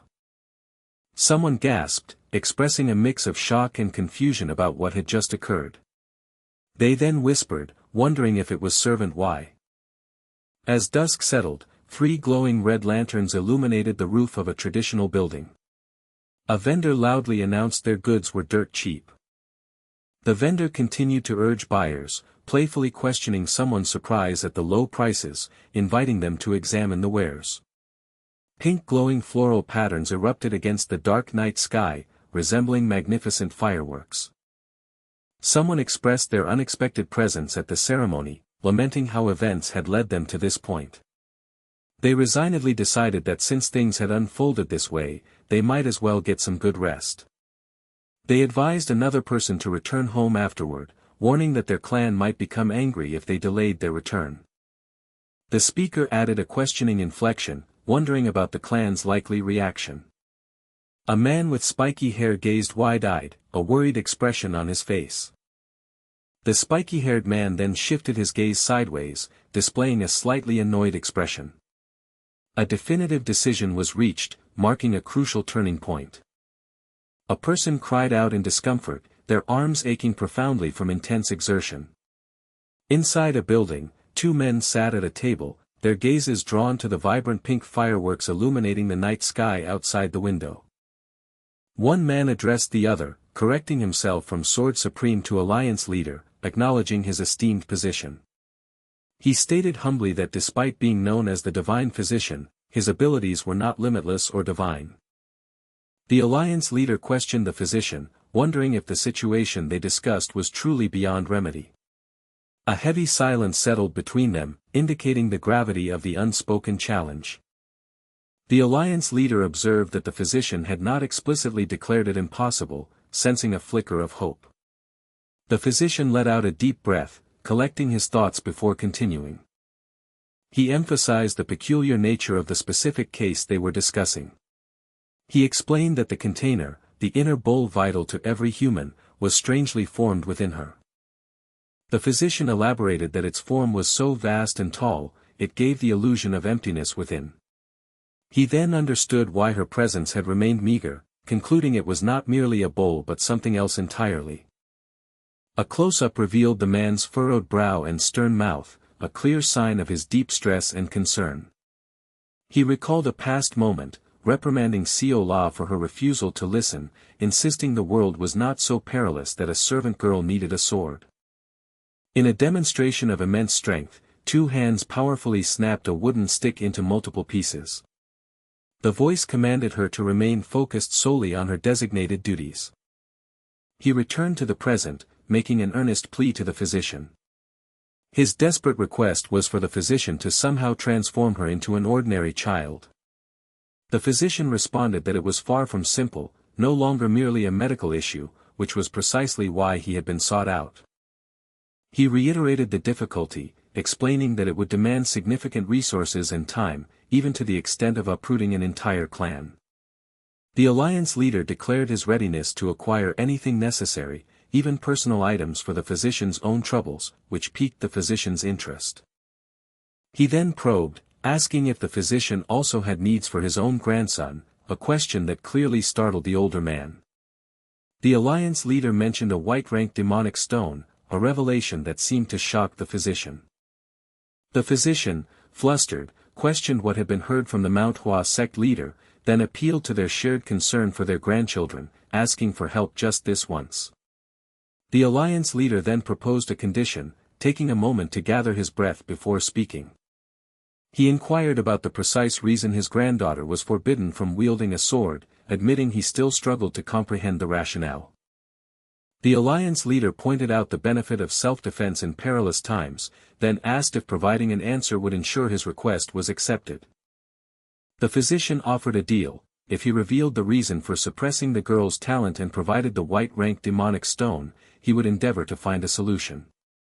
The alliance leader revealed the grim truth, stating that Seol-ah's unique container was not a gift of talent, but a devastating curse. He explained that while she might swiftly master the sword, this mastery would inevitably consume her very life. The physician gasped in shock and disbelief upon hearing the dire consequence. The alliance leader continued, noting that she showed no issues during mundane activities, similar to anyone else. However, the problem arose when she engaged in martial arts, an endeavor demanding a complex synergy of instinct and logic. A blinding, intense golden light suddenly radiated from a central point, illustrating the phenomenon. He had personally witnessed her life force rapidly diminishing, burning itself out. Every instant she tapped into her inherent power, it relentlessly consumed a portion of her precious life. The physician, deeply unsettled, recognized the chilling similarity to the cursed bloodline of the demon cult, falling silent in contemplation. He finally understood the imperative to prevent her from learning martial arts, acknowledging the severity of the situation. The alliance leader then asked if the physician had visited the Taryong clan, where the current leader resided, and upon hearing he had not, instructed him to go there. He revealed that the sealing demonic stone was located there, and their sole apparent solution was to use its power to seal her energy core. The consequence would be her permanent inability to ever practice martial arts, a sacrifice the physician questioned with a pause. The physician then observed that this action was akin to clipping a bird's wings to prevent it from falling, yet he reminded the alliance leader that all children eventually mature. He warned that one day, she might reflect upon her broken wings and bitterly resent him until her dying breath. The grim prospect of being despised by her for the remainder of her life hung heavy in the air. The alliance leader, however, considered that price a small one to pay for the salvation of her life. Elsewhere, in a bustling market, a male character threw up his hands in dismay as another figure stumbled and fell. A young man with distinctive spiked hair held a piece of candy, his eyes wide as he gazed intently at an older man. A hand gracefully gestured over a display of glittering, butterfly-shaped jewelry spread across a table. The young man with black spiked hair observed something with an intense gaze, his eyebrows raised in curiosity. A soft tabuk sound indicated slow, deliberate footsteps. Another tabuk echoed, marking the continuation of the measured steps. A woo-mole sound suggested a thoughtful hum or perhaps a gulp. Someone abruptly called out to get attention. A voice exclaimed in surprise, addressing a young master and demanding to know his whereabouts for the entire day. The young master suggested enjoying the festival together, but then swiftly changed his tone, reminding them to find Baya instead of wasting time, eliciting an apology. A close-up focused on a character's wide, expressive eyes, which were cast slightly upwards, conveying a mix of emotions. The character expressed surprise and curiosity at an unexpected sight or object. The young master, somewhat flustered, presented a gift, downplaying its cost but praising the recipient's recent efforts. He urged them to take it, complaining of an aching arm, which prompted a hesitant question about the sincerity of the gift. He jokingly questioned if they didn't want it, receiving an immediate and emphatic refusal. The young master smiled gently, his gaze shifting slightly to the side, a moment of warmth. He then offered to help put the item on for them, displaying a thoughtful gesture. With a simple declaration, the item was now in place. The recipient timidly asked if it suited them, expressing uncertainty. The young master reassured them they could remove it if they disliked it, again mentioning its low cost, only to be interrupted by a surprising sound. The female character unexpectedly kissed the male character's cheek, catching him completely off guard. A close-up captured a character's lips, slightly parted and facing right, perhaps after the surprise or in anticipation. Two pairs of feet stood intimately close on the cold stone floor, marking a tender moment. The female character expressed her heartfelt gratitude. A white-haired woman gasped, her hand flying to cover her mouth in utter shock and surprise. One voice groaned, expressing immense exhaustion, while another enthusiastically urged them to go watch the fight. They pressed the young master to hurry, noting that the girl had completely recovered her energy overnight. The young master paused, a silent moment of realization or surprise washing over him. Someone asked if the young master was ill, pointing out his flushed face with growing confusion. He stammered, bewildered by his own reaction, questioning why such a trivial matter flustered him like a child. He nervously insisted they must be mistaken, eliciting a puzzled look from his companion. A voice wondered if the sword dragon would participate, clarifying the name as Yang Fung and recalling his absence from last year's event. The speaker noted he hadn't held the sword dragon title then, but expressed certainty he would join this year's tournament. Another person asked about the previous year's winner, vaguely recalling the name as Yang, someone. They finally identified the winner as Yang Sung with a sudden realization, then abruptly questioned the identity of the person they were speaking to. The stranger introduced himself as Yang Fung, a third-generation disciple of Manhwa, stunning the others who recognized him as the genius sword dragon. Yang Fung chuckled, modestly downplaying their praise, while the young master wondered what Yang Fung was doing there. He recalled that Yang Fung should have been occupied with preparations, then a sudden understanding dawned on him. A voice addressed him, recognizing him as the Gu clan heir. He was asked if he was headed to the festival, confirming he was, but then questioned why the other person wasn't busy with preparations elsewhere. The person replied that preparations were nearly complete, insisting it was fine, then loudly demanded to know where everyone had vanished to right before the ceremony. He reported that everyone had claimed to be doing last-minute training for the duels, scoffing at the idea that cramming martial arts would be effective. He then offered a tour of the dueling area, noting there was still time before the event, prompting the young master to wonder if the earlier preparations referred only to combat. The guide proudly announced that this was the very dueling area where they would soon engage in combat. The young master's companion exclaimed in awe at the immense size of the arena, though the young master reminded her she had seen something similar at the Unified Dragon Assembly. She asked if he would participate, to which he reacted with incredulity, dismissing the idea as insane, then clarified that he was only joking since only Manhwa martial artists were allowed. He wondered about Ryangwa's current activities, expressing a hope that she wouldn't suffer a devastating defeat. Suddenly, Yang Foong revealed startling news: he would be facing the young master's sister in a duel, leaving the young master utterly shocked. The young master muttered about the terrible situation, while his companion seemed to find the duel intriguing, and others expressed concern that Gu Ryangwa stood no chance against Yang Foong. Yang Foong then asked the young master to watch their duel and provide honest feedback, leaving the young master internally frustrated by his singular focus. An announcement urged everyone to move to the dueling area's outskirts as the Manhwa ceremony was about to begin. The young master then suggested they move, while his companion questioned if it was truly alright. The young master internally fumed, questioning the bracket assignments and suspecting someone was deliberately sabotaging Ryangwa. He then noticed a peculiar sensation within himself, wondering if he was genuinely worrying about Gu Ryangwa. He dismissed the thought, rationalizing that he simply didn't want to witness her destruction, just as the sect leader made his grand entrance. The sect leader cleared his throat, preparing to address the crowd. He expressed his honor that everyone gathered annually for their modest ceremony despite the heat, a sound of rustling or movement following his words. A soft, almost imperceptible sound of deep breath or anticipation filled the air. A murmuring cheer or an anticipatory hum arose from the gathered crowd. The sect leader concluded his opening remarks by expressing his profound gratitude to all attendees. Figures in white robes moved gracefully across the tiled courtyard, leaving faint, glowing trails in their wake. He expressed his hope that everyone would witness the intense dedication and rigorous training of Manhwa's young disciples, followed by a resonant sound. The crowd responded with resounding thanks to the Manhwa sect, expressing gratitude for their protection of the mountain.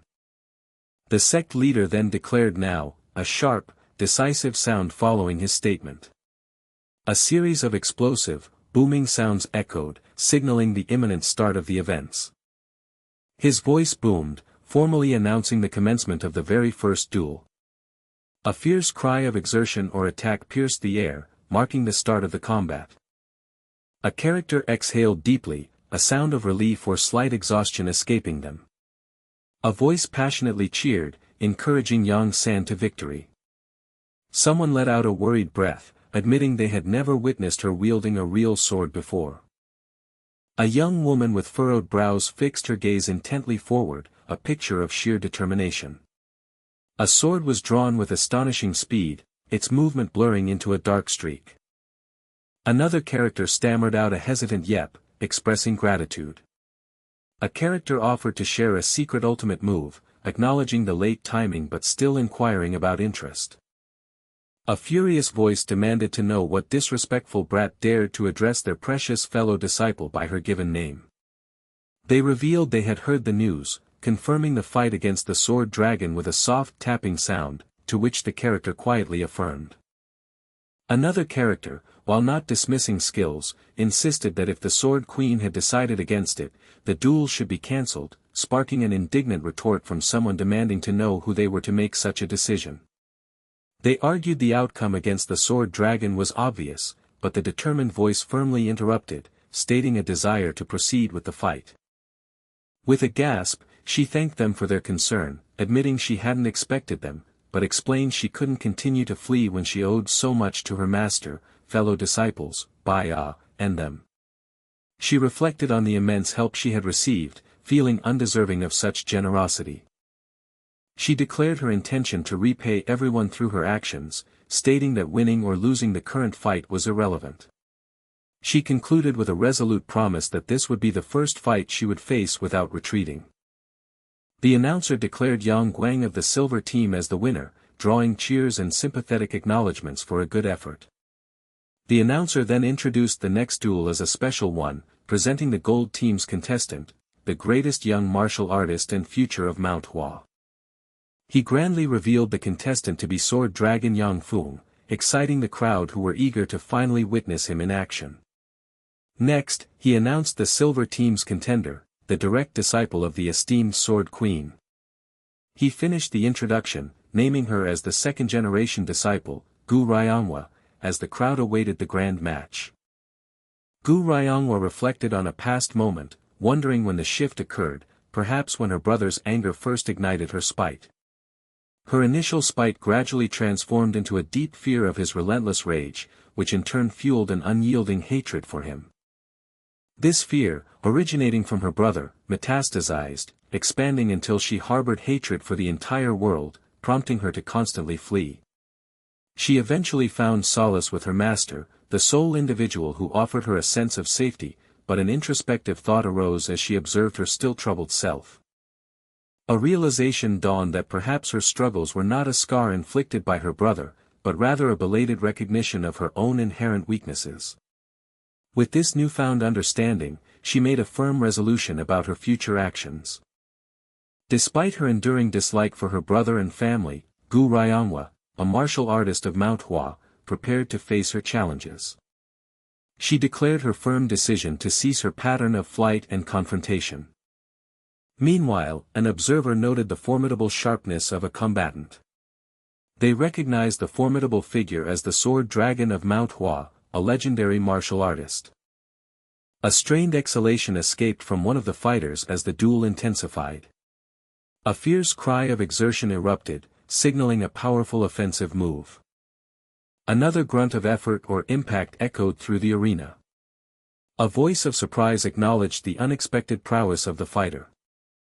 Gu Ryongwa lunged forward, her sword radiating a subtle glow, as her opponent swiftly moved to block the incoming attack from below. An observer commented that the talent nurtured by the Sword Queen had truly blossomed with surprising ferocity. However, a critical observation was about to be made, hinting at a flaw in her technique. The Sword Dragon remarked that her sword techniques, while visually impressive, were ultimately predictable and her movements too rehearsed. He bluntly stated that, under real circumstances, she would have already met her end at that moment. He then urged Gu Ryongwa not to falter, sensing her momentary hesitation. He confidently declared his belief that she possessed untapped abilities, and expressed his eagerness to witness her full potential unleashed during the ceremony with a powerful roar. A resounding battle cry ripped through the air, signaling a renewed surge of energy. The crowd erupted in gasps and cheers, astonished that she had managed to match the Sword Dragon's power. Another voice observed Gu Ryongwa's significant growth, likening it to a liberation from unseen shackles. Elsewhere, a character's face was shown in close-up, revealing a subtle, knowing smirk. The young master acknowledged the profound lesson he had witnessed, agreeing that victory was not the sole objective, before abruptly realizing he had an urgent task and announced his departure, promising a swift return and leaving a message for Gu Ryongwa. He instructed his companion to tell her that she had performed admirably. With a decisive thud, a foot firmly impacted the ground as someone prepared to move. The young master realized that with the entire crowd engrossed in the ceremony, this was the opportune moment to investigate something crucial. He lunged forward with a determined expression, surrounded by speed lines that emphasized his rapid movement. A close-up revealed his surprised face, eyes wide with astonishment, as a subtle flinching sound indicated his reaction to something unexpected. He urgently needed to inspect Yahyuljik's hideout, recently discovered by Manhwa, before the Murim alliance arrived, relieved to find it still undisturbed.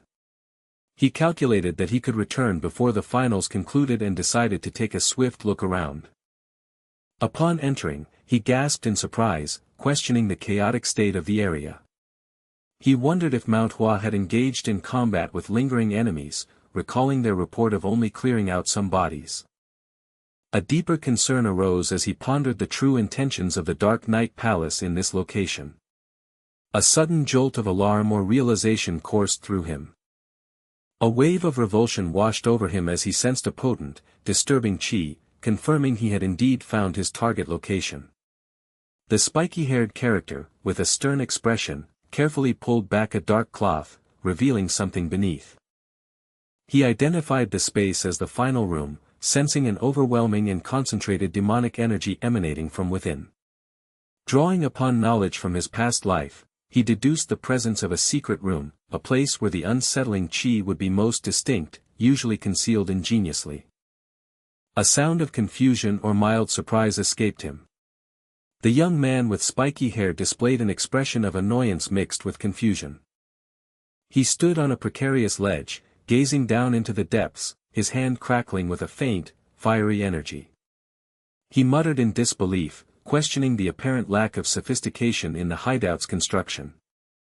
Shrugging off his confusion, he decided to proceed, recognizing the ease as beneficial, and prepared to uncover what was concealed below. He peered down into a sinister pool of dark red, murky liquid, its depths unsettling. A surge of furious realization struck him. The liquid was unmistakably a lake of blood, clearly indicating the fate of the missing Manhwa disciples. He silently questioned the horrifying motive behind such an atrocity. A terrifying possibility began to form in his mind, hinting at an even darker purpose. His gaze sharpened, focusing on an unidentifiable object submerged within the gruesome pool. An extreme close-up captured his eye, now glowing with an intense, furious red. A bloodied hand was shown clenching or impacting, surrounded by dark, intense lines that conveyed immense force or rage.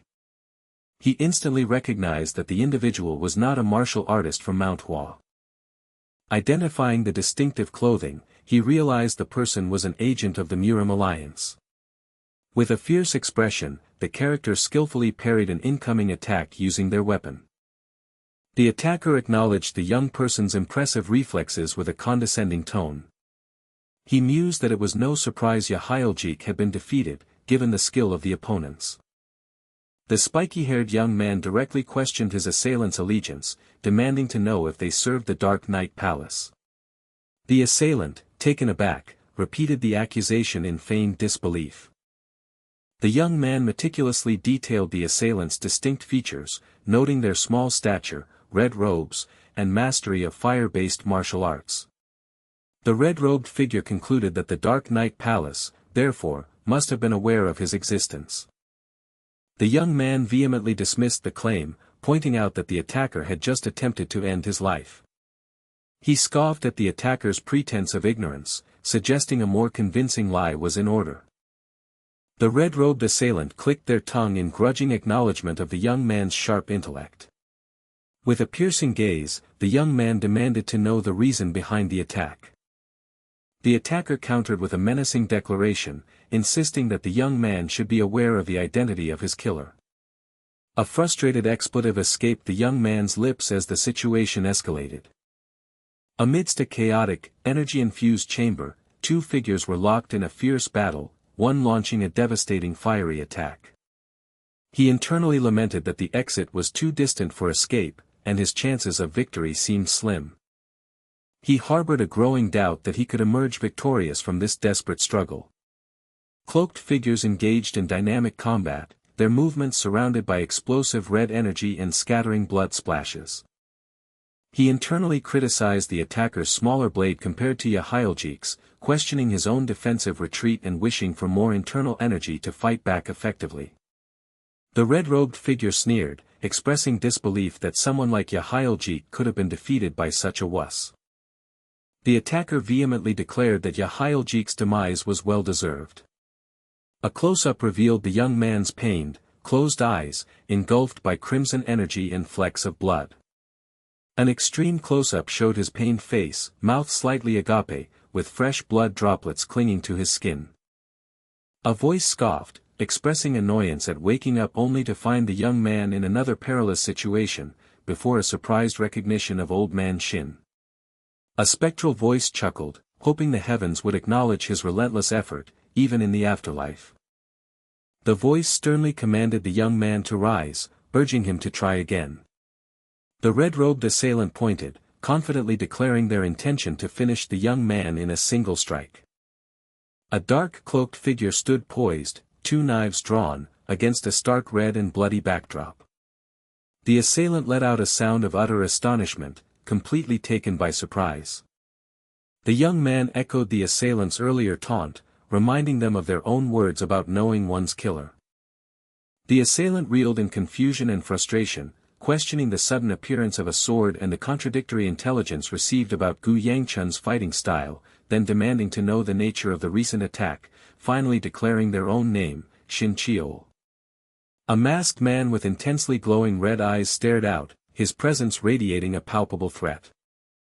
The masked man addressed the assailant with a single, dismissive word, child. A guttural cry of pain and effort tore from Shin Cheol's throat, a raw expression of his struggle. Shin Cheol screamed threats, vowing to dismember his opponent limb from limb. He continued his enraged vow, promising to feed the remains to wild animals. The masked man calmly observed that a mind consumed by anger would cloud the heart's true perception. He then instructed Cho Chung-hyun to pay close attention. The masked man declared the name of his technique, Plum Blossom First Sword. Two figures clashed violently in mid-air, surrounded by a radiant burst of pink energy and scattering sakura petals. Shin Cheol emitted a sound of extreme shock and bewilderment. The young man from earlier stood with wide, startled eyes, his expression a mixture of surprise and awe. A hand gripped a sword hilt, which pulsed with soft pink energy amidst a cascade of falling petals. The masked man stated that the fist and the sword were not fundamentally different in their application. He expressed surprise that Shin Cheol had remained fixated on such a basic distinction for so long. Shin Cheol, utterly flabbergasted, stammered a demand for clarification of the masked man's words. The spectral presence recounted how it had been consumed by the internal turmoil within the young man. Through that immersive experience, it had gained profound insights into many facets of his life. Although numerous questions lingered, the entity understood that the present moment was not suitable for delving into them. Beyond mere observation, it had also deeply felt the young man's experiences. The young man let out a sudden exclamation of shock and confusion, questioning the bizarre circumstances. The spiritual presence mused that the ongoing predicament had become significantly more engaging. It then queried why the disciples of Manhwa dedicated themselves to such rigorous physical conditioning. A swift, ethereal whoosh echoed through the chaotic chamber.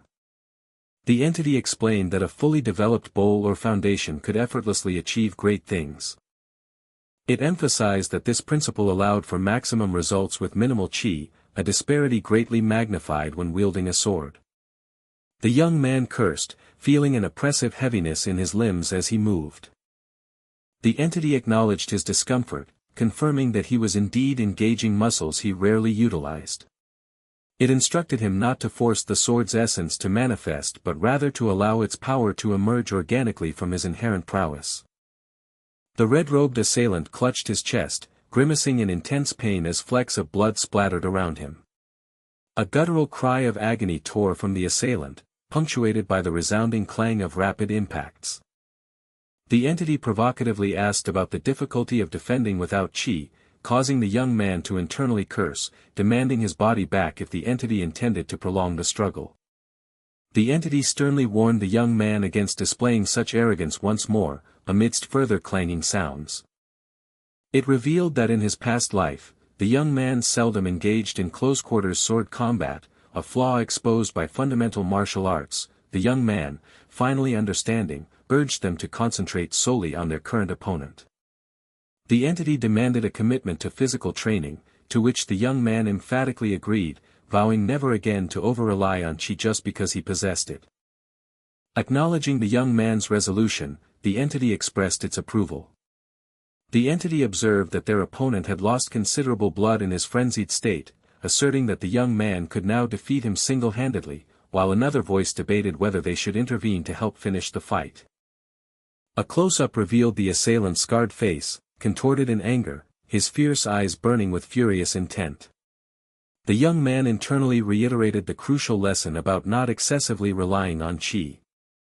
He challenged the entity, Old Man Shin, to observe closely as he prepared to act. The young man declared that regardless of how deeply the entity had delved into his past, he had never disregarded fundamentals in martial arts, even without chi, to which the entity mockingly encouraged him to demonstrate his claim. The assailant roared in fury, cursing the young man and demanding his death, unleashing a flurry of swift, powerful attacks. A pained, guttural cry erupted from the assailant as he continued his assault. He keenly observed that an opponent consumed by rage could be overcome with significantly less effort than before.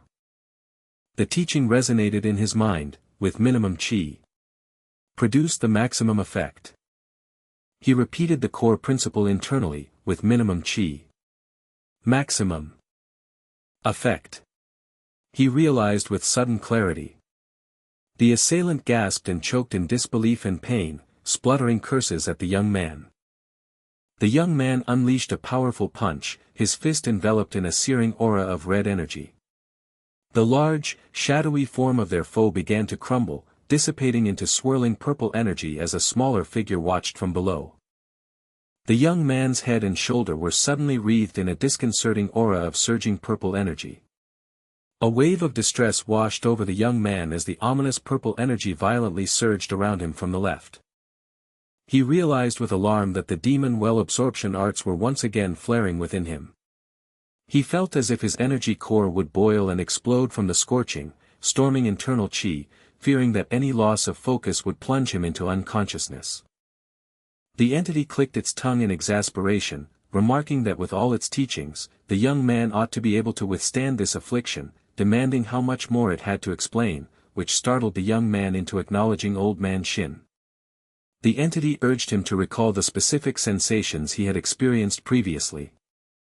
He resolved to control his breathing to prevent his chi from exploding, concentrating the quaking energy into a singular, focused point. Then, he carefully began to draw that concentrated chi upwards. His final step was to plunge it directly into his central energy core. The young man stood poised in an intense, dynamic stance, enveloped by swirling torrents of red and orange energy. His eyes glowed with fierce intensity, his expression etched with profound determination in a close-up shot. Far below, a figure clad in red robes plummeted endlessly through a dark, shadowy, purplish void. A steady hand firmly clasped a vibrant ball of intensely glowing fire. He whispered in disbelief and triumph, realizing he had at last attained the martial pinnacle realm. He felt a searing heat, yet it brought no pain, as if it had been his own intrinsic warmth from the outset. This surge represented a significant moment of growth, a sensation he rarely encountered in his previous existence. He recalled merely breaking through limits with an absurd amount of demonic energy then, mistakenly believing it was his own skill, before sharply demanding an end to the spiritual presence's noisy chatter. A sudden query about the noise made him pause, urging him to focus his gaze forward. The entity questioned his inaction regarding the peculiar flower, eliciting a sudden realization from him. He pondered why such a flower was cultivated, understanding that the sacrifice of numerous martial artists indicated a grand, sinister plot. This conviction deepened, especially when considering the repulsive aura that emanated from the strange blossom. He concluded its origin must be the demonic realm, but the entity, unable to sense the disgusting aura, expressed its surprise and confusion. He was taken aback by the entity's lack of perception, finding the aura's presence incredibly obvious. Uncertain, he then hesitantly suggested bringing the peculiar artifact back to Manhwa. He immediately dismissed the idea, predicting the current sect leader would simply cultivate it in his own garden. He then asked for an alternative course of action, seeking guidance. The entity proposed a shocking solution, for him to consume the flower and convert its essence into his own power. He vehemently objected, questioning how he could appropriate something so significant to Manhwa. The entity sternly warned him against using guilt or trivial morals as reasons for hesitation. It reminded him that he, better than anyone, understood the most effective approach. Therefore, the entity advised him to concentrate solely on enhancing his personal strength. After a moment, he conceded, acknowledging the entity's point. He further affirmed, agreeing that the old man was correct in his counsel. He declared his decision to cast aside regret and to no longer hesitate in his actions. The entity questioned his realization at such a critical juncture. His body visibly tensed, a prominent vein throbbing in his arm as he prepared himself. An intense internal sensation overwhelmed him. He cursed aloud, overwhelmed by the chaotic mix of internal energy, Taoist energy, and even demonic energy he perceived. He wondered how a solitary flower could possess such a tumultuous amalgamation of qi. He was certain that this wasn't created for consumption by any ordinary martial artist. He then unleashed a powerful, glowing blast of purple-pink energy from his hand. He observed his internal fire, now burning with the distinct hue of Taoist qi, rapidly diminishing the flower's resistance. A profound realization struck him as the process continued. He let out a relieved sigh. Another moment of intense surprise or insight registered. He then acknowledged a new understanding. The entity offered a rare word of approval. He realized with awe that his Gu flame will art had ascended to the 5th star. He gazed downwards, a bead of sweat on his brow, his expression reflecting a mix of strain and deep contemplation. While pleased with his abrupt advancement, he regretted the unexpected delay it caused. He speculated that the ceremony had likely concluded by this point. He had meticulously washed away the blood and incinerated his soiled garments. He concluded his task, confident that the missing martial artists would eventually be found by the Alliance or Manhwa. Feeling immense fatigue, he resolved to sleep and prepare for his departure the following day, assuming the Manhwa ceremony had ended. He was abruptly interrupted, letting out a small sound of surprise. Another voice inquired about his progress, to which he retorted, feigning ignorance, but then registered a distinct smell of blood. The voice questioned his tardiness, reminding him of his promise of a swift return. He vaguely explained his delay as some business, internally wondering how she detected the lingering scent of blood despite his efforts, before recalling Ryanhwa's loss in the ceremony. He confirmed Ryanhwa's loss to the sword dragon but noted her unusual contentment despite the outcome. It seemed as though she had simply enjoyed herself, a demeanor he had never witnessed from her previously. He stammered slightly in agreement. A figure with long white hair gently embraced the person with black, spiky hair from behind. He challenged her, recalling her earlier comment about smelling blood on him. She softly dismissed his query, implying it wasn't the time for such questions. She simply requested that they remain in their embrace for a bit longer. He quietly agreed to her wish. The spiritual presence mentally scoffed at him, perceiving him as a flirtatious youth whenever the opportunity arose. A grunt of frustration or discomfort escaped another observer. That observer declared that the current individual could not possibly understand the ways of the unorthodox sect. The observer commanded another to return and report independently. A parting wish of good fortune was offered. The observer noted the distinctive scar on the figure's eye, identifying it as the mark of the warding demon. He then questioned who could have possibly taken the essence. A terrifying possibility dawned on him. Based on the residual heat and burn marks at the scene, he began to form a hypothesis. He wondered if it could be the act of the Gu clan member who had murdered Yahyljik. However, the complete absence of the warding demon's heavenly chi confounded him, raising questions about how such a thing was possible. He grimly realized the gravity of the situation, knowing he had to return immediately to report if his suspicions were true. His report was destined for the Dark Knight Palace Master. In a tight close-up, a dark figure's eye glowed with an ominous purple light. A flurry of powerful blows erupted, striking with incredible speed and force. 3 figures, cloaked in red, then moved with exceptional swiftness across the vibrant, green mountain terrain. A sigh of relief escaped someone, a quiet exhalation of effort or exhaustion. A fist, shimmering with a fierce, fiery energy, gathered its power, poised for an imminent strike. A solitary, small figure stood undaunted as a colossal, fiery explosion ripped through the ground before them. A guttural cry of exertion or surprise echoed, a raw sound born from the intensity of the moment. A voice then suggested that it was time for a crucial discussion. The speaker declared having many questions but decided to limit themselves to just one for the moment. The other person seemed to anticipate the query, asking if it concerned the heavenly demon. The question was then posed, inquiring about the origin of this enigmatic heavenly demon. 2 figures stood, their gazes fixed on a swirling, vibrant portal that pulsed within a cavern bathed in an ominous red light. A bewildered whisper questioned the nature of the strange phenomenon before them. A male figure watched in stunned silence as a female, her eyes glowing with an ethereal purple light, floated serenely within a cosmic expanse. He demanded to know her identity with a shock, while she offered a calm greeting in return. She then introduced herself, proclaiming to be the heavenly demon. It was understood that these entities had emerged unexpectedly from a gate during the midst of a tournament. A hesitant voice, perhaps a bit frustrated, addressed Old Man Shin. Old Man Shin inquired about the concern, wondering why the heavenly demon was prioritized after the damage inflicted upon Manhwa. The elder then challenged him, asking if he would prefer an immediate display of his wrath instead. He clarified that he had not forgiven the transgressions, but chose to overlook them for the moment, understanding the younger man's anguish and humiliation over his failure to protect his sister at Manhwa. The elder urged him to concentrate on the future rather than dwelling on the past, reiterating that he already knew the necessary course of action. The younger man affirmed his understanding, acknowledging the path ahead. A fist, aglow with potent red and pink energy, pulsed with immense power against a backdrop of violent explosions. He then articulated his clear objective: the heavenly demon needed to be stopped.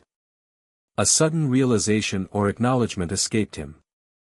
He greeted the Sword Queen, acknowledging Yangcheon, and inquired if she was returning from her training. Yangcheon informed him that her servants had confirmed the preparations were complete, suggesting they proceed to the carriages together. Another voice, filled with boisterous well-wishes, urged disciple Gu to eat heartily and not to forget them.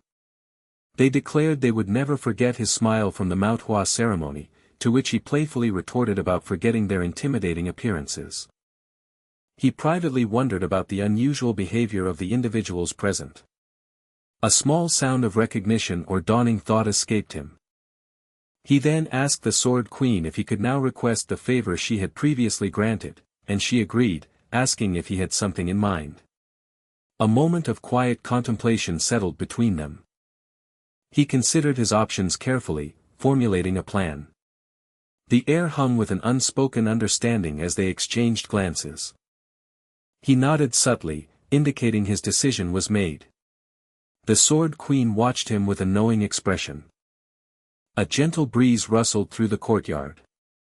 The sound of distant chatter faded into the background. He seemed lost in thought for a brief moment. Then, a determined glint appeared in his eyes.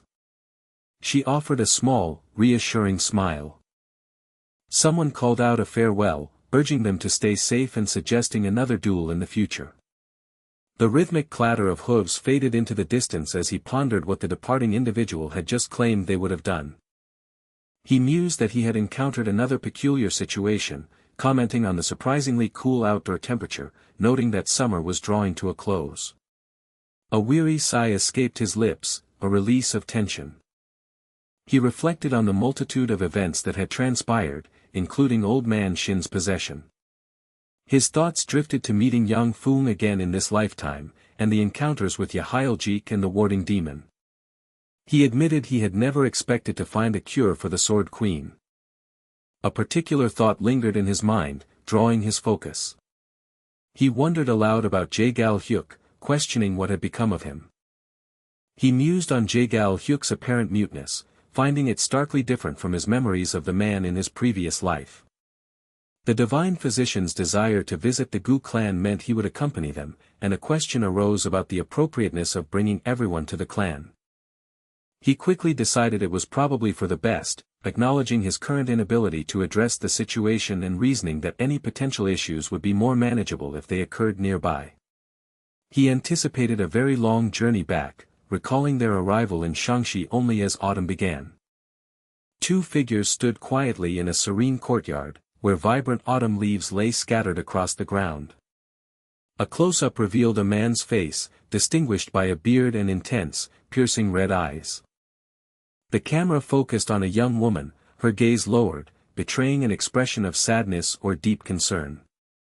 With soft footsteps, a man and a young woman stood side by side, both looking intently towards the right. A voice offered a warm greeting, welcoming them upon their return. A young woman looked away with a worried expression, while in the background, a man walked silently into the distance. A man's face was captured in a close-up, his eyes fixed on a distant figure within the expansive courtyard. He confirmed reading the letter, acknowledging that numerous events had transpired at Manhwa. Someone else then interjected, offering greetings to the clan head of the Shangshi-gu clan. The speaker introduced herself as Namgung Baya of the Namgung clan, explaining she had accompanied his son due to his hospitality, which seemed to elicit surprise from the listeners. A bewildered observer questioned if this composed young woman was truly the same one who had been seen drooling in her sleep. Another person remarked that they had never witnessed her actively using her intellect, as Gu Keelan introduced himself, stating he had heard of her. Gu Keelan informed her that the Namgung clan had been searching for her and promised to contact them, to which she expressed gratitude for his kindness. He then turned to Yangcheon, informing her that a guest had been awaiting her arrival for 10 days and instructed her to go to the guest chamber, which surprised her. Yangcheon wondered who her mysterious visitor could be, while another person praised her earlier composure, asking for clarification. A voice expressed pleasure at seeing the divine physician again, acknowledging that several decades had passed since their last meeting.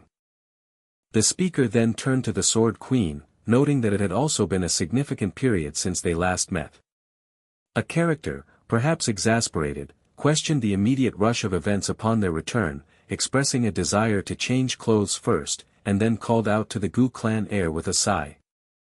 Someone mused that his chambers were so brightly lit and warm, it almost felt as if he were currently resting there. The speaker voiced a hope for his swift return, wondering how much longer he would keep Seol waiting. Suddenly, a character peeked from behind a door, causing the other to jump back in startled surprise. A male character carefully peered from behind the doorway, his face etched with a look of profound shock. Another male figure then appeared in the doorway, his features contorted in a distressed expression. The scene shifted to a detailed view of traditional wooden shelving, adorned with an assortment of books and decorative items. A faint, familiar scent lingered in the air, reminding someone distinctly of him. Two individuals sat in quiet contemplation, sharing tea at a low table. One hesitantly greeted Tang Seol, inquiring about her visit to the Gu clan. Tang Seol stammered a response, momentarily postponing her explanation. The first individual then burst out, realizing the other's name was not Gu Juliup, and noted that another person had also made the same discovery. Tang Seol expressed her exasperation over the deception, loudly proclaiming her identity as the messenger and her true purpose, to meet the actual Gu clan heir, Gu Juliup. She then declared her excitement at the prospect of finally reuniting with him, offering a polite greeting to an unseen female. A new voice introduced himself as Gu Juliup of the Gu clan, acknowledging her stated desire for a meeting. A young woman stared off panel, her eyes wide and mouth agape in obvious surprise. She then questioned the identity of this newcomer with a confused exclamation. She confronted him about his changed name, demanding an explanation, to which he offered a brief apology, citing personal reasons. He then mused internally that he should have simply fabricated a different name from the start. Gu Juliup then inquired about her journey to Shangshi, quickly interrupting himself with a sudden realization. Tang Seol, with an almost defiant air, declared her obvious intention was to see him. Gu Juliup merely responded with a noncommittal utterance. A spiky-haired individual looked surprised as they accepted a rolled piece of paper. Tang Seol explained that the time for the Dragon and Phoenix Assembly was approaching.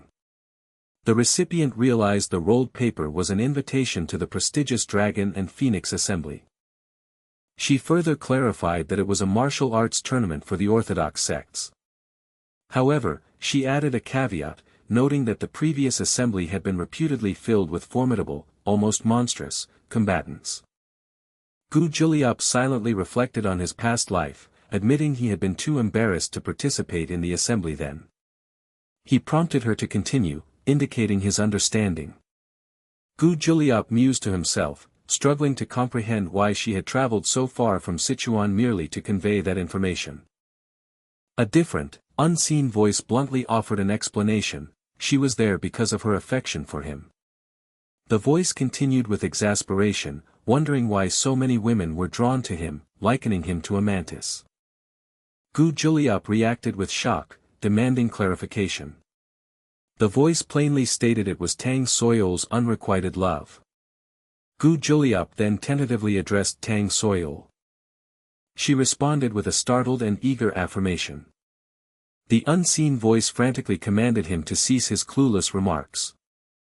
Meanwhile, two figures sat opposite each other at a table in a room bathed in light from a large window.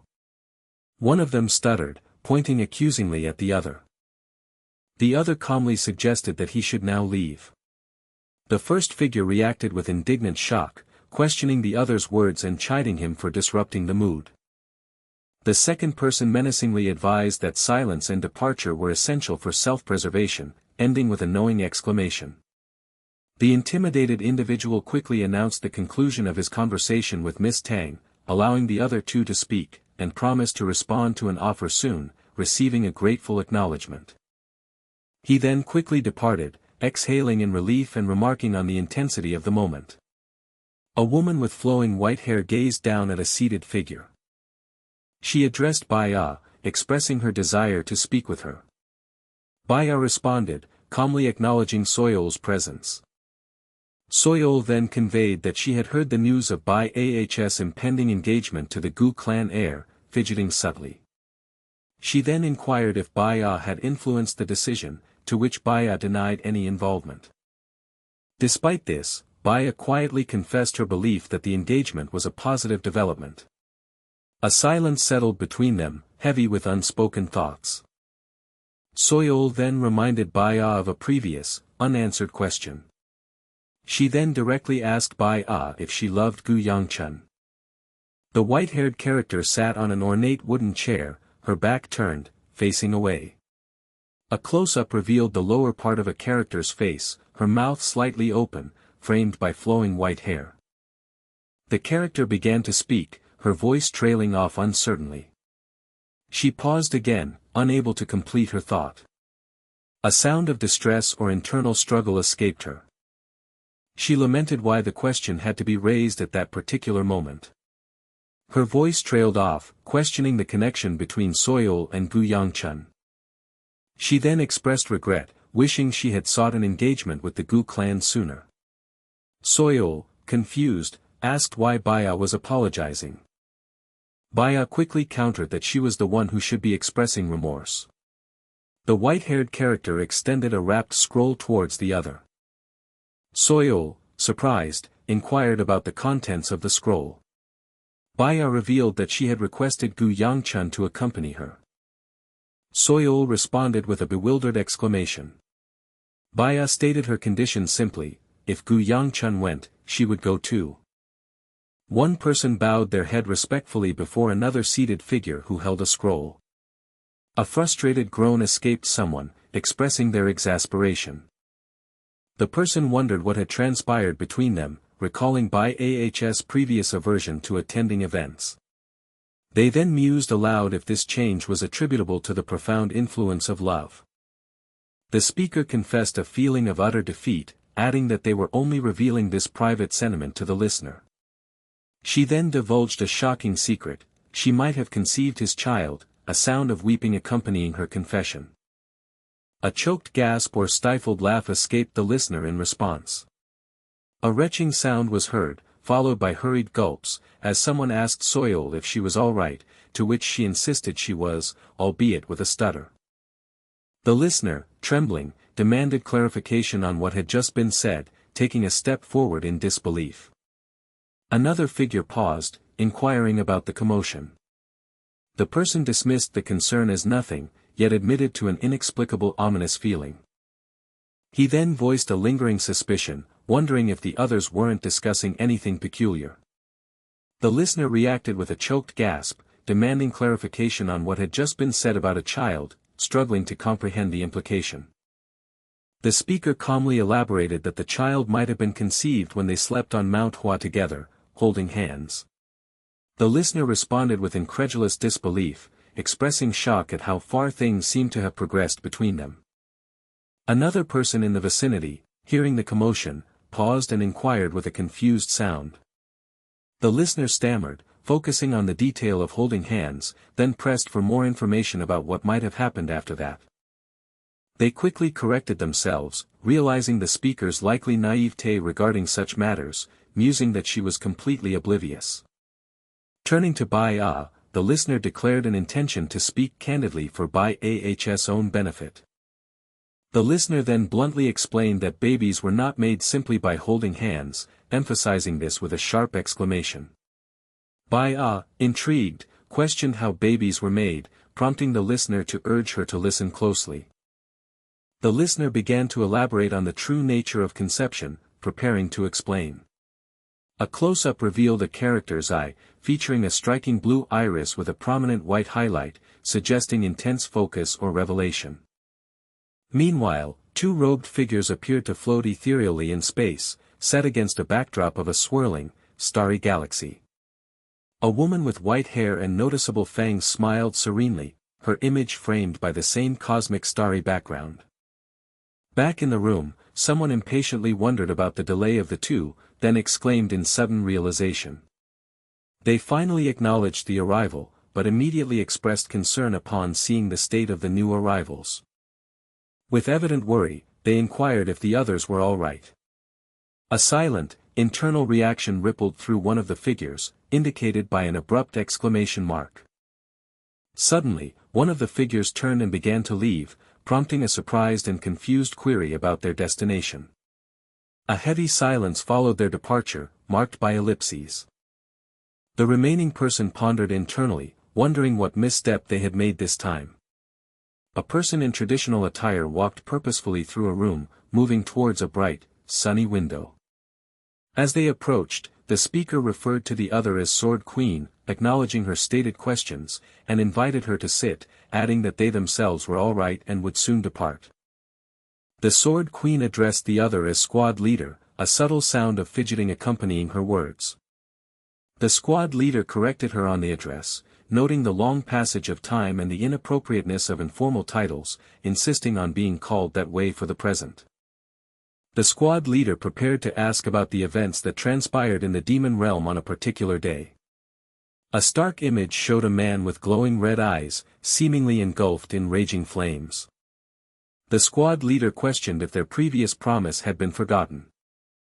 They clarified that while a promise not to question about Chun-Hee was kept, the same did not apply to the demon realm, implying a distinct area of inquiry. The Squad Leader swiftly dismissed any attempts at mockery, stating they were serious about the current discussion. They emphasized the gravity of the Mature Dragon Squad, an organization formed by the Murim Alliance to protect civilians from the demon realm, and stressed the seriousness of discussing the children who once followed the Squad Leader. With a firm tone, the Squad Leader demanded an answer about what exactly had been witnessed in the demon realm that day. They pressed further, inquiring about the root cause. They grimly recounted how the innocent children who had entered the demon realm had tragically turned on each other. They concluded their harrowing question by detailing how the survivors of that ordeal were left trembling in fear, ultimately choosing to end their own lives. A character stood, their back to the viewer, completely enveloped in a cascade of flames. The other person finally responded, indicating their willingness to reveal what they had witnessed. They posed a rhetorical question, asking if the Squad Leader would truly understand if they claimed to have seen the very same thing. They then specified what they had witnessed, a twisted tree encountered when they had entered the demon realm in search of Chun-Hee. They described the chaotic energy that had infiltrated their body simply from witnessing it, along with its aura and bindings that prevented them from even speaking of its existence. The Squad Leader acknowledged that the other had seen the same thing, confirming the shared, dangerous experience and stating that further explanation was unnecessary as everyone who saw it had gone mad. They recounted that, except for the other who had stayed back due to illness, all had entered the demon realm under the direct orders of the Sword Supreme, then the Alliance leader. The Squad Leader dismissed the Sword Supreme's claims of saving the world by ending the demon realm as mere lies. They recalled hearing the truth directly from the Sword Supreme himself when the Mature Dragon Squad was disbanded and he stepped down as Alliance leader. The truth was that he had believed he could find a way to revive his daughter within the demon realm. The squad leader confirmed speaking with him again during their journey back to Shangxi, reiterating that his actions were driven solely by personal interest. They described the powerful Sword Supreme kneeling before them, a truly pathetic sight, noting that an unapologetic stance would have at least allowed them to direct their anger. The squad leader passionately declared that the children had not died for a greater good, but were sacrificed for the alliance leader's greed and deception. The other person acknowledged this grim reality, stating their awareness that his actions were neither understandable nor forgivable. The squad leader then burst out, questioning why the other had acted, who simply responded that they had done so out of necessity. The other then instructed the squad leader to leave for the day, stating they had no further answers to provide, ending with a pause. A heavy sigh escaped the squad leader as they processed the conversation. Despite the abrupt ending, the squad leader vowed to visit again. A close-up captured a character's intense eye, with a vivid red pupil, conveying deep emotion or insight. The squad leader mused that the Sword Supreme had not seemed entirely sane at the time, almost as if he were under some kind of spell. They reflected that the sight was almost like something else, trailing off. Someone exclaimed in awe or surprise. Another person remarked with admiration, suggesting they truly had a powerful individual among them, accompanied by a rumbling sound. They praised the young master for his amazing success at Manhwa, then expressed surprise at the presence of the second elder, letting out a deep breath. The second elder dismissed the dragon compliment as corny, offered a towel, and then questioned why the young master seemed to dislike such praise, given his age. The second elder then recalled something else, mentioning that the plum blossom sage had left something for the young master, inquiring about its contents, accompanied by a rubbing sound. The young master casually acknowledged the item. He instructed them to open it and take a look inside. The recipient of the item questioned its nature with surprise. They then mused if it was insignificant enough to be given away to another person. The speaker immediately chided the brat for even considering giving away a present in front of the giver. The young master then hesitantly stated that Seol-ah no longer needed the item. News arrived that people from the Namgung clan were present. They were reportedly waiting nearby for the fiancé to arrive. A person in dark robes was depicted rapidly falling or jumping downwards, emphasized by strong motion lines. The speaker concluded that Namgung Baya would finally return home. They affirmed that this outcome was as it should be. A white-haired girl was seen holding a dark-haired, bloodied man whose eyes glowed purple. The speaker then questioned why, despite the logical progression, they felt such an intense sense of anxiety. A man with black spiky hair appeared surprised as he opened a sliding door during the night. A close-up showed a character's intense, wide-open eye, conveying shock or heightened awareness. Two long-haired figures, clad in dark blue robes, stood formally within a lavish indoor setting. A white-haired girl looked down, her cheek flushed and bearing small scratch marks, suggesting recent distress or injury. A man with white hair and a beard looked straight ahead, his eyes glowing with an intense blue light. A close-up of a character's chest and mouth revealed a distressed expression, indicating deep emotional turmoil. A sharp, cutting sound effect underscored a dramatic or impactful moment. A gentle, rustling sound filled the air. A distinct tap echoed through the space. A figure with dark hair and striking purple eyes held a bottle, gazing intently ahead beneath a vast, star-filled sky. A relieved sigh escaped from the figure. The speaker conveyed that the other reminded them of the moon. They quickly dismissed their previous thought, telling the listener not to worry and admitting they had misspoken. The speaker recounted how, after their casual remark, the other had seemed to gaze at the moon, lost in profound thought. Even in their final moments, the other had looked towards the moon, prompting the speaker to wonder about its significance. The speaker questioned what thoughts had consumed the other while they stared at the moon. They expressed surprise that, in their harsh existence, the other could find solace in such sentimental reflections. This incomprehension stemmed from the fact that death meant an end to wielding the beloved sword and gazing at the moon. The speaker asserted the finality of death, emphasized by a gulping sound. They trailed off, questioning the other's ultimate decision. A frustrated clicking of the tongue and a harsh epithet preceded an incredulous query about the other's supposed desires. The speaker concluded that pursuing the thought was futile. They resigned themselves to the likelihood of never discovering a satisfactory answer. A man with dark hair clutched a large sword, his gaze directed upwards towards a luminous moon. Within an elaborately decorated room, two individuals in traditional attire stood, their attention fixed forward. A close-up revealed a man's mouth slightly agape, capturing his collar and a portion of his shoulder. An intense expression filled the frame, dominated by a character's glowing red eyes. A sharp, distinct thud broke the silence. A swift, whooshing sound cut through the air. A crackling, electrical sound vibrated. An exclamation of surprise or pain escaped someone.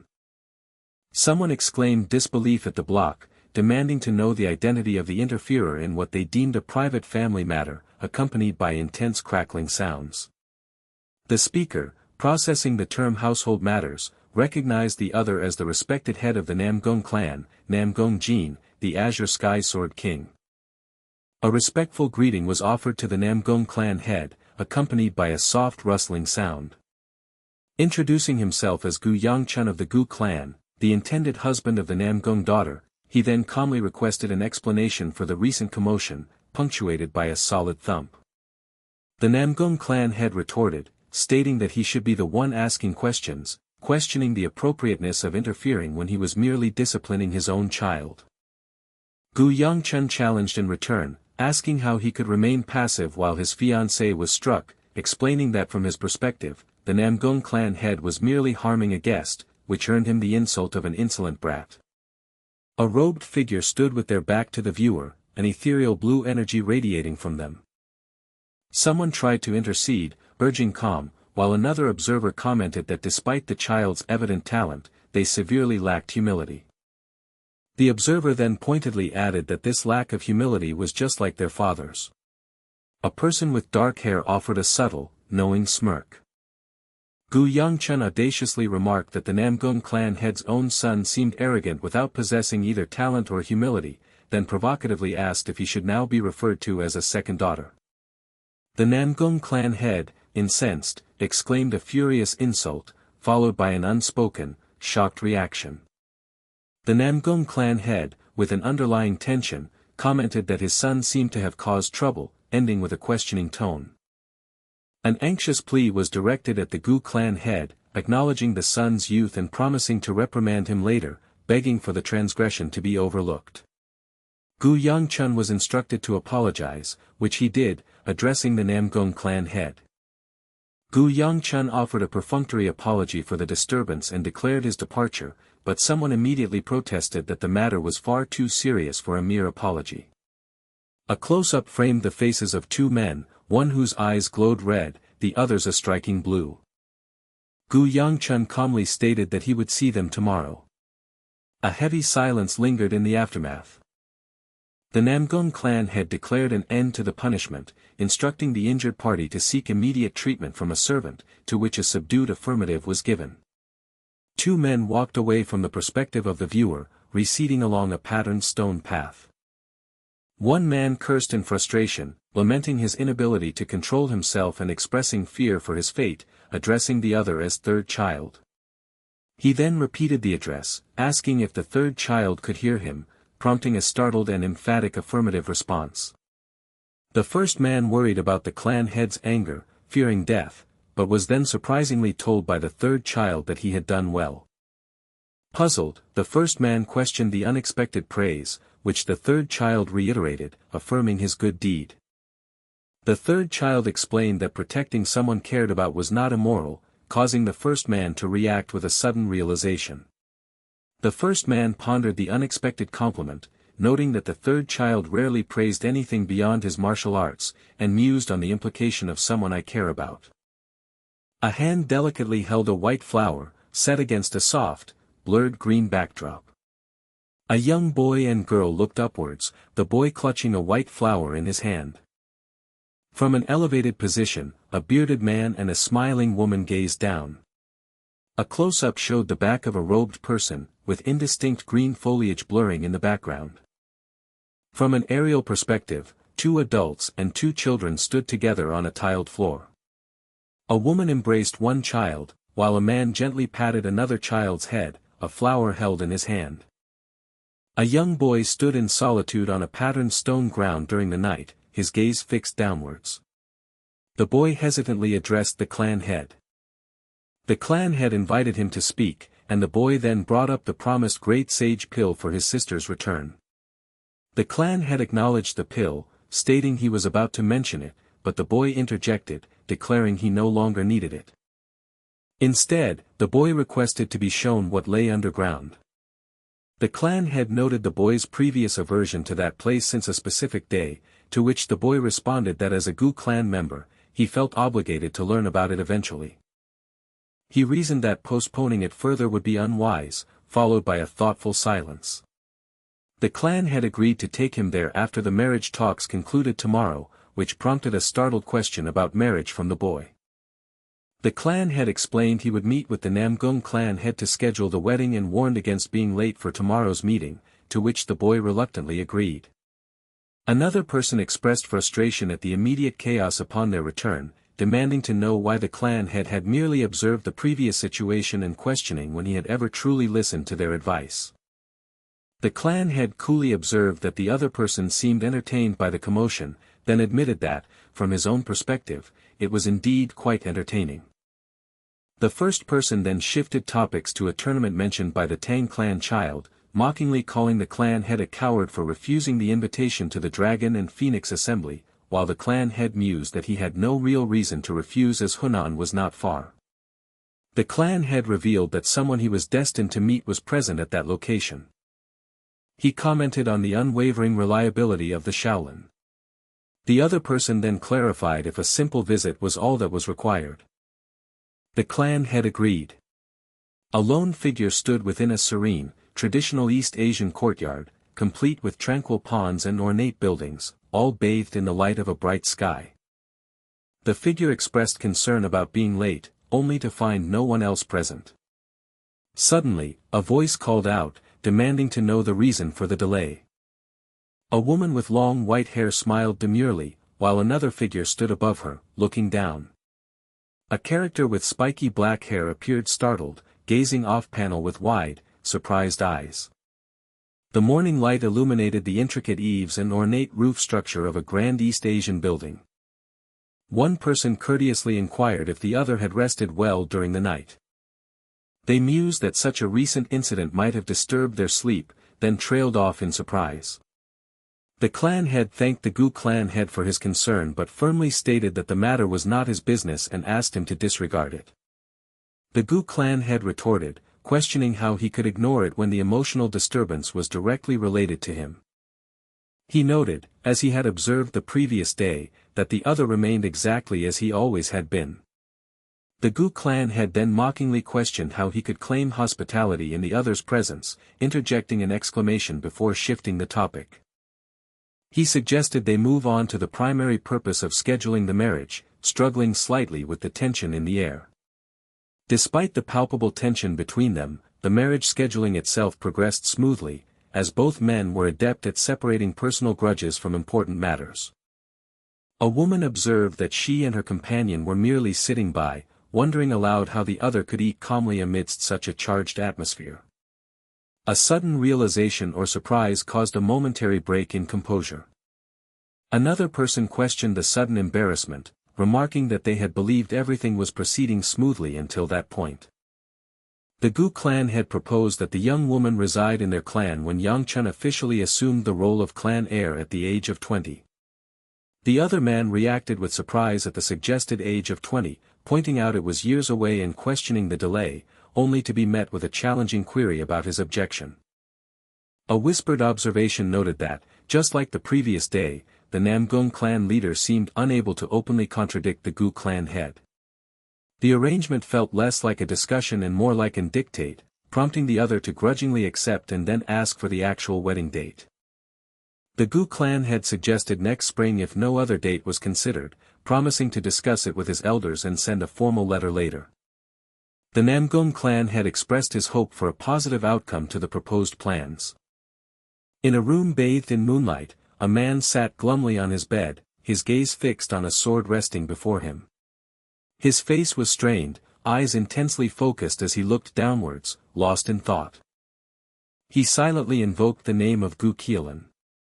He imagined the other still looking down on him with disdainful eyes. He recalled with vivid detail the day of his defeat, remembering the sky engulfing flames and suffocating heat, an intensity he believed was beyond martial artists their age.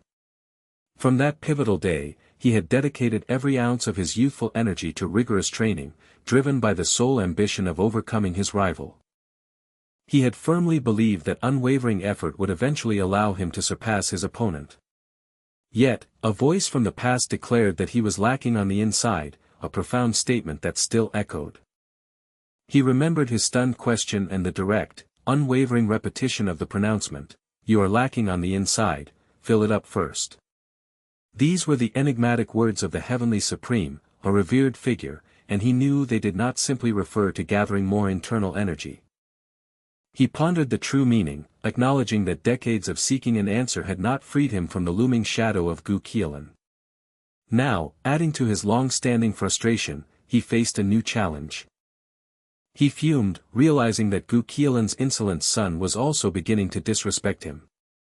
A figure with flowing white hair and dark attire stood, a sheathed sword resting against their back. He conceded that if a father neglected his child's proper upbringing, an alternative approach might be necessary. He decided that it would be acceptable to take on that educational responsibility himself. A commanding voice instructed someone to concentrate fully. The instruction continued, guiding them to move in harmony with the subtle sounds emanating from the sword. A close-up revealed a person with dark hair, their eyes closed in deep concentration, as delicate green leaves drifted downwards around them. A sharp command pierced the air, signaling an immediate action. A long-haired figure in flowing white robes executed a powerful swing with their sword, cutting through the air. The distinct clang of metal echoed sharply. The instructor called a halt to the training, acknowledging its difficulty as a gentle rustling sound concluded the session. He praised the trainees' efforts, noting a clear improvement in their performance. The improvement was particularly striking when compared to their very first attempt. A sudden exclamation of surprise or alarm escaped someone. The speaker identified the location as BIAHS guest chambers. Sensing an ominous presence, they urged an immediate departure towards the chambers. Another person confidently asserted their own methods for handling situations. Under the soft glow of the moon, a figure in dark robes, carrying a sword, strode along a forest path. A voice, laced with urgency, commanded the figure to stop. The figure challenged, demanding to know the identity of the person who had called out. Recognizing the voice, the figure deduced it belonged to the servant who frequently accompanied Qiulan's son.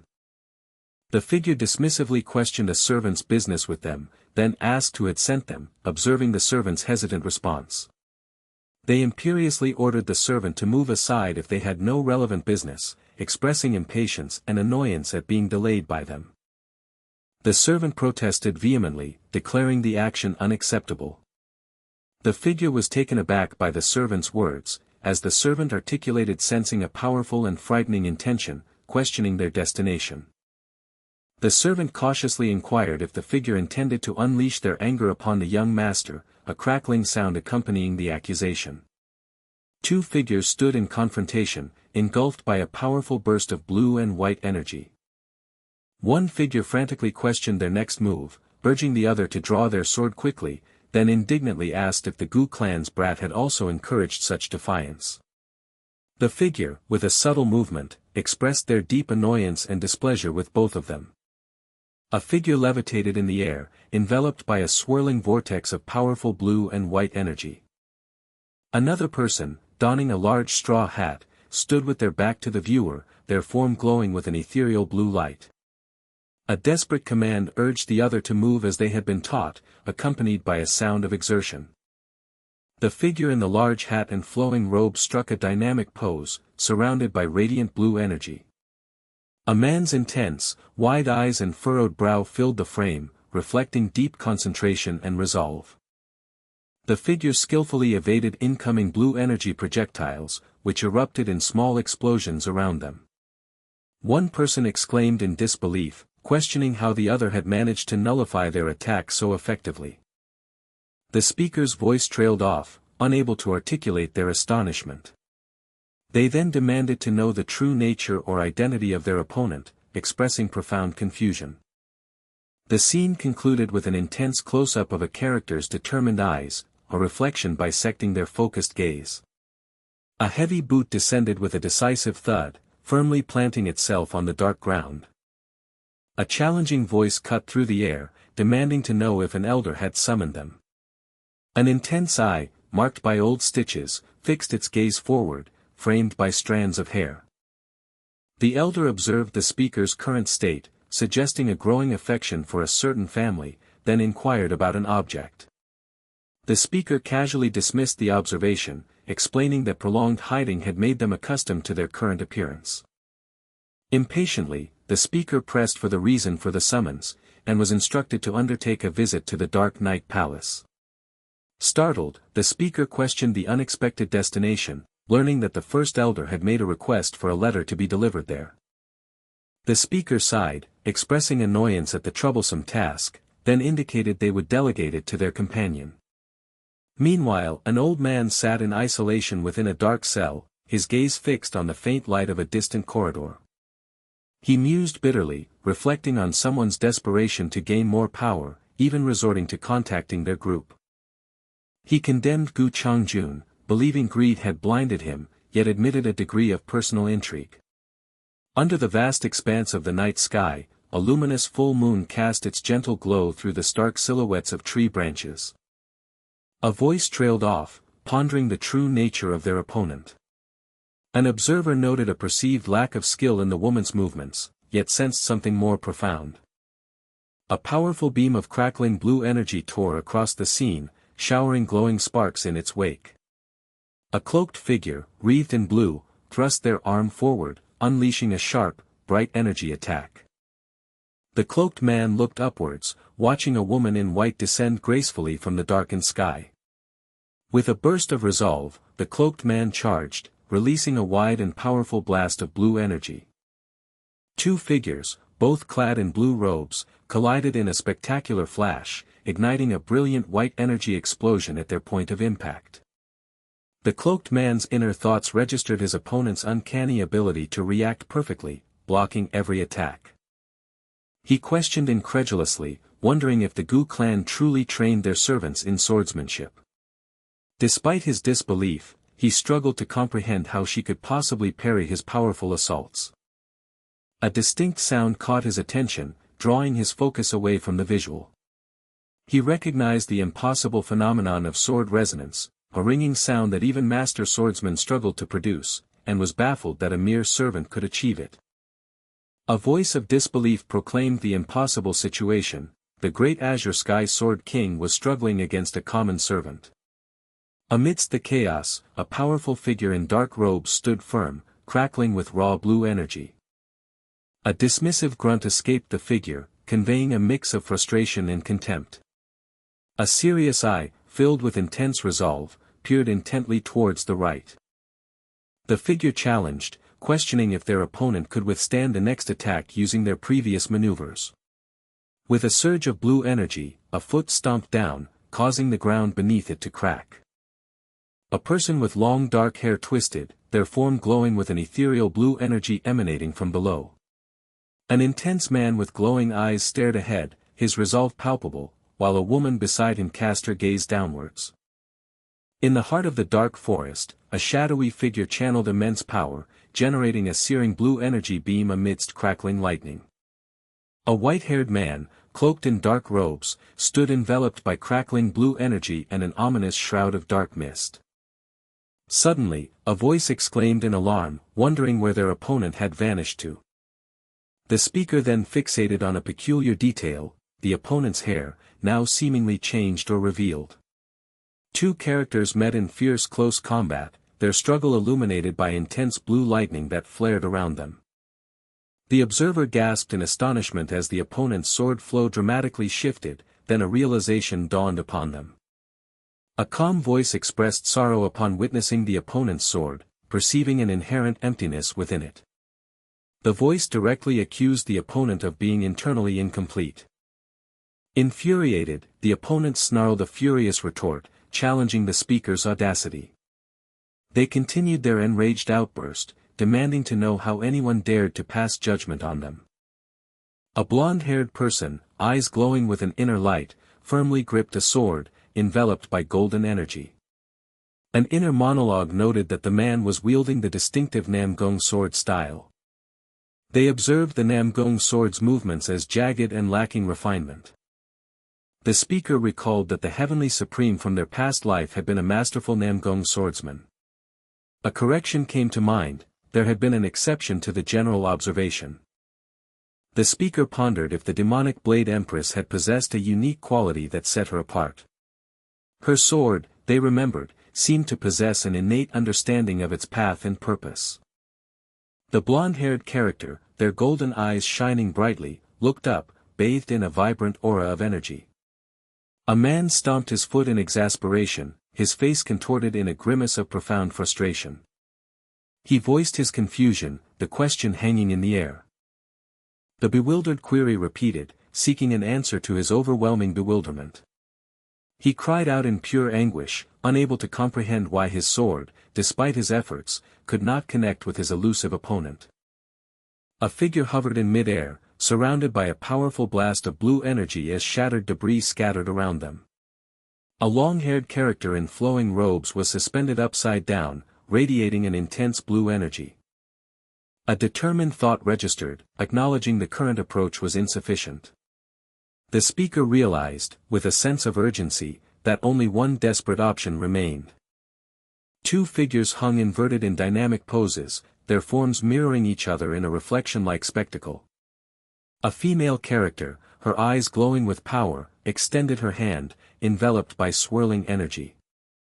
In a dark, enchanting forest adorned with glowing particles, two characters met in a final, climactic clash of swords. The opponent gasped in sheer astonishment. He demanded to know how the incredible feat had been accomplished. He stammered, recognizing the move he had just witnessed as the distinct sword style of the Namgong clan. The question was repeated, laced with profound disbelief about the impossible display. The narrator noted the clan head's utter bewilderment, struggling to comprehend how a mere servant could wield his clan's ancient martial arts.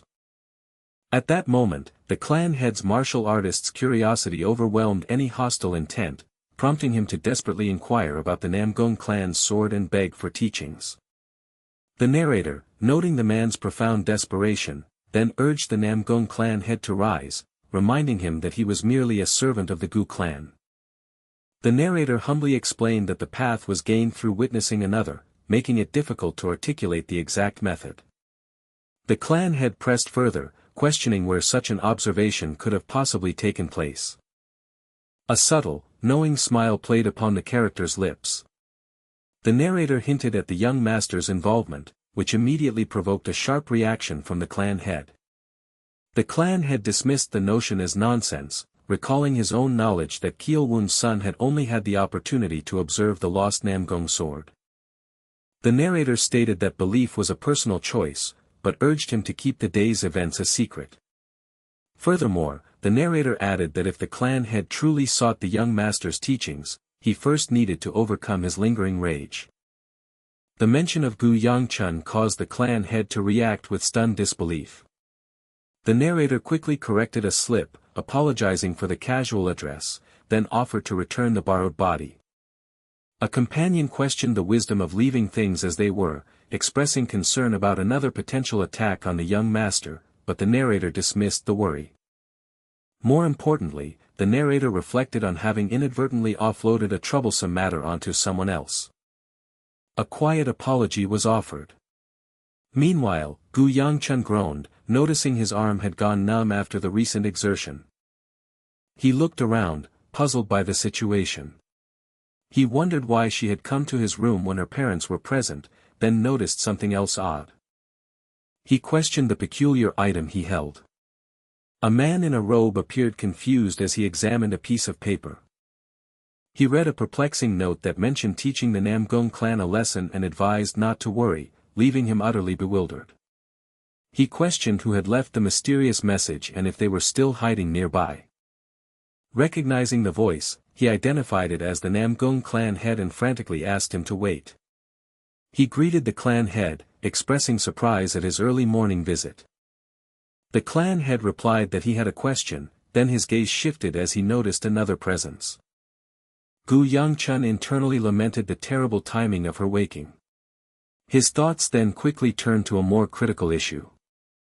The clan head requested a private conversation and invited Yangcheon to accompany him. Yangcheon pondered why he had been brought to the training grounds. He suspected the clan head had carried his sword for a specific, confrontational reason. An internal curse escaped him. A man in a dark robe decisively drew a long sword from its scabbard. A man in red deftly dodged a wide, blue energy blast that surged from his left. An angry man in a dark robe swung his sword, which glowed with an ominous blue energy. He then paused, seeking an immediate assessment of his technique. He demanded to know the precise flaws within his swordplay. Yangcheon expressed his confusion, unsure how to respond to the abrupt demand. The clan head then passionately declared his belief that Yangcheon understood the proper Namgung clan sword, quoting the puzzling note and wondering if there was a connection. He pleaded desperately, offering anything in exchange for a demonstration of the sword, while Yangcheon reacted with shock at his intense transformation. Yangcheon wondered what drastic event could have so completely altered the man in a single night, feeling a sense of pity for his predicament. He considered the old man, realizing that as clan head, he was likely considered skilled within the current Namgung clan, yet his recent swordsmanship was demonstrably flawed.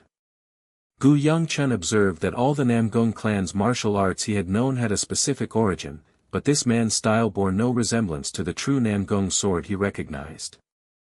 He concluded that the presented style was not the proper Namgung sword, overly focused on mere flashiness. He mused that the clan head's fiancé might have discovered the correct path later in life, but the current Namgung clan's sword had clearly lost its way. The clan head lamented that damn Myung, who had promised to pass on his sword to future generations, had been forgotten, a name that immediately piqued Yangcheon's interest. Yangcheon wondered if the Myung old man Shin referred to could be a historical figure. He realized it might be Namgung Myung, the heavenly lightning sword, one of the heroes who had saved the world from the blood demon. Internally, he panicked, acknowledging his own lack of sword knowledge, but then realized his unfamiliarity might surprisingly be an advantage. As a fellow swordsman, Yangcheon felt sympathy for the man's martial arts struggles and suddenly realized he possessed a means to assist him, a revelation that startled the clan head. He began to explain the fundamental nature of the Namgung clan sword. He elaborated that it was intrinsically like a wave, harnessing lightning energy to create lightning-like movements. He stressed that the true essence lay in maintaining a continuous, unbroken flow, just like an endless wave. He advised the clan head to prioritize precision over speed, even if it meant moving slower. He emphasized the importance of performing the technique properly, rather than focusing on flashy displays. A foot stomped down, sending dust and debris scattering from the ground. A character swung a sword, creating a powerful, blurred motion that indicated immense speed. A character in red swung a sword downwards, emphasized by dynamic motion lines. The clan head resonated deeply with the concept of a wave. A close-up revealed the intense, focused gaze in a character's eye. The clan head exclaimed his sudden understanding, realizing the profound meaning of the lesson. He offered his heartfelt gratitude, acknowledging the immense help he had just received. He vowed to imprint the valuable lesson he had just witnessed into his very being. A man in a blue robe reacted as the character in red executed a final, powerful attack from a distance. The narrator observed that the way the clan had departed remarkably resembled a certain someone. He then questioned the old man, himself, in the borrowed body, about how he had performed the Namgung sword. He also wondered who had informed the clan head about the old man's Bodis, ability to use a sword. He concluded that at least the Namgung clan head would not hold a grudge against him now. More pressingly, he realized he had another urgent destination to reach. A person in a red robe stood in an arched doorway as another figure stepped forward to join them. The other person noted their tardiness. The red-robed person apologized for the delay, explaining a matter had required their attention, and confirmed they had received the chief steward's explanation. The other person then instructed them to descend. A spiky-haired man looked distinctly uneasy, a bead of sweat forming on his cheek. The spiky-haired man stood on dark stairs, his gaze fixed on a shadowy figure below. The shadowy figure confirmed they had reached the underground location, as requested. A dark, torch-lit underground passage stretched ominously into the distance, hinting at the journey ahead. The spiky-haired man then wondered aloud where he should begin their discussion. A distinct, metallic clicking echoed, signaling a significant moment. Someone exclaimed in alarm, identifying a dakibi accompanied by a smaller creature. A voice roared with murderous intent, vowing to eradicate everyone. The speaker asserted that this was the very reason for the Gu clan's existence. They then declared it was a legacy they would eventually inherit. A plea was uttered, begging for information to be revealed. A heavy silence descended, filled with unspoken tension. A deliberate, heavy footstep resounded through the space. The word otherworld was spoken, hinting at a mystical or separate dimension. A long, drawn-out creaking sound punctuated the quiet. A figure stood poised, contemplating the unfolding situation with deep thought. The air hung thick with unseen energy, anticipating a revelation. Shadows stretched, creating an ominous atmosphere around the silent observers. A subtle shift in the environment indicated a hidden passage or secret opening. The characters seemed to hold their breath, sensing the profound weight of the moment.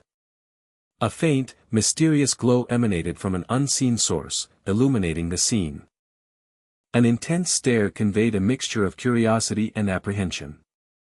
The very fabric of reality seemed to ripple, hinting at something beyond comprehension. Dust motes danced in a shaft of light, oblivious to the hidden drama. A deep sense of foreboding settled over the figures present. Gu Yangcheon reflected that despite his vast knowledge from a past life as a clan head, this particular mystery had eluded him. He pondered the unanswered question, who or what entity was truly punishing the Gu clan? He felt that if he could only uncover that truth, then he, Gu Yangcheon, would gain crucial insight. The other person, however, stated they could not provide an answer at that moment, promising to reveal it only once Gu Yangcheon became the young clan head. Gu Yangcheon offered a resigned acceptance, acknowledging the condition. Meanwhile, a mocking internal voice chuckled at Gu Yangcheon's setback, having anticipated the refusal. Another voice sharply dismissed the idea, perhaps Gu Yangcheon himself. He conceded that at least the denial of a punishing entity was absent, finding that sufficient for now, then declared it was time to depart from the prolonged stay. Addressing the clan head, Gu Yangcheon then made one final request. He expressed a desire to explore the area independently for a while longer. A concerned companion noted his unwell appearance, suggesting he had been inside too long and urging departure, though Gu Yangcheon himself struggled for breath, wanting just a little more time. He gasped, pushing himself to endure just a bit longer, desperate to complete his task. He recalled from his past lives memories that the First Elder had often manipulated others through this particular individual. Therefore, he resolved to investigate the matter thoroughly while he had the opportunity. A deep, resonating sound echoed, filling the space with an almost tangible presence. A surprised voice demanded to know what had just been said, accompanied by a distinct clanking sound. An astonished exclamation escaped, identifying a young dakibi amidst a shiver of energy. The dakibi, with a boisterous laugh, questioned how its name was known. The other character reacted with surprise, realizing their attempt to frighten the dakibi had failed entirely. Then, with a sudden crunching sound, something new occurred. The Dakibi challenged, asking how this new display would be received. Yet again, the character showed no reaction, prompting the Dakibi to wonder why, noting no trace of movement. The Dakibi dismissively called the character boring, stated its purpose was merely to check on him, and declared its departure. The trapped character sarcastically confirmed his poor state, acknowledging his confinement, then briefly mused if the Dakibi could free him, only to quickly dismiss the idea. A sound of dawning realization escaped from Gu Yangcheon. He sternly warned against any trickery, threatening to incinerate anyone who attempted to deceive him. A powerful footstep resounded as a dark, muscular arm and shoulder moved with decisive force. A surprised gasp escaped, acknowledging the swiftness of the target. The observer noted the Dakibi's quick perception, understanding why Gu Changjun found him so vexing. Gu Yangcheon retched violently, overcome by an intense wave of nausea and discomfort. He expressed utter disbelief, even after witnessing it firsthand, that such a profound secret lay hidden beneath the Gu clan. He realized he had lingered far too long in the hidden depths, noticing the lateness of the hour, then urgently called out for the young master. His companion anxiously demanded to know the young master's whereabouts, having been searching for him persistently. The companion immediately noted the young master's unwell appearance, reacting with concern. They worriedly inquired if something adverse had occurred or if he had been bullied. The young master quickly dismissed their concerns, instead asking why they sought him, revealing that the young lady and a pretty lady had arrived for dinner. He stammered, surprised by the mention of a pretty lady, speculating if she might be someone significant beyond Gu Ryanhwa. His companion confirmed it was the Sword Queen, explaining that she didn't mind the casual address and even found it pleasant. The young master quickly dismissed the detail, accepting it if she didn't object, then remembered he had not eaten a single meal that day. He then inquired about Namgung Baya, recalling she had been conversing with the Tang clan lady earlier. A sudden realization dawned upon him. He spotted her, and Namgung Baya, surprised, questioned his presence there. He retorted that it was his own room, then noticed two other individuals emerging from it, his confusion evident. He pressed them on what they had been doing inside, receiving only a dismissive nothing followed by an awkward silence. One of the women suggested it was fortunate they were all gathered, then invited the young master to dinner with the Sword Queen, with a slight hesitation in her tone. Another character gasped with delight at the prospect of dining with the young master. A girl with dark green hair widened her eyes, her face a mixture of excitement and utter surprise. She stammered, asking with whom the dinner was, and was told it was with the Sword Queen, the other person expressing surprise at her ignorance. The girl reacted defensively, demanding how she was supposed to have known, then inwardly questioned the intensity of her own reaction. She panicked, realizing she had not expected to encounter her here, then had a sudden understanding. A new voice announced its presence, observing that everyone was now gathered. The voice then made an intrigued comment about a cute new guest. Someone exclaimed the title, recognizing the speaker as the Sword Queen herself. A new guest nervously expressed her profound honor at the meeting. She then formally introduced herself as Tang Soil, the first daughter of the Sichuan Tang clan. The Sword Queen calmly acknowledged her origins, recognizing her as a member of the Tang clan. She then suggested moving to the restaurant, noting the awkwardness of continuing the conversation there. Tang Soil eagerly agreed to the suggestion. The narrator added that the Sword Queen was renowned as a female martial artist with unparalleled achievements within the Orthodox world. Suddenly, someone called out sharply to another. The group began to move towards their dining location. An unspoken tension lingered in the air around them. Soft footsteps echoed as they proceeded further. The atmosphere around the gathering softened slightly. A gentle breeze swept through the area. The path ahead lay open before them. A sense of anticipation filled the moment. Quiet conversations resumed as they continued their walk. Light streamed into the elegant dining area. Plates and utensils were arranged meticulously on the table. Someone modestly offered a small gift, suggesting it be consumed during the meal, then queried its nature with surprise. The giver explained it was a tea brewed from silent flower herb, claiming it benefited skin care, though her voice trailed off uncertainly. Another voice sharply questioned the herb's properties, confirming its known poisonous nature with certainty. The offerer gasped in dawning realization and embarrassment. She stammered out a shocked apology.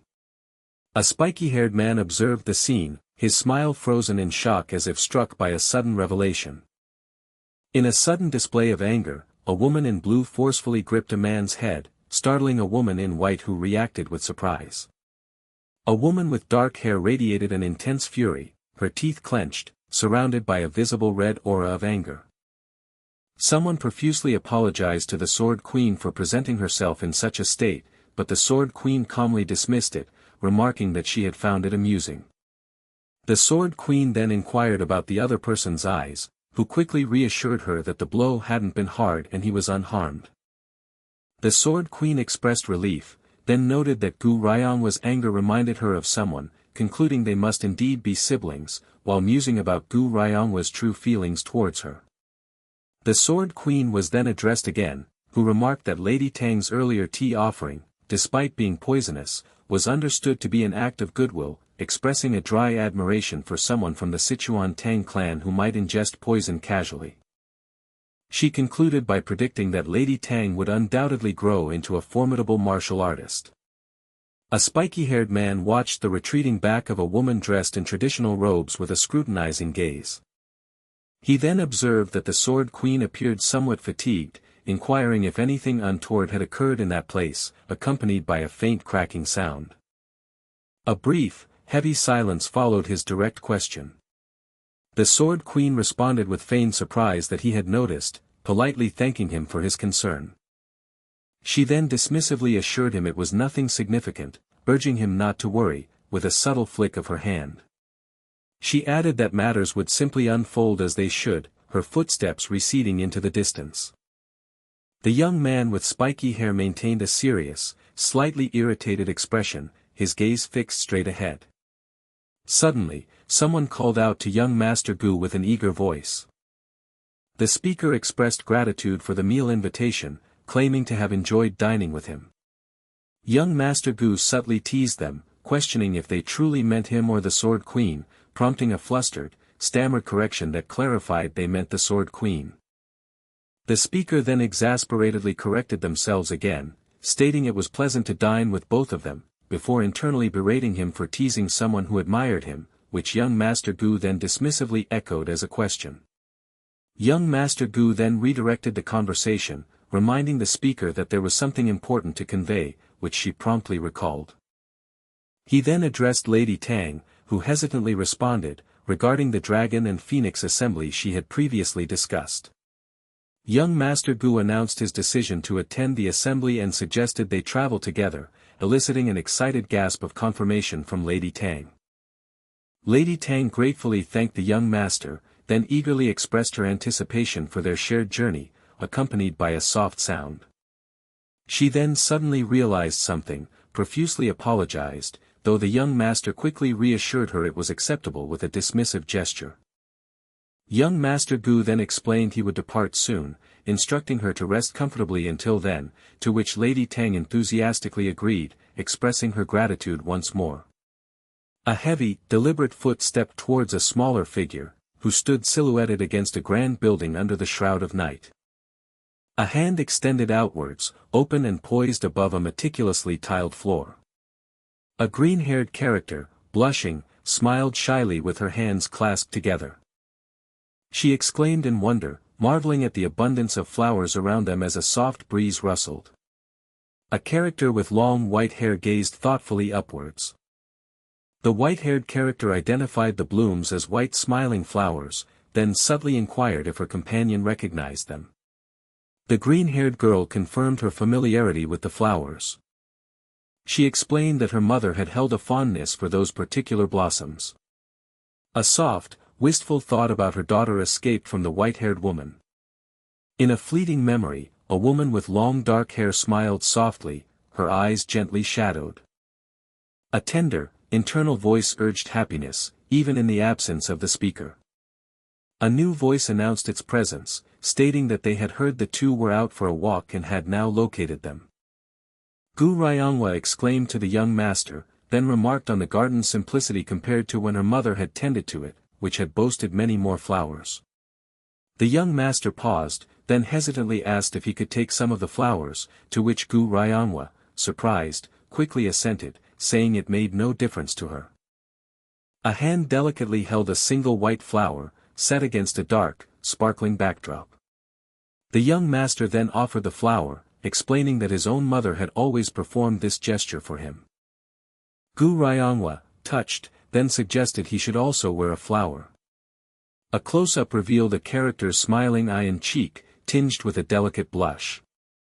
Gu Ryongwa called out to the young master with renewed enthusiasm. She then eagerly asked for his opinion on their appearance. The young master let out a soft, surprised sound. He poetically remarked that a flower wearing a flower made the night shine brightly, prompting an internal thought from Gu Ryongwa wondering why he couldn't always speak such honest truths, followed by a moment of silent reflection. Gu Ryongwa then inwardly demanded he cease reading her thoughts, but then quickly, and with a flush, denied that her expression revealed anything negative, her words trailing off in embarrassment. Elsewhere, a muscular figure adopted a low, powerful stance, clutching a glowing sword amidst swirling energy. A voice stated that they had heard of the figure's arrival in Shaanxi, presuming it was for training, and inquired if any enlightenment had been achieved. The muscular figure, still gripping their sword, stood with their back to the viewer in a dark, expansive landscape, a distant person observing them. The figure addressed the distant individual, acknowledging the Namgong patriarch, and was identified as the Exchange Zero Burning Sword, Gu Chongjun, the first elder of the Shaanxi Gu clan, noting it had been a long time since their last meeting. The first elder of the Gu clan had conducted a meeting with the Namgong clan head. Meanwhile, two characters sat on the floor, with one, possessing dark hair, carefully tending to the arm of the other. A close-up revealed a person's eye, framed by dark hair, with a striking golden iris that seemed to hold a deep understanding. The first elder had confirmed his awareness of the situation regarding the meeting. Someone sharply interjected, warning that the matter at hand was not to be taken lightly. Another person reacted with surprise, demanding to know how the first elder had gained such knowledge.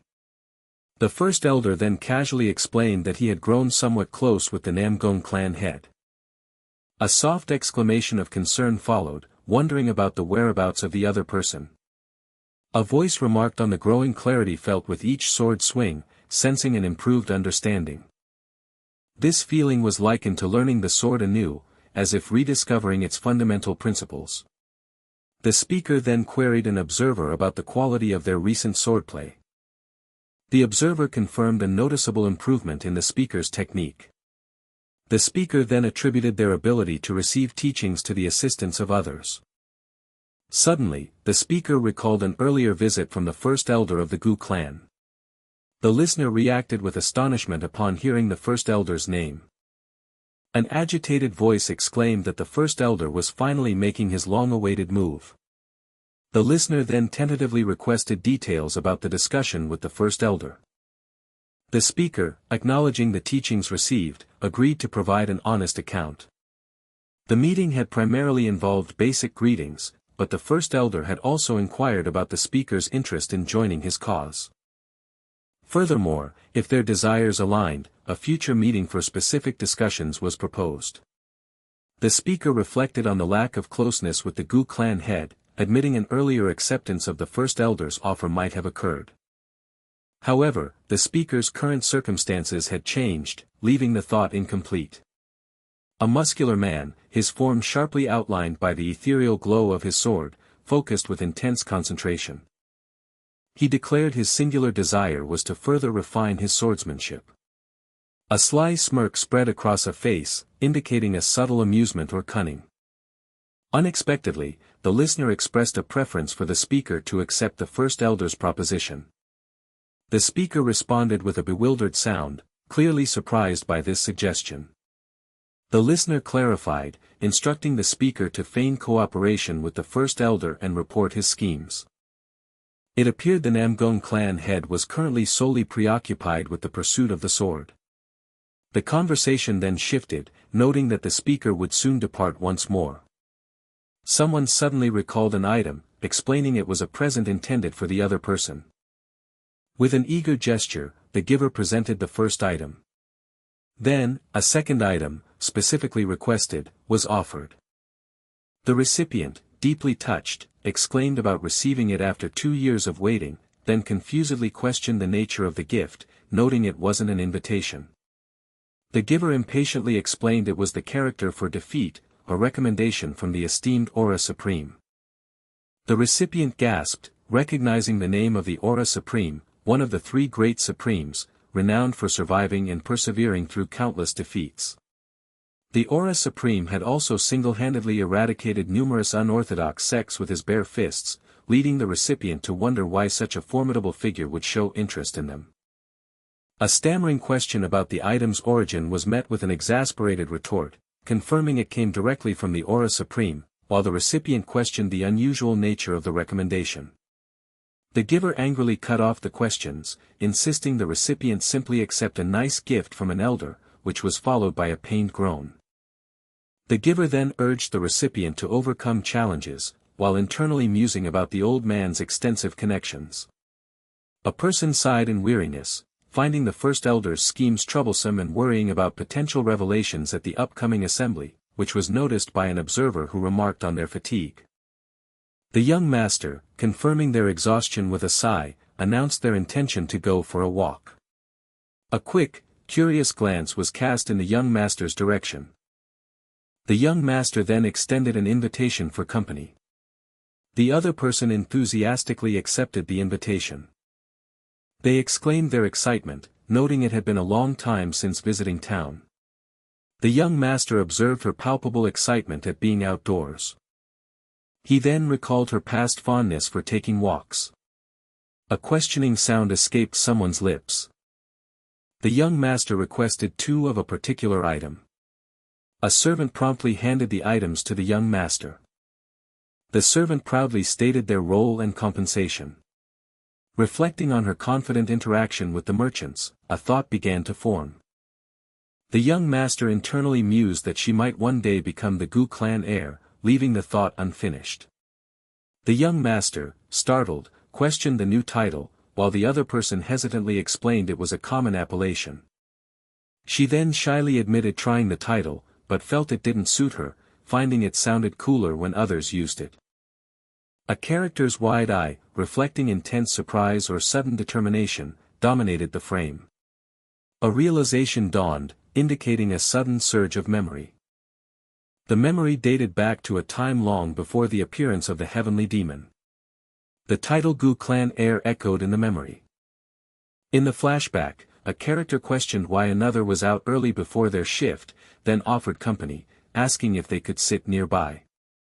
The young master, annoyed, instructed the other to fix their messy hair, who then sheepishly admitted to having nothing to tie it with. He grumbled, finding the situation bothersome. He then offered something for her to use. A character with light hair smiled gently, a faint pink blush adorning her cheeks. She then asked the Gu clan heir about their plans after escaping their current predicament. The Gu clan heir reacted sharply, questioning the relevance of such a question after 3 years of being trapped in the demonic realm. He pointed out that many talented martial artists from the Dragon and Phoenix Assembly had perished in the demonic realm, making any hope of escape seem strange. He cursed his participation in the event, feeling trapped because of his status as heir, but she insisted he must have dreams and expressed a desire to hear them. He admitted he had no such dreams, having never considered them, which she acknowledged with a soft understanding. A close-up revealed an intense eye, framed by dark spiky hair and noticeable facial scratches. He then turned the question back to her, asking about her own aspirations upon escaping. She confessed her desire to travel the world, explicitly excluding the current demonic realm. Her dream was to visit places where she could encounter numerous individuals. She clarified, referring to the world they had inhabited before. Back in the present, someone asked if the young master was upset by Seol-ah calling him Gu clan heir. He angrily confirmed it, demanding to know who had authorized her to change his appellation. He sternly warned her never to use that title for him again. The young man with black spiky hair looked straight ahead, his expression turning serious. He began to speak to someone, his voice trailing off. He then explained that the second elder had departed for the battlefront due to an issue with the 5th Sword Squad. He offered some pocket money, advising its judicious use. The topic then shifted to the upcoming Unified Dragon Assembly that winter. He mentioned his second sister, Gu Yanseo, had always been in the Gu clan but had been in solitary training, and had chosen to attend the Unified Dragon Assembly after hearing of his participation in the Dragon and Phoenix Assembly. Ultimately, Tang Soil, Murim, and Seol-ah were designated to travel to Hunan. Namgung Bai-ah had also secured her father's permission to join them. The Sword Queen and Divine Physician planned to reside in the Gu clan for a period, and while Jae-gal Hyuk was also present, he had been deemed harmless for the moment. A pause indicated a transition to a more significant matter. He lamented the necessity of enduring another journey in the tedious carriage. He then chuckled, remarking that this place now felt more like his true home. Someone sneezed loudly, a sharp sound cutting through the cold air. Winter had arrived swiftly after their journey began, bringing with it a biting cold that made one shiver. A companion nervously asked the young master if he was cold in his current attire, noting the brisk air. She then speculated that his ability to wield fire might keep him warm, tentatively requesting to sit closer, to which he agreed with a slight hesitation. A distinct metallic click echoed. Another soft click resonated. The companion marveled at the young master's warm hands, causing him to internally wonder if she perceived him as a mere human hand warmer. She then noted the Sword Supreme's absence from their journey, finding it peculiar and speculating if he now felt comfortable letting her venture alone. The young master recalled the Sword Supreme's recent conversations with the Divine Physician and his disappearance for several days, indicating a busy schedule. He mused that her father had likely returned to Anhui by now. He remembered her father's persistent requests for sword lessons until his departure, feeling relieved he had concocted an excuse with Old Man Shin's assistance. A voice, presumably Old Man Shin's, angrily accused the young master of burdening him, then softened upon realizing he was overheard, suggesting the outcome was satisfactory. Old Man Shin expressed greater shock at the young master's subsequent action of visiting someone who sought to destroy him. A young man, clad in a red robe and spectacles, gazed intently to the right, his expression grave. He slowly began to question what the other had said, his voice trailing. His query hanging in the air, demanding clarification. The elder calmly reiterated that he found the young master quite arrogant. He elaborated, stating that for someone aware of the responsibilities tied to their lands, to be tempted by the idea of becoming a clan head was particularly audacious. The elder found it amusing, noting he had wondered what the young master intended to convey upon their meeting. The young master retorted, declaring that the elder and his father were the truly arrogant ones, presuming they could shoulder such a duty alone. He further accused the elder of feigning help while merely being tempted by the clan's power. The elder then questioned if the duty was truly so crucial that it warranted such efforts. He readily affirmed its importance, stating that controlling it would grant immense power. With a resonant sound, the elder responded, offering a piece of advice. An imposing elderly man with piercing red eyes loomed over the younger figure, whose back was turned. The elder delivered a chilling warning: if the old guardian dog turned on its owner, it would inevitably be put down. Old Man Shin reminded the young master that the meeting was merely a pre-travel warning, questioning if he had considered the immediate danger, adding that his father would retaliate instantly if any harm came to him within Shangxi. The young master countered, describing the elder as cautious and wicked, believing he wouldn't act until fully prepared, and stated that the Namgung clan head would notify him if anything occurred, allowing him to focus on the upcoming assembly. With a slight flinch, a young girl reacted with surprise, recoiling slightly. The young master inquired about her reaction, and she shyly admitted her hands had become cold. She then declared her hands had warmed, offering them with a firm grasp, but then quickly retracted, realizing her mistake.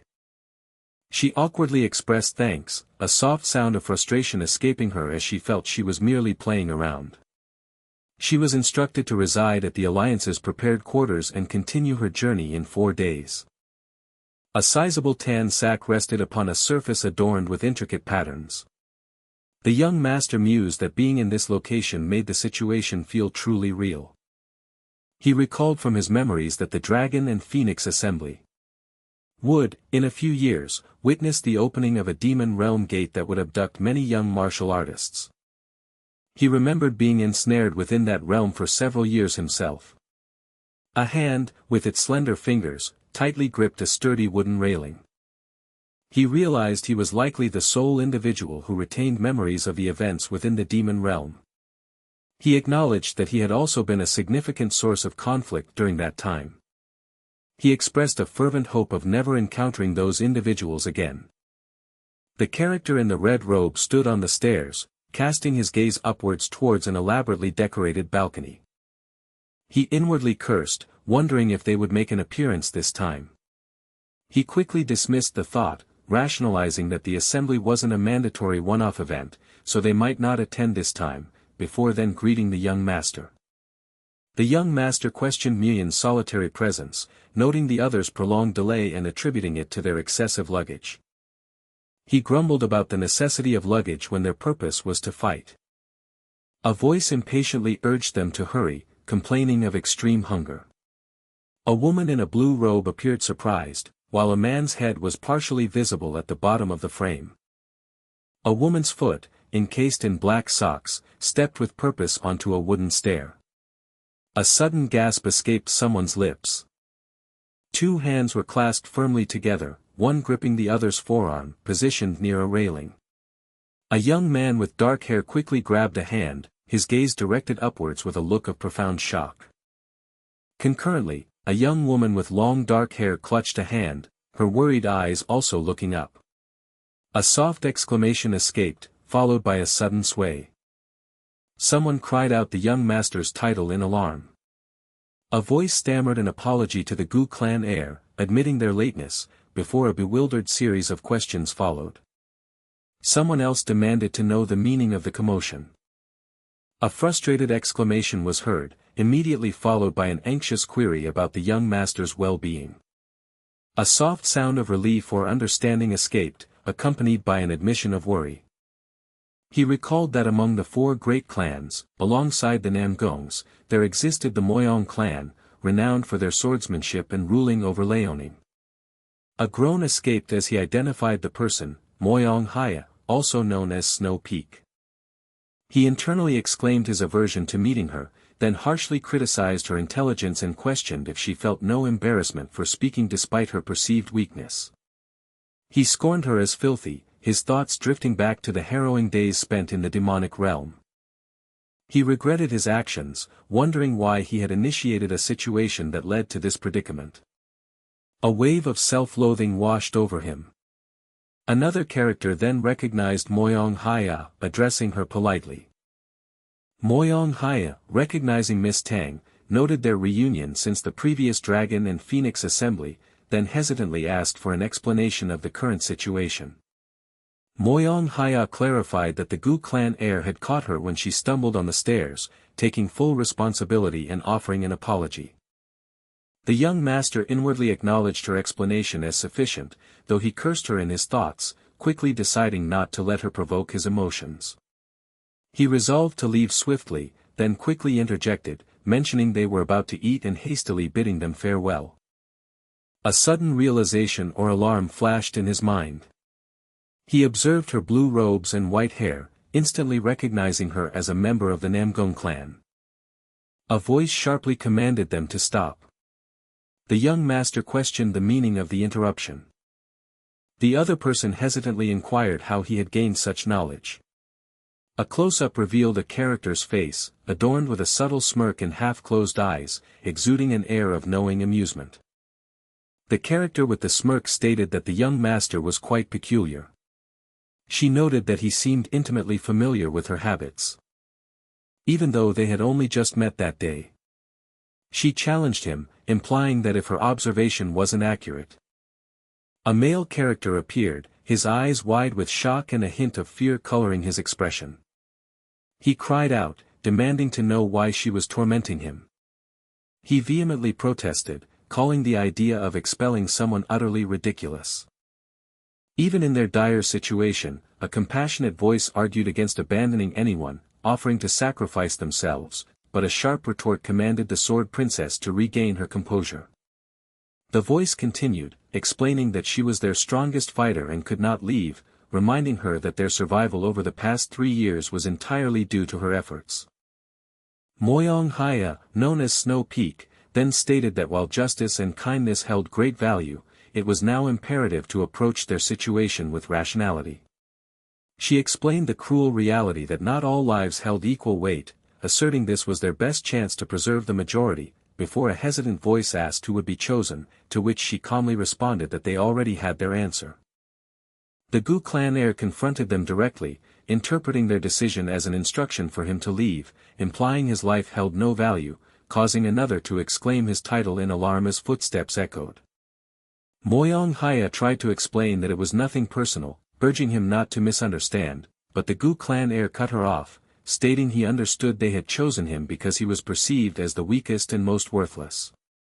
He added that he knew she would have volunteered herself if their positions were reversed, acknowledging her as strict yet fair, even concerning herself, before a moment of silence fell.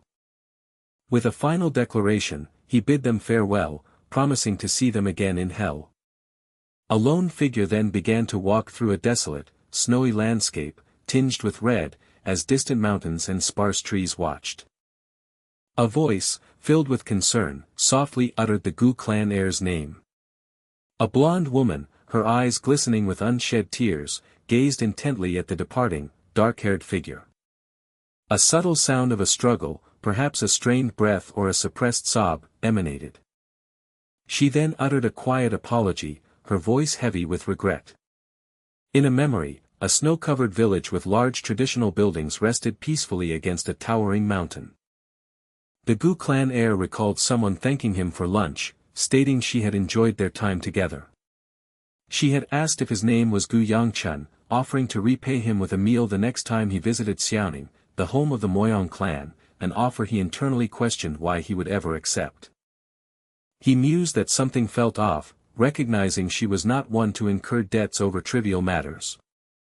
He wondered what she could possibly want from someone she had just met, recalling her inquiry about his origins from the Shangxi Gu clan. She had then directly asked if he also used fire, sparking a sudden realization in him about her potential intentions. He had affirmed his use of fire, to which she had responded with a contemplative hum, indicating her understanding. She then declared her anticipation of witnessing his abilities during the upcoming assembly, just as Miss Moyong was called out by an arriving individual. A soft exclamation of annoyance escaped him. He then recognized the arrival of Namgung Chunjun, realizing with a jolt that he would also be participating. A sudden realization or understanding dawned upon him. Namgung Chunjun, spotting his sister and the Gu clan heir, offered a brief, rather stiff greeting. The Gu clan heir internally cursed, observing that Chunjun had activated his lightning aura the moment their eyes met, wondering if he was angry about him being with his sister. He inwardly vowed to make Chunjun pay during the duel exhibition, just as another voice, his brother, announced their presence with a sudden appearance. His brother expressed surprise at Chunjun's coldness, reminding him that he had even given him a pass to visit the Peng clan, questioning why he hadn't come. He then shifted his tone, claiming he had been merely joking with the Gu clan heir. Chunjun, choosing to ignore his brother, then acknowledged the Gu clan heir, commenting on the long time since they last met, and then addressed Peng. He continued, addressing him as his dear brother-in-law, or perhaps. He playfully questioned if he should address him as sister-in-law. A gasp of shock escaped the Gu clan heir, who internally cursed the mention of such a thing, as the lightning dragon was then addressed. Someone then interjected, stating that it was not the appropriate time for such squabbles. A close-up revealed an intense eye with a distinctive, glowing blue iris, fixed intently forward. A gentle clearing of the throat broke the tension. Another character had remarked on hearing about his engagement plans, offering congratulations, noting how quickly his mood seemed to change. Moyong Haya then acknowledged Miss Tang's presence, starting to greet her before apologizing and admitting the corny scene had made her feel sick. A moment of awkward silence ensued. Moyong Haya then stated that the situation had simply unfolded that way. She then revealed that she was merely accompanying the lightning dragon to retrieve his fiancée. She added that she had a nice time. The Gu clan heir mentally connected the dots, realizing Moyong Haya was the lightning dragon's fiancée. This realization explained why she had been subtly observing Namgung Baya throughout their encounter. He understood she was simply attempting to forge connections with the clan she was soon to join through marriage. He then conceded that, of course, there was more to it. A surge of pain coursed through a character as they gripped their arm, accompanied by glowing sound effects. He remembered the incurable disease known as qi blockage, which caused cold qi to accumulate in the body.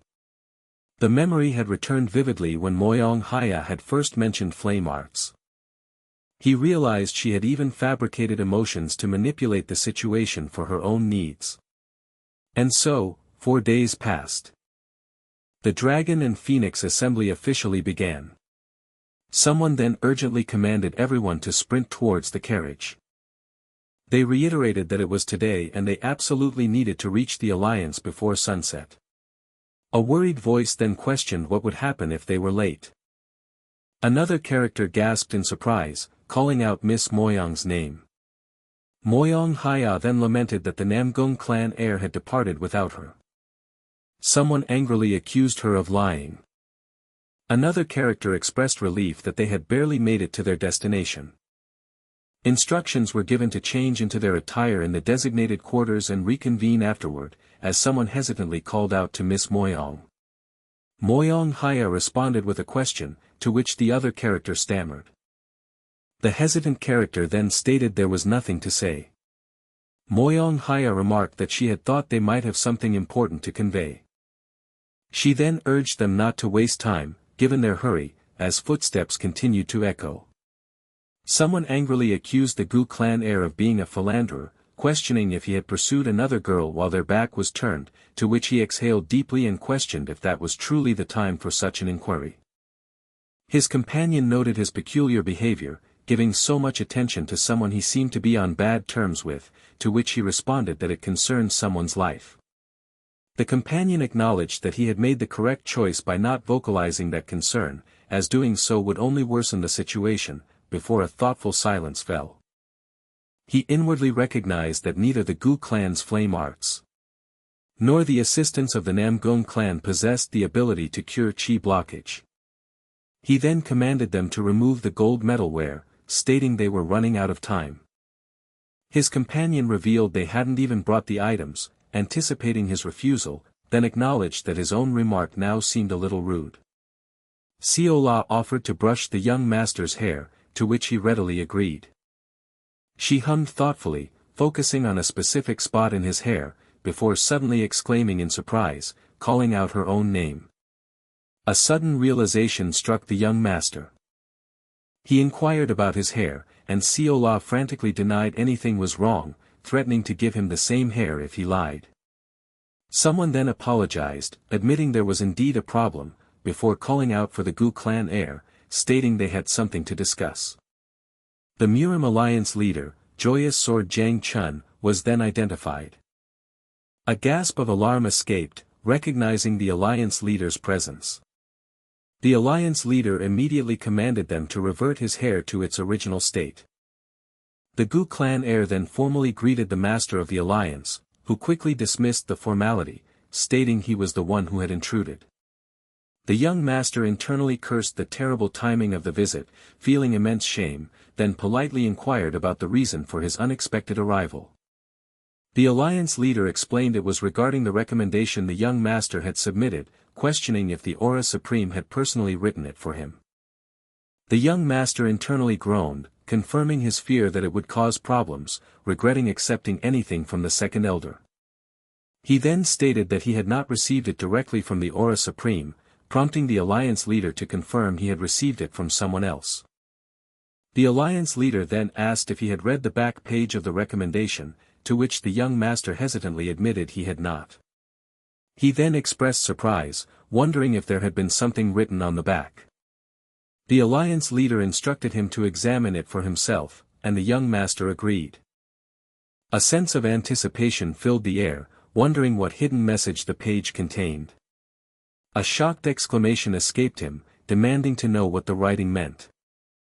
The recommendation letter emphatically stated its origin, bearing the name of Bihu, the Aura Supreme, and formally introduced Gu Yangcheon of the Shangshi-gu clan.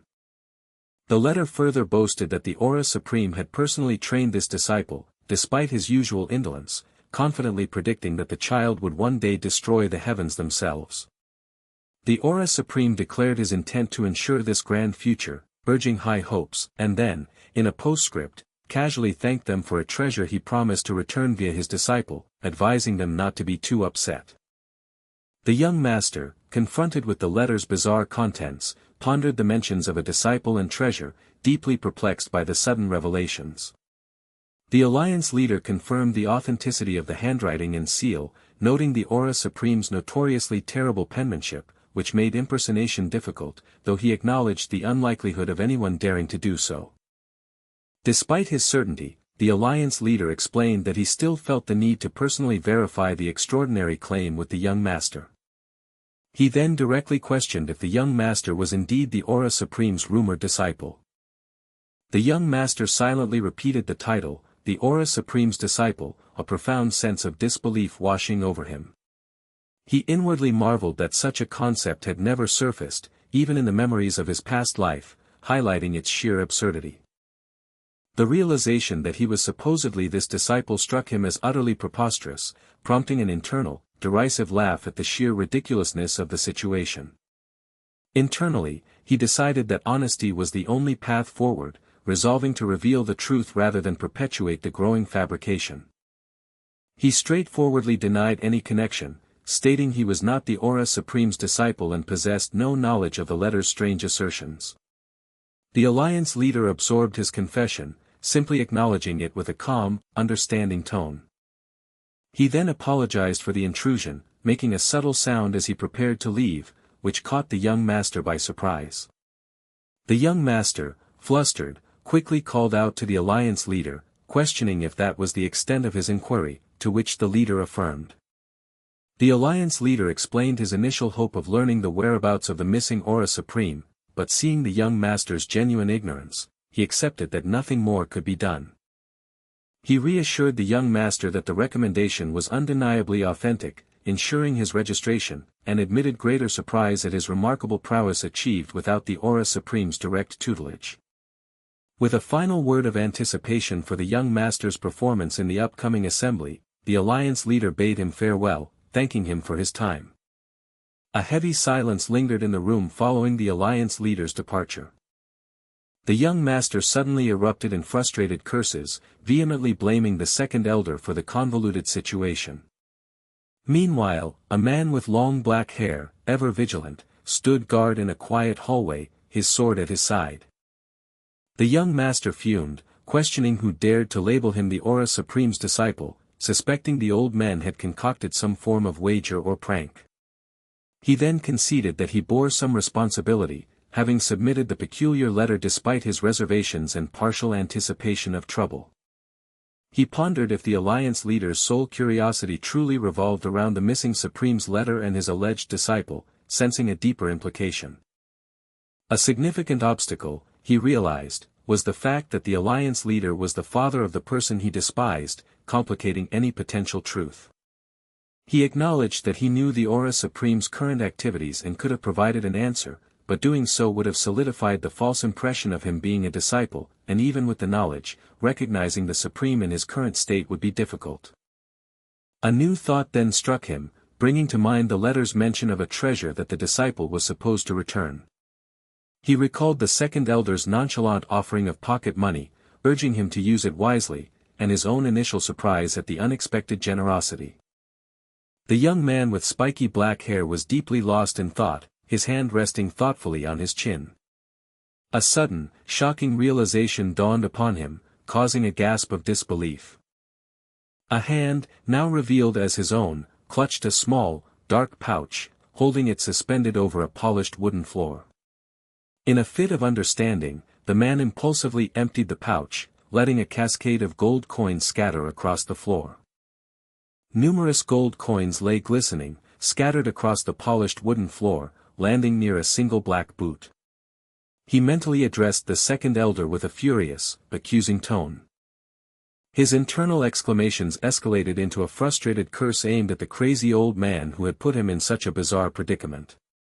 Meanwhile, a grand hall bustled with activity, filled with numerous guests seated at tables, eagerly awaiting or already enjoying the food being served. An impatient voice remarked that it was already time and questioned the delay in the event's commencement.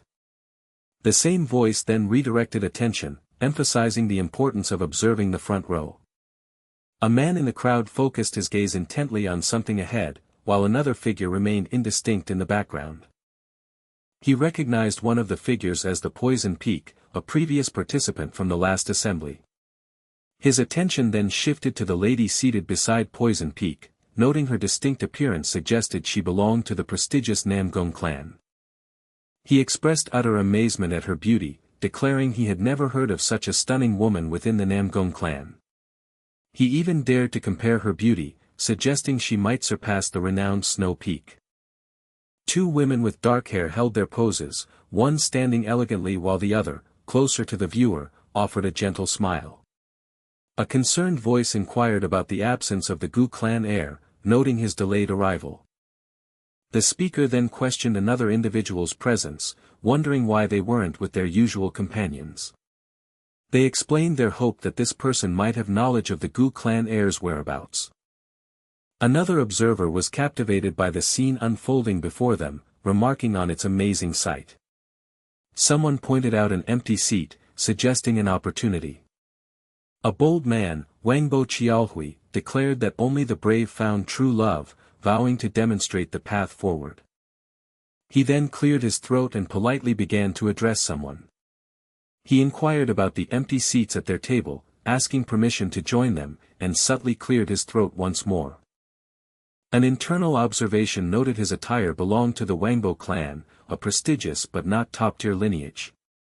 Someone else expressed disdain, labeling such individuals as creeps who invariably appeared at such grand events. A moment of tense silence followed the unwelcome intrusion. A woman politely, yet firmly, refused his request, stating the seats were taken, clarifying they were assigned and advising him to seek seating elsewhere when he pressed the point. Undeterred, he chided her for being cold, insisted on sitting, framed it as an opportunity for acquaintance, and even suggested inviting the Snow Peak to join them. His hand audaciously reached out, attempting to touch a woman's shoulder, eliciting a visible reaction of shock from her. The woman sharply warned him not to touch her without explicit permission. The man stammered in surprise and anger at her direct rebuke. He angrily retorted, accusing her of arrogance due to her beauty, threatening to teach her a lesson in manners before he could complete his thought. Suddenly interrupted, he lashed out, demanding to know who dared to interfere with him.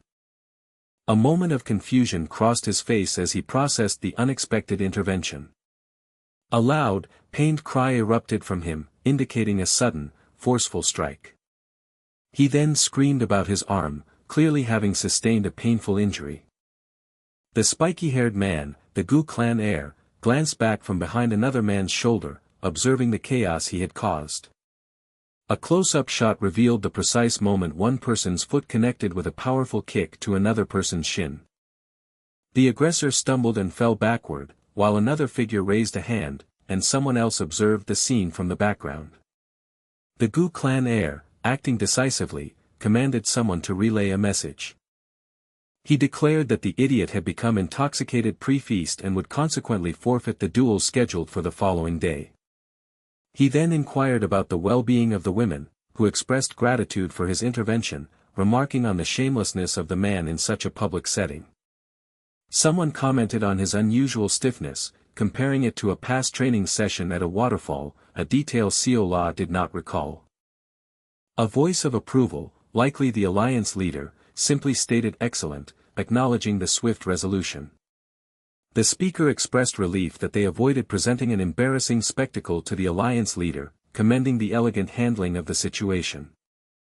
The Gu clan heir, overhearing the praise directed at the alliance leader, silently seethed with an internal curse. An approving voice commended the swift resolution of the incident.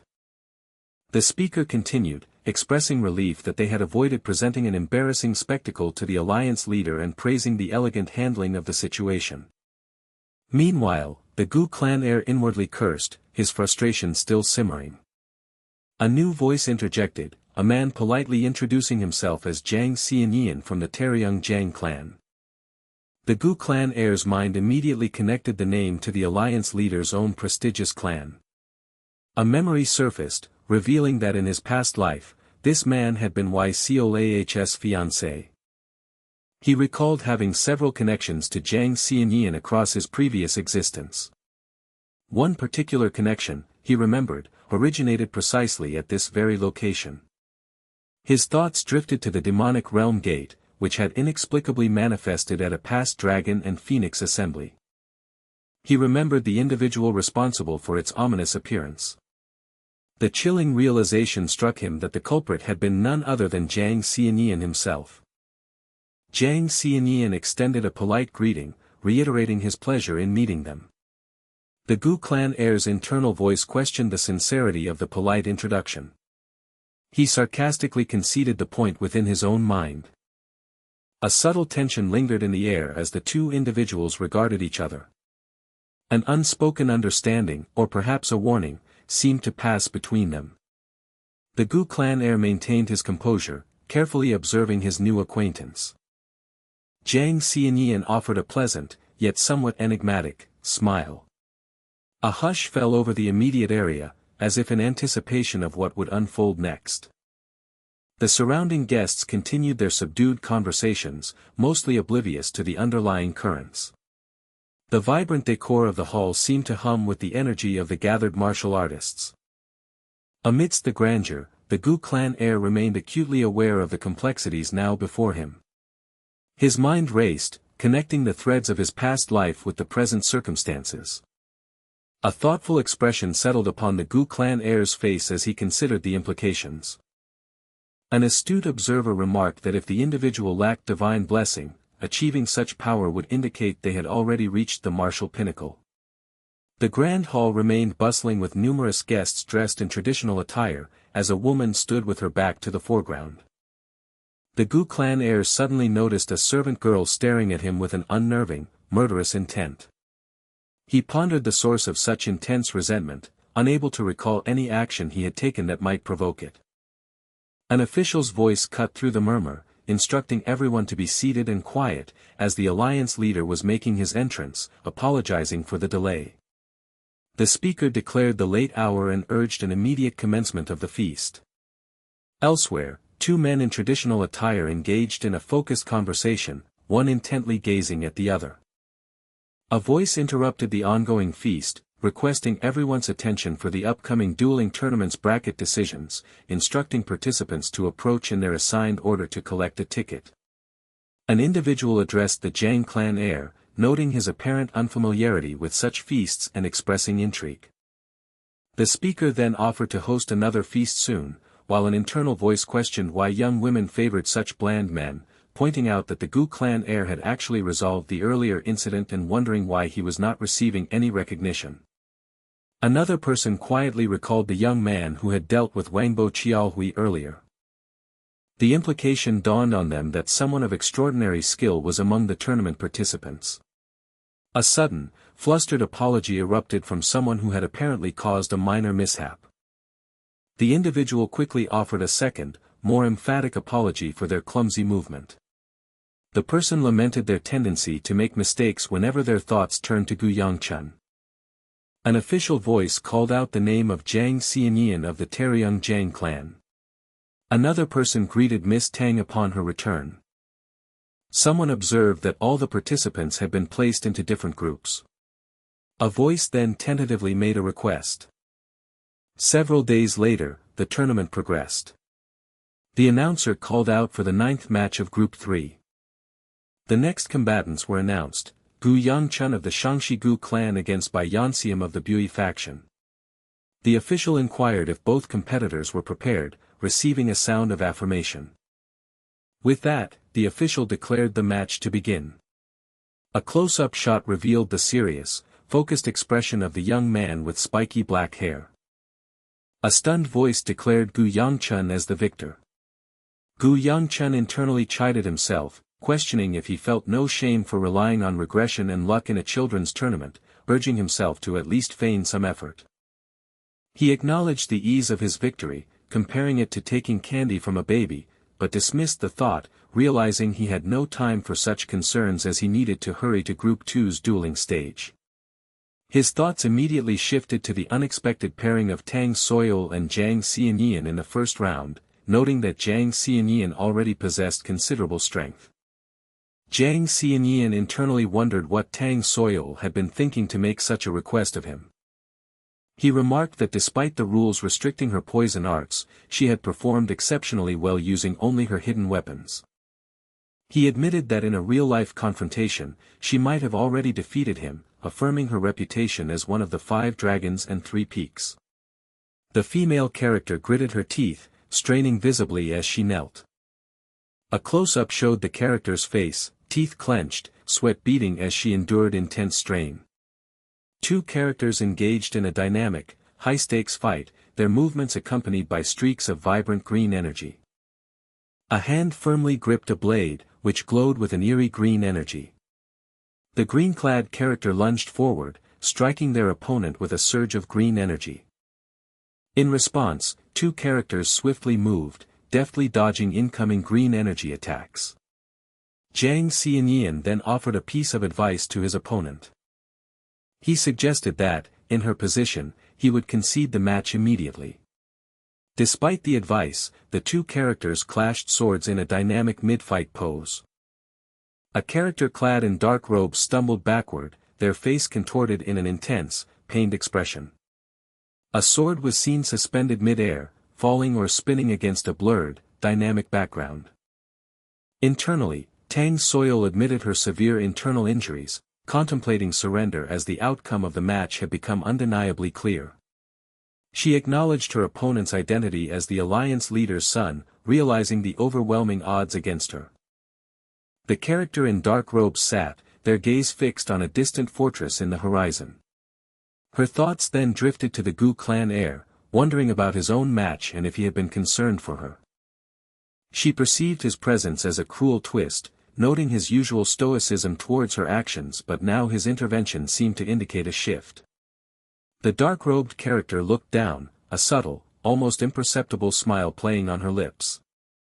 She silently expressed gratitude for his kindness, yet her thoughts hinted at a deeper, unspoken complication. A moment of profound introspection settled upon her. She pondered the unexpected implications of his concern. Her eyes briefly met his, conveying a complex mixture of emotions. The sounds of the bustling assembly faded into the background as their gazes lingered. A quiet, understanding silence passed between them amidst the din. Despite her defeat, a new, unforeseen layer of emotion had entered the competition. The path forward, for both of them, remained shrouded in uncertainty. A quiet moment settled over the Grand Assembly Hall following the recent duels. The vibrant tapestry of the event continued to unfold around the guests. Yet, for some, the underlying currents of ambition and conflict ran deep beneath the surface. Amidst the subdued conversations, thoughts lingered on the surprising turns of the tournament. The air still hummed with the lingering energy of the gathered martial artists. Many awaited the next stages of the competition with bated breath and eager speculation. Unseen by most, subtle shifts in alliances and rivalries began to form. The path forward for many participants seemed fraught with new challenges and unexpected encounters. Every exchange, every glance, held a potential significance yet to be revealed. The fate of the young martial artists hung delicately in the balance. For one, a profound introspection took hold amidst the bustling surroundings. She continued to process the complex emotions that had surfaced during her recent match. The future, once clear, now seemed obscured by a new, powerful current of feeling. She recalled his nonchalant words about training and preventing starvation, knowing full well they were mere excuses for his inherent kindness. Despite understanding his universal compassion, she found herself undeniably drawn to such a person, yearning for a deeper connection. However, a weighty doubt began to settle within her heart. She questioned if she truly deserved a place by his side, almost giving in to the temptation of remaining content with their current friendship. The thought of the more talented Sword Peak and Sword Dragon haunted her, as she had always been satisfied with her role as the Poison Peak, never aspiring to be the strongest. With her brother destined to inherit the clan and her own body ill-suited to lead, she felt her destiny was already carved. Yet, a burgeoning resolve sparked within her, promising a different path this time. Elsewhere, a dark-haired character stood alone in a dimly lit room, framed by two other distant figures, lost in thought. Two young women, one with bright, the other with dark hair, exchanged warm smiles in a more intimate, shadowy setting. Inside, she firmly declared her refusal to surrender to fate this time. A flicker of determination hardened her gaze, casting aside previous insecurities. She envisioned a future where she would not be bound by past limitations. The resolve solidified within her, urging her to pursue her desires without hesitation. A silent promise echoed in her mind, marking a turning point. She prepared herself for the battles ahead, both external and internal. The weight of her new ambition settled upon her shoulders, a heavy yet inspiring burden. She knew the path would be difficult, but her spirit remained unyielding. A new chapter of her journey had definitively begun with this internal vow. Her focus sharpened, ready to face whatever lay before her. The echoes of her past doubts slowly faded, replaced by unwavering purpose. The Gu clan heir appeared unexpectedly, startling her, but he calmly urged her to hold on, promising the physician and Baya would arrive soon. She felt a wave of embarrassment over her broken promise, but he reassured her, praising her for fighting until the very end and acknowledging her effort. Despite his kindness, the unfulfilled promise continued to weigh on her mind. The green-haired girl reacted with clear surprise, her hand flying to her mouth. She then called out to the Gu clan heir, expressing shock and quickly announcing her departure. The green-haired girl pointed with a look of utter astonishment. A shy, blushing smile spread across the green-haired girl's face. She internally noted his poor ability to conceal his emotions, as the narrative transitioned to the second day of the preliminary rounds. The announcer declared Gu Yangcheon as the victor of his match. Following swiftly, Namgung Baya was also announced as a triumphant winner. An observer remarked on the incredible feat of defeating an opponent with a single, decisive strike. Another voice expressed particular interest in the young man who had successfully overcome the Poison Peak. The speaker then turned to another, inquiring about their own observations regarding the impressive martial artists. It was then mentioned that this individual was also rumored to be a disciple of the esteemed Aura Supreme. A person screamed in surprise, having been startled by an unexpected presence. The startled individual recognized the other as Peng Wu-jin, the legendary previous divine dragon. A close-up revealed a character's intense eye, framed by distinctive curly hair, observing the scene. The divine dragon explained his presence, stating he had certain dealings with the alliance. Someone commented on another's effortless victory, noting the ease with which it was achieved. A voice lamented the lack of enjoyment in confronting such opponents. A question was posed, inquiring about the whereabouts of Seol-ah. A sense of dissatisfaction or urgency was expressed, suggesting a need for action. A strained gasp escaped someone's lips, indicating immense physical exertion. A guttural cry of pain echoed, sharp and agonizing. Another desperate scream tore through the air, filled with anguish. A long, weary sigh followed, indicative of profound exhaustion or surrender. A few months prior, the Shangxi branch had mysteriously vanished, a chilling past event. Despite stringent security measures, their actions had remained undiscovered until now. A voice of disbelief questioned how this unexpected situation could have transpired. The speaker further expressed utter astonishment at how a mere girl could be responsible for such chaos. A grim realization settled in: they absolutely could not afford to be annihilated in this place. In a dark room with vertically striped walls, a lone figure in long robes stood solemnly.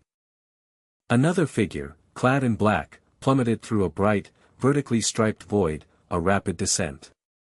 A determined voice declared their readiness to do whatever it took to achieve their goal. A sudden, surprised gasp escaped someone's lips, indicating an unexpected event. A gruesome sight unfolded as a person in black lay dead on bloody ground, with only another's head visible nearby. A soft apology was uttered, filled with regret. The speaker apologized specifically for having borrowed the other's body. A calm voice responded, expressing understanding and acceptance. The speaker affirmed that they now comprehended the situation fully as well. The unsettling exchange left a lingering chill in the air, hinting at dark magic or possession. The true cost of their understanding remained shrouded in grim uncertainty. The consequences of such desperate measures began to subtly ripple through the unfolding events. An ominous silence followed, heavier than any spoken word could convey. The fate of those involved seemed to shift dramatically with this dark revelation. The assembly, once bustling, felt tinged with a foreboding undercurrent for those aware. The intricate web of alliances and betrayals grew ever more complex, ensnaring new victims. A tense quiet hung in the air, a precursor to the unfolding drama about to erupt among the assembled guests. Beneath the calm exterior, unspoken conflict simmered, hinting at deeper currents of resentment and ambition.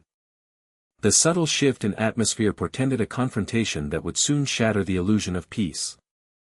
A voice, filled with exasperation, questioned why someone cared so deeply about a political wedding, failing to grasp the true motivations behind it. A white-haired character, visibly agitated, firmly seized another's arm, initiating a confrontational exchange. The recipient flinched, gasping their sister's name before sternly addressing the aggressor as Chunjun. The first character delivered a sharp warning, ordering Chunjun to mind his words and control his temper. Suddenly, a new voice cut through the tension, recognizing the Gu clan heir with a hint of mock politeness. The Gu clan heir appeared, prompting an exclamation of surprise and a direct question about his unexpected presence. The person whose arm had been grabbed offered a quick apology, then hastily excused themselves and departed. The Gu clan heir casually mentioned that he was matched against the other character in the upcoming round. He then extended a polite, yet somewhat challenging, invitation to his brother-in-law to give their all in the fight. The other character, Chunjun, responded with a slightly strained agreement, offering a reciprocal wish of good fortune. The quarterfinals announcement then officially declared the impending match between Namgung Chunjun of the Namgung clan and Gu Yangcheon of the Shangshi Gu clan. Chunjun, now alone with Gu Yangcheon, admitted he couldn't speak freely earlier due to his sister's presence. He then launched into a tirade, warning Gu Yangcheon not to be overconfident and questioning if he expected another miracle to occur. Gu Yangcheon calmly responded, recalling Chunjun's desire to go all out and promising he would show no mercy, adding a warning about potential crippling injuries. Chunjun, unfazed, replied with a dismissive "Oh, really?" His expression unreadable. The official announcer then gave the command for the match to begin, signaling the start of their violent encounter. Gu Yangcheon was instantly engulfed in a powerful fiery aura, his gaze burning with intense determination. A massive, wolf-like creature, formed of pure fire, lunged forward, its fanged maw wide open and menacing. Chunjun was violently thrown backward by the inferno, enveloped by intense flames and swirling embers. A tremendous explosion erupted high over the arena building, visible from a distant, elevated perspective. The crowd roared in astonishment, exclaiming that the stage had been utterly destroyed and wondering if Gu Yangcheon had been hiding his true strength. Gasps and cries of disbelief rippled through the audience, questioning what had become of the lightning dragon, Chunjun. Debris rained down with a sharp, rattling sound, scattering across the obliterated battleground. Amidst the chaotic ruins, the white-haired Chunjun reappeared, defiantly swinging a glowing sword. He let out a primal curse, gritting his teeth in furious frustration and agony. Chunjun seethed about Gu Yangcheon's paltry tricks, breathing heavily, and conceded that he had worried his opponent might pussy out. A powerful blue energy blast then erupted directly in the middle of the rapidly collapsing arena. Gu Yangcheon observed his opponent, noting that Chunjun's immense power was hindered by his inability to track Gu Yangcheon's superior speed. He confidently reasoned that as long as he remained untouched, Chunjun's attacks would prove futile. Gu Yangcheon concluded that all of Chunjun's efforts meant absolutely nothing if they couldn't land a hit. In a blur of motion, two characters engaged in fierce martial arts stances, one lunging with an explosive burst of glowing energy. Gu Yangcheon taunted Chunjun, pointing out his unguarded chest as he delivered a swift, powerful strike. The attack launched Chunjun through the air, high above the fiery and now utterly destroyed courtyard. Chunjun, with a gurgling gasp, reacted in utter disbelief, struggling to comprehend the situation. He cried out in his mind, questioning the illogical power he was facing, as continuous impacts shook the ground. He wondered if such devastating power could truly be wielded by someone their age, feeling a powerful gust of wind from the attacks. A formidable downward strike created an explosive impact, utterly shattering the ground beneath their feet. Another powerful explosion erupted from the ground, sending massive amounts of debris flying outwards from the point of impact. A powerful leg kick shot forward from the foreground, raising a cloud of dust from the ravaged earth. Chunjun screamed in raw frustration and anger, cursing violently and declaring that Gu Yangcheon, not him, should be the one lying defeated, refusing to be looked down upon. He reflected internally that everything had started to go wrong ever since he met Gu Yangcheon in Sichuan. His thoughts continued, lamenting that the downward spiral began when his own talent was surpassed. Chunjun reiterated that from that moment, everything in his life had begun to go awry. His internal monologue concluded with the sorrowful realization that even his beloved sister had become distorted. He admitted, in a desperate internal confession, that he had acquired his current power without even informing his father. A memory of a voice, perhaps from the past, echoed, praising his physical aptitude. The voice promised that the blessing he received would grant him hellish power. The voice had cautioned him not to use the power until it stabilized, but Chunjun, in his memory, defiantly declared he didn't care about the instability. He resolved that, in this very moment, he needed that power more than ever. His singular goal was clear: he would utterly cripple Gu Yangcheon. A sharp, sudden sound accompanied the surge of energy within him. A crackling and buzzing sound emanated from his body as the power intensified. Gu Yangcheon reacted with a startled gasp, questioning the mysterious origin of Chunjun's sudden surge of power. He recognized an unsettling familiarity, realizing that this was something he had encountered before. A tearing sound filled the air as Chunjun's newfound power manifested more completely. Chunjun, now filled with arrogant triumph, declared that Gu Yangcheon could now witness the undeniable difference in their power. He venomously spat that someone as worthless as Gu Yangcheon would never defile his precious sister, as energy pulsed around him. He cried out his sister's name, his voice laced with obsessive possessiveness. He screamed, emphasizing that his sister belonged solely to him and no one else. A close-up revealed his clenched fist, now glowing ominously with a pulsating purple energy. A dull thud echoed, marking the impact of his new power. Gu Yangcheon gasped, utterly stunned by the unexpected turn of events. Chunjun, against a stark red background, screamed in intense agony, his mouth wide open. A guttural gurgle escaped Chunjun's throat, a sound of profound distress. An unknown voice abruptly interjected, speaking with an air of cold authority. The voice then demanded to know where Chunjun had acquired such an illicit power, a soft whooshing sound accompanying the query. Chunjun, gasping for air and making a low growling sound, desperately struggled, demanding to be released from an unseen grip. He screamed, calling his assailant a damned demon and questioning what the entity was, observing a barrier that obscured his vision. Chunjun then bitterly declared that if it were not for Gu Yangcheon, he would have secured his sister, before furiously demanding answers about the thing curled up inside Gu Yangcheon. A soft trickling sound echoed through the ruined arena. Spectators watched in awe as a massive, fiery energy explosion engulfed the grand arena. One man laughed, remarking on the incredible scale of the explosion, expressing his surprise at its intensity. Another individual, young Master Jiang, questioned young Lord Peng, asking if he was truly enjoying the chaotic situation.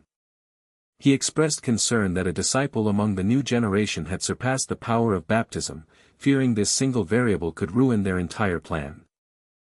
Young Lord Peng countered, suggesting the power was forced and unsettled, then questioned young Master Jiang's decision to involve young Master Namgong. Young Master Jiang retorted that Namgong had been needed, dismissing any notion of his talent being lousy, and accused the other of displeasure over the lightning dragon's early baptism. A seated man offered a wide grin, while his companion maintained a look of clear displeasure. The displeased man interjected, cautioning young Master Jiang. He demanded an end to the disgusting talk, asserting his strength remained even without the so-called shooting star or baptism. He expressed his inability to understand why young Master Jiang constantly sought to distance himself when they were all working towards the same goal. He then directly questioned if young Master Jiang disliked them to such an extreme degree. Young Master Jiang merely laughed, suggesting a misunderstanding on their part. He then stated that his reason was actually quite simple. He explained that for him, it felt as though the entire world had lost its vibrant colors, becoming a dull, uniform gray. He described having always walked through a dull, colorless world. Then, one day, something profound shifted within his perception. A close-up of a wide, surprised eye, reflecting a sudden burst of light, showed a pupil sharply dilated. He continued, stating he had discovered an incredibly strong light. He quickly corrected himself, emphasizing it was something even stronger. He acknowledged that young Master Jiang also emitted a similar light, leading to a favorable impression of him. A sharp cry of alarm suddenly rang out. Someone questioned the mysterious steam, remarking on its heat and strange smell, before coughing. The person exclaimed in shock, recognizing something unexpected. One character stood triumphantly over another, who lay defeated on the cracked, illuminated ground. A voice declared Gu Yangcheon the victor, expressing utter astonishment that he had defeated the formidable lightning dragon. Another voice exclaimed, acknowledging it was expected of the Sword Phoenix's younger brother. Meanwhile, Gu Yangcheon thought to himself with a thumping heart and a sharp realization, affirming that this outcome was exactly what he desired. He internally pleaded for the other to continue shining, hoping that one day, he too would be colored by that light, accompanied by a soft, rustling sound. A young man looked utterly surprised, holding a hand that now emitted an unsettling purple glow.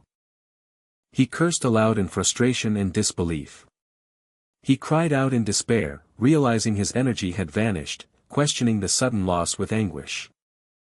A distressed person watched intently as two figures continued to grapple in the tumultuous background. He screamed in utter denial, refusing to believe the unfolding events. Another observer, making a sound of annoyance, lamented that the situation had become problematic after going to such lengths to seal an engagement, noting the person had completely lost control. He mused that relying on the Namgong clan would only create more nuisance and concluded he now strictly needed the assistance of the Heavenly Supreme. A close-up of a character's chest and neck conveyed a deep, weary sigh. The character thought, expressing profound weariness and questioning how much longer they had to live constantly worrying about their severed meridians. They wished their severed meridians could simply melt away, like the season's snow. A man lay on the tiled floor, his arm weakly outstretched. A close-up revealed a character's intense eye, sharply glancing sideways. He inwardly yearned to see it one more time. Servants lauded their young master's incredible growth, expressing how moved they were by his rapid development, as he walked with distinct steps, telling them to cut the flattery. One of them added that it seemed the young master had broken through the wall of top-rate cultivation, to which the young master humbly replied it was only natural for a Gu clan guard. The servant then inquired about the match's conclusion, admitting the curtain of heat had obscured their view. Gu Yangcheon hesitated, then quickly claimed he had finished it using flame will art, visibly flinching as he spoke. He internally wondered how he could possibly reveal what truly transpired. He admitted to himself that he had been wildly spewing heat to deal with his opponent's power, thinking he would have abandoned him if not for his Namgung clan affiliation, as flames blazed around him. He felt fortunate for having erected a barrier to prevent information leaks, then declared his exhaustion and desire to rest, while a creaking sound accompanied him. A hand firmly closed a wooden door with a dull thud. Gu Yangcheon mused, wondering why things had turned out this way once more, questioning what was wrong with his own body. He angrily thought about his opponent, referring to him with a derogatory term. He pondered the origin of his opponent's sudden surge of energy. He analyzed the energy, concluding it did not feel demonic, but rather its exact opposite. He noted its unsettling similarity to the energy he sensed from Seol-ah. A sudden gasp escaped his lips. He reflected that only important matches remained in the tournament. Another person, seemingly a servant, excitedly informed the young master that they had learned hair styling from Manhwa. The servant pleaded with him for something. Two male characters looked off-panel, their expressions a mixture of surprise and concern. Gu Yangcheon questioned if Manhwa had truly been the one to teach her. A girl, Bai-ah, excitedly praised young Master Gu for his amazing performance, recalling the wolf-shaped flames that shot from his hand. Gu Yangcheon reacted with a jolt of sudden realization. A puffing sound accompanied some stifled giggling. Gu Yangcheon, with a slight flinch, questioned why they were reacting in such a manner. Bai-ah apologized loudly and enthusiastically. A soft fizzling sound lingered in the air. Bai-ah wondered why young Master Gu had undone his hair, remarking it looked cute, as Gu Yangcheon flinched at the suggestion, questioning the utility of being cute. Gu Yangcheon then acknowledged Bai-ah had also made it to the final four, which prompted her excited realization that she might face him in a martial match. He cautioned her not to get too excited, explaining the random drawing for opponents, which she acknowledged, then listing the remaining participants, young Master Jiang and Lady Moyong.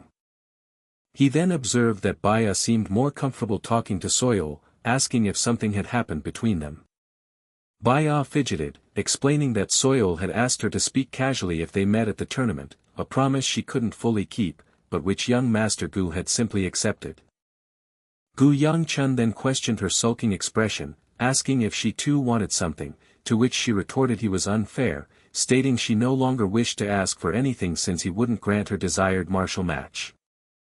He apologized for that, then quickly added that it was fine, puzzling her with his sudden change of tone.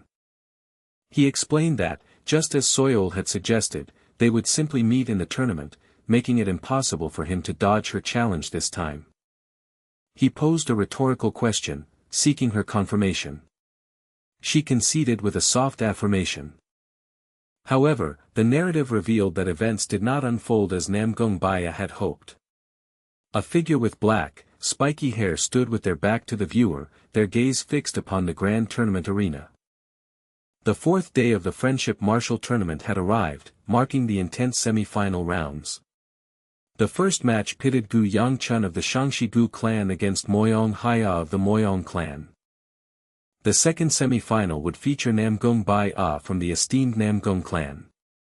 She was set to face Jiang Xianyan, representing the powerful Taryong clan.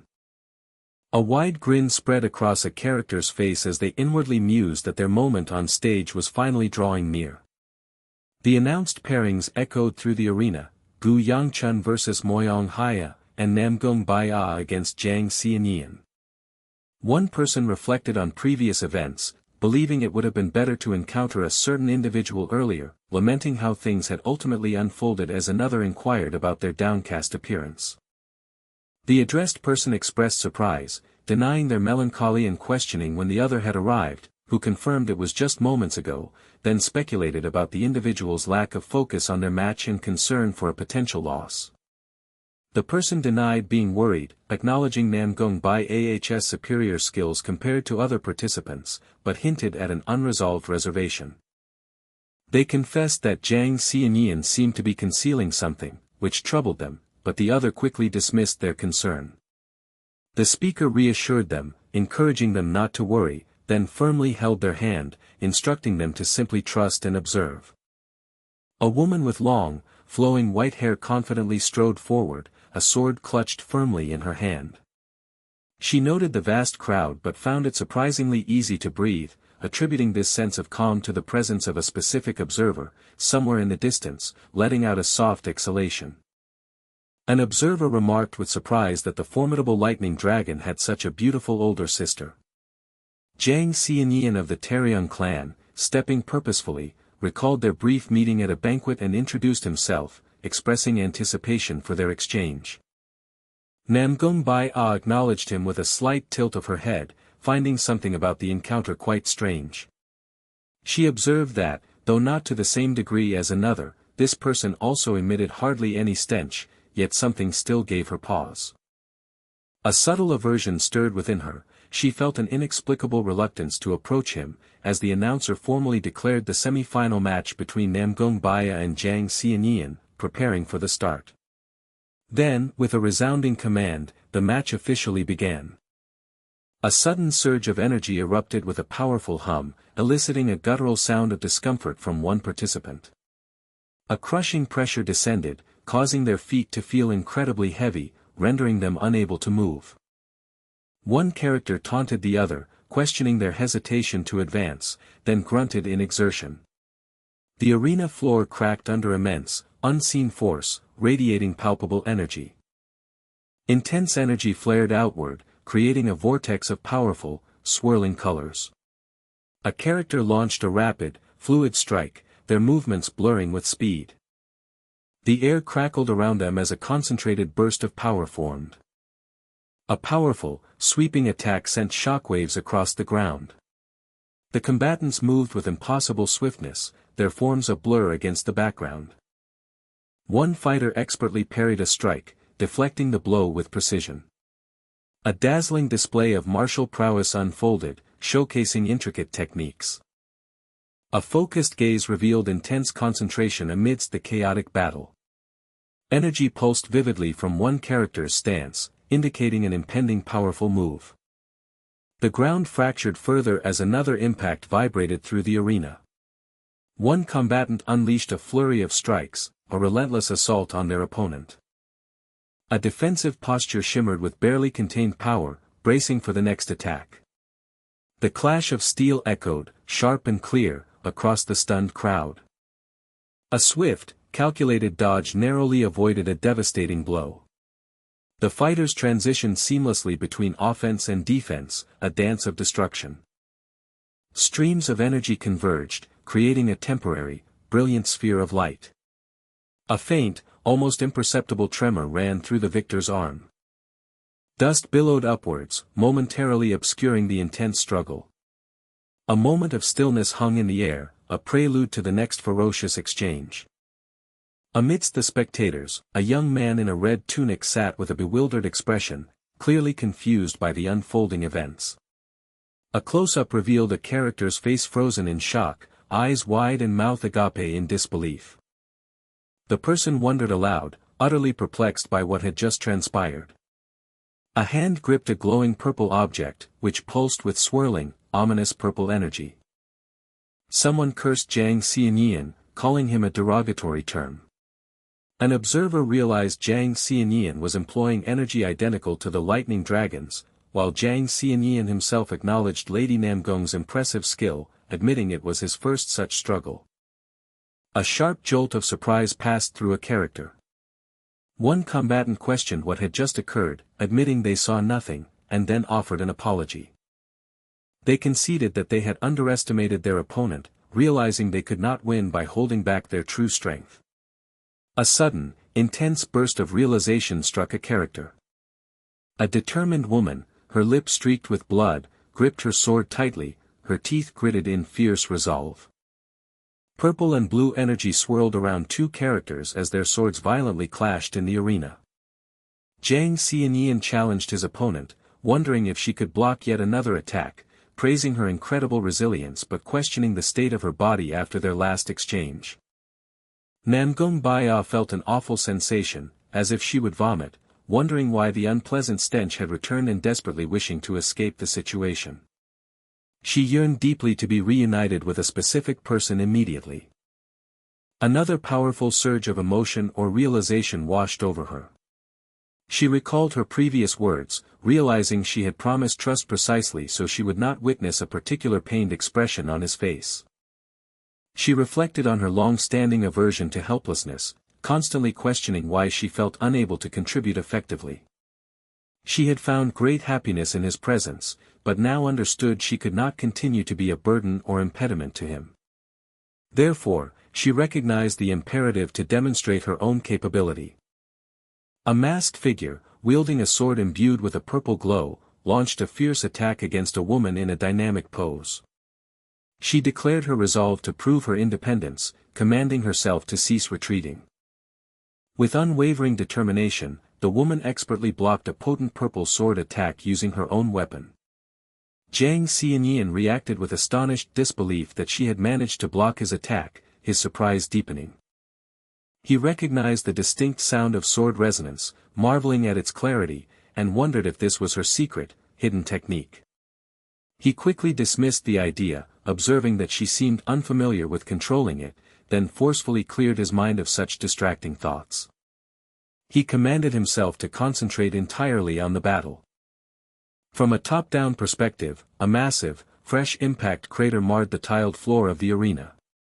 She silently affirmed her capability, a nascent determination solidifying.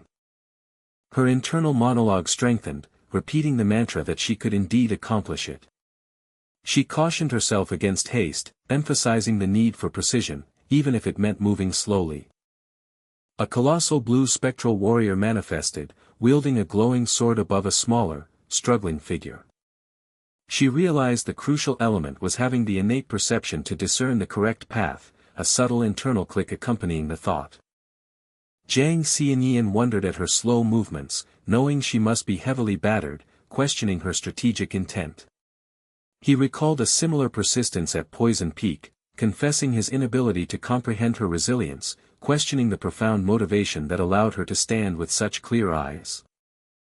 He decided to escalate, declaring his intent to utilize his divine energy and sword resonance, accompanied by a rising hum, to ensure she would never rise again. Amidst swirling blue energy, two figures were propelled, either falling or flying, conveying a powerful sense of impact. A character with long, light hair recoiled as they were hit directly by a concentrated purple energy attack. A character with long hair gazed downwards, as their opponent launched a fierce aerial assault from above. One of the combatants declared with finality that their attack should suffice to end the match.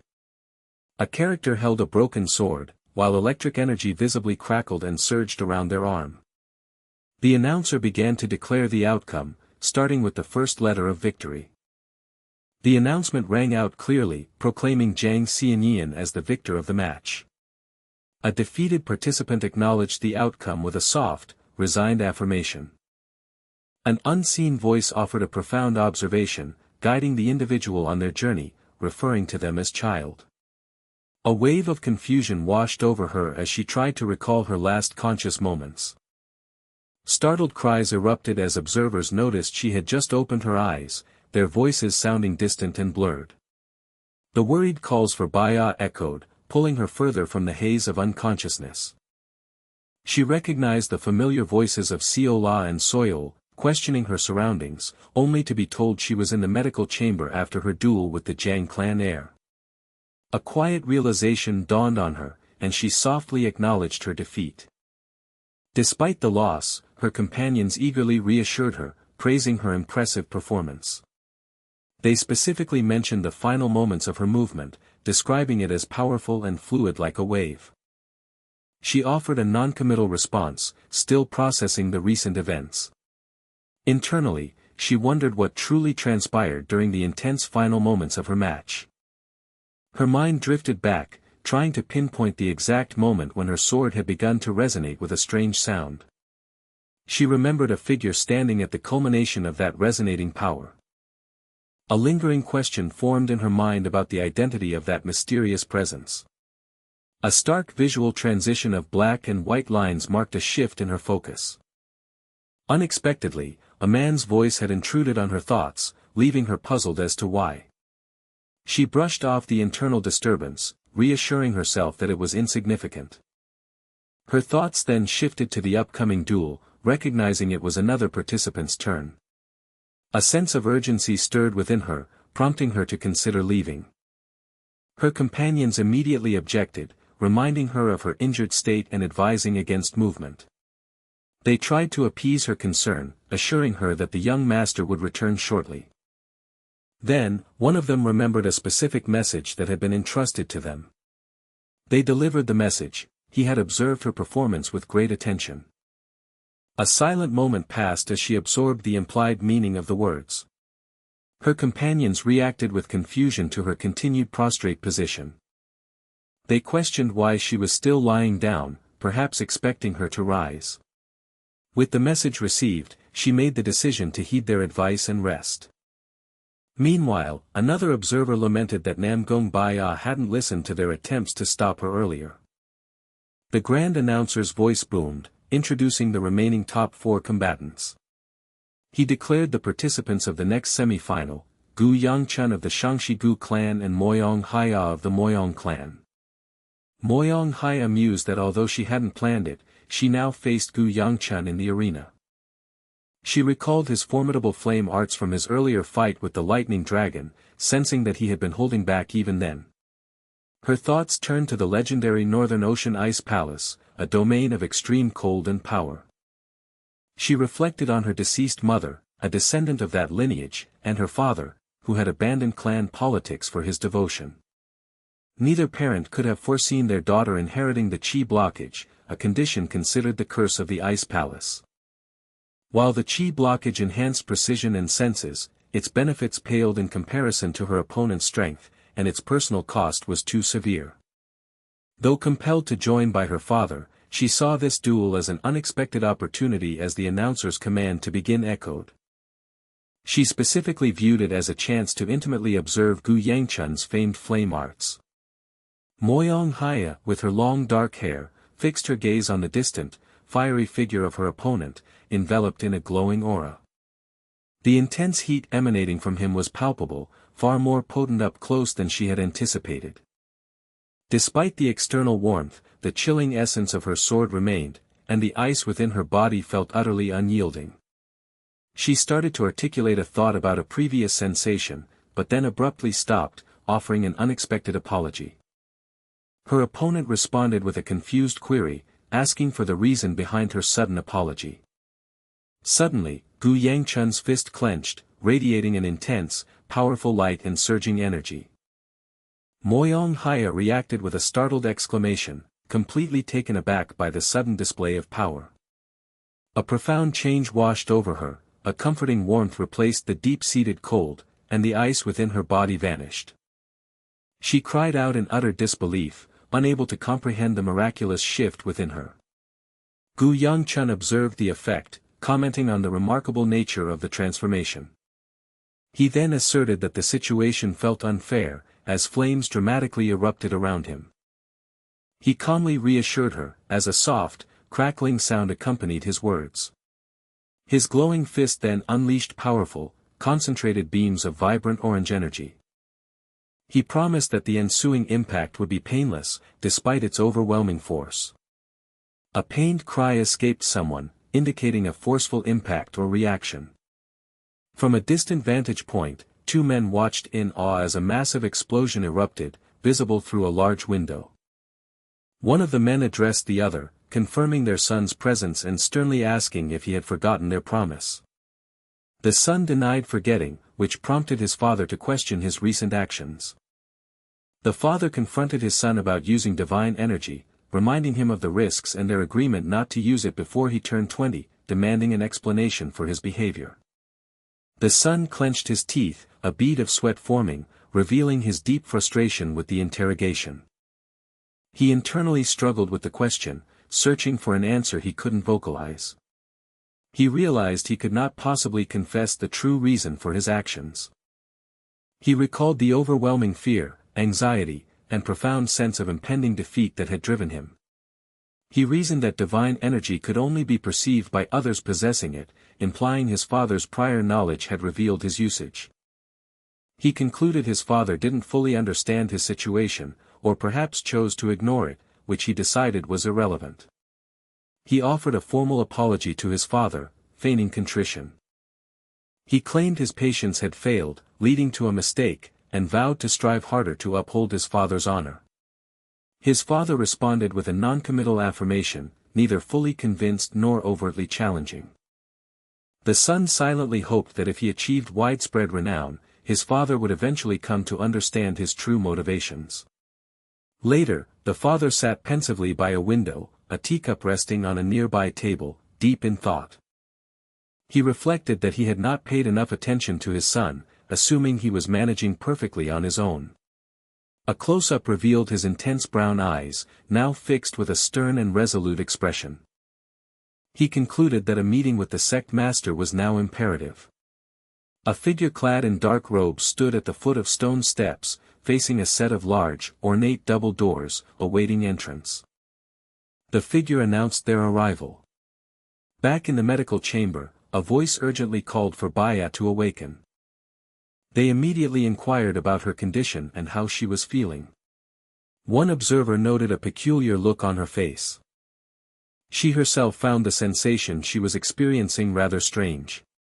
Someone asked Gu Yangcheon where he had been, and he explained he had visited Miss Moyong, hearing she had her clan's physician. Acknowledging her ailment, he deemed the physician's presence appropriate, then inquired about her well-being, receiving assurance that her body had no physical issues. However, the report added that Moyong Haya had appeared dazed since their fight, mumbling about warmth, weirdness, and his controlled strength. Gu Yangcheon concluded that without physical wounds, she would likely be fine, then confessed his hunger and offered honey treats, internally fearing Old Man Shin's wrath for wasting qi and not exerting full effort. He mused about Old Man Shin, realizing he hadn't encountered him recently. He then reflected that every encounter with Jang Xianyan stirred a peculiar emotion, similar to what he felt with Yahyangik. Furthermore, the instant Jang Xianyan displayed his strange energy, Old Man Shin had once again vanished from his perceptions. Gu Yangcheon clenched his fists on the table, his face contorted in a grimace of anger or frustration. Despite his disappearance, he affirmed that he could still sense Old Man Shin's presence somewhere deep within him.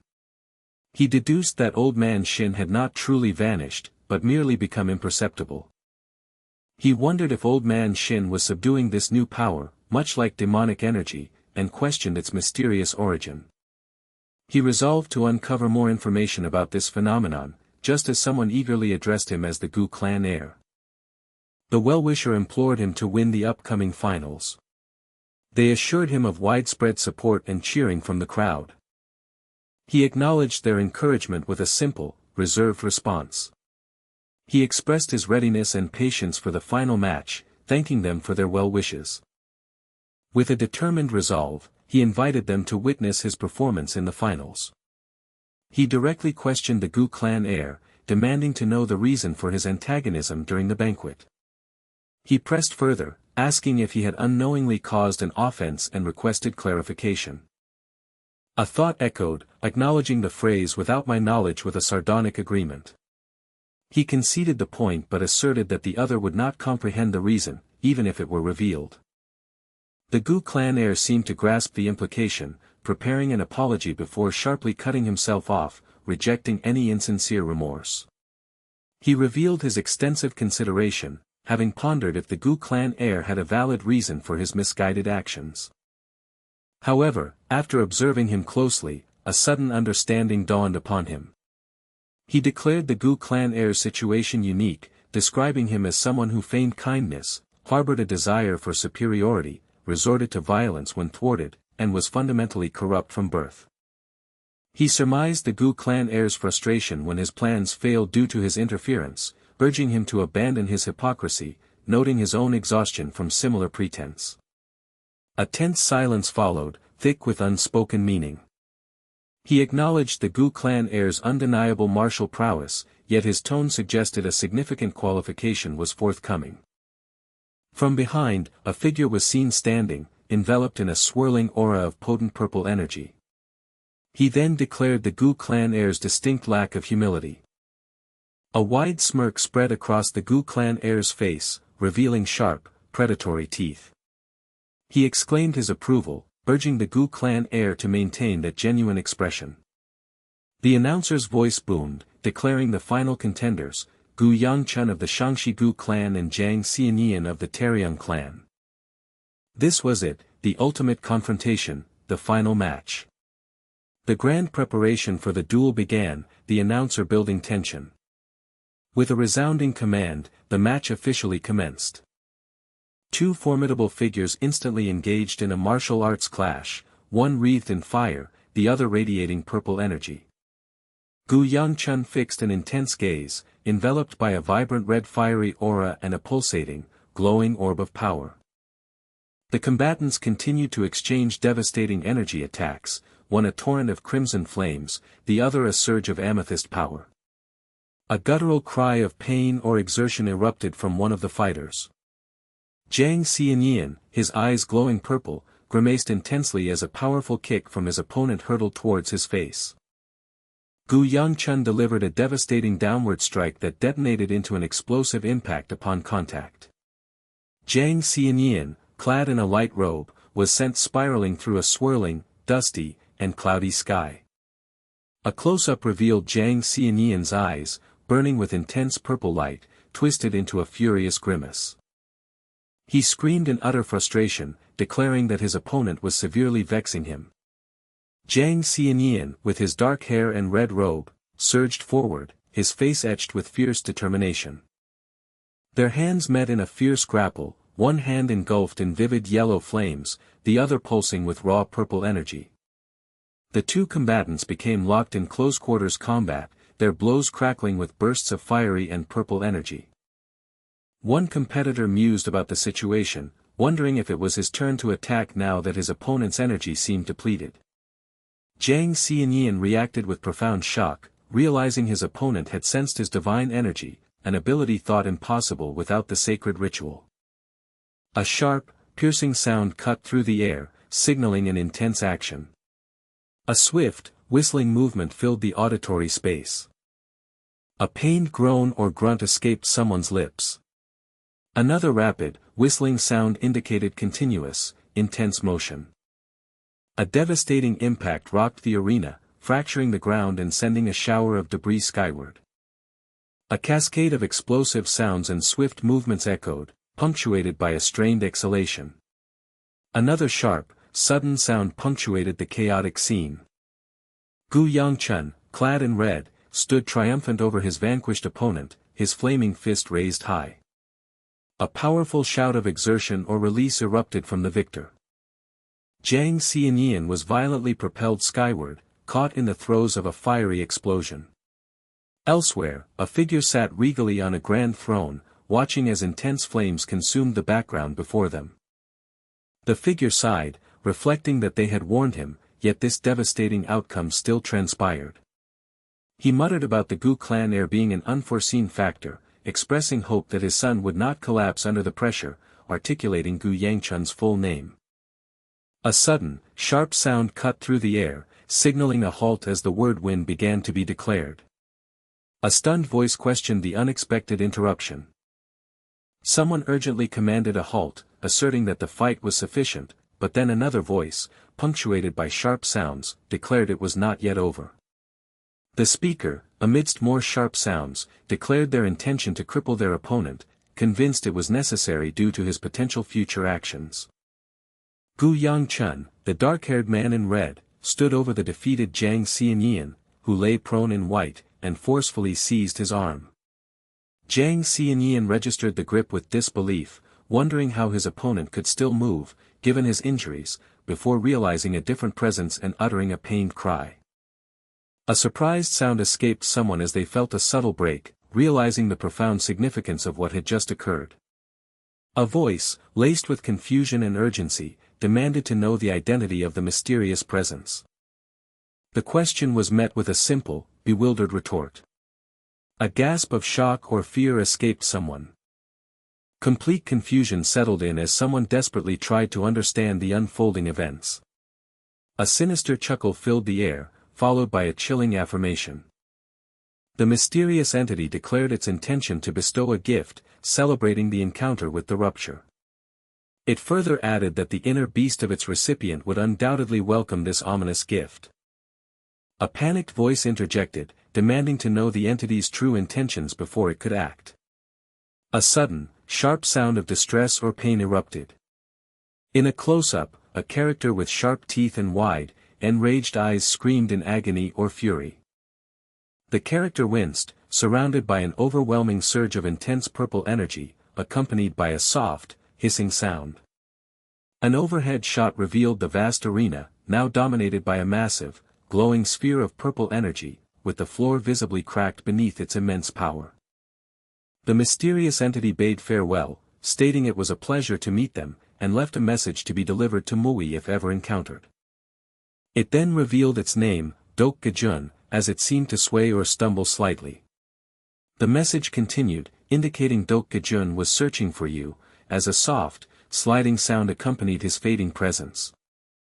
Gu Yangcheon stood over the fallen Jang Xianyan, who lay defeated on the now broken and purple-tinged ground. The announcement of Shangshi-gu clan's Gu Yangcheon winning erupted, met with a roar of cheers from the crowd, though a new, bewildered thought immediately followed. Gu Yangcheon himself, his teeth clenching audibly, wondered aloud what exactly had just transpired. The character, clad in red, meditated calmly on a snowy mountain peak, bathed in the brilliant light of the rising sun. He sighed, a quiet exhalation marking the end of the friendly martial arts tournament. Though some of the famed 5 dragons and 3 phoenixes had not participated, the Yongbang gathering had proceeded with an unpredictable outcome, sparking lively discussions in all the nearby inns. Nangungbia, whose swordsmanship flowed with the grace of a dance, had earned the revered title of Sword Dance Maiden. Jang Xianyan, a sudden apparition who had claimed second place, was now hailed as a rising star. Yet, for him, the one who had defeated the rising star and emerged victorious, the situation felt rather absurd. He mused on his newly bestowed title, Jinryang, meaning true dragon, feeling a profound sense of embarrassment about it. While it surpassed his past lives' appellation, he questioned the nature of being a true dragon, asserting his identity as merely human. More significantly, a persistent unsettling feeling overshadowed his victory, making it seem almost inconsequential. He recalled the distinct name, Dako Jun, clearly spoken by the entity that had manifested through Jang Xianyan. He pondered the unknown identity of Dako Jun, a name unfamiliar to him in either of his lives, and questioned why such a being had possessed Jang Xianyan's form. Furthermore, the immense energy Dako Jun had transferred into him mirrored the power wielded by both Blader Dragon and Jang Xianyan, implying Dako Jun was their source of strength as well. A new thought then occurred to him, connecting the pieces of the puzzle. Dako Jun had recognized the inner pig bastard and had even addressed him as the master of the bottomless abyss, a perplexing title that left him confused. He internally urged the entity to reveal its knowledge or intentions, emphasizing that communication was necessary for understanding. He sighed once more, acknowledging the entity's willful nature, noting its habit of appearing only when hungry to consume his energy. This time, however, he sensed a difference. The energy hadn't diminished, instead feeling as if it had settled within his body. A sudden realization struck him, something felt profoundly unusual. He observed that the 9 flame will art, instead of purifying this new energy, was attempting to integrate it, drawing it into a single, unified force. The implication of this merging left him utterly astonished. His eyes widened in stark, split-panel shock as he registered the profound change within himself. He exclaimed in disbelief, a series of frantic internal sounds accompanying his sudden alarm. He questioned the phenomenon, particularly noting the startling, altered color of the flames now emanating from him. A wave of panic washed over him, realizing the grave implications if his father were to witness this, as it would unmistakably appear to be heretical magic. With a surge of resolve, the character lunged forward, radiant blue energy glowing from his fists and feet. His face set with determination, he clenched his fist, and a distinct blue symbol materialized upon his hand. After a moment, he acknowledged that the energy had successfully receded, returning to its previous state. He realized that he could manage this new energy through careful regulation, similar to aura control, feeling grateful that he could now conceal it, though a grunt of discomfort escaped him. From an aerial perspective, the character was seen crouching on the ground, seemingly recovering. He wondered if his current state was a recoil from the recent energy assimilation or simply profound exhaustion from pushing himself too far. Kneeling on the ground, he gazed upward, his expression etched with profound weariness. He silently pleaded with Shin Noya, wishing for his aid to awaken and provide guidance in this perplexing situation. A voice then announced his return, congratulating him heartily on his victory. He acknowledged the greeting, wondering briefly about the others' whereabouts before confidently concluding they would be in his room. He silently prepared himself for what was to come, anticipating their reaction. A character slyly peeked from a doorway with a knowing smile, while another figure stood nearby. A moment of silent confusion passed over him as he noticed the unexpected quiet. He questioned the unusual silence, expecting a different reception. Suddenly, an urgent exclamation of "Young Master!" was cut short by a sound of surprise or impact. A figure then cried out, expressing dismay at his lateness before quickly apologizing for their own delayed departure.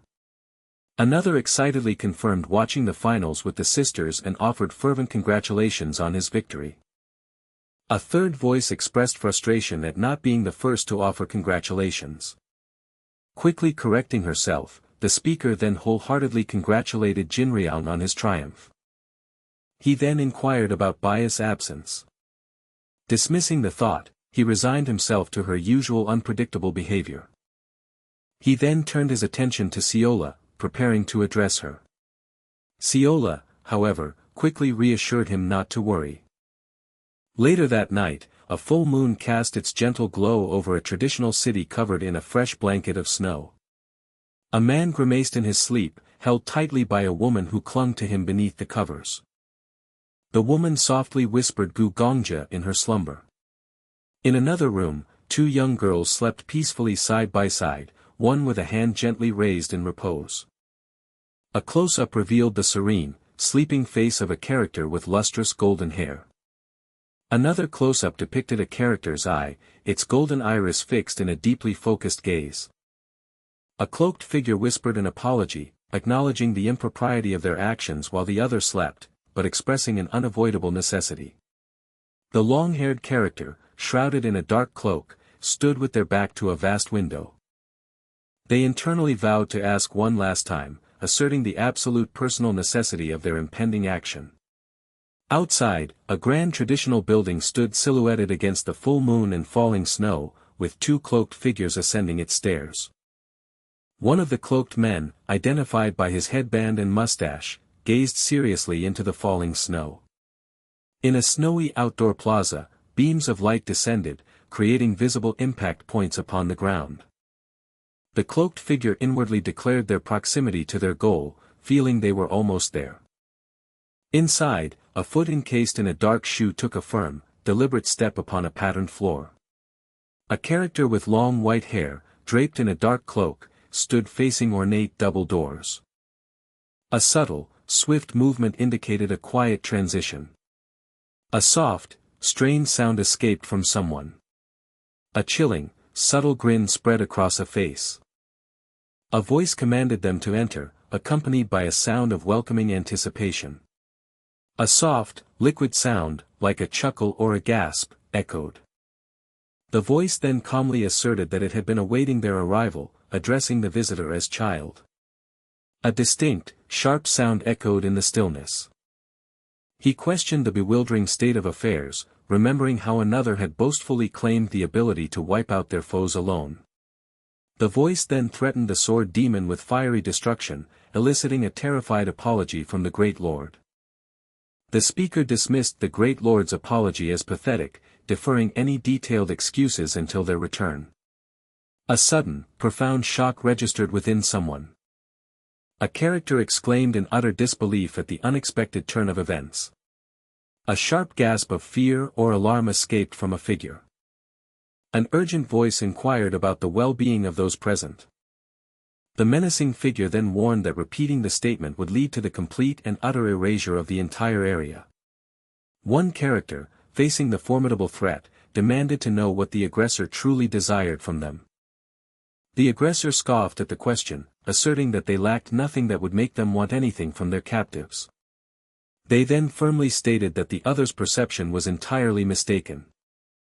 The aggressor continued to mock them, deriding their talk of righteous pride and their self-proclaimed status as a new hope. Another voice desperately interrupted, pleading with their Great Lord not to submit to a traitor of the alliance.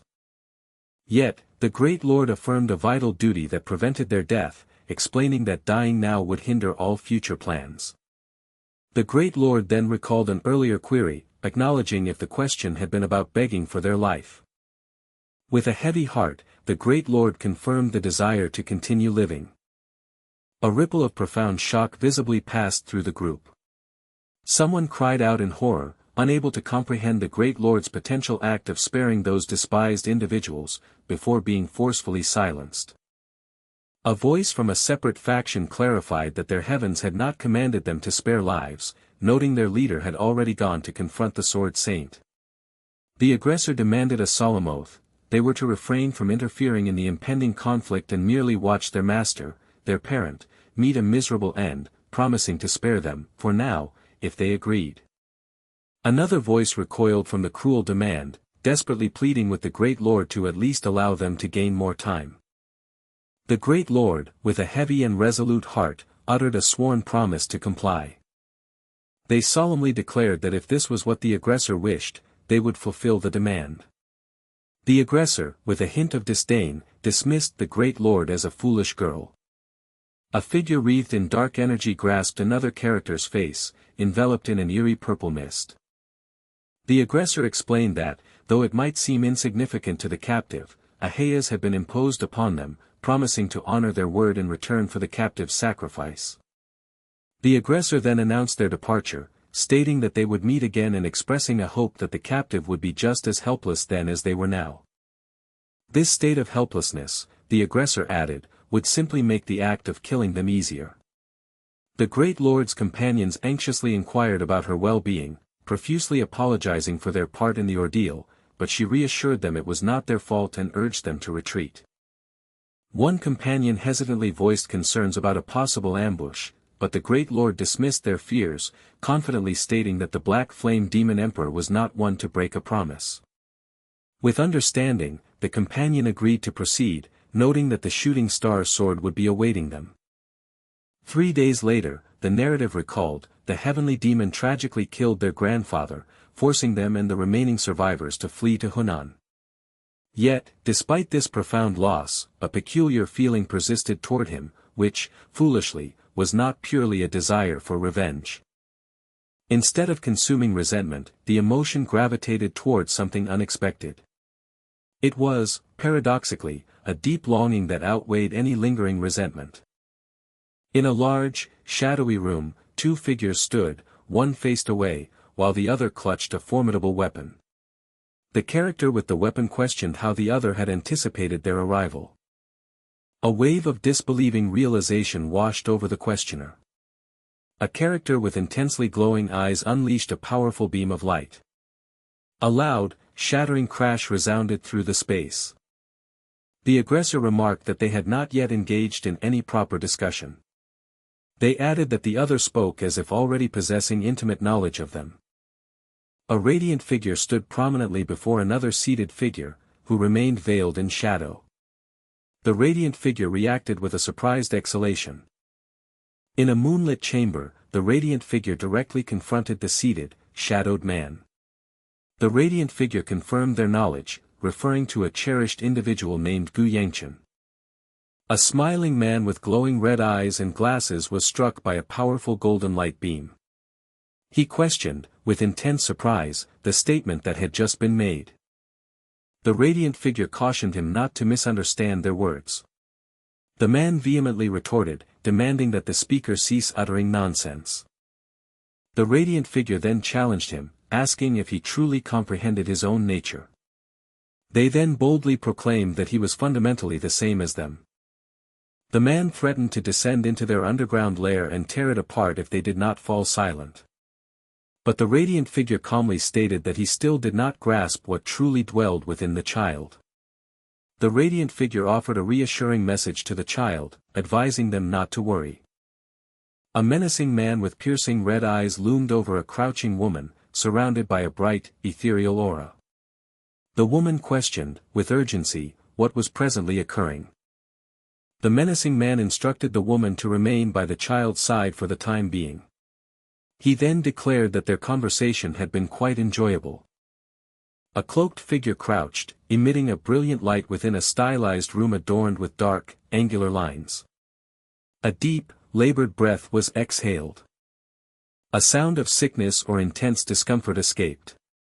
A strained grunt of pain or effort was heard. A character, facing away, extended a hand towards a massive explosion, accompanied by a roaring sound. A long-haired character stood within a grand room, golden light illuminating the floor, as a choked sound emanated. The character exclaimed in disbelief, questioning the very concepts of divine sword and greatest under heaven. A voice softly, yet sternly, addressed the individual as a foolish girl. The individual offered a quiet, somber apology. This profound moment transpired on the very night she had made a significant, unwavering resolve for his sake. He reflected on how things truly should have transpired, a stark contrast to the present reality. A wave of utter disbelief washed over someone, the scene before them impossible to accept. The shock was palpable. How could the figure stand there, completely unharmed and utterly fine? Again, the same thought echoed, a defiant refusal to process the reality unfolding. The impossible vision persisted, the figure remained perfectly fine, standing without a scratch. Yet, memories resurfaced of a moment when the figure had clearly snapped its own neck. Even more bewildering, the body had been completely erased, leaving a lingering question of what monstrous thing now stood before them. With those enigmatic words, the speaker concluded their address, calling for grand applause and cheers for the new stars who had worked so hard. A group of men stood facing a magnificent building, while two surprised exclamations hung in the air above them. A deep query arose, wondering if Dokujin still remained, somehow residing within Jangcheon. The mystery deepened, questioning why Dokujin would inhabit that man's body, and if the man himself even knew of Dokujin's control. A frustrated thought echoed, acknowledging the sheer number of deviations from a past life. Someone observed a young man, the winner from the recent award ceremony, noting his continued lack of hesitation since the event, pondering if it was humility or a sense of innate superiority. Indeed, if his true level was as high as speculated, the title True Dragon seemed a fitting appellation. A sharp, startled gasp suddenly escaped from one of the onlookers. Panic seized them as they frantically called out to the young master, questioning if they had somehow offended him with their words. A voice expressed surprise at finding him there, then abruptly questioned why he wore such a striking, handsome expression. He calmly replied that he had merely been taking a short walk, then inquired if Bia was still asleep, receiving confirmation that she was in his room. Frustration brewed over Bia's lack of propriety. Having skipped the ceremony, she was now being urged to wake up, questioned if he was even happy about his win despite his solemn demeanor. He responded with a declaration of being incredibly happy and excited, punctuated by a sudden, almost dismissive sound. A young man with spiky black hair stared wide-eyed, a look of profound surprise etched across his face. He noticed that the woman, Seol-ah, appeared even more downcast than he did, prompting him to ask if something was troubling her. She reacted with a startled huh. Quickly denying any issues, then looked genuinely confused when asked about herself. He reassured her, offering to help if anything was wrong, gently patting her, and she quietly accepted. The green-haired character looked visibly upset as a comforting hand rested on their shoulder. Hesitantly, someone asked the young master about his plans now that the tournament had concluded. He revealed his initial intention to return to the Gu family, but mentioned Elder Shin had business at Shaolin, leading him to consider stopping there. The suggestion of Shaolin Temple drew surprise, to which he simply stated it was for sightseeing since they had traveled all the way to Hunan.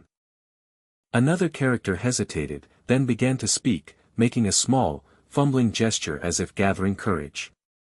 They blurted out an invitation for him to join them at Shaolin, to which he casually agreed, a subtle crackling sound accompanying his decision.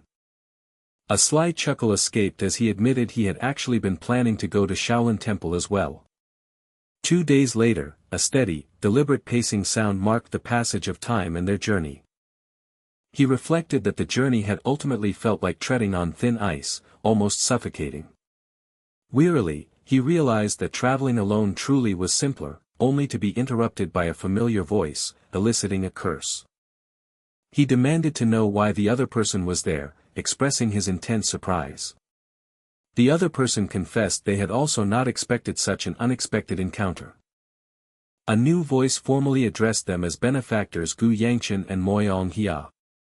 The speaker introduced herself as Huiyang, offering her services as their guide. A hesitant query arose, addressing her as, Huiyang. Master? Huiyang clarified that after the initial plans, benefactor Moyong Hia had sent a separate message requesting to accompany them, thus the current understanding. She then began explaining that many people visited Shaolin to see its famous sights. Among those, she could show them something tourists particularly sought out. She then invited them to look closely at a specific point. Both the man and the woman looked on with wide eyes, clearly taken aback by what they saw. A voice exclaimed in wonder at the sheer size and clarity of the sight before them. Huiyang chuckled, acknowledging the beauty of the lake. However, she clarified that her true intention was to show them a specific carp, prompting a question about the fish.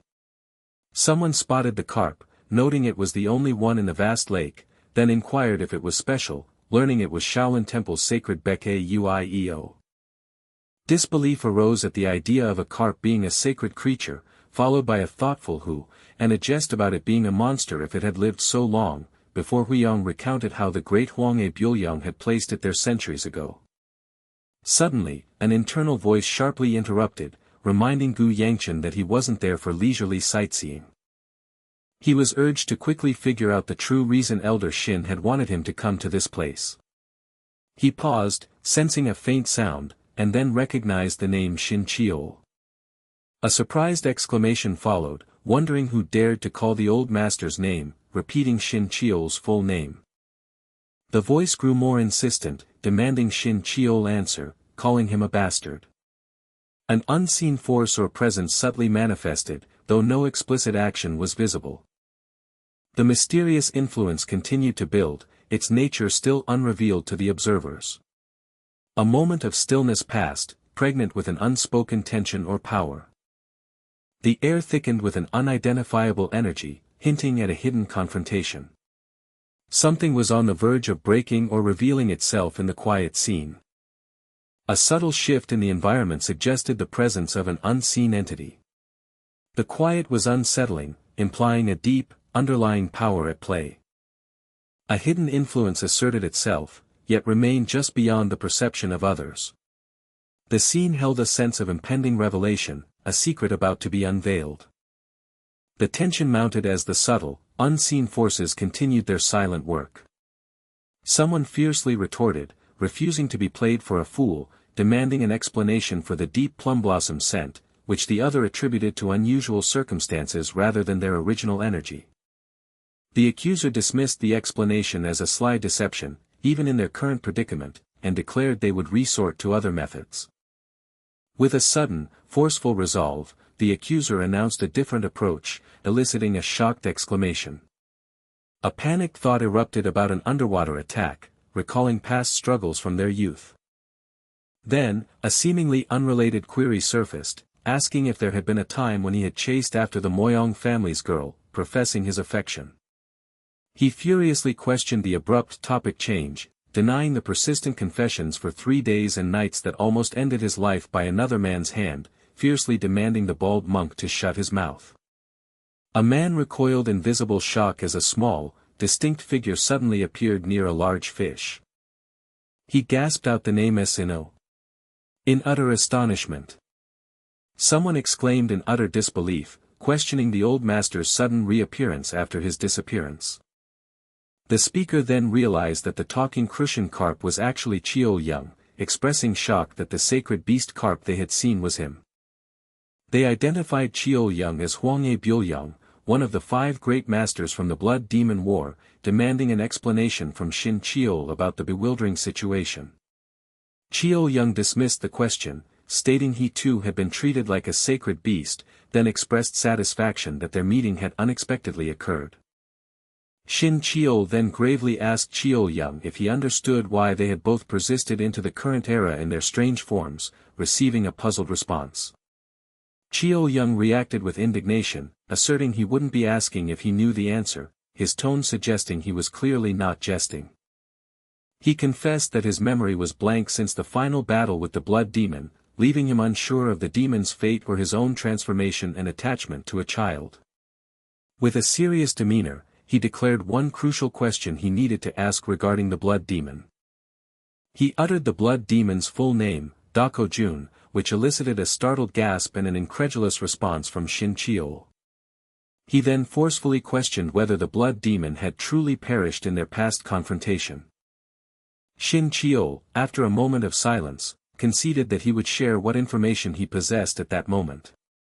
He revealed the chilling truth that the Blood Demon remained alive and was actively scheming for its own revival. Shin Cheol explained that while they had annihilated the demon's physical form, the Blood Demon was an entity incapable of being entirely destroyed. Consequently, their ultimate recourse had been to seal the demon's corporeal body within the treacherous demon realm. They further fragmented the demon's essence, sealing its soul in the east and dispersing its 5 senses across the heavenly seas. Despite their efforts, he warned that the Blood Demon would inevitably reconstitute its power and revive in the distant future, lamenting that their long-held plan, which hinged on Shin Cheol, now appeared to have failed. Shin Cheol reacted with incredulity, challenging Seol-ah's assessment of failure and demanding clarification on why hope had been placed upon him. He argued that Yun Il-cheon, who had regressed twice, seemed the more suitable choice, but found his words suddenly cut short. Seol-ah interjected, asserting that the collective decision to entrust everything to Shin Cheol, including his own consent and Il-cheon's, was rooted in the belief that he represented their sole hope. Shin Cheol admitted that the barrage of shocking revelations had overwhelmed him, concluding that the old master must be experiencing similar confusion. The small white-haired character remained deep in thought, a subtle frown creasing their profile. Shin Cheol then inquired about the other masters, asking if they too persisted in this world, and upon Seol-ah's probing question, confirmed his intentions. He declared his obvious intention to stop the Blood Demon, expressing surprise that Seol-ah found this revelation startling. Shin Cheol confidently asserted that if their previous hopes had failed, they would simply create another opportunity, reminding Seol-ah of their unwavering past commitment to fight the Blood Demon. Seol-ah, contemplating Shin Cheol's words, quietly conceded that his statement was indeed true. He remarked that Shin Cheol was truly extraordinary, noting that even without his memories, his fundamental resolve remained unchanged.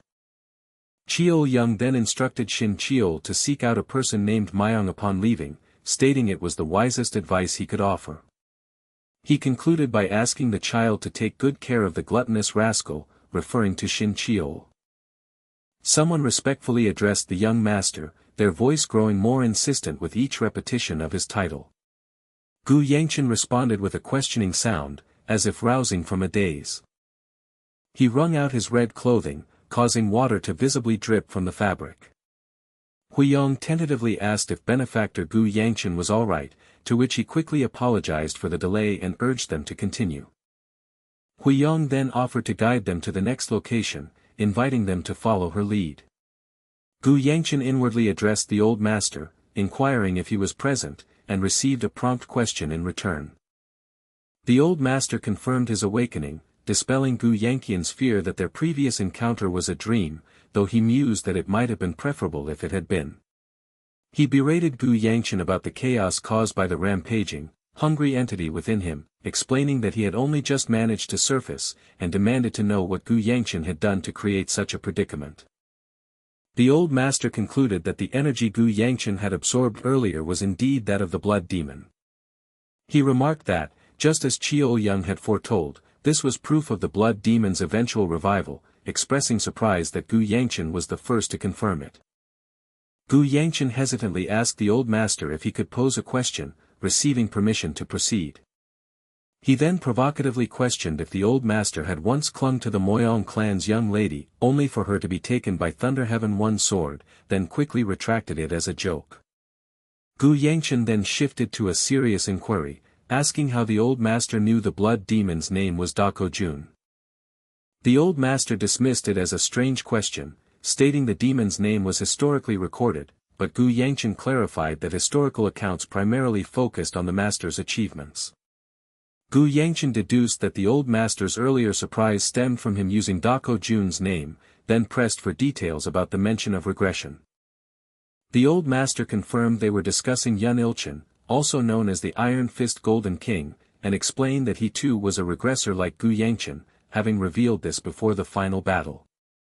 Gu Yangcheon expressed astonishment that even the Iron Fist Golden King had regressed, making him even more perplexed, as such a powerful and insightful individual should have been the obvious choice.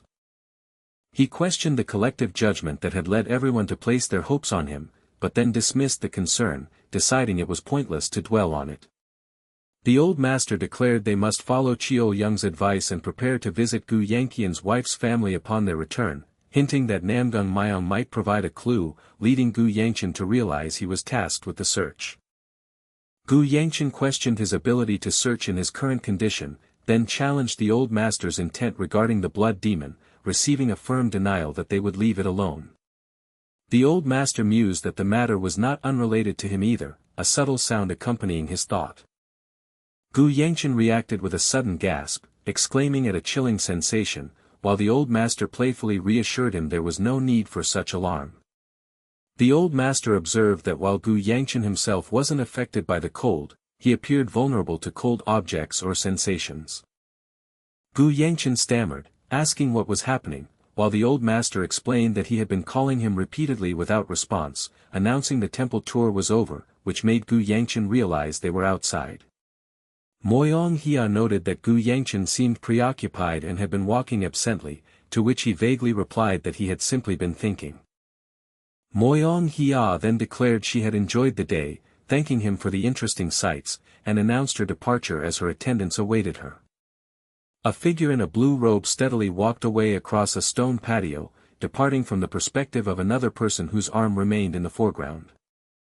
A close-up showed a woman's face in profile, her gaze directed downwards or away, lost in a thoughtful expression.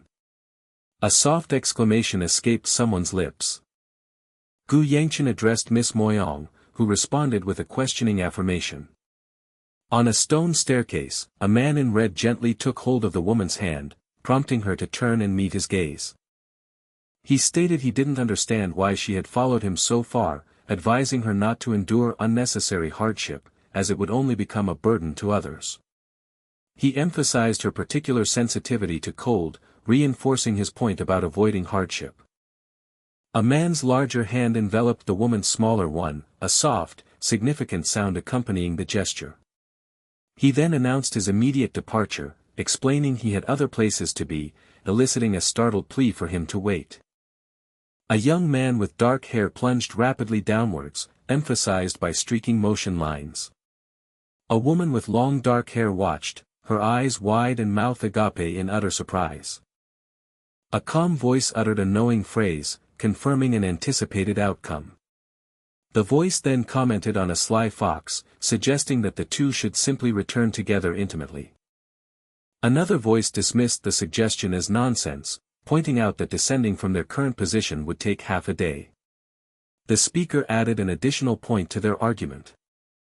They warned that if they did not return quickly, a serious situation appeared imminent. Someone questioned if the other had gone to Shaolin with Seolbong, despite previously stating they would go alone, emphasizing that it was just the two of them. A young man appeared anxious, beads of sweat on his brow, as he conspicuously avoided making eye contact with the white-haired woman. The white-haired woman grimly concluded that it already appeared to be too late.